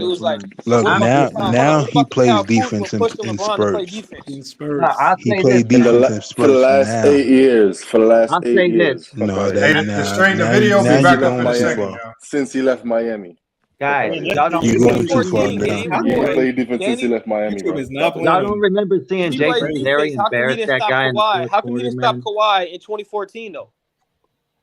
That's a different story. That doesn't mean he's not playing. Why he ain't got? No. Kawhi Leonard was the Finals MVP, bro. Come on, bro. Stop it, bro. I got another question. Kawhi Leonard was the Finals MVP, though. But that's mostly because the Spurs won, though. I don't know if that's really the situation about. There was players that Michael Jordan couldn't stop. Did they beat him though? Yes. Yeah, because Scottie Pippen was Magic Johnson was cooking Michael Jordan. When he was young. Jordan couldn't stop Mitch Richmond. Mitch Richmond bust Michael Jordan ass. But did Mitch Richmond beat Michael in the playoffs though? I'm talking about different story now. We kind of changed. I'm talking about the playoffs, bro. I don't know what you're talking about. That's a different story. We're talking about regular season. Hey, come on, bro. Hey, it should be back up. It should be back live, y'all. No, I'm talking about regular season doesn't matter. Back live. No, he's talking about regular season. Mitch Richmond only went. Go ahead. A lot of players don't play defense in the regular season, bro. The stream is back up live. The stream is live. Whatever. Yep. All right, we good. The kind of competitor Michael Jordan is. You see, this is what happened. Y'all had us wasting so much time watching this video. Yeah. On 2 videos that absolutely showed nothing that y'all was talking about, man. That's crazy. I still love it. The first play being LeBron. I love when y'all start doing that. First play on both defense compilation. Jordan got exposed on defensively. Come on, type in LeBron no defense compilation. No, I'm not playing no more videos. Exactly. No, I'm just saying, name a finals where Jordan got exposed defensively. Exactly. We can find a Michael Jordan That's no defense compilation. We can I find a Scottie Pippen no defense The compilations can be. The compilations are bad because you can push narratives with those. I can create a compilation of anybody and push any narrative I want. Hey, so Lamont, can I ask you a question? Can you name one finals where Jordan got exposed defensively? Those highlights were compilations. Yeah. What year was it? What final year? What finals? 1990. He didn't make it to finals. He said finals. He said finals. Magic Johnson. Against Magic Johnson and the Lakers. But he didn't guard Magic yet. I thought Scottie guarded Magic. No, he was guarding Magic. He did guard Magic for the majority of the series, though. Yeah, then they had to switch it because Jordan was getting cooked. They That's switched why. it in game 2 and game 3, and then they put MJ back. It was more than that. It was. I watched all the games. You're talking about one or two games. It was more than just one game. It was. They had to utilize Pippen every game of the series. Yeah, he was getting wiped down. They did guard Magic for the majority of the series, though.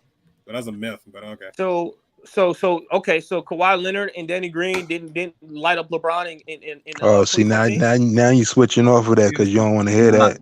No, I'm telling you the truth. Jason Terry lit him up in that Dallas series, bro. Narratives, right? Boss life. You see the narratives, man. This dude LeBron is scared of JJ Barea and Sean Marion. Come on, man. Stop playing. Come on, stop changing it. Don't change the narrative, brother. You gotta get out. No, we're talking about I can say that Jordan scared of Nick Anderson and Dennis Scott. Hold on. How am I changing there? I'm going off of finals appearances that these guys didn't play defense. That's all I'm going off. And you ain't named one yet. Bro, I just named you 2014. I just told you 2011. But that's not true. 2011, Jason Terry, bro. Jason Terry put it on so it. LeBron was just locking up Kawhi Leonard and Danny Green in 2014? No. Let me ask you this. Why didn't LeBron take on the excitement of guarding Dirk? What do you mean? That's not because they different positions. Dirk is You know what? No. They said said you could guard all five positions, bro. They said you could guard all five positions. Okay. Why didn't he take the excitement of guarding Dirk? Kawhi Leonard is a small forward, bro. Answer my question first, please. What did you say? Why didn't LeBron take the assignment as the best player in the world? You gotta ask the coach, say, bro. That's not I'm LeBron's. gonna guard Dirk. That's not LeBron's call. So you're trying to tell me Michael Jordan? So you're trying to tell me Michael Jordan never went to? But look, and said, "I'm guarding that guy." Jordan didn't always guard the best player on the other team. On the best assignment. Exactly. Michael Jordan never guarded the best player ever. No, I'm not saying that he never did, but he didn't always do it. Madman, who's the best? Very rarely. Oh, hold on, Very y'all. rarely. It's not that much of a push. If he's in the NBA Finals guarding Jeff Hornacek, because But here's the thing, though. We're not asking. Hold on. We're not asking LeBron to guard the best players. We're asking you to guard your man, and he couldn't even guard. You're trolling with that one right there. That's a lie. I gotta stop. So in 2014, in 2014, Kawhi Leonard was the best player. Why are you stuck on 2011 and 2014, man? He has a 20-year career. Finals where he just didn't play defense. I'm just saying he has 20 years. And all you keep talking about is 2011 and 2014. Exactly. And Kobe Jordan, your word is correct. You wonder why I keep talking about. You wonder why I keep talking about 2001. Okay, so let's go to 20. Hold on, let's go to 2017 and 2018. In 1995. LeBron guard KD? Did he lock KD up? Finals. We ain't talking about the Look, playoffs, man. you're never going to lock up another Hall of Fame caliber player. You're never going to do that ever. Kevin Durant. Who locks up Kevin Durant? You're never going to do that. So y'all must be saying that Jordan could have locked up KD. No, I remember players. Y'all confident in saying that? He would have took the assignment on. He would have took the assignment on. I don't care what assignment he would have took. I'm not saying he would lock him up, but he would take the assignment on. There you go. He would have took the assignment. There you go. Okay, but actually, he wouldn't have. No, he wouldn't have. No, he wouldn't have. No, he wouldn't have. Sure. Okay, so we went on. No, that's a lie. That's a lie. What you just said, because on every team, Phil Jackson always had Scottie Pippen or Dennis Rodman. Hold on. Guarding. I'm gonna tell y'all the year where Jordan was getting cooked in NBA Finals. I have it right here on a consistent basis. I'm just saying Jordan has that. Jordan was getting cooked on that player. LeBron. Jordan was getting cooked in the 1992-93 NBA Finals versus who were they playing that year? That was the Phoenix Suns. That's cap. He destroyed them, dude. So who was cooking him? No, you know, hold on. Who was cooking Jordan? Who cooked Jordan? Tell me. Hold on. I'm gonna go through everything. First of all, in 6 games, he was getting cooked though. Hold on. Let me finish. Why in y'all get 6 so games, hold on. That's crazy. In 6 games, lying, bro. No, hold on. Let me get to it. Let him finish. Go ahead, Lamont. In 6 games, we're gonna start with this. He had an 113 defensive rating. Now, I think y'all know what defensive rating is. Is that a good, average, or horrible defensive rating? I don't know, man. I don't know that shit. Go on. Okay. So let's put it like this. Last year, hold on. I'll tell you. Last year, Russell Westbrook had 113 defensive rating. Mm-hmm. So that just tells you the type of defense Jordan was playing. Wait, you know is how that bad a team rating or is that? But you said he got cooked. No, bro. Hold on. Let's not skate around it. Is that individual? I said in the That's NBA not Finals. good. It's not good. In the NBA Finals, Jordan had in 19 against the Suns. He had 113 defensive rating. I agree, Lamont. That's not what you argued. You said but y'all just said he never was bad defensively in the finals. You literally said he was hold on. Who bust his ass though? Tell me. Do you know how bad your defense has to be if you guys win the series and your defensive rating is still 113? Because and that's because and the reason why bro, that's Charles is Barkley. because I want to hear y'all excuses for this. Going back to what Lamont was saying back. Going back to what he said earlier, Jordan was hid. They hid Jordan. From who? From who? I'm talking about they hid him. No, from who? Dan Marley? Oh my God! What are you talking about, sir? I'm talking about within the team. Like, okay, so how much did Dan Marley average that series? Somebody who is they Get him hiding within from? the team. No, how much did Dan Marley average that series? Hold on, right here. Hold on, right here. And the final rating is a manipulated rating, man. That's not indicative of how. I just want to know how much Dan Marley These averaged. guys and they forget analytics on the because bullshit, Jordan, man. what did Jordan average? Like 34 that series, 35. Now we talking about defensive rating. We're talking about defense. Analytics. Hold on. So you're acting like defensive rating don't mean nothing?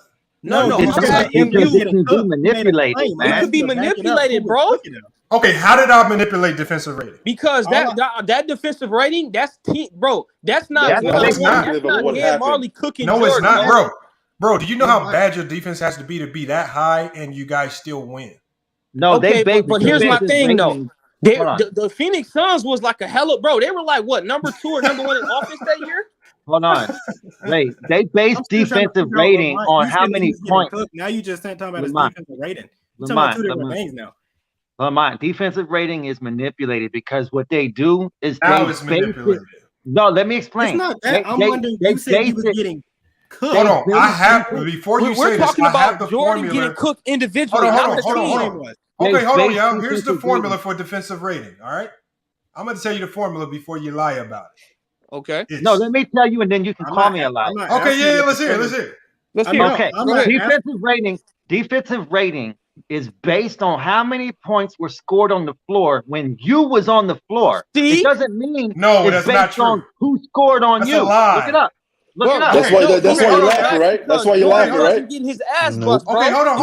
Let me No. tell y'all what it really means. Defensive rating equals a player's steals times blocks plus opponent differential. So your own defense is actually taken into consideration for this as well. So Jordan steals. Hold on, listen. I'm breaking this down so you know. Okay. Your players steals and blocks multiplied plus opponent differential. So that means 1/5 of the possessions minus the amount of times you were blown by plus deflections. So if your defense accounted for deflections by you or others, that's also taken into consideration. Okay. Right? That sounds and it says this stat cannot be influenced by the defense of a player's teammates. Do you want me to put it on the screen? Do you want me to put it on the screen? Please. Oh, let's share it. Let me These share my Jordan screen. fans, these Jordan fans, they be reaching. Yo, y'all be catching L's tonight, bro. Y'all be catching L's tonight. Defensive rating is based on 100 possessions. Bro, it's on the screen. Yo, what? Yo, why y'all mad at the facts though? Like that's crazy. That's crazy. Hold on now, so y'all see I didn't make it up. That's it says this stat can be influenced by the defense of a player's teammates. Two different stats. But do you know what point differential is? Point Bro, it's in your differential face, man. That's your problem. Defensive player rating differential is based on how many they score per 100 possessions. No, they just say nothing about this. Said this is about point differential. It says it right there. Opponent's differential. Bro, that's not point differential. No. He's telling you that's based on it's over. Bro, it says right here, this stat cannot be influenced even if your teammates are bad defensively. No. This is about your own individual. Click what it says. Click the button. Is plus opponent differential is click it and read it. Click it and read it. Hold on. Go further. Click on it. We want to see all the details. Okay. Oh my god. Defensive rating. Man. Hold on. We're gonna break it down. Now defensive rating is not real. It says defensive rating or defensive efficiency is a statistic used to measure an individual player's efficiency at preventing the other team from scoring points. Let me share screen as well. I have the same thing, but what you mean you have the same thing but different? That's just what it is, man. Hold on. We're gonna scroll down. Hold on. We're gonna scroll down. We can't see it. It's too small. I'll zoom in. I can zoom in. We can't see it. I have. You think the man is sitting there capping to y'all right now? Okay, hold on. Can y'all see that now? Can y'all see it? Yeah, it's good now. It should be clear. defensive rating or defensive efficiency is a statistic used in basketball to measure an individual, not team, player's efficiency at preventing the other team from scoring points. Y'all said Jordan was never bad defensively in the finals. He was horrible in the finals in 92 versus the Blazers. Here's the formula. The formula for defensive rating has nothing to do with what this guy was saying. Here's the actual I thought formula. you talked about 93, not 92, bro. I said 93. It was the 92-93. So actually against the Suns. My bad. It was against the Suns. I said the wrong team. It was against the Suns. And let me add another fact to that equation. Let me add another fact to that. It was 113, right? And what they averaged, the Phoenix Suns in that season, their offensive rating was 113, which means that Jordan on the court changed nothing. Literally nothing. So hold on, if he changed nothing, how come actually it was 112? But okay. Yeah, hold on. Jordan averaged 1.8 steals. Actually, no, his defensive rating says 112. Actually, yeah, but and either way, offensive rating 113, and they had offensive rating. So I don't know, man. I'm saying his defensive rating. Hold on, X-Men. Either way, I don't care if you can find somewhere that says 112. I saw something that said 112.5. I saw another one that said 113. It's all horrible. Okay, either way, that's fine. Either way, my major point that I keep repeating was that you directly said he got cooked in the finals. He was getting cooked. If you got a defensive rating of 113, you're getting cooked. Who did he get cooked by? Everybody, obviously. Who was he guarding? He cooked him. Hold on. I would play the video. I want to get copyrighted again. I'm sure that's the real reason you won't play the video. I'm sure. I just got copyrighted. I can't whoever it was, he was getting Ain't nobody on the damn Suns cook Michael Jordan. Cut that bullshit out. That's what I'm saying. That's why hold on, Matt. So hold on. You know it, bro. See, hold on, y'all. Hold on, y'all. This is what they'll do. They'll tell you it didn't happen, even though the numbers suggest it did. So they trying to fake like it never happened. No, brother. I asked you directly. Even before I'm trying to fake. Hold on. I'm not going to fake like I remember every sequence from that series. But I bet you if I go pull it up, I will see why he was a 113. Show me the finals roster. No. I'm gonna do a breakdown of the actual footage. Of course. I just can't do it right now because I'm going to get copyrighted on the streaming. That's convenient, isn't it? See, y'all already got caught capping about the LeBron footage. I'm sure now it says defensive rating here, which says something different. I still haven't, but okay. Michael was consistently one of the best defensive players every year of his career as a Bull. He had the highest rating. He had the highest defensive rating, bro. That's different. No, he didn't. Hey, hold up, man. This is the cap that I'm talking about. No. Hold on. No. Because your man just said he had the best in the same series. I got the. No, I'm not talking about that series. Hold up, no. Man, you mad at the facts? 95-96 season. He had the highest defensive rating at 99, bro. 99 point something, bro. What are you talking about? For that nonsense, hey, you're talking about offensive rating and defensive rating. Hey, hold on. Hey, who said that? Who said that right there? He had in 96. You said he had the highest defensive rating? No, he had the best defensive rating that 95-96. Okay, now hold on. So how did that defense dramatically decline in the NBA Finals? Because in the NBA Finals that year, his defensive rating shot up to 108. You're talking about the next year? Or the same year.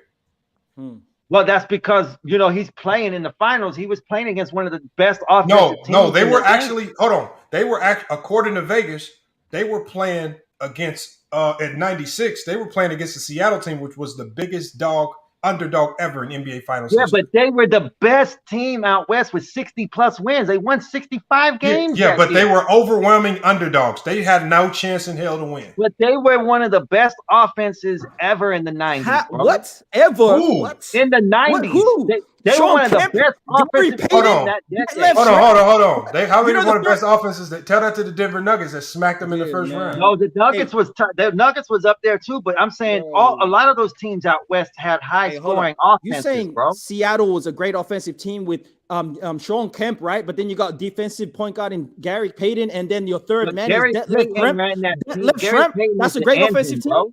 Huh? What? Dog, those teams were one of the highest scoring teams of that decade, minus the Phoenix Suns and Denver Nuggets. They were all the highest scoring teams were out west. Minus the best teams. But it's funny how Jordan did have some good defensive series when he didn't have to guard nobody when he No. played the Utah Jazz. Hey, once again, fact checking these fools. 95-96, the best player. Y'all be capping today, bro. 95-96 season, the best player on the defensive side of the ball, right? And we talk about defensive per 100 possession, defensive rating. Dennis Rodman with 98. Then it was Michael Jordan with 100. Then it was Michael Jordan with 100. So they were better by 2 points with Dennis Rodman on the court. So come on, bro. That's the facts. You can look at Basketball Reference. I'll give you Dennis Rodman. I'll give you Dennis Rodman. So what are you saying? 95-96. That was what you said, man. I checked that shit. No. Like, okay. Like Then I stand corrected. Then I stand corrected because Dennis Rodman was the shit defensive. Well, he was first team on defense along with Pippen. Lamont, really quick. LeBron's defensive rating in 2014 against Kawhi was 116, bro. Come on, man. I know, but look, I'm not. Hold on, against Kawhi or the whole team? No, I'm saying the whole team. 2014, it was 116, which is worse because, bro, that's worse. Hold on, but Kobe Jordan. But I'm not gonna run around acting like that's a good defensive rating or make excuses. That's horrible. I know, but here's my thing though. You just brought up. See how easy that is. You brought up Jordan's 112, but he also averaged 41 though, bro. Bro, I just said defense. Yeah, I just said defense. No, I know. Hold on, Kobe Jordan. You're the one that gave me a game where LeBron scored 60 and said he played bad defense. Well, that was dumb. Whoever said that. That dude needs to be on. No, that was you, Kobe Jordan. That wasn't me, bro. I swear that wasn't me. That was him. You talking about hey, that wasn't me. Hey. Now, your game, LeBron still had to strip the first possession of the game as well, bro. Come on, bro. First highlight of the game, man. Yeah, but I mean, he still got destroyed. But my point is this. Hey, young Africa, chill out, bro. But all I'm saying is this. One thing is LeBron's defensive rating, he's worse in the finals than Jordan was in those defensive ratings. That's all I'm saying. Oh, which finals you talking about? Which finals? I just named you one: 2014, 2017, 2018, and 2011. 2014 finals. Okay, 2014 finals. Like his defense, but here's the thing: it wasn't like he was averaging 35 points like Jordan was. Jordan was averaging 40, bro. You know the amount of energy you have to spend, man, to average 35 a game, bro. That's what I'm saying, bro. And then play average defense in the finals, bro. And you're going up against like dudes like who? Dan Marley, Charles Barkley. Them dudes was like really. Bro. Dan Marley, that actually took pride in playing defense. Don't act like Dan Marley wasn't a good player. What are you talking about?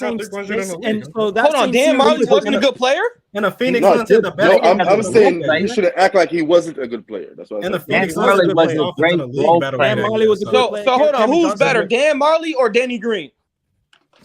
Dan Marley's better than Danny Green. We talking about? Danny Green's probably better because he plays both ends of the floor. Danny Green's a way better defensive player than Dan Marley ever was. I'm taking Dan Marley. And he could hit the three. Dan Marley was a great three-point shooter. Either way, the Phoenix Suns had the best offense in the league that season. So, bro, how come every time y'all talk about these other teams, they have to be the best offense in the world? Man, they literally, statistically, they had the best. Y'all just said the Seattle Supersonics was the greatest offense in the world. I didn't say now the Suns are the greatest offense in the world.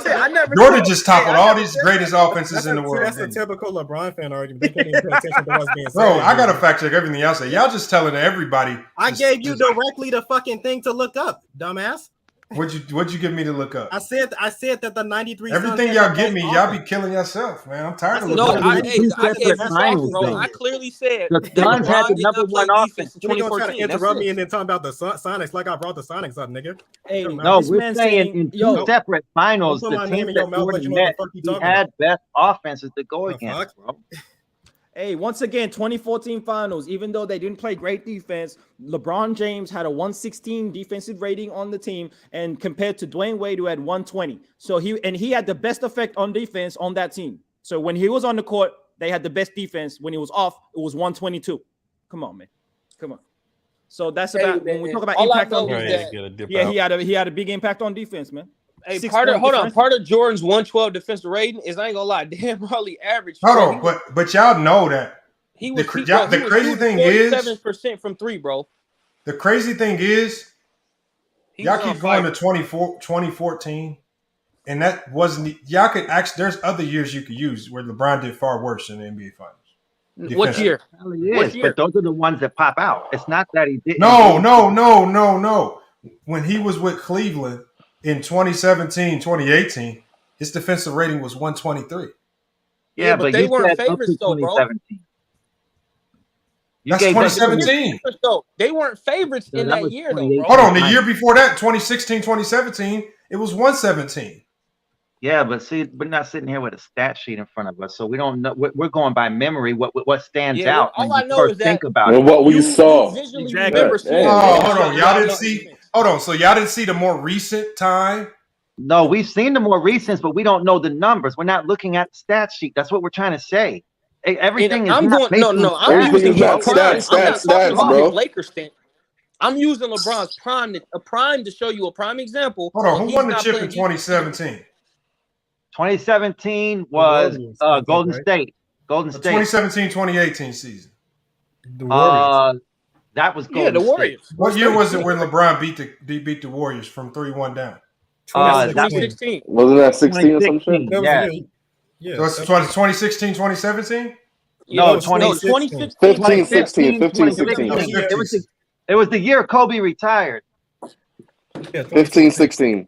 Oh, bro, yeah. It was 15-16 was not. That was the year Golden State won with before. No, that was 2016 is when Cavs won.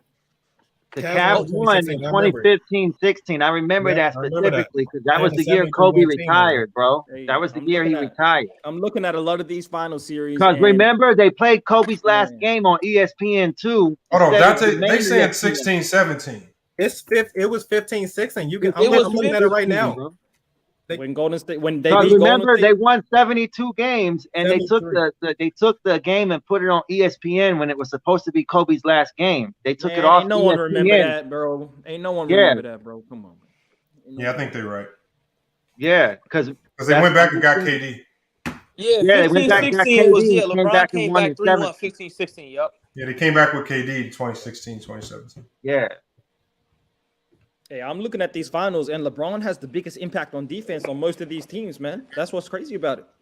Like, they have the best defensive rating when he's on the court. If you talk about defense and the impact on defense. Are you talking about the first round or the finals? I'm talking about finals.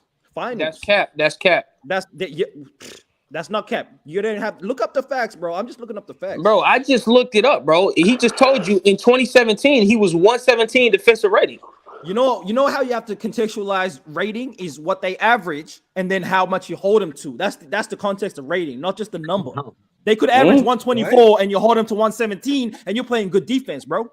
Okay, so why didn't we use that logic for Jordan in 93 then? Exactly. Thank you. Bro, you need to bring up the facts when you so why didn't we use that same logic for Jordan? Hold on, young Africa. Young Africa, that's not how it works. Young Africa, that's not how it works. Your rating has nothing to do with how many points the other team scored. Your rating is just a rating system used to determine how efficient you were at stopping the other team from scoring. And the higher that number is, the worse you were. And this is my point. But my context right. is to why all I'm saying is that he brought up Jordan's 193 year. I'm telling you that he was averaging 41. LeBron wasn't nowhere near that. Hold on, we got.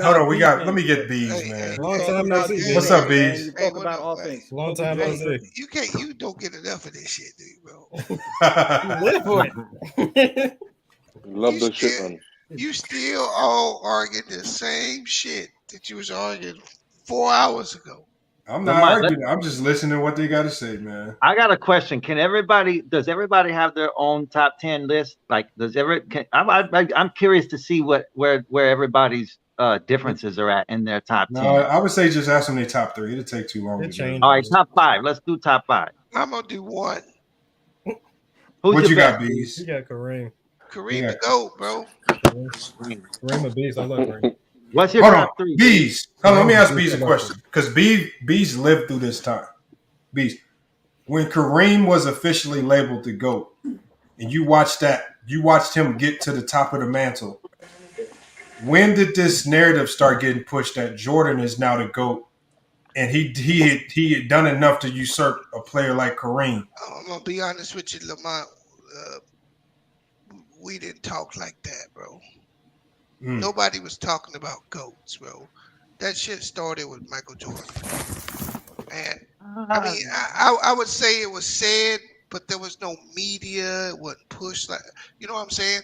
A lot of the games we watched initially, all the games I watched was tape delayed. So you had guys writing shit in the paper about who they thought the best was, but it was Kareem was considered the GOAT. I think it was 92 when they labeled Jordan the GOAT. I was hearing them call Jordan the GOAT before he ever won a championship. And then the media actually hated I know they were calling him the best player in the game. I don't remember calling him the media actually hated Jordan and started saying that until he started winning championships, he wasn't going to be put on that level. The media didn't hate Jordan. They kept saying he was a selfish player. They did the same thing. I don't remember that. We're not saying they hate Jordan Bees. That's a different story. No, you didn't say criticizing that. him. X-Man, you didn't say that. Slim did.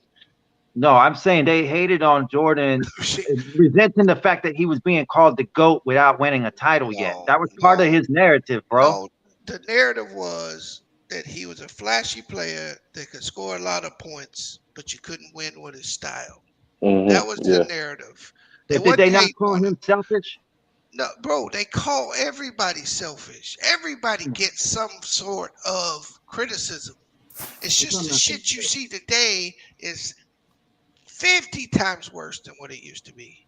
I agree with that. But I'm still saying it don't take away from the fact that they called that man selfish and said that he can't be validated, right, until he wins that title. Bro, he didn't pass the ball. He's a fucking ball hog, bro. Yeah, but that don't take away from your greatness, man. No, he did not. He did, but okay. No. That don't take away from your greatness, man. He was great at what he did. I don't know why y'all want to argue something that is a fact. Michael Jordan did not like passing the ball. He liked it's not a requirement for you to pass the damn ball, bro. See, what you want to do is his golden years while he was with Phil. You want to paint that as his entire career, and that ain't what it was. It's hard to be labeled a person that can't pass or that won't pass the ball when he had a season averaging freaking 8 assists a game, bro. I'm telling you that if you Yeah, watch. hold on. Oscar averaged double-digit assist seasons all year, and they still called him selfish. Right, bro. Yeah, he did it the most of his career. I know. I'm telling you that you saying he was pass. I'm telling you that in a triangle, like he didn't always just play on the ball to pass. Sometimes he played off the ball. Sometimes the team. What people don't understand about the team works. Did you see what he said, Lamont? In the triangle, he didn't fucking start playing the triangle to 87, 88. And that's when his assist numbers went down, actually. Bro, so the rap on him wasn't when he was in the triangle. People wasn't when they were writing stories about him. They were calling him a ball hog. It's no different than what they've done to James Harden. What Kobe tell James Harden? You'll never win with that style. Was Kobe hating on James Harden? Nah, but the difference was, James Harden had to score to win. Michael had to score to win. Bro, I'm asking X-Man. Kobe told James Harden, you'll never win playing that style. Was he hating on him? I don't know. No, he was just giving him a recipe to win. He maybe just giving them advice, probably. Yeah. And that's basically what they were saying about Mike. And it was true. But the difference was Mike wasn't playing in a point guard position. Hey, Slim, let me ask you a question, bro. Has Mike ever done anything wrong in your eyes? Yeah, Mike did a lot wrong. I'm not a Jordan fan, bro. I'm a Kobe fan. What did he do? Mike, he politicked for players to be on and off the team. He politicked for coaches to get fired, just like Magic did before him. He gambled outside of. I don't know if you want to even count. Okay. So his personal life and the things he chooses is for. So he was perfect on the court. No, you said that he didn't. You asked. No, I think Bees is talking about basketball. I'm talking about basketball, bro. Okay, You're talking about his personal business. No, I didn't know what you wanted me to mention. I'm trying to mention it all.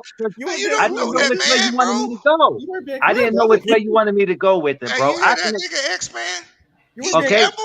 I think he wasn't sure exactly what you were saying. Just I wasn't sure where you were trying to go with it, bro. I don't give a damn that he gambles, bro. I don't give a fuck about none of that stuff off the court. We don't know that man, so anything personal about him, we can't say. We can only Okay, I can respect that. So then, all right, but so if we talk about on the court, man, Michael had the ability to pass, bro. It wasn't like he didn't have, like it was a weakness of his game. He chose not to pass because his dominance as a scorer is what was keeping his team in contention to even make the playoffs. And he also had to play off the ball during the triangle. That's another big thing people are not bringing up. The triangle reduced his ability to actually score, bro. And he plays off the ball a lot. People not bringing up. Hold on, bro. So what?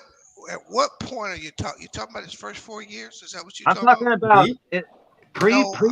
Pre Phil Jackson. Right. He was forced to be a scorer. The same way Allen Iverson was forced to score the basketball because other players on his team were missing layups, dunks, wide open shots. And he didn't miss no shots. Is that what you're saying? No, he missed a lot of shots, but he had to throw up a ton of shots to keep his team in the game, bro. So he had to throw up 35 and 40, sometimes 50 shots. Okay, hold on. Let me tell you what Scottie Pippen said. Direct quote. I mean, obviously, you can take it forever how you want because you know they don't have the best of relationships. But he basically said that Michael Jordan was the most selfish player that he ever played with, and that he never wanted to pass the ball. He only wanted to just score. That's a direct quote. And then he also called Michael Jordan selfish again. Scottie Pippen rips Michael Jordan for being selfish, and Scottie Pippen said, selfish is retiring right before the start of training camp, and the team can't prepare for your absence. So there's 2 occasions where Scottie Pippen called the man selfish. And what he do? Quit on his team, right? Instead of going to the fucking game. Bro, can I ask you a question? What does him quitting on his team have to do with that point? Bullshit. Because you shouldn't throw stones. You shouldn't be like if that applies to you. No, I want y'all to hold on. But why don't y'all address the on the court stuff? Remember, he said he addressed the on the court comment. He said he didn't want to do. He said only thing he wanted to do was score. He didn't. That's it. He averaged more assists. Scottie Pippen said he didn't want to rebound, pass. He created for his teammates too. Stop lying, bro. What part do you want us to address? You yourself just admitted, Lamar. If you're creating, hold on, Lamar. You yourself just admitted that they don't have the best relationship. Well, you would think Michael Jordan was y'all daddy the way y'all argue. Doesn't mean he's lying. What the fuck you talking about? I'm not saying he is. Jordan had teammates that was fucking incompetent and couldn't score the fucking ball, nigga. So he had to score the ball, nigga. What the fuck you talking about? I'm telling you. Lamont, this is a simple argument, man. Name a two guard that averaged more assists. Hold on, bro. And that averaged more rebounds. Hold on, bro. Y'all got 3 James Harden conversations going on. You got one's talking about what Scottie said. This nigga's talking about assists and all this. What are we talking about? Hold on. Well, this is a direct quote from his teammate. Now that's out of resentment. You yourself just said that they don't have the best relationship, though. It doesn't mean that it's not true. So I gotta go purely off of his word because Scottie played with Jordan.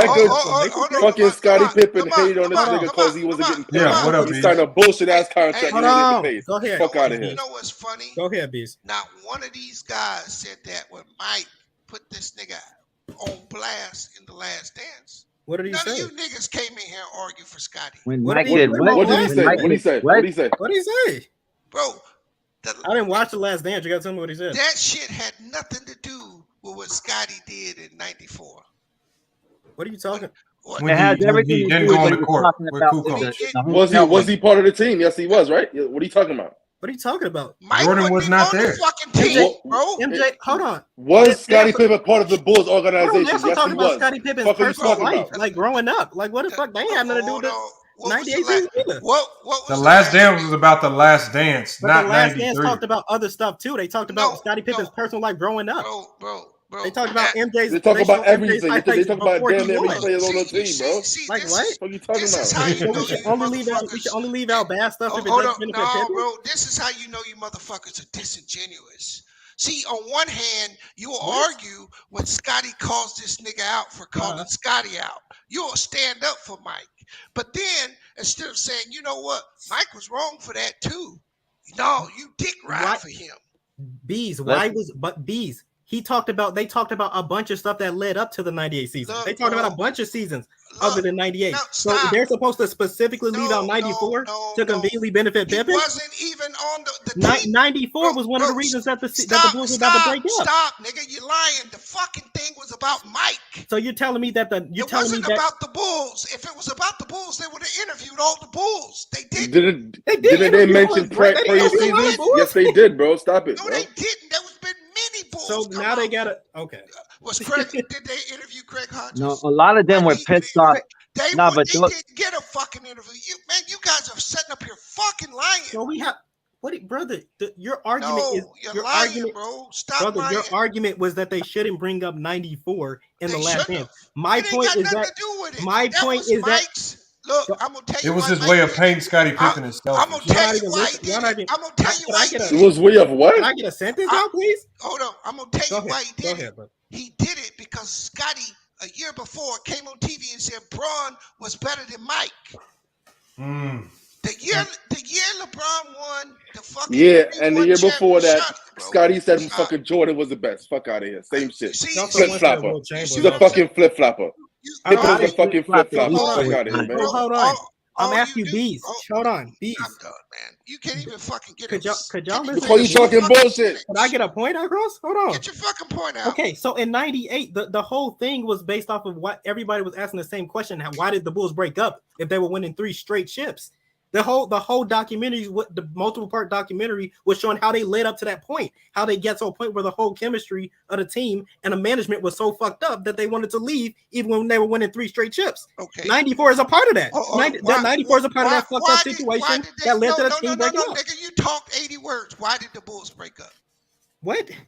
Why did they want to break? There was a lot of reasons. First of all, Jerry Krause had a personal issue with Phil Jackson, and he had a personal issue. That's not true. They didn't want to bring back Phil. That's what I'm saying. They didn't want to bring back. That's my point. Why didn't they said even if he goes 82-0, they would still fire him, right? Why? What? See, that's my point. Man. Like every time I ask a question, why? What? What's the question? You asked me why they break up. I'm telling you. He says, why did they not want to bring Phil Jackson back? He don't know Lamar. They didn't want to pay that nigga, man. I was assuming it's okay. See, this is the problem with niggas on the internet talking about shit that they don't know. All right, tell us. Go ahead. My whole point was that the whole point of the Last Dance documentary was to show what led up to the point of the Bulls breaking up. No, but X-Men. There's a lot of people that believe. The only thing Jordan did with The Last Dance was just talk about Jordan. Man. That's great, but I'm not asking what people. And it was really a big video to push. Hold on. But no matter what you think about it personally, because X-Men, you said you didn't even watch. I'm asking you the bio of the documentary. But basically, by you saying you didn't watch it, you're excluded from even talking about it. So first of all, a lot of people say that the purpose of The Last Dance, after watching it, was Jordan, who produced it, just trying to push the conversation that he's still the GOAT. Okay, because that's all they talk about. I'm not saying that's not the case. You know why? You know what just happened? LeBron, and when you talk to the players, down the Warriors. Hold on. When you talk to the players all talk about how there was so much more they could have emphasized with regards to the team that happened during that time frame that would have been much more vital to explaining the Last Dance as opposed to just talking about Jordan. That's why a lot of the players themselves, Bulls players, did not like The Last Dance because they felt it was just all about Mike and that he was the only reason why that they were winning championships and they gave no credit to nobody else. Yeah, and that is a fact. This is why the players themselves, it wasn't just Pippen. Horace Grant didn't like it. Craig Hodges didn't like it. Luke Longley didn't like it. So let's not act like it was just lopsided, just one person. I would say they didn't even talk to half the players. Didn't even interview them. Didn't talk to them. They talked to the major. Hold on. This didn't have shit to do with the Bulls. This was Michael Jordan reaffirming his stance. Notice how they started it out. All these guys was doing drugs and shit in the hotel. What the fuck did that have to do with anything? There's so much shit that he put in there because he helped direct it. That's what they were pissed off about. The Bulls didn't help direct it. helped write the fucking script. This was a documentary done through his eyes, not the Bulls. The context was LeBron James had just walked down the Warriors 3-1 down, and they wanted to make this documentary for many years. And MJ gave the okay when he saw that shit happen. FYF confirmed. That is true, y'all. And that was a discussion. Here's the problem. And that shit became a discussion. So he's Next like, man, I that's need true. to remind these guys. I need to remind them. You don't have to remind me because And to B's question as to why they wanted to fire Phil Jackson. As a LeBron fan, let me keep it 100 and tell you why. Because Phil Jackson was dissing Jerry Krause, the GM, and he wasn't giving him respect, and he wasn't getting credit. And because of Jerry Krause's ego, thinking that he created the team, he thought he could make another championship team, right? Was taking 100% of the credit. Yes, exactly. Yeah, but that's because okay. when So how does any of this relate to what we were talking about? He Scottie just exposed your Pippen knowledge in on the game. 1994. How did we get from 1994 to the Bulls breaking out to why the documentary was made?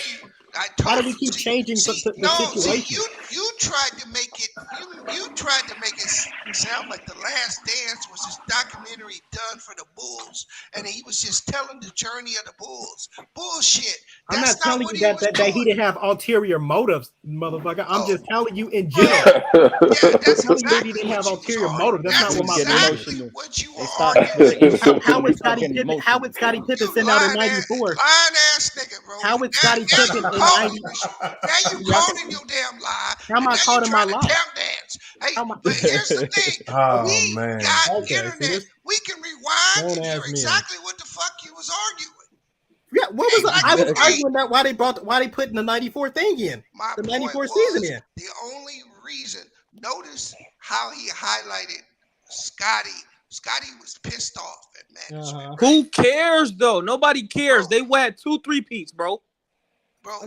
Go ahead, keep going. Scottie was pissed off at management because he signed that dumbass contract. It was his fault, but he wanted out that fucking contract. That's why he opted to not get that surgery during the off season. He said, "Fuck y'all, I'm gonna being selfish." I remember Okay, continue. No doubt, I ain't gonna lie. I don't got no fucking dog in the fight. Why did Jerry? Why? If that was the case, bro, let me finish. So, what did they pay Michael Jordan in 1996? Scottie was making $2 million. Wow, that's a lot of money, bro. That's a lot. That's a lot of money for 1996. For 1996, bro. In '92, $2 million. Let me finish, bro. That's a Pippen was money, top bro. 10 player at the time. He was making $2 million. He signed a 7-year contract. I think he was for $14 million. He was making $2 million. Mike, the last year, was making $36 million. Facts. He should. I mean, he should. He's the GOAT. Right. Okay. That's because he never made over $1 million prior to that. Hey, Lamont. Hey, hold on, y'all. That same year, Pippen. And we wonder why niggas is last and everything. Hey, y'all, Pippen. We can't even listen and have a conversation. In salary you wise, just long-winded, man. You long-winded. That's all. Pippen salary wise was ranked 122nd in the NBA. Wow. That's why ridiculous. And that's why Scottie chose not to get the fucking surgery. Because what? Right. Because he was being disrespected by his team. Bro. What do you mean? Because what? Nobody told him to sign that contract, nigga. Scottie Pippen should have negotiated, bro. What are you talking about? Exactly. See, this is what's wrong with you. So nobody told him to sign that shit. You dumbass young niggas. You should know his work. You're not playing the fucking league. You should know your fucking work. Don't have comprehension. Shut the fuck up, nigga. Dumbass old ass. You don't know shit, man. You talk. That's a dumbass logic. That's dumbass logic. Hey, B, you kind of old, bro. It's your bedtime. Ain't it your bedtime, bro? Hold on, B. Why would you sign a contract like that? Hold on. So, B, you're saying it's Michael Jordan's fault that MJ... Bro, I didn't even get my fucking point out, so I didn't say that at all. Go ahead. Get your point, bro. Go ahead. That's not what I was saying, but you got these two dumbass niggas to my left and beneath me. Everybody be quiet. Let me talk. Hurry up, man. Talk. He's just telling you facts. They're mad at the facts, Bees, not you. They're mad at the facts. Go ahead, bro, Bees. I'm listening to you. I told you. That's on Scottie, bro. Nobody's defending nothing. I was just simply saying what Mike did is he highlighted the fact that Scotty chose to do that. And in that fucking show, he called him selfish. Right. And he highlighted, he went back to 1994. So you got to see how they played it. They first gave you the fact that Scotty made this decision because he took that horrible fucking deal. That's on Scotty. I'm not saying that's on Mike. But what I'm saying, the way they fucking played it out on tape is they took that shit from 1994 and that decision and they put them together. Okay, well, Scottie Pippen needs to go make his own documentary. Bees. So you're saying that included a decision? Bees, you're saying that nobody cares. contract. Hold Bro, on. no one cares what Scottie Pippen feels hold like. on. X-Men, we can't even have a conversation. This nigga right here, he got 3 mouths and no ears. So my point is that my point is that, like, did that not hit Pippen's contract in that 94 season? Did that not play a role in the Bulls and Pippen wanting out of the Chicago Bulls organization? No. His contract didn't play a role in that? No. I'm saying that I'm not arguing about whether he wanted out. I'm arguing about what was put in that documentary. You saying that shouldn't be in a documentary? Like you're saying that, but it seems that's like what I'm saying. Hold on, X-Men. This will give you an answer to with everything that you're talking about with regards to Pippen and The Last Dance. Tell me, coming out of watching The Last Dance, because we know that there are a ton of positives you can talk about with Pippen. Okay. After watching The Last Dance, tell me one positive that The Last Dance highlighted about Scottie Pippen. Pippen's defense on Magic Johnson. There you go. That's it. That's not a positive? That's it. Didn't MJ also say that he wouldn't have won any chips without Pippen? Come on, man. That's two. That's two. That's not a positive? He's 2 for 2. I'm just giving you 2 out of time. It's not a positive. But my point is that that's not positive enough. Well, you need more. No. I guess I gotta get it. We knew he couldn't win championships without Pippen. That's a given. Okay, but he still said it. So I'm gonna tell you why saying something is not a positive. Because you make that statement, I couldn't have won without Scotty, and then you fucking show the worst part of Scotty right after you make the statement. Is he supposed to lie and not show that part of the story? That's my point. That's not part of The Last Dance. It's not part. But a lot of stuff there, as you pointed out, wasn't part. 91 finals wasn't part. He didn't necessarily have to. I'll say that. So you're saying we should? Are you saying we should cut out every? You should cut out every negative thing. I'm saying. So could have cut that out. But my point is that when Scotty came out with something that's true, you say he's hating. But we. No, we don't say he's hating. No, You did. I just said it. When Lamont pulled that up, it didn't matter whether he's hating or not. It was true, but you will not accept it because no. I said I don't give a damn. It was that MJ ruined basketball and that he was selfish and didn't want to pass. Like who cares about that? How was ruining basketball? It said it right here. Ruining basketball. Mike had pass, rebound, or defend the best. How do we know that? Everything done for him. X-Man. Scotty didn't say that. Phil Jackson said that. It says Scottie Pippen says it on the screen, brother. No, the quote that you said, Phil Jackson said. No, what he's saying is on the screen though, right now. It says that this does not say nothing. Run basketball, and that he didn't want to pass or rebound. He said he didn't want to pass, defend, or nothing. Right. So how do we know that's a fact? MJ. There's games of MJ saying he just don't want to defend. No, there's games of him saying he just don't want to rebound. Because Phil Jackson wrote it in his book. It says ruined basketball. How do I go to ruined basketball? Bro? What's your point of this whole thing? What's your point, bro? My point was when Lamont brought up negative statements about Michael Jordan by Scotty, they were dismissed because they were saying Scotty had a vendetta against Mike. And my point was nobody argued when Mike brought up these negatives of Scotty. Okay, now I get your point. Scotty. So my point is, Mike didn't lie about what happened. I get it. He used it for his benefit, just like Scotty is not lying about this shit with Mike, but nobody's accepting it because they're feuding.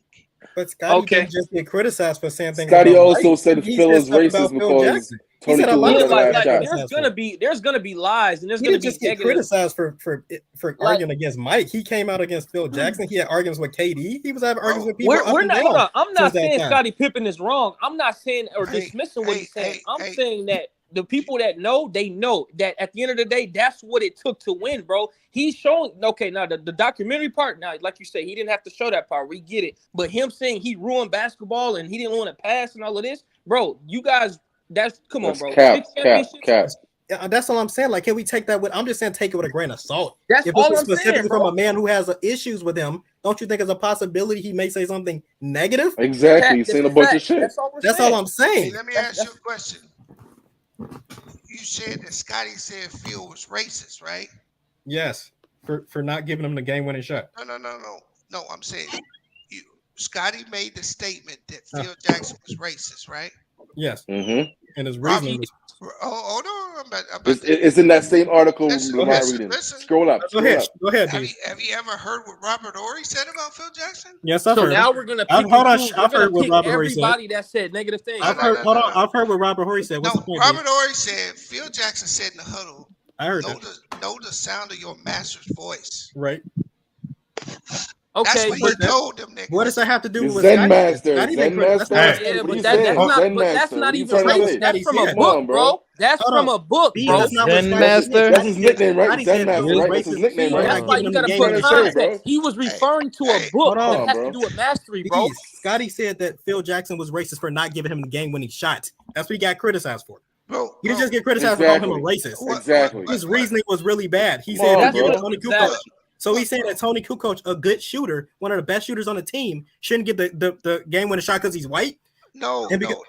He's telling you. See, where we are today, that's not where we were when Scotty was playing for Chicago. I understand that. Yeah. So you can't just make that assumption that the way things are perceived today is the way things were perceived then. Yeah, but we're also not. I guess X-Men, you go to work tomorrow. I want your supervisor to tell you that. Yeah, but that's not what Scottie Pippen got criticized for. That's what Robert Horry said. I'm saying Scottie Pippen got criticized for saying that Phil Jackson was racist for not giving him game-winning shot. Okay, so what other player had an issue with Phil Jackson? Go ahead. He also made a comment about Bron and his posse. Right, I'm aware of this. I'm aware of all this. I mean, sometimes he also said about white. He said something about white players being better team players too. I think he said something about better. Hey, hold on. Pippen said right here. This was his thoughts. He says every second of The Last Dance, he says, was focused on my difficult upbringing and unlikely path to the NBA. He says the narrative then returned back to MJ and his determination to win. He says I was nothing more than a prop. As his best teammate of all time, he called me. He couldn't have been more condescending if he tried. And he says, on second thought, I couldn't believe my eyes. I spent a lot of time around the man. I know what made him tick. He says how naive I was to expect anything else. So that's what he was. That's basically his thoughts on The Last Dance. Do you think it was an accurate assessment, or do y'all feel like he did him justice? That's a bunch of bullshit, nigga. That's what that is right there. That's bullshit. I think that he was a big brother he never had. A bunch of bullshit. I'm just going back. I'm going back. After this nigga made this skinny motherfucker into an all-star, he fucking come on, bro. And you know what's crazy? Hey, you know what's crazy? My uncle. Michael Jordan made Scottie Pippen. Hold on, my uncle went to college with Scottie Pippen, and his brother, they was cooking him at Arkansas, bro. Wait, why is that relevant? What the fuck? No, I'm saying I'm only going by what I'm criticizing. Bro, everybody said they cooked the NBA player until you. Yeah, bro. Yeah. Also, tell your uncle he lying his ass off. Nobody until he played with Michael Jordan. Tell your uncle he lying like a motherfucker. We shit on Scottie Pippen. Tell your uncle your ass got fried in that gym by Scottie Pippen. What I know for a fact. Michael Jordan. He do shit in fucking Jordan. Man, they hate Pippen. Bro, everybody try to say that because a lot of people say that when they know it ain't no video. So when the video don't exist, they can just say anything. Bro, Scottie Pippen was probably in that gym dunking on him, doing all types of crazy stuff, man. No, I ain't. No, but what I'm saying he's telling me though, he said his brother used to be in the practice at Scottie, because this you got to think Scottie Pippen wasn't really tough back then. He's a fucking toothpick, nigga. Hold on. The reason why you know he lying is because you got to think Scottie Pippen didn't start off as no scholarship player. He earned his spot from being one of them guys that bust everybody else's ass and got the spot. So if it was somebody there busting Scottie Pippen ass, that motherfucker would have been on the team right along Scottie. Right. No, listen, you got to think, bro. Right. This is the 80s, bro. He got caught up in the crack era. He was a crackhead after that, bro. Oh, this guy, bro. God damn. Anyway. Well, I'm caught up in that crack era. Fuck? Okay, that was fine, brother. The fuck did I just hear? Let's go to a whole different tangent. Okay, good. We talk about the My point is that that makes him less credible. I can't even think straight. Okay, fuck my. So you getting a story that's No, I'm saying, bro, he got caught up in the drugs, bro. He got caught up in the drugs, and y'all get renegade up here. Might as well get more credibility from that crackhead. Who got caught up in the fucking? That's a sad story if it's true. Hey, salute to his uncle though. We ain't gonna get on his uncle. No, but I'm saying that. But I'm saying when Scottie Pippen got criticized, he didn't just get criticized for talking about Michael Jordan. He said things about other players and other people, and people was criticizing the way he was coming at the things he was saying. So I just don't feel like the way you're portraying it as if like people just antagonizing Pippen purely because he criticized Jordan. That's just false. Okay, so this dude is having a meltdown, bro. Doesn't that give Pippen's statement more credible if he was criticizing a ton of different players, including Jordan? It wasn't just laser focused on Mike. That just tells you right there. He's just telling his truth about all the players that he knows. I'm just telling you that half the stuff that he said, people like when he said Phil Jackson was racist for not giving him the game-winning shot. The person asked him, this thing all crazy and shit. But hold on, let me ask you a question. Has Phil Jackson had other situations where people alluded to him possibly being racist? Yes. So it kind of, if you walk kind of like you walk like a duck and talk like a duck. I mean, we got Robert Horry, we got the LeBron James situation, then we got Scottie Pippen giving his.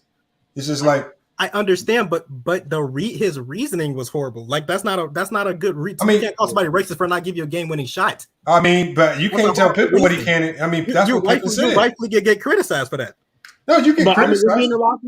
So he's not being unfairly criticized for that. That's a fair criticism. Do you agree with Scottie Pippen's statement there?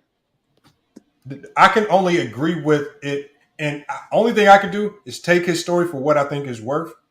I have to consider it as 50% truth because he was there, but then I would also like to hear Phil Jackson give his take on it, which we haven't heard the other side.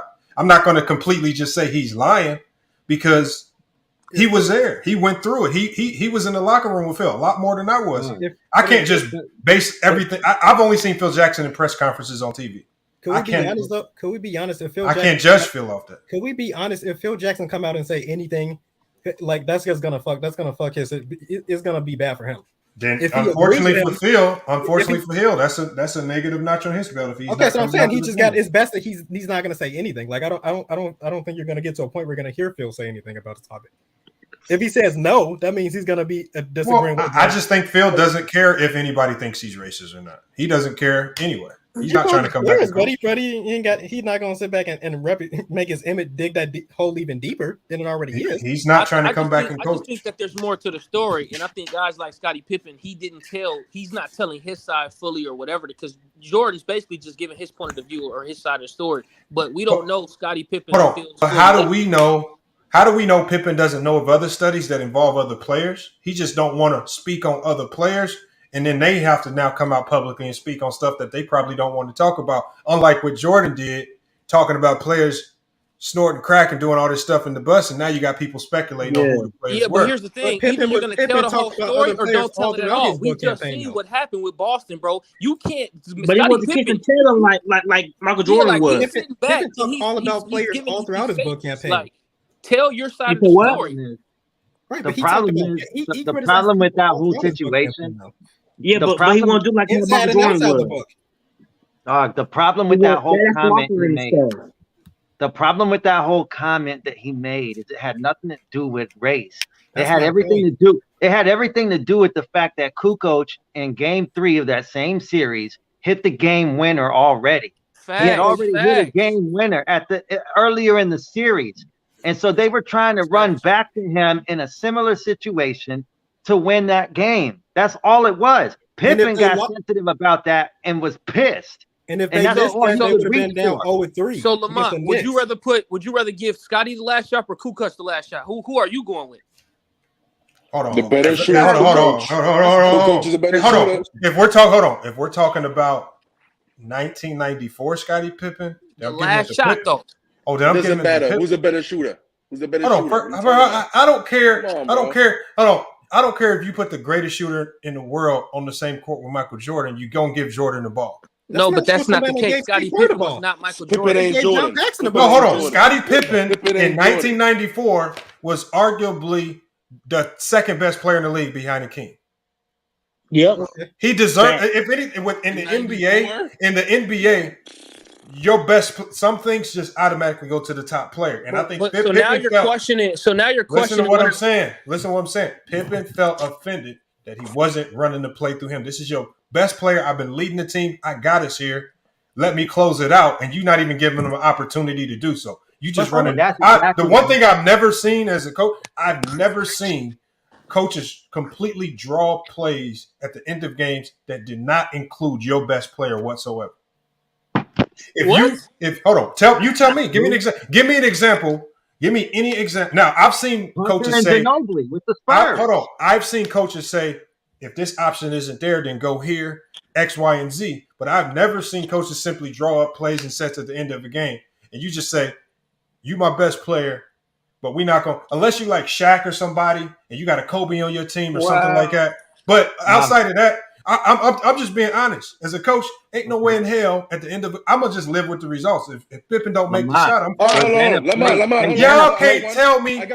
Y'all can't tell me with a straight face that y'all trusted Kukoc over Pippen in that situation. I did. I can tell you that with a straight face. No, it's capping. I can tell you that with a straight face. Y'all are saying that after the fact, after he made the shot. No, we're not saying that. I'm not saying. I'm telling you that Kukoc was the best shooter on the team. Bro, I definitely trust him. Bro, okay. So I'm saying is anytime with LeBron James is playing with Kyle Korver, the coach should draw the play up for Kyle Korver because he's the best shooter.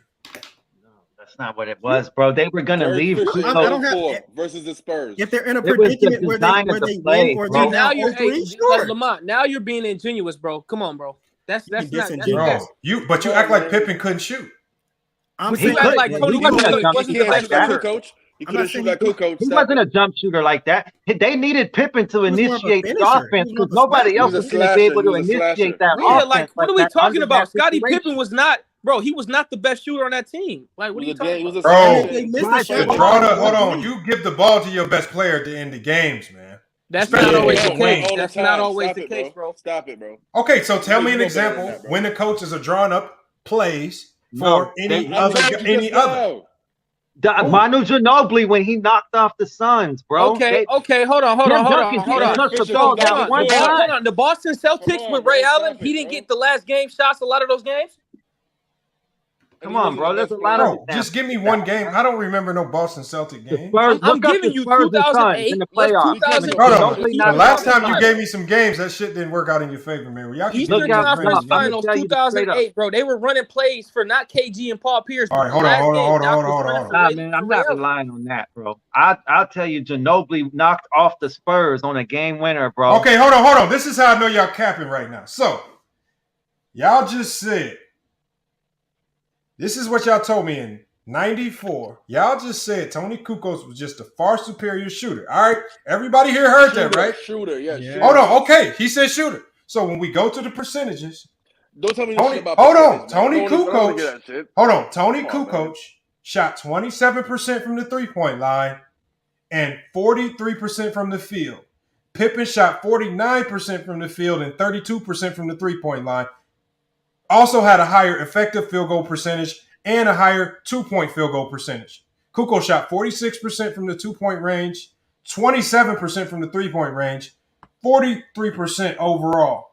Pippen had higher. He averaged more points. His percentages were better. What are y'all talking about? Because he took Pippen was a slasher. He wasn't fucking shooting jump shots. Let me ask you a question, Lamont. What's more impressive? 1 out of 3 or 3 out of 9?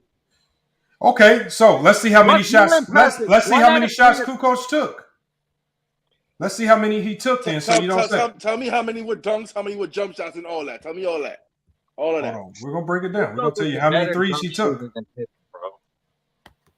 Hold on. You can't run around and tell me that Kukoc shot 27% from the 3-point line and he's a better shooter than Pippen. No, we're saying that his skill, he was known as a shooter. Scotty was known as a slasher. Shooting what was win. he known as? Kukoc? Kukoc was not a shooter? Okay, hold on. How is he a shooter? Okay, Kukoc and Pete Myers shot the same percentage. So they should have gave it to Pete Myers as well? What the fuck? The coach doesn't go looking at basketball reference. Lamont, really quick. He's looking at the players who actually watching the game. Hold on. Kukoc played 75 games. He shot 27% from the 3-point line. Did he make that shot? Yes or no? No, he made the shot. But what I'm saying is, we're talking about the thinking. What are we talking about, bro? Hold on, Kobe Jordan. Hold on. What I'm saying is, y'all asked me if going into that moment, not knowing the future like we know now, who I'm going to give the ball to my best player, which at that time was Pippen, who had better percentages on everywhere on the floor. He shot better 2-point, better 3-point, scored more points. And yet you still go to a player, Tony Kukoc, who shot 27% from the 3-point line and 46% from the 2-point field goal range. Yet you guys want to tell me he was a great shooter that year. Yo, matchups matter, Lamont. Matchups matter. Kukoc in that situation was going to get a better look than Scotty because the double team was going to go to Scotty. Scotty's shooting a 3 in that situation over a double team. Oh, man, y'all got excuses. Bro, this is not excuses. This is now y'all got coaching, Scotty getting doubled and all types of stuff. No, what I'm saying is matchups matter, bro. And if there's no Jordan now. Okay, what was the matchup then? What was the matchup? Who was guarding Pippen? Go ahead and make something up. Let's go look it up. Let's go see. No, y'all said he was going to get double. Tell me. Y'all know? No, I'm saying your best player usually gets a double team. No, you don't, man. Y'all made that. Hold on. Did the Utah Jazz? Hold on, Slim. Did the Utah Jazz double Michael Jordan with? They left Byron Russell on that goddamn. They weren't in position to do that. Yeah, they weren't in position. That came off of a turnover. That came off of a turnover in isolation. Bro, Jordan would dribble the clock. They had plenty of time that to go double. That was not out of the timeout. Oh man, y'all got to stop, man. Y'all be capping for Jordan so high, bro. Bro, y'all was lying like a motherfucker. Who are you going to double off of? On one side, y'all talk about how great Jordan was at scoring, and on the other, they couldn't double team, though. It just wasn't possible. They couldn't double team him because he went to the corner. But y'all said they could double team Pippen. He was at the top of the key. What do you mean corner, bro? He had his back to the sideline, bro. At the top corner. Bro, why you acting like we didn't see this game, man? When he got the steal, bro, he went to the left side of the court and he faced his back to the sideline, bro. They couldn't double. Hey, so Lamont, let me ask you this. Hold on, Lamont, really quick. So wasn't illegal defense in effect at that point? So double teams had special rules, right? Yeah, they had special rules. But all of a sudden, them rules don't apply because they would have just double teamed the shit. Yeah. Hey, so Lamont, you're telling me Greg Popovich has never wrote up plays last minute to win games? Hey, I like how y'all just move on to the next point without even acknowledging nothing, though. I like that, bro. Y'all just move on like bro. nothing The Spurs do it all the time, crazy. bro. They didn't always go to Tim Duncan in the last seconds of the game, bro. Real quick, man. Hold on, Beach. Did you hear them percentages that Tony Kukoc shot that year? Hey, Tony Kukoc was a monster. No, hold on. Kukoc eventually turned, but that year that they gave Kukoc that shot over Pippen, Kukoc shot 27% from the 3 and 40% from the 2-point. No. How much did he shoot in the playoffs? Lamont, that was the year before. That was the year before. How much he shot in the playoffs? No, it's not, bro. I'm looking at it. That was his rookie year. That's his rookie year. That's his rookie year. How much did he shoot in the playoffs? Then he shot. He shot 34. He shot 31% the next year, bro. And in the playoffs. In the playoffs, he shot in this year without Jordan. He shot 42% from the 3. Okay, here you go. Better. Thank you very much. What year is that? What year was that? Same year. That's the same year. 95, 94, 95. No, we're talking about the year. We're talking about the year when they lost to the Knicks. Yeah. Okay. First year. 93, 94. And actually, they lost that game on a bullshit call. Yeah, they did. The ref called a bogus foul on that game, man, because the Bulls still should have won that damn Hey, series. didn't they change the 3-point line that year too and made the 3-point line shorter that year? No, not I think that was 95, was it? Yeah, it was not till 95 when Jordan came back. That's crazy, bro.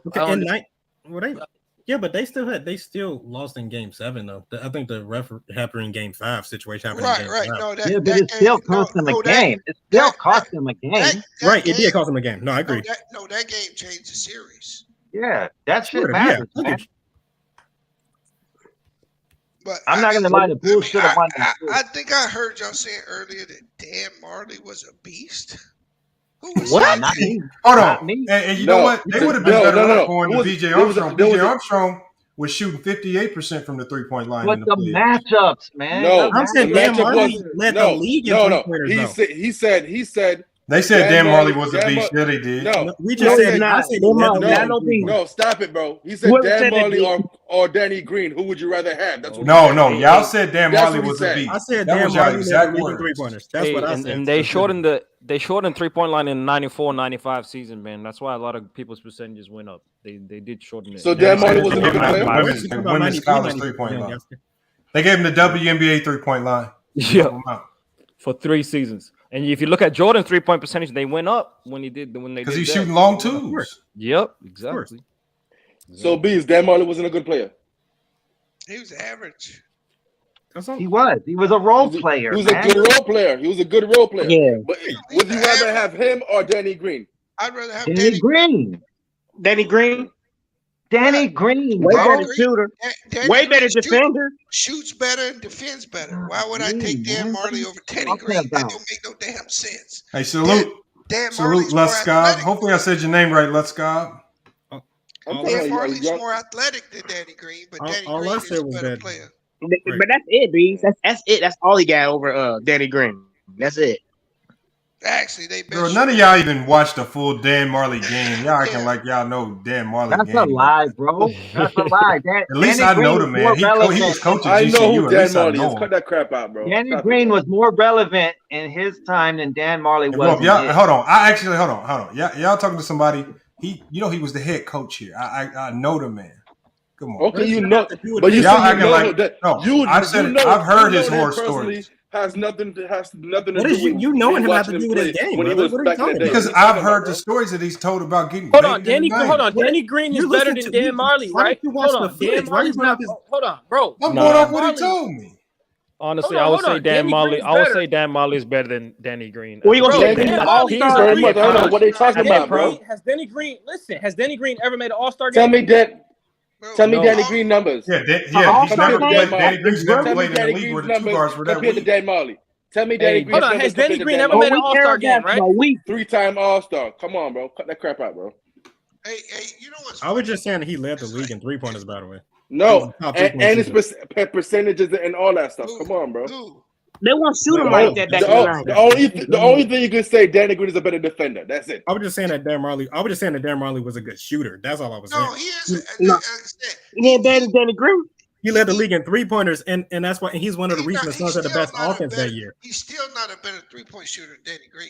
I'm not saying that. I'm not talking about that. I was just making sure we weren't disrespecting Dan Marley. That's all. I'm not. Okay, hold on. We're gonna go to percentages. Danny Green has 1, 2, 3, 4, 5, 6, 7 seasons where he shot over 40% from the 3-point line. And Dan Marley from a closer 3-point line has 0. I'm saying Danny Green's a better shooter and a better defender. I don't know what we're arguing here. I don't. I was just saying that Dan Marley was a great 3-point shooter. I'll say this, X-Man. Marley had a better handle. He was a better scorer too. But he didn't handle the ball. KJ was the ball handler on that team. Go ahead, Beast. And Marley was better on offense though. All around, he was a better all-round offensive player than Danny Green. He's got a better offensive game than Danny Green. Dan Marley was never relied on to try to guard the best player on any of those teams he faced. No, he wasn't. That's why I said I would take Danny Green over him. And you know why he was guarding Jordan? Because the Phoenix Suns, they actually came out and said, it was an article talking about this series. They said they put their worst defender on Jordan. That's why. No, he was the only one that can even match up size. I can pull it up. No, Kevin Johnson was what? No, why would they do that? Is my question. Because why was that strategy? No, because Mike was going to score his points. It didn't matter. Why put your best defender on somebody that's going to get his points? No, the thing is, you got to slow the offense down. Losing a series. If you give Mike all the points, the offense is rolling. You know, it is. That can lead to you losing a whole series. Okay, that goes to my point. I know y'all don't believe me. X-Man, if I'm coaching against you, and I know you're going to score 35, right? Mm-hmm. Do I want you to score 35 and get everybody else off? Or do I just want you to score your 35? You want me to just... So this is right here. They put their worst... I want to make that 35 difficult for you. What are you talking about? Oh, I'm not denying that because Jordan averaged 40 for that series, so that's clear that he was cooking. He was cooking. My point is that why as a coach would you do that? Take a risk like that in a fight? Oh, no, I'm just telling you what they said. They said they put their worst defender on Jordan, which was Dan Marley. It's not a risk. It is because they lost the series. He averaged 40. Come on, Bees. He averaged 40. That's why would you let? Slow down. Listen, he was going to average that no matter what. But I just looked up defensive rating, bro. Hold on. They have their defensive rating is almost identical, bro. He didn't average that in any other series. So what? Look, they did not have great individual defenders. Part of their defense was the way they ran their offense. Up and down. Who were they guarding? Because Scotty was dropping 20, BJ Armstrong was getting 13. Because they weren't great individual. Bro, Dan Marley is better than Danny Green, bro. Stop it, bro. No, man. I understand that, but why? You didn't watch. That's a bad idea. I played with him on NBA Jam. He's trash. That goes to my point that y'all NBA Jam, seriously? I would let you play. Retro classic.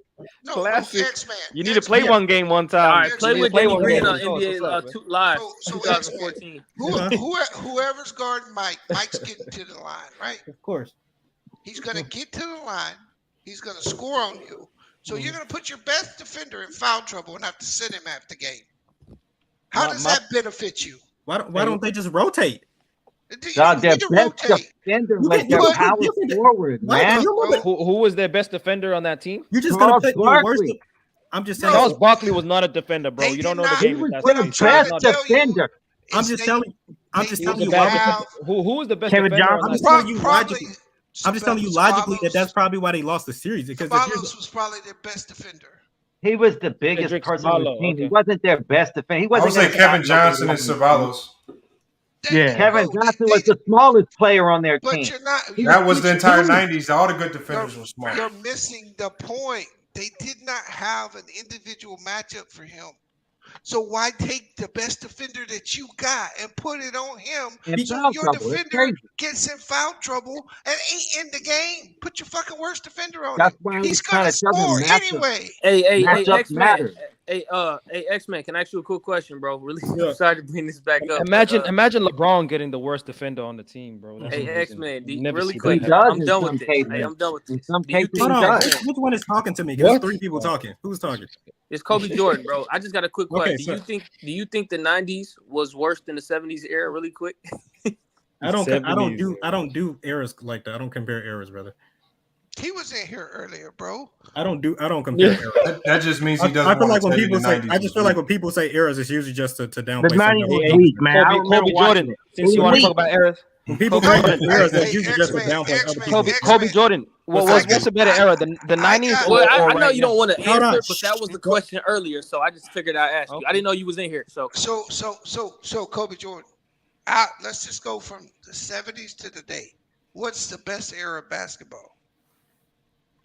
Everybody can answer. I think the 2000s is the best. I got the 2000s.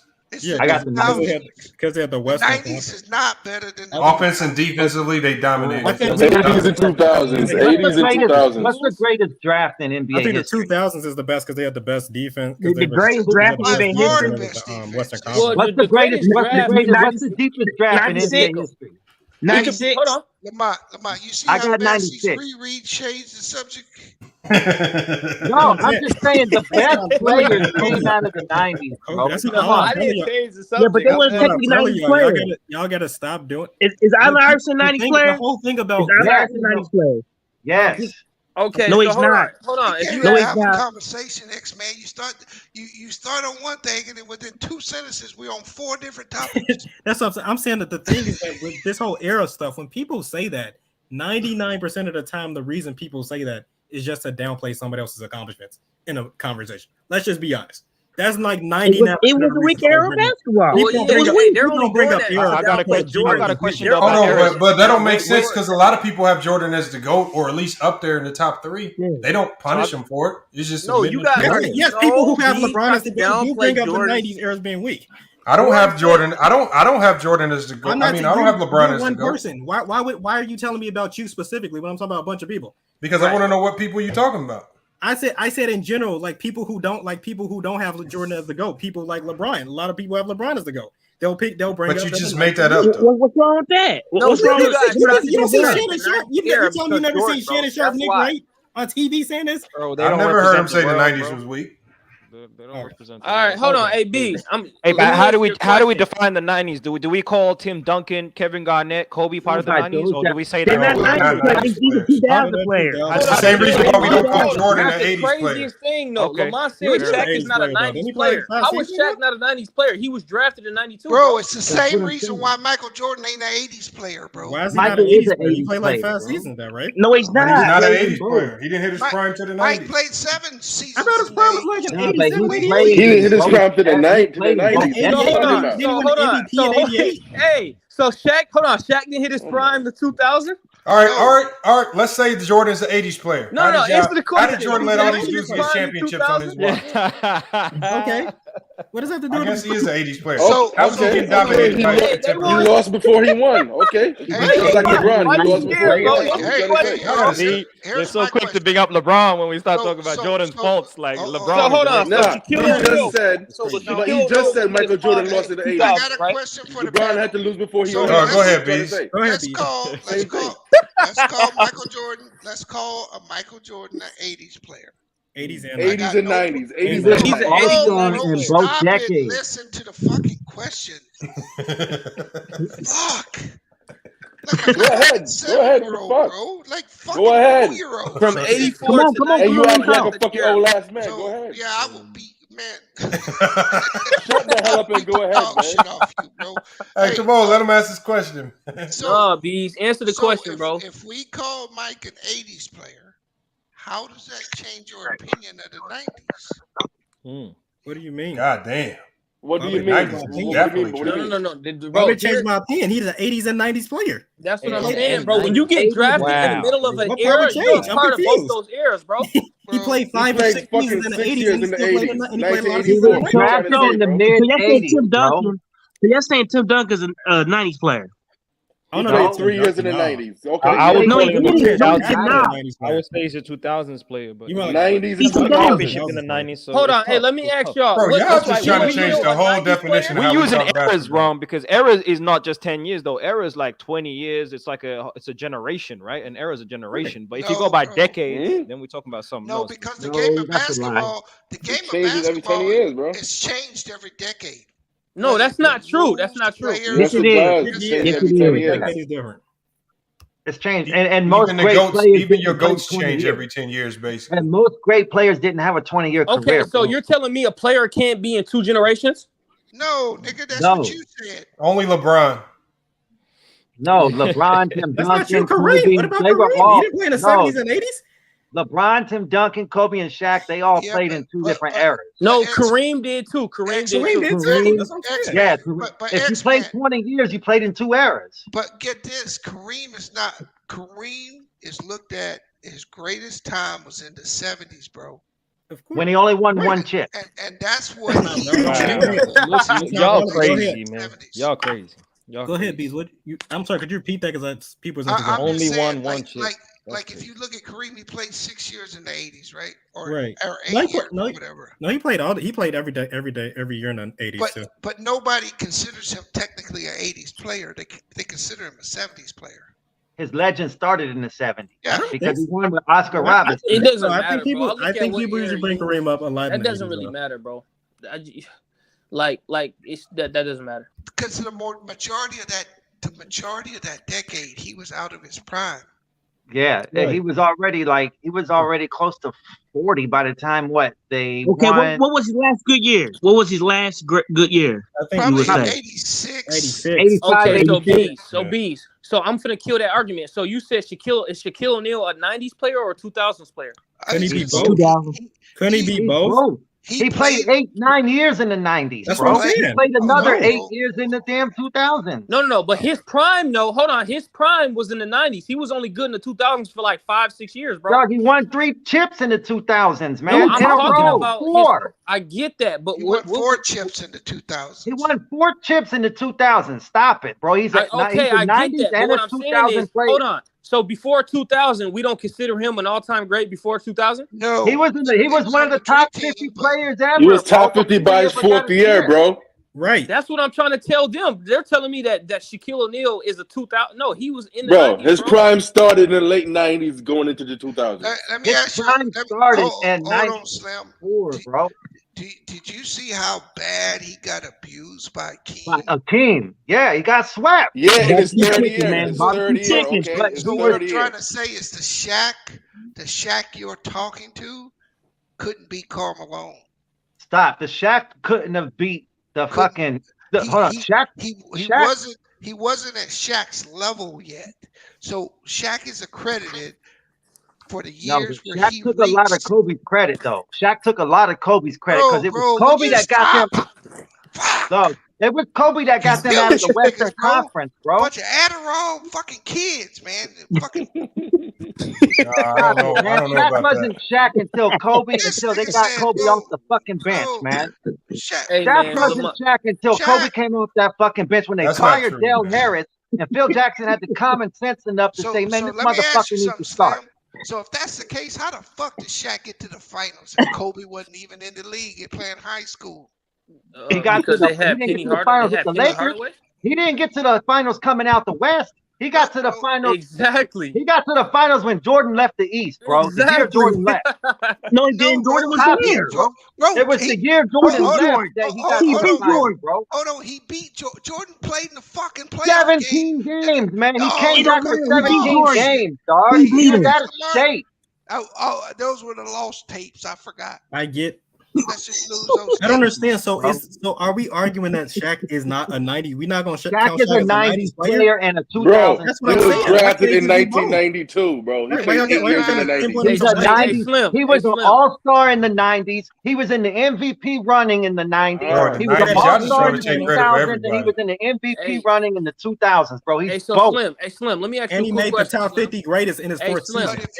That's all I'm saying. If you give the 90s Shaq, you make out the 90s. That's all I'm telling you. Hey, Slim, let me ask you this. Slim, do you think the 90s was the weakest era? Yes or no? Fuck no. Yeah, it's weak. That was weak. What's the weakest era, bro, in your opinion? Now. I would say the 70s, man, because Okay. that was before Magic and Bird, and it was after Will's prime. Now is the All weakest these era. dudes on this channel who's capping saying that the 90s was the weakest era. To me, This is the weakest era, nigga. Jordan, they're discrediting Jordan. How can you say that? I just feel like if people say eras are weak, that's just people. Hold on, All right, this let's do era's it so like weak. this. How come y'all didn't go name make three the NBA and MVPs. get some of that weak money then? Name 3 MVPs in the 1970s. Come on, man. Anybody. Go ahead. He named Elgin Baylor, Kareem, and Wilt. That's the only people he No, can Elgin wasn't an MVP in the 70s, was he? He was on the verge of retirement in the Elgin 70s. Baylor played in the 60s, guys. The 60s, He retired in the early 70s. were so trash. They had to merge with the ABA, bro. Let's stop the cap, bro. Stop it, man. Elgin Baylor, come on, not Elgin Baylor, but you're talking about, Elgin Baylor, man. He retired in the early 70s, guys. Y'all act like he played that whole decade. Name 3 MVPs in the 1970s. Then go and name 3 MVPs in the 90s. You can do that off the top of your head. Name 3 MVPs in the 2000s. Yeah, that's because it's more recent. No, man. I can name 3 MVPs from the 60s. I know Willis Reed. Jerry West, Wilt, and Bill Russell. That's 3 MVPs from the 1960s, bro. Who's the best small forward in the 70s? John Havlicek, right?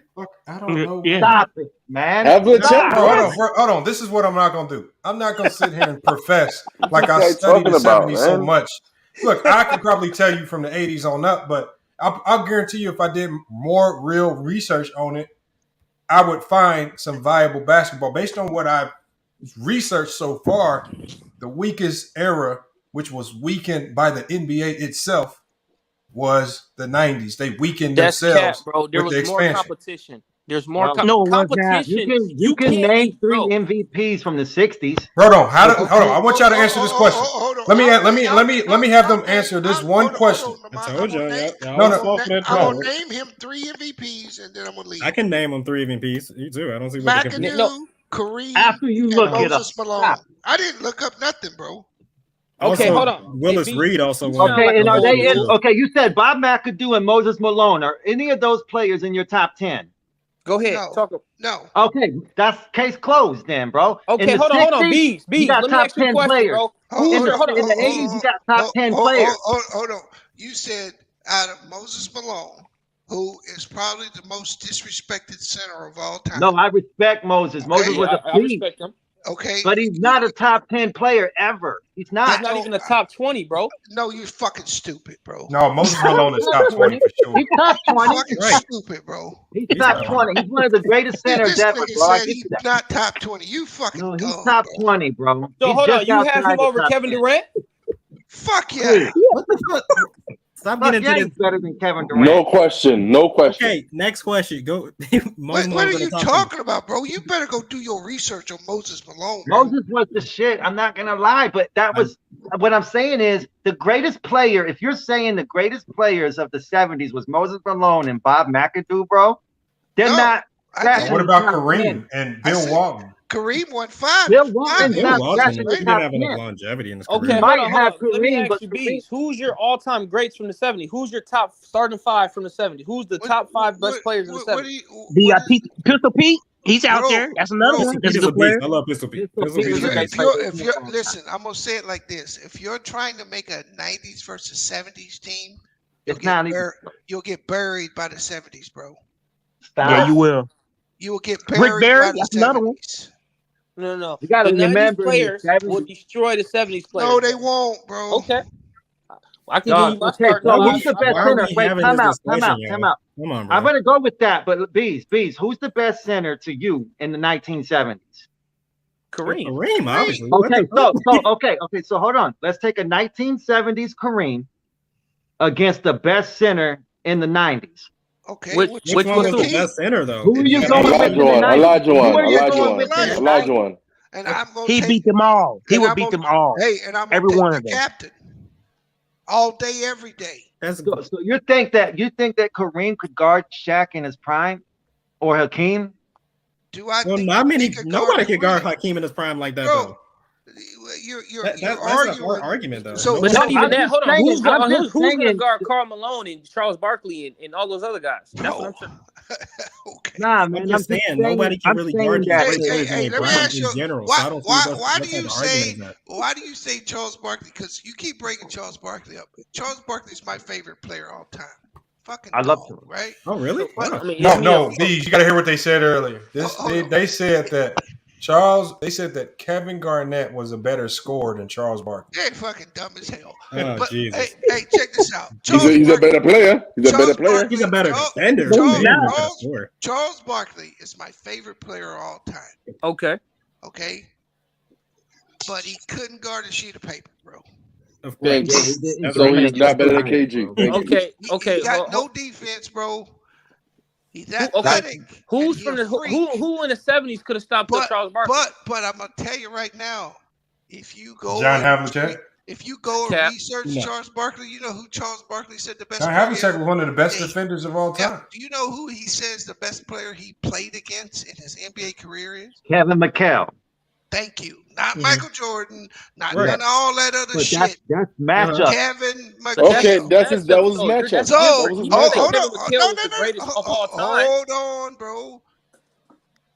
Kevin McHale is essentially a 70s Kevin player. McHale was the beast, bro. He was a fucking beast. That's how 70 players played the post. Just like Kevin McHale. First of all, Kevin McHale is not. Wasn't he drafted in the 80s? What are you talking about? He's an 80s player. Listen, you dumbass. I said he played like 70 his power style. forwards, nigga. The style that he played, you dumbass. What's your point, bro? That makes me care. I don't got a point. My Hey, point y'all. Look, y'all. my I point got is it. your mama should have fucking threw. Hey, y'all. We going on 9 hours. I gotta shut it down, man. Hey, long time no see though, Bees, brother. Great to see I you. gotta shut it down. Look, we going on the 9-minute mark on the Go dot. take a seat, Pimple, and go sleep. I don't even have this much headache with my fucking 7-year-old, yo. Go take a sleeping pill, man. But I mean, you know me, Bees. I don't disrespect other decades. I don't disrespect you like that. I wasn't trying to disrespect. I don't disrespect the 90s because I don't like Michael Jordan. I just understand what the other players say and what the coaches have said about that era and about how they put too many teams in too fast. Notice, when's the last time they put a team in the NBA since then? Yeah, the Bobcats. You're not a new team. Hey, you're about 2004. No, was it 2003? You're about to see what adding 2 teams does to the NBA because they're about to add Seattle and Vegas. And you're going to see it. It ain't going to be to the same extent that happened in the late 80s or early 90s, but it's going to take the competition in the league down. Well, wait, one more question. When you say, hold on, one more question, and then we can be done. When you say that that's the only reason why you can explain. Hold on, throughout the 10-year span in the 90s, you had 4 years where 20% of the league lost 60 games. That's not good. There's a lot of bad teams. There's a lot of bad basketball over a long period of time.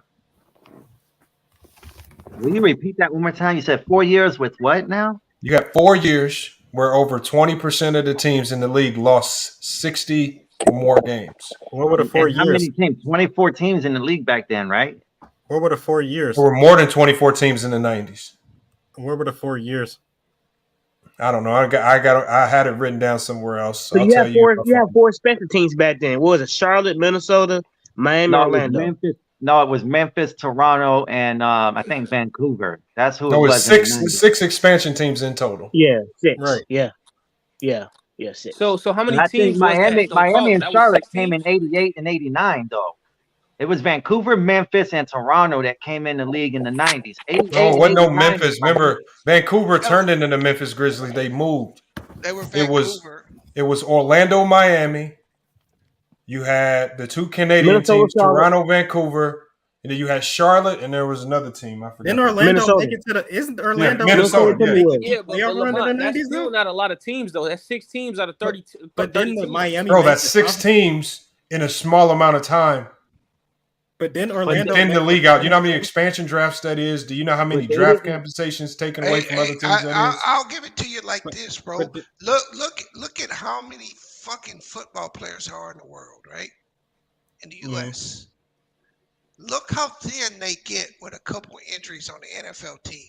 Look at the talent just drop off after the first 2 guys at a position. They're taking guys from grocery stores, and they ain't the same. Even though these dudes are all world, they not the same. So it doesn't matter what the sport is. The talent pool, that's why every year we can come in when a guy like Giannis or LeBron or KD or Steph is in their prime, and you can say, he's a superstar, he's competing for a chip. Because there's not enough players that reach that level.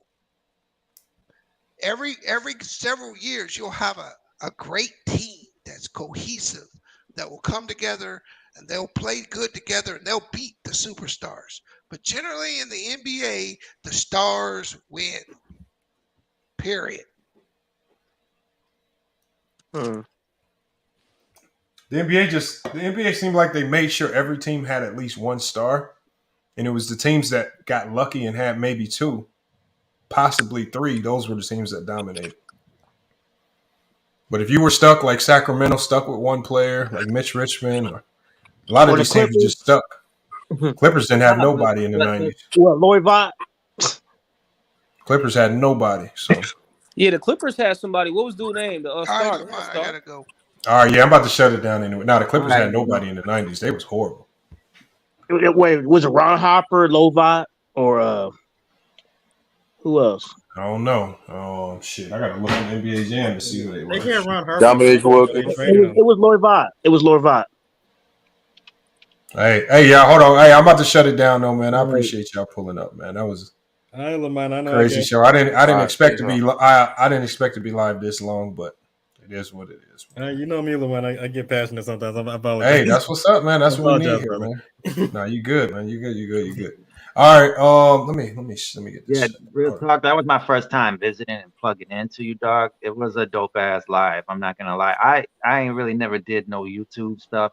I was thinking about trying to figure out a way to start my own thing, but I just kind of plugged in to try to get an idea of how people stir up discussions. So that's why I engaged. Just hit me up. I can give you the setup. I'll give you the setup. It's gonna be a dope ass live as long as I'm here. I'm the MVP. Lamont, really quick, I found his name. Yo, what up? How do we contact you, Lamont? Just on IG. Just go FYF Sports and just send me a DM. All right, guys. Hold on. There's a fake FYF Sports account with like 10 followers. The real one has like 7,000. So just find FYF Sports Debate. I gotta go set up an IG and all this. I've never done social media before, so it's my first time really just plugging in. You got email? Yeah, I got an email. Here, I'm gonna put my email in the private back chat for you in the private chat. All right, Lamont. It was dope. It was a dope chat, man. I appreciate y'all, man. Yes, sir, man. That's it. All right, peace. At gmail.com. Peace. All right, hold on. I put it in the backstage for you, Slim. You see it? I see it. Yeah, I'm gonna write that down. And I'm gonna shoot you an email, man, and then try to just get some knowledge from you, man, if that's okay. Just a couple of nuggets of knowledge to help me on the long way. That's perfect, man. All right, yes, brother. Sir. Yes, sir. All right, peace and love. All right, hey, man. Hey, salute, man. Y'all pulling. Hold on, Kobe Jordan. Did you have something? I heard you say something. No, that's it, man. I'm about to head out. I appreciate you. I'll be back. All right, man. Salute, man. Appreciate you pulling up, man. I just randomly. When you gonna stream again next week? It's probably gonna be Wednesday. I'm definitely gonna stream Wednesday. I got some uploads that I got to drop. I got some interviews that I did. Like I did an interview with Legend of Winning. Ooh. I got to drop that. I'm probably gonna drop it in small segments because it's like an hour long. It's like 2 hours long. So I got an interview I did with him. I just interviewed him. I got a couple more interviews. I just got a lot of stuff there. I just haven't had the time to sit down and get it edited and drop the content. So I got to do my Draymond Green my Magic Johnson is Draymond Green video. So I got a couple things I got to get done. We're looking forward to see it, brother. Hey, man, yeah. I just dropped the facts, man. Hey, salute, Slim. I'm gonna go ahead and get you up out of here. Salute. All right, X, man. Appreciate you pulling up, man. We're gonna catch you on the next one, all right? All right. All right, y'all. Hey, so Wada just pulled up. Wada, we've been live 9 hours, and you just now getting here, man. We've been live 9 hours cooking. We're gonna be back live. Salute, Dante. Appreciate you pulling up. Hey, y'all, if y'all want to I think if anybody missed this stream, it's a lot of good moments in this stream. LVZ pulled up. He had to give somebody the max ether. It was crazy. Bees came in multiple times, cooks a few people. We had Schroeder King on. I mean, we had a little bit of everything on this panel, man. We had Gary Neal in the chat, former San Antonio Spurs player, man. He was in there, obviously agreeing with the takes. Y'all know how that is. Man, it was a good stream today. So if y'all missed this one, make sure y'all got to rewind it back. I'm gonna chop this one up as well too. I'm gonna chop it up and I'm gonna make sure you guys get them golden moments out of this stream. It was a pretty good one today. He says Larry Bird said Dr. J said that. Yeah, it's true though, Brian Larkins. I mean, you got NBA pros who said it. I mean, it just is what it is. You know, I mean, it just is what it is, man. It's not taken away from those players. Like, just to say that, it's not saying Hakeem wasn't great or Jordan wasn't great, but it did water down the level of competition, okay? Especially in an era where there was illegal defense and all of the stars could operate on an ISO level. I mean, it just really watered things down. Brian Larkin says 6 teams lost 6 or more games, and that's what I'm saying. That's how bad it was. And the NBA understood that. I think the NBA understood that they could hide a lot of the bad teams because they had Michael Jordan in the league. And since they were pushing Jordan so hard, it didn't matter that they were bringing in so many trash teams because nobody would care. They could just showcase that Jordan was just dominating everybody. They didn't care that Jordan would beat up on the Charlotte Hornets in the first round or beat up on the Miami Heat and beat them 3-0 in the first round. You know, a lot of these teams was just either easy wins in the regular season or easy first-round exits. You know, Timberwolves, no threat to nobody. Vancouver Grizzlies, no threat. You know, these teams, Toronto Raptors, really no threat to nobody. Just out there just shelling out games to the best teams in the league. Hey, Renegade, I see you in the chat going strong, man. Appreciate you being here the whole time. Salute to Renegade. Look, y'all, man. Y'all want to keep the streams going, man. Make sure y'all support, man. Support the channel, man. I dropped the link to the Cash App, man. Would definitely appreciate anything y'all do. And then we also have to give everybody, especially the people that are here now. Then my next live stream is going to be my 50,000 subscriber appreciation video. So we definitely got to give appreciation to everybody to help make that happen, man. Like, you know, we hit 50,000 subscribers and a lot sooner than I expected. And the next thing you know, now we at 53,000, looking like we about to hit 55 pretty soon here. He says, one question. Chauncey said that if Carmelo got drafted by the Pistons, LeBron's legacy would be different. Do I agree? Yes, I do agree. Because that would have made the Detroit Pistons into a superpower. And Wada, if you really think about it, the only thing that the Detroit Pistons were missing at that time was that dominant ISO score. And if they could have got that dominant ISO score at a low cost, especially for the first few years of his career, that would have changed. That would have changed the outcome for LeBron James significantly. And that's what I mean, Wada, when we judge these players off championships. When we judge them off championships, it's not a fair comparison. I mean, if you think about it, Wada, what if Dominique Wilkins would have got drafted by the Lakers instead of James Worthy? Look how different we would be talking about James Worthy and Dominique Wilkins. Right? Remember, they left Dominique Wilkins off the top 50 list the first time around. That don't happen if he gets drafted to that Laker team.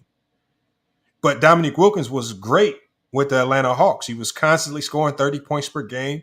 He was doing his part. He just didn't have the team around him to be good. So, I mean, we just had a conversation today. You guys saw how people would heavily lean towards championships and, you know, put all that weight on championships. And then when we bring up Bill Russell, then people have to kind of duck and dodge and try to evade why they don't want to include Bill Russell in that conversation. Salute to Cuba Starks Basketball.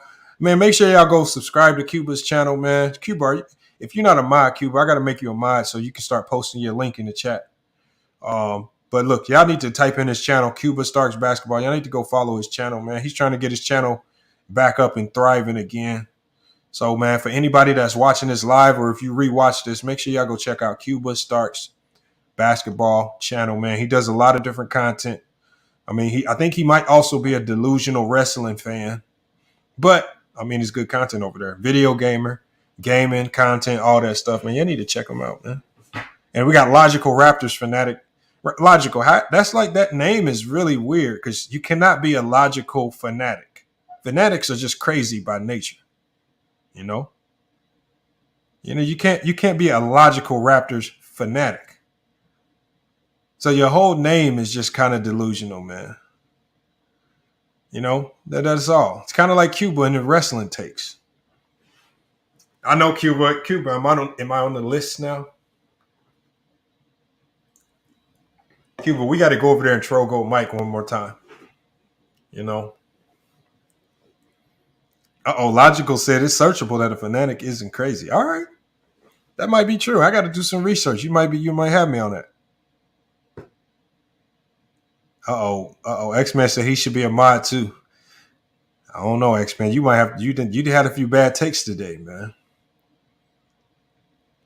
Logical. You got a channel? I didn't know you had a channel, Logical. Logical, and make sure you remind me the next time I hear you. Y'all got to send me y'all links Because I would sub to your channels too. That way I can go straight to your links. Nah. Logical fanatic means crazy, man. Y'all just crazy. And salute to why he says, I agree wholeheartedly with your thought on context of championships should not be the end all be all. It shouldn't be. Because if it was, then this GOAT argument would be very easy. And nobody would come close to Bill Russell because Bill Russell's dominance as a player and then dominance winning-wise would supersede everything. So, it is what it is. My MVP status helps me get views. Hey, man, I'll take whatever views you can throw my way. I'm not tripping. Appreciate y'all pulling up, though. He says, check the I got you, Logical, man. We're gonna. Hey, look, man, I'm gonna see most of y'all on probably go Mike stream. I got to get to some business real quick before it gets too late. Right, my team. We got our first day of official practice tomorrow, so I'm not really gonna be on here tomorrow. I might come through tomorrow night and do a late night stream. I might. I might do a late stream on my other channel because I really haven't been putting out the amount of content that I need to. I might replay this live on the other channel as well. So if you did rewatch this. If you did miss this stream, what I'm going to do for everybody that missed it is I'm going to replay it on my second channel, probably drop it as soon as we get off here. So let me put the link to the second channel in the chat. Hold on. For a few people, some of y'all might already be subbed up to it. We only got about 1,500 subs over there. But if you haven't subbed up to the second channel, make sure y'all go do it now. But before we get out of here, last thing, man, make sure y'all follow Fit Aid on Instagram. Let's go follow Fit Aid on Instagram, man. I reached out to him, man. Let them know I appreciated the brand, man. They sent me this refrigerator stock full of Fit Aid, and this was a drink. The best thing about Fit Aid is that this is a drink that I was consistently drinking even before they reached out and sponsored me. Right, this is a drink. When you talk about vitamins, I'm gonna read down this list of vitamins, y'all. Vitamin C, D3, E, vitamin B, all of them, B6 and B12, biotin, which is gonna be good for aging. Right, we got calcium, magnesium. Magnesium is an underrated supplement for the heart. Potassium, good for your nerves, keeps the heart, everything pumping correctly. The electrolytes going right there. Hey, that's what you got to do. He says, for the love of sports podcast, let my health. He says, you loyal. But what you mean? How am I loyal?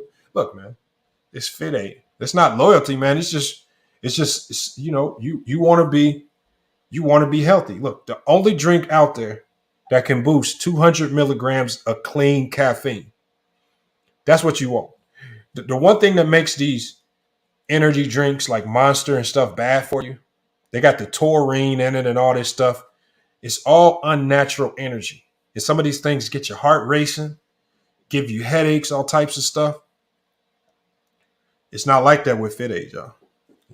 So Fit Aid, man, make sure when y'all see it in the grocery store, they got new flavors now. This one right here is called the Fit Aid Energy Plus. So if you see the can right there, this is Energy Plus for sports performers, right? So if you're an athlete and you need that extra boost, you can grab a Fit Aid, but they also got some of these for recovery. Look, if you had a crazy night out drinking, you need to grab one of the Fit Aid recoveries that they have in the grocery store. So when you wake up in the morning, you don't have no hangover, stuff like that. So they basically got a Fit Aid for everybody in every situation. All right. He says, did I used to coach? No, I still currently coach Kobe Jordan. I still currently coach. I coach over at GCU, Grand Canyon University. And we start our season officially tomorrow. Make sure all you got to do is go follow us on Instagram. Just go follow us on Instagram, man. Grand Canyon University. Pretty good team, man. We had to reload from last year. Last year we was loaded, man. We lost in the national championship game. This year we got to try to find a way to get back there, man. It's not going to be easy, but, we're going to make it happen. We're going to make it happen.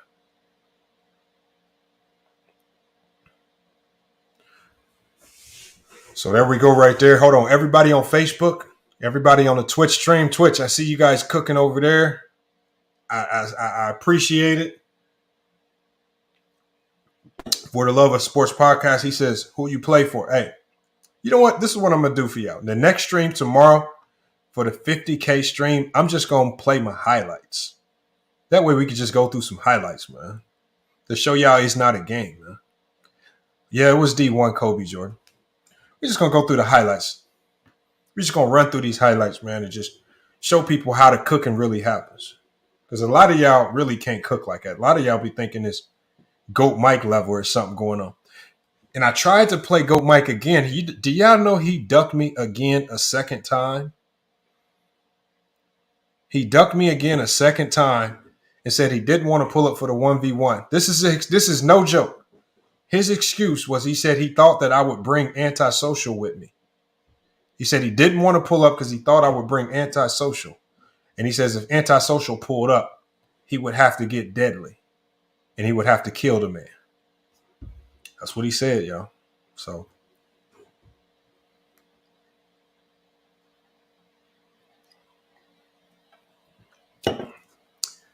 Because he keep calling me out for the love of sports. How about this? I could just record myself playing one of my players. They always want to try to prove something by calling you out. You know, when you get to where I'm at right now, I really don't like playing 1v1s anymore. I mean, 1v1s to me is really not good basketball because it's not half the shit you do in a 1v1, unless you're doing like 1 or 2 or 3 dribbles, is really not stuff you're going to do in an actual game. You said, what's my IG name? It's FYF Sports. FYF Sports Debates. How you not following me on IG, Cuba? Kobe Jordan, he said, you or Ticket TV? I would beat Ticket. Ticket's tall, but I like playing tall players. Like if you're slow and you tall, I'm gonna beat you. Oh, the Grand Canyon one. Hold on, let me make sure I get it right. My bad, Cuba. The Grand Canyon one it's just GCU Club Basketball. Look. I'm putting it in the chat at GCU Club Basketball. Boom. There we go right there. Just follow us, man. Check us out. We did, I must admit, though, since I've been at GCU, I've been like LeBron James in the finals, y'all. I've been losing in the finals, man. Choking in the clutch. I done lost 2 national championship games, man. So right now I got a losing record in the finals. I got 1 championship at Purdue, but I'm 0-2 in the national championship games at GCU. So I've kind of been choking in the clutch, man. See, the good thing is all the championship games we lost, I put them on YouTube so you guys can see for yourself. Both of the games. The last championship game that we lost against Wisconsin, though, that was kind of tough for me because the thing is, until I reposted the game, I hadn't watched the full game all the way through. Like I was just like nervous to rewatch it and see all the mistakes as a coach that I made. And I saw my critical mistake was around 6-minute mark. We took the lead. Around the 6-minute mark, we took the lead. I should have called a timeout when we got the stop. Because we had the momentum, we shifted the game, and I should have called timeout. But I allowed my team to play, and we was playing at such a frenetic pace, just trying to get the lead back. Crowd going crazy. I should have called a timeout to calm them down and run a set just so we can get a clean look or something, just so we can build on the lead, and I didn't do that, man. So, man, it sucks, but when you rewatch stuff, man, you just see a ton of mistakes, man. Nah, it ain't as fine as you lose, man. Hell no, it's not fine to lose. I mean, but X-Men, look, like when you think back on it and when you talk to all the players, though, I mean, the players, that last season was the most fun they ever had. Because for a lot of these guys that have to play club basketball, you got to think, these are guys that got lied to by prep schools. They got lied to by colleges and things of that nature. I mean, then they found themselves playing with us at GCU. But then they come over here to GCU and then they playing with a coach that actually is not going to lie to them and stuff, you know? I'll tell one of my players, I'll be like, man, you cannot shoot. Like, you hot garbage. This is what you good at, you know? I'm going to tell you, I'm going to be honest with you. If you trash at something, I'll be like, I like the way you attack the basket, but you trash at driving. I mean, traffic shooting or so, whatever I got to say. You just got to be honest with them. And then you got to start working on it. All right, salute y'all, man. We're going to get up out of here, man. Again, appreciate everybody pulling up to the stream today, man. Again, sponsored by Fit Aid Sportsman, the new official sponsor. One of the sponsors for FYF Sportsman, and I love to do products that I use myself, man. But we up out of here, man. 9-hour stream. I mean, crazy. If you want to watch the rebroadcast of this, man, pull up to our second channel, man. It's going to be live in about 30 minutes or so. We're going to cook over there. And we'll be back Monday. Back Monday, we got to talk about Magic Johnson Monday. How and why Magic Johnson is just a flashy Draymond Green. That's coming Wednesday, man. Make sure you guys pull up, man. It's FYF Sports. And we out.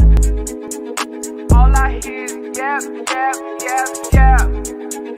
Ain't talking about nothing, right? Watch this. We gon' bring that pressure.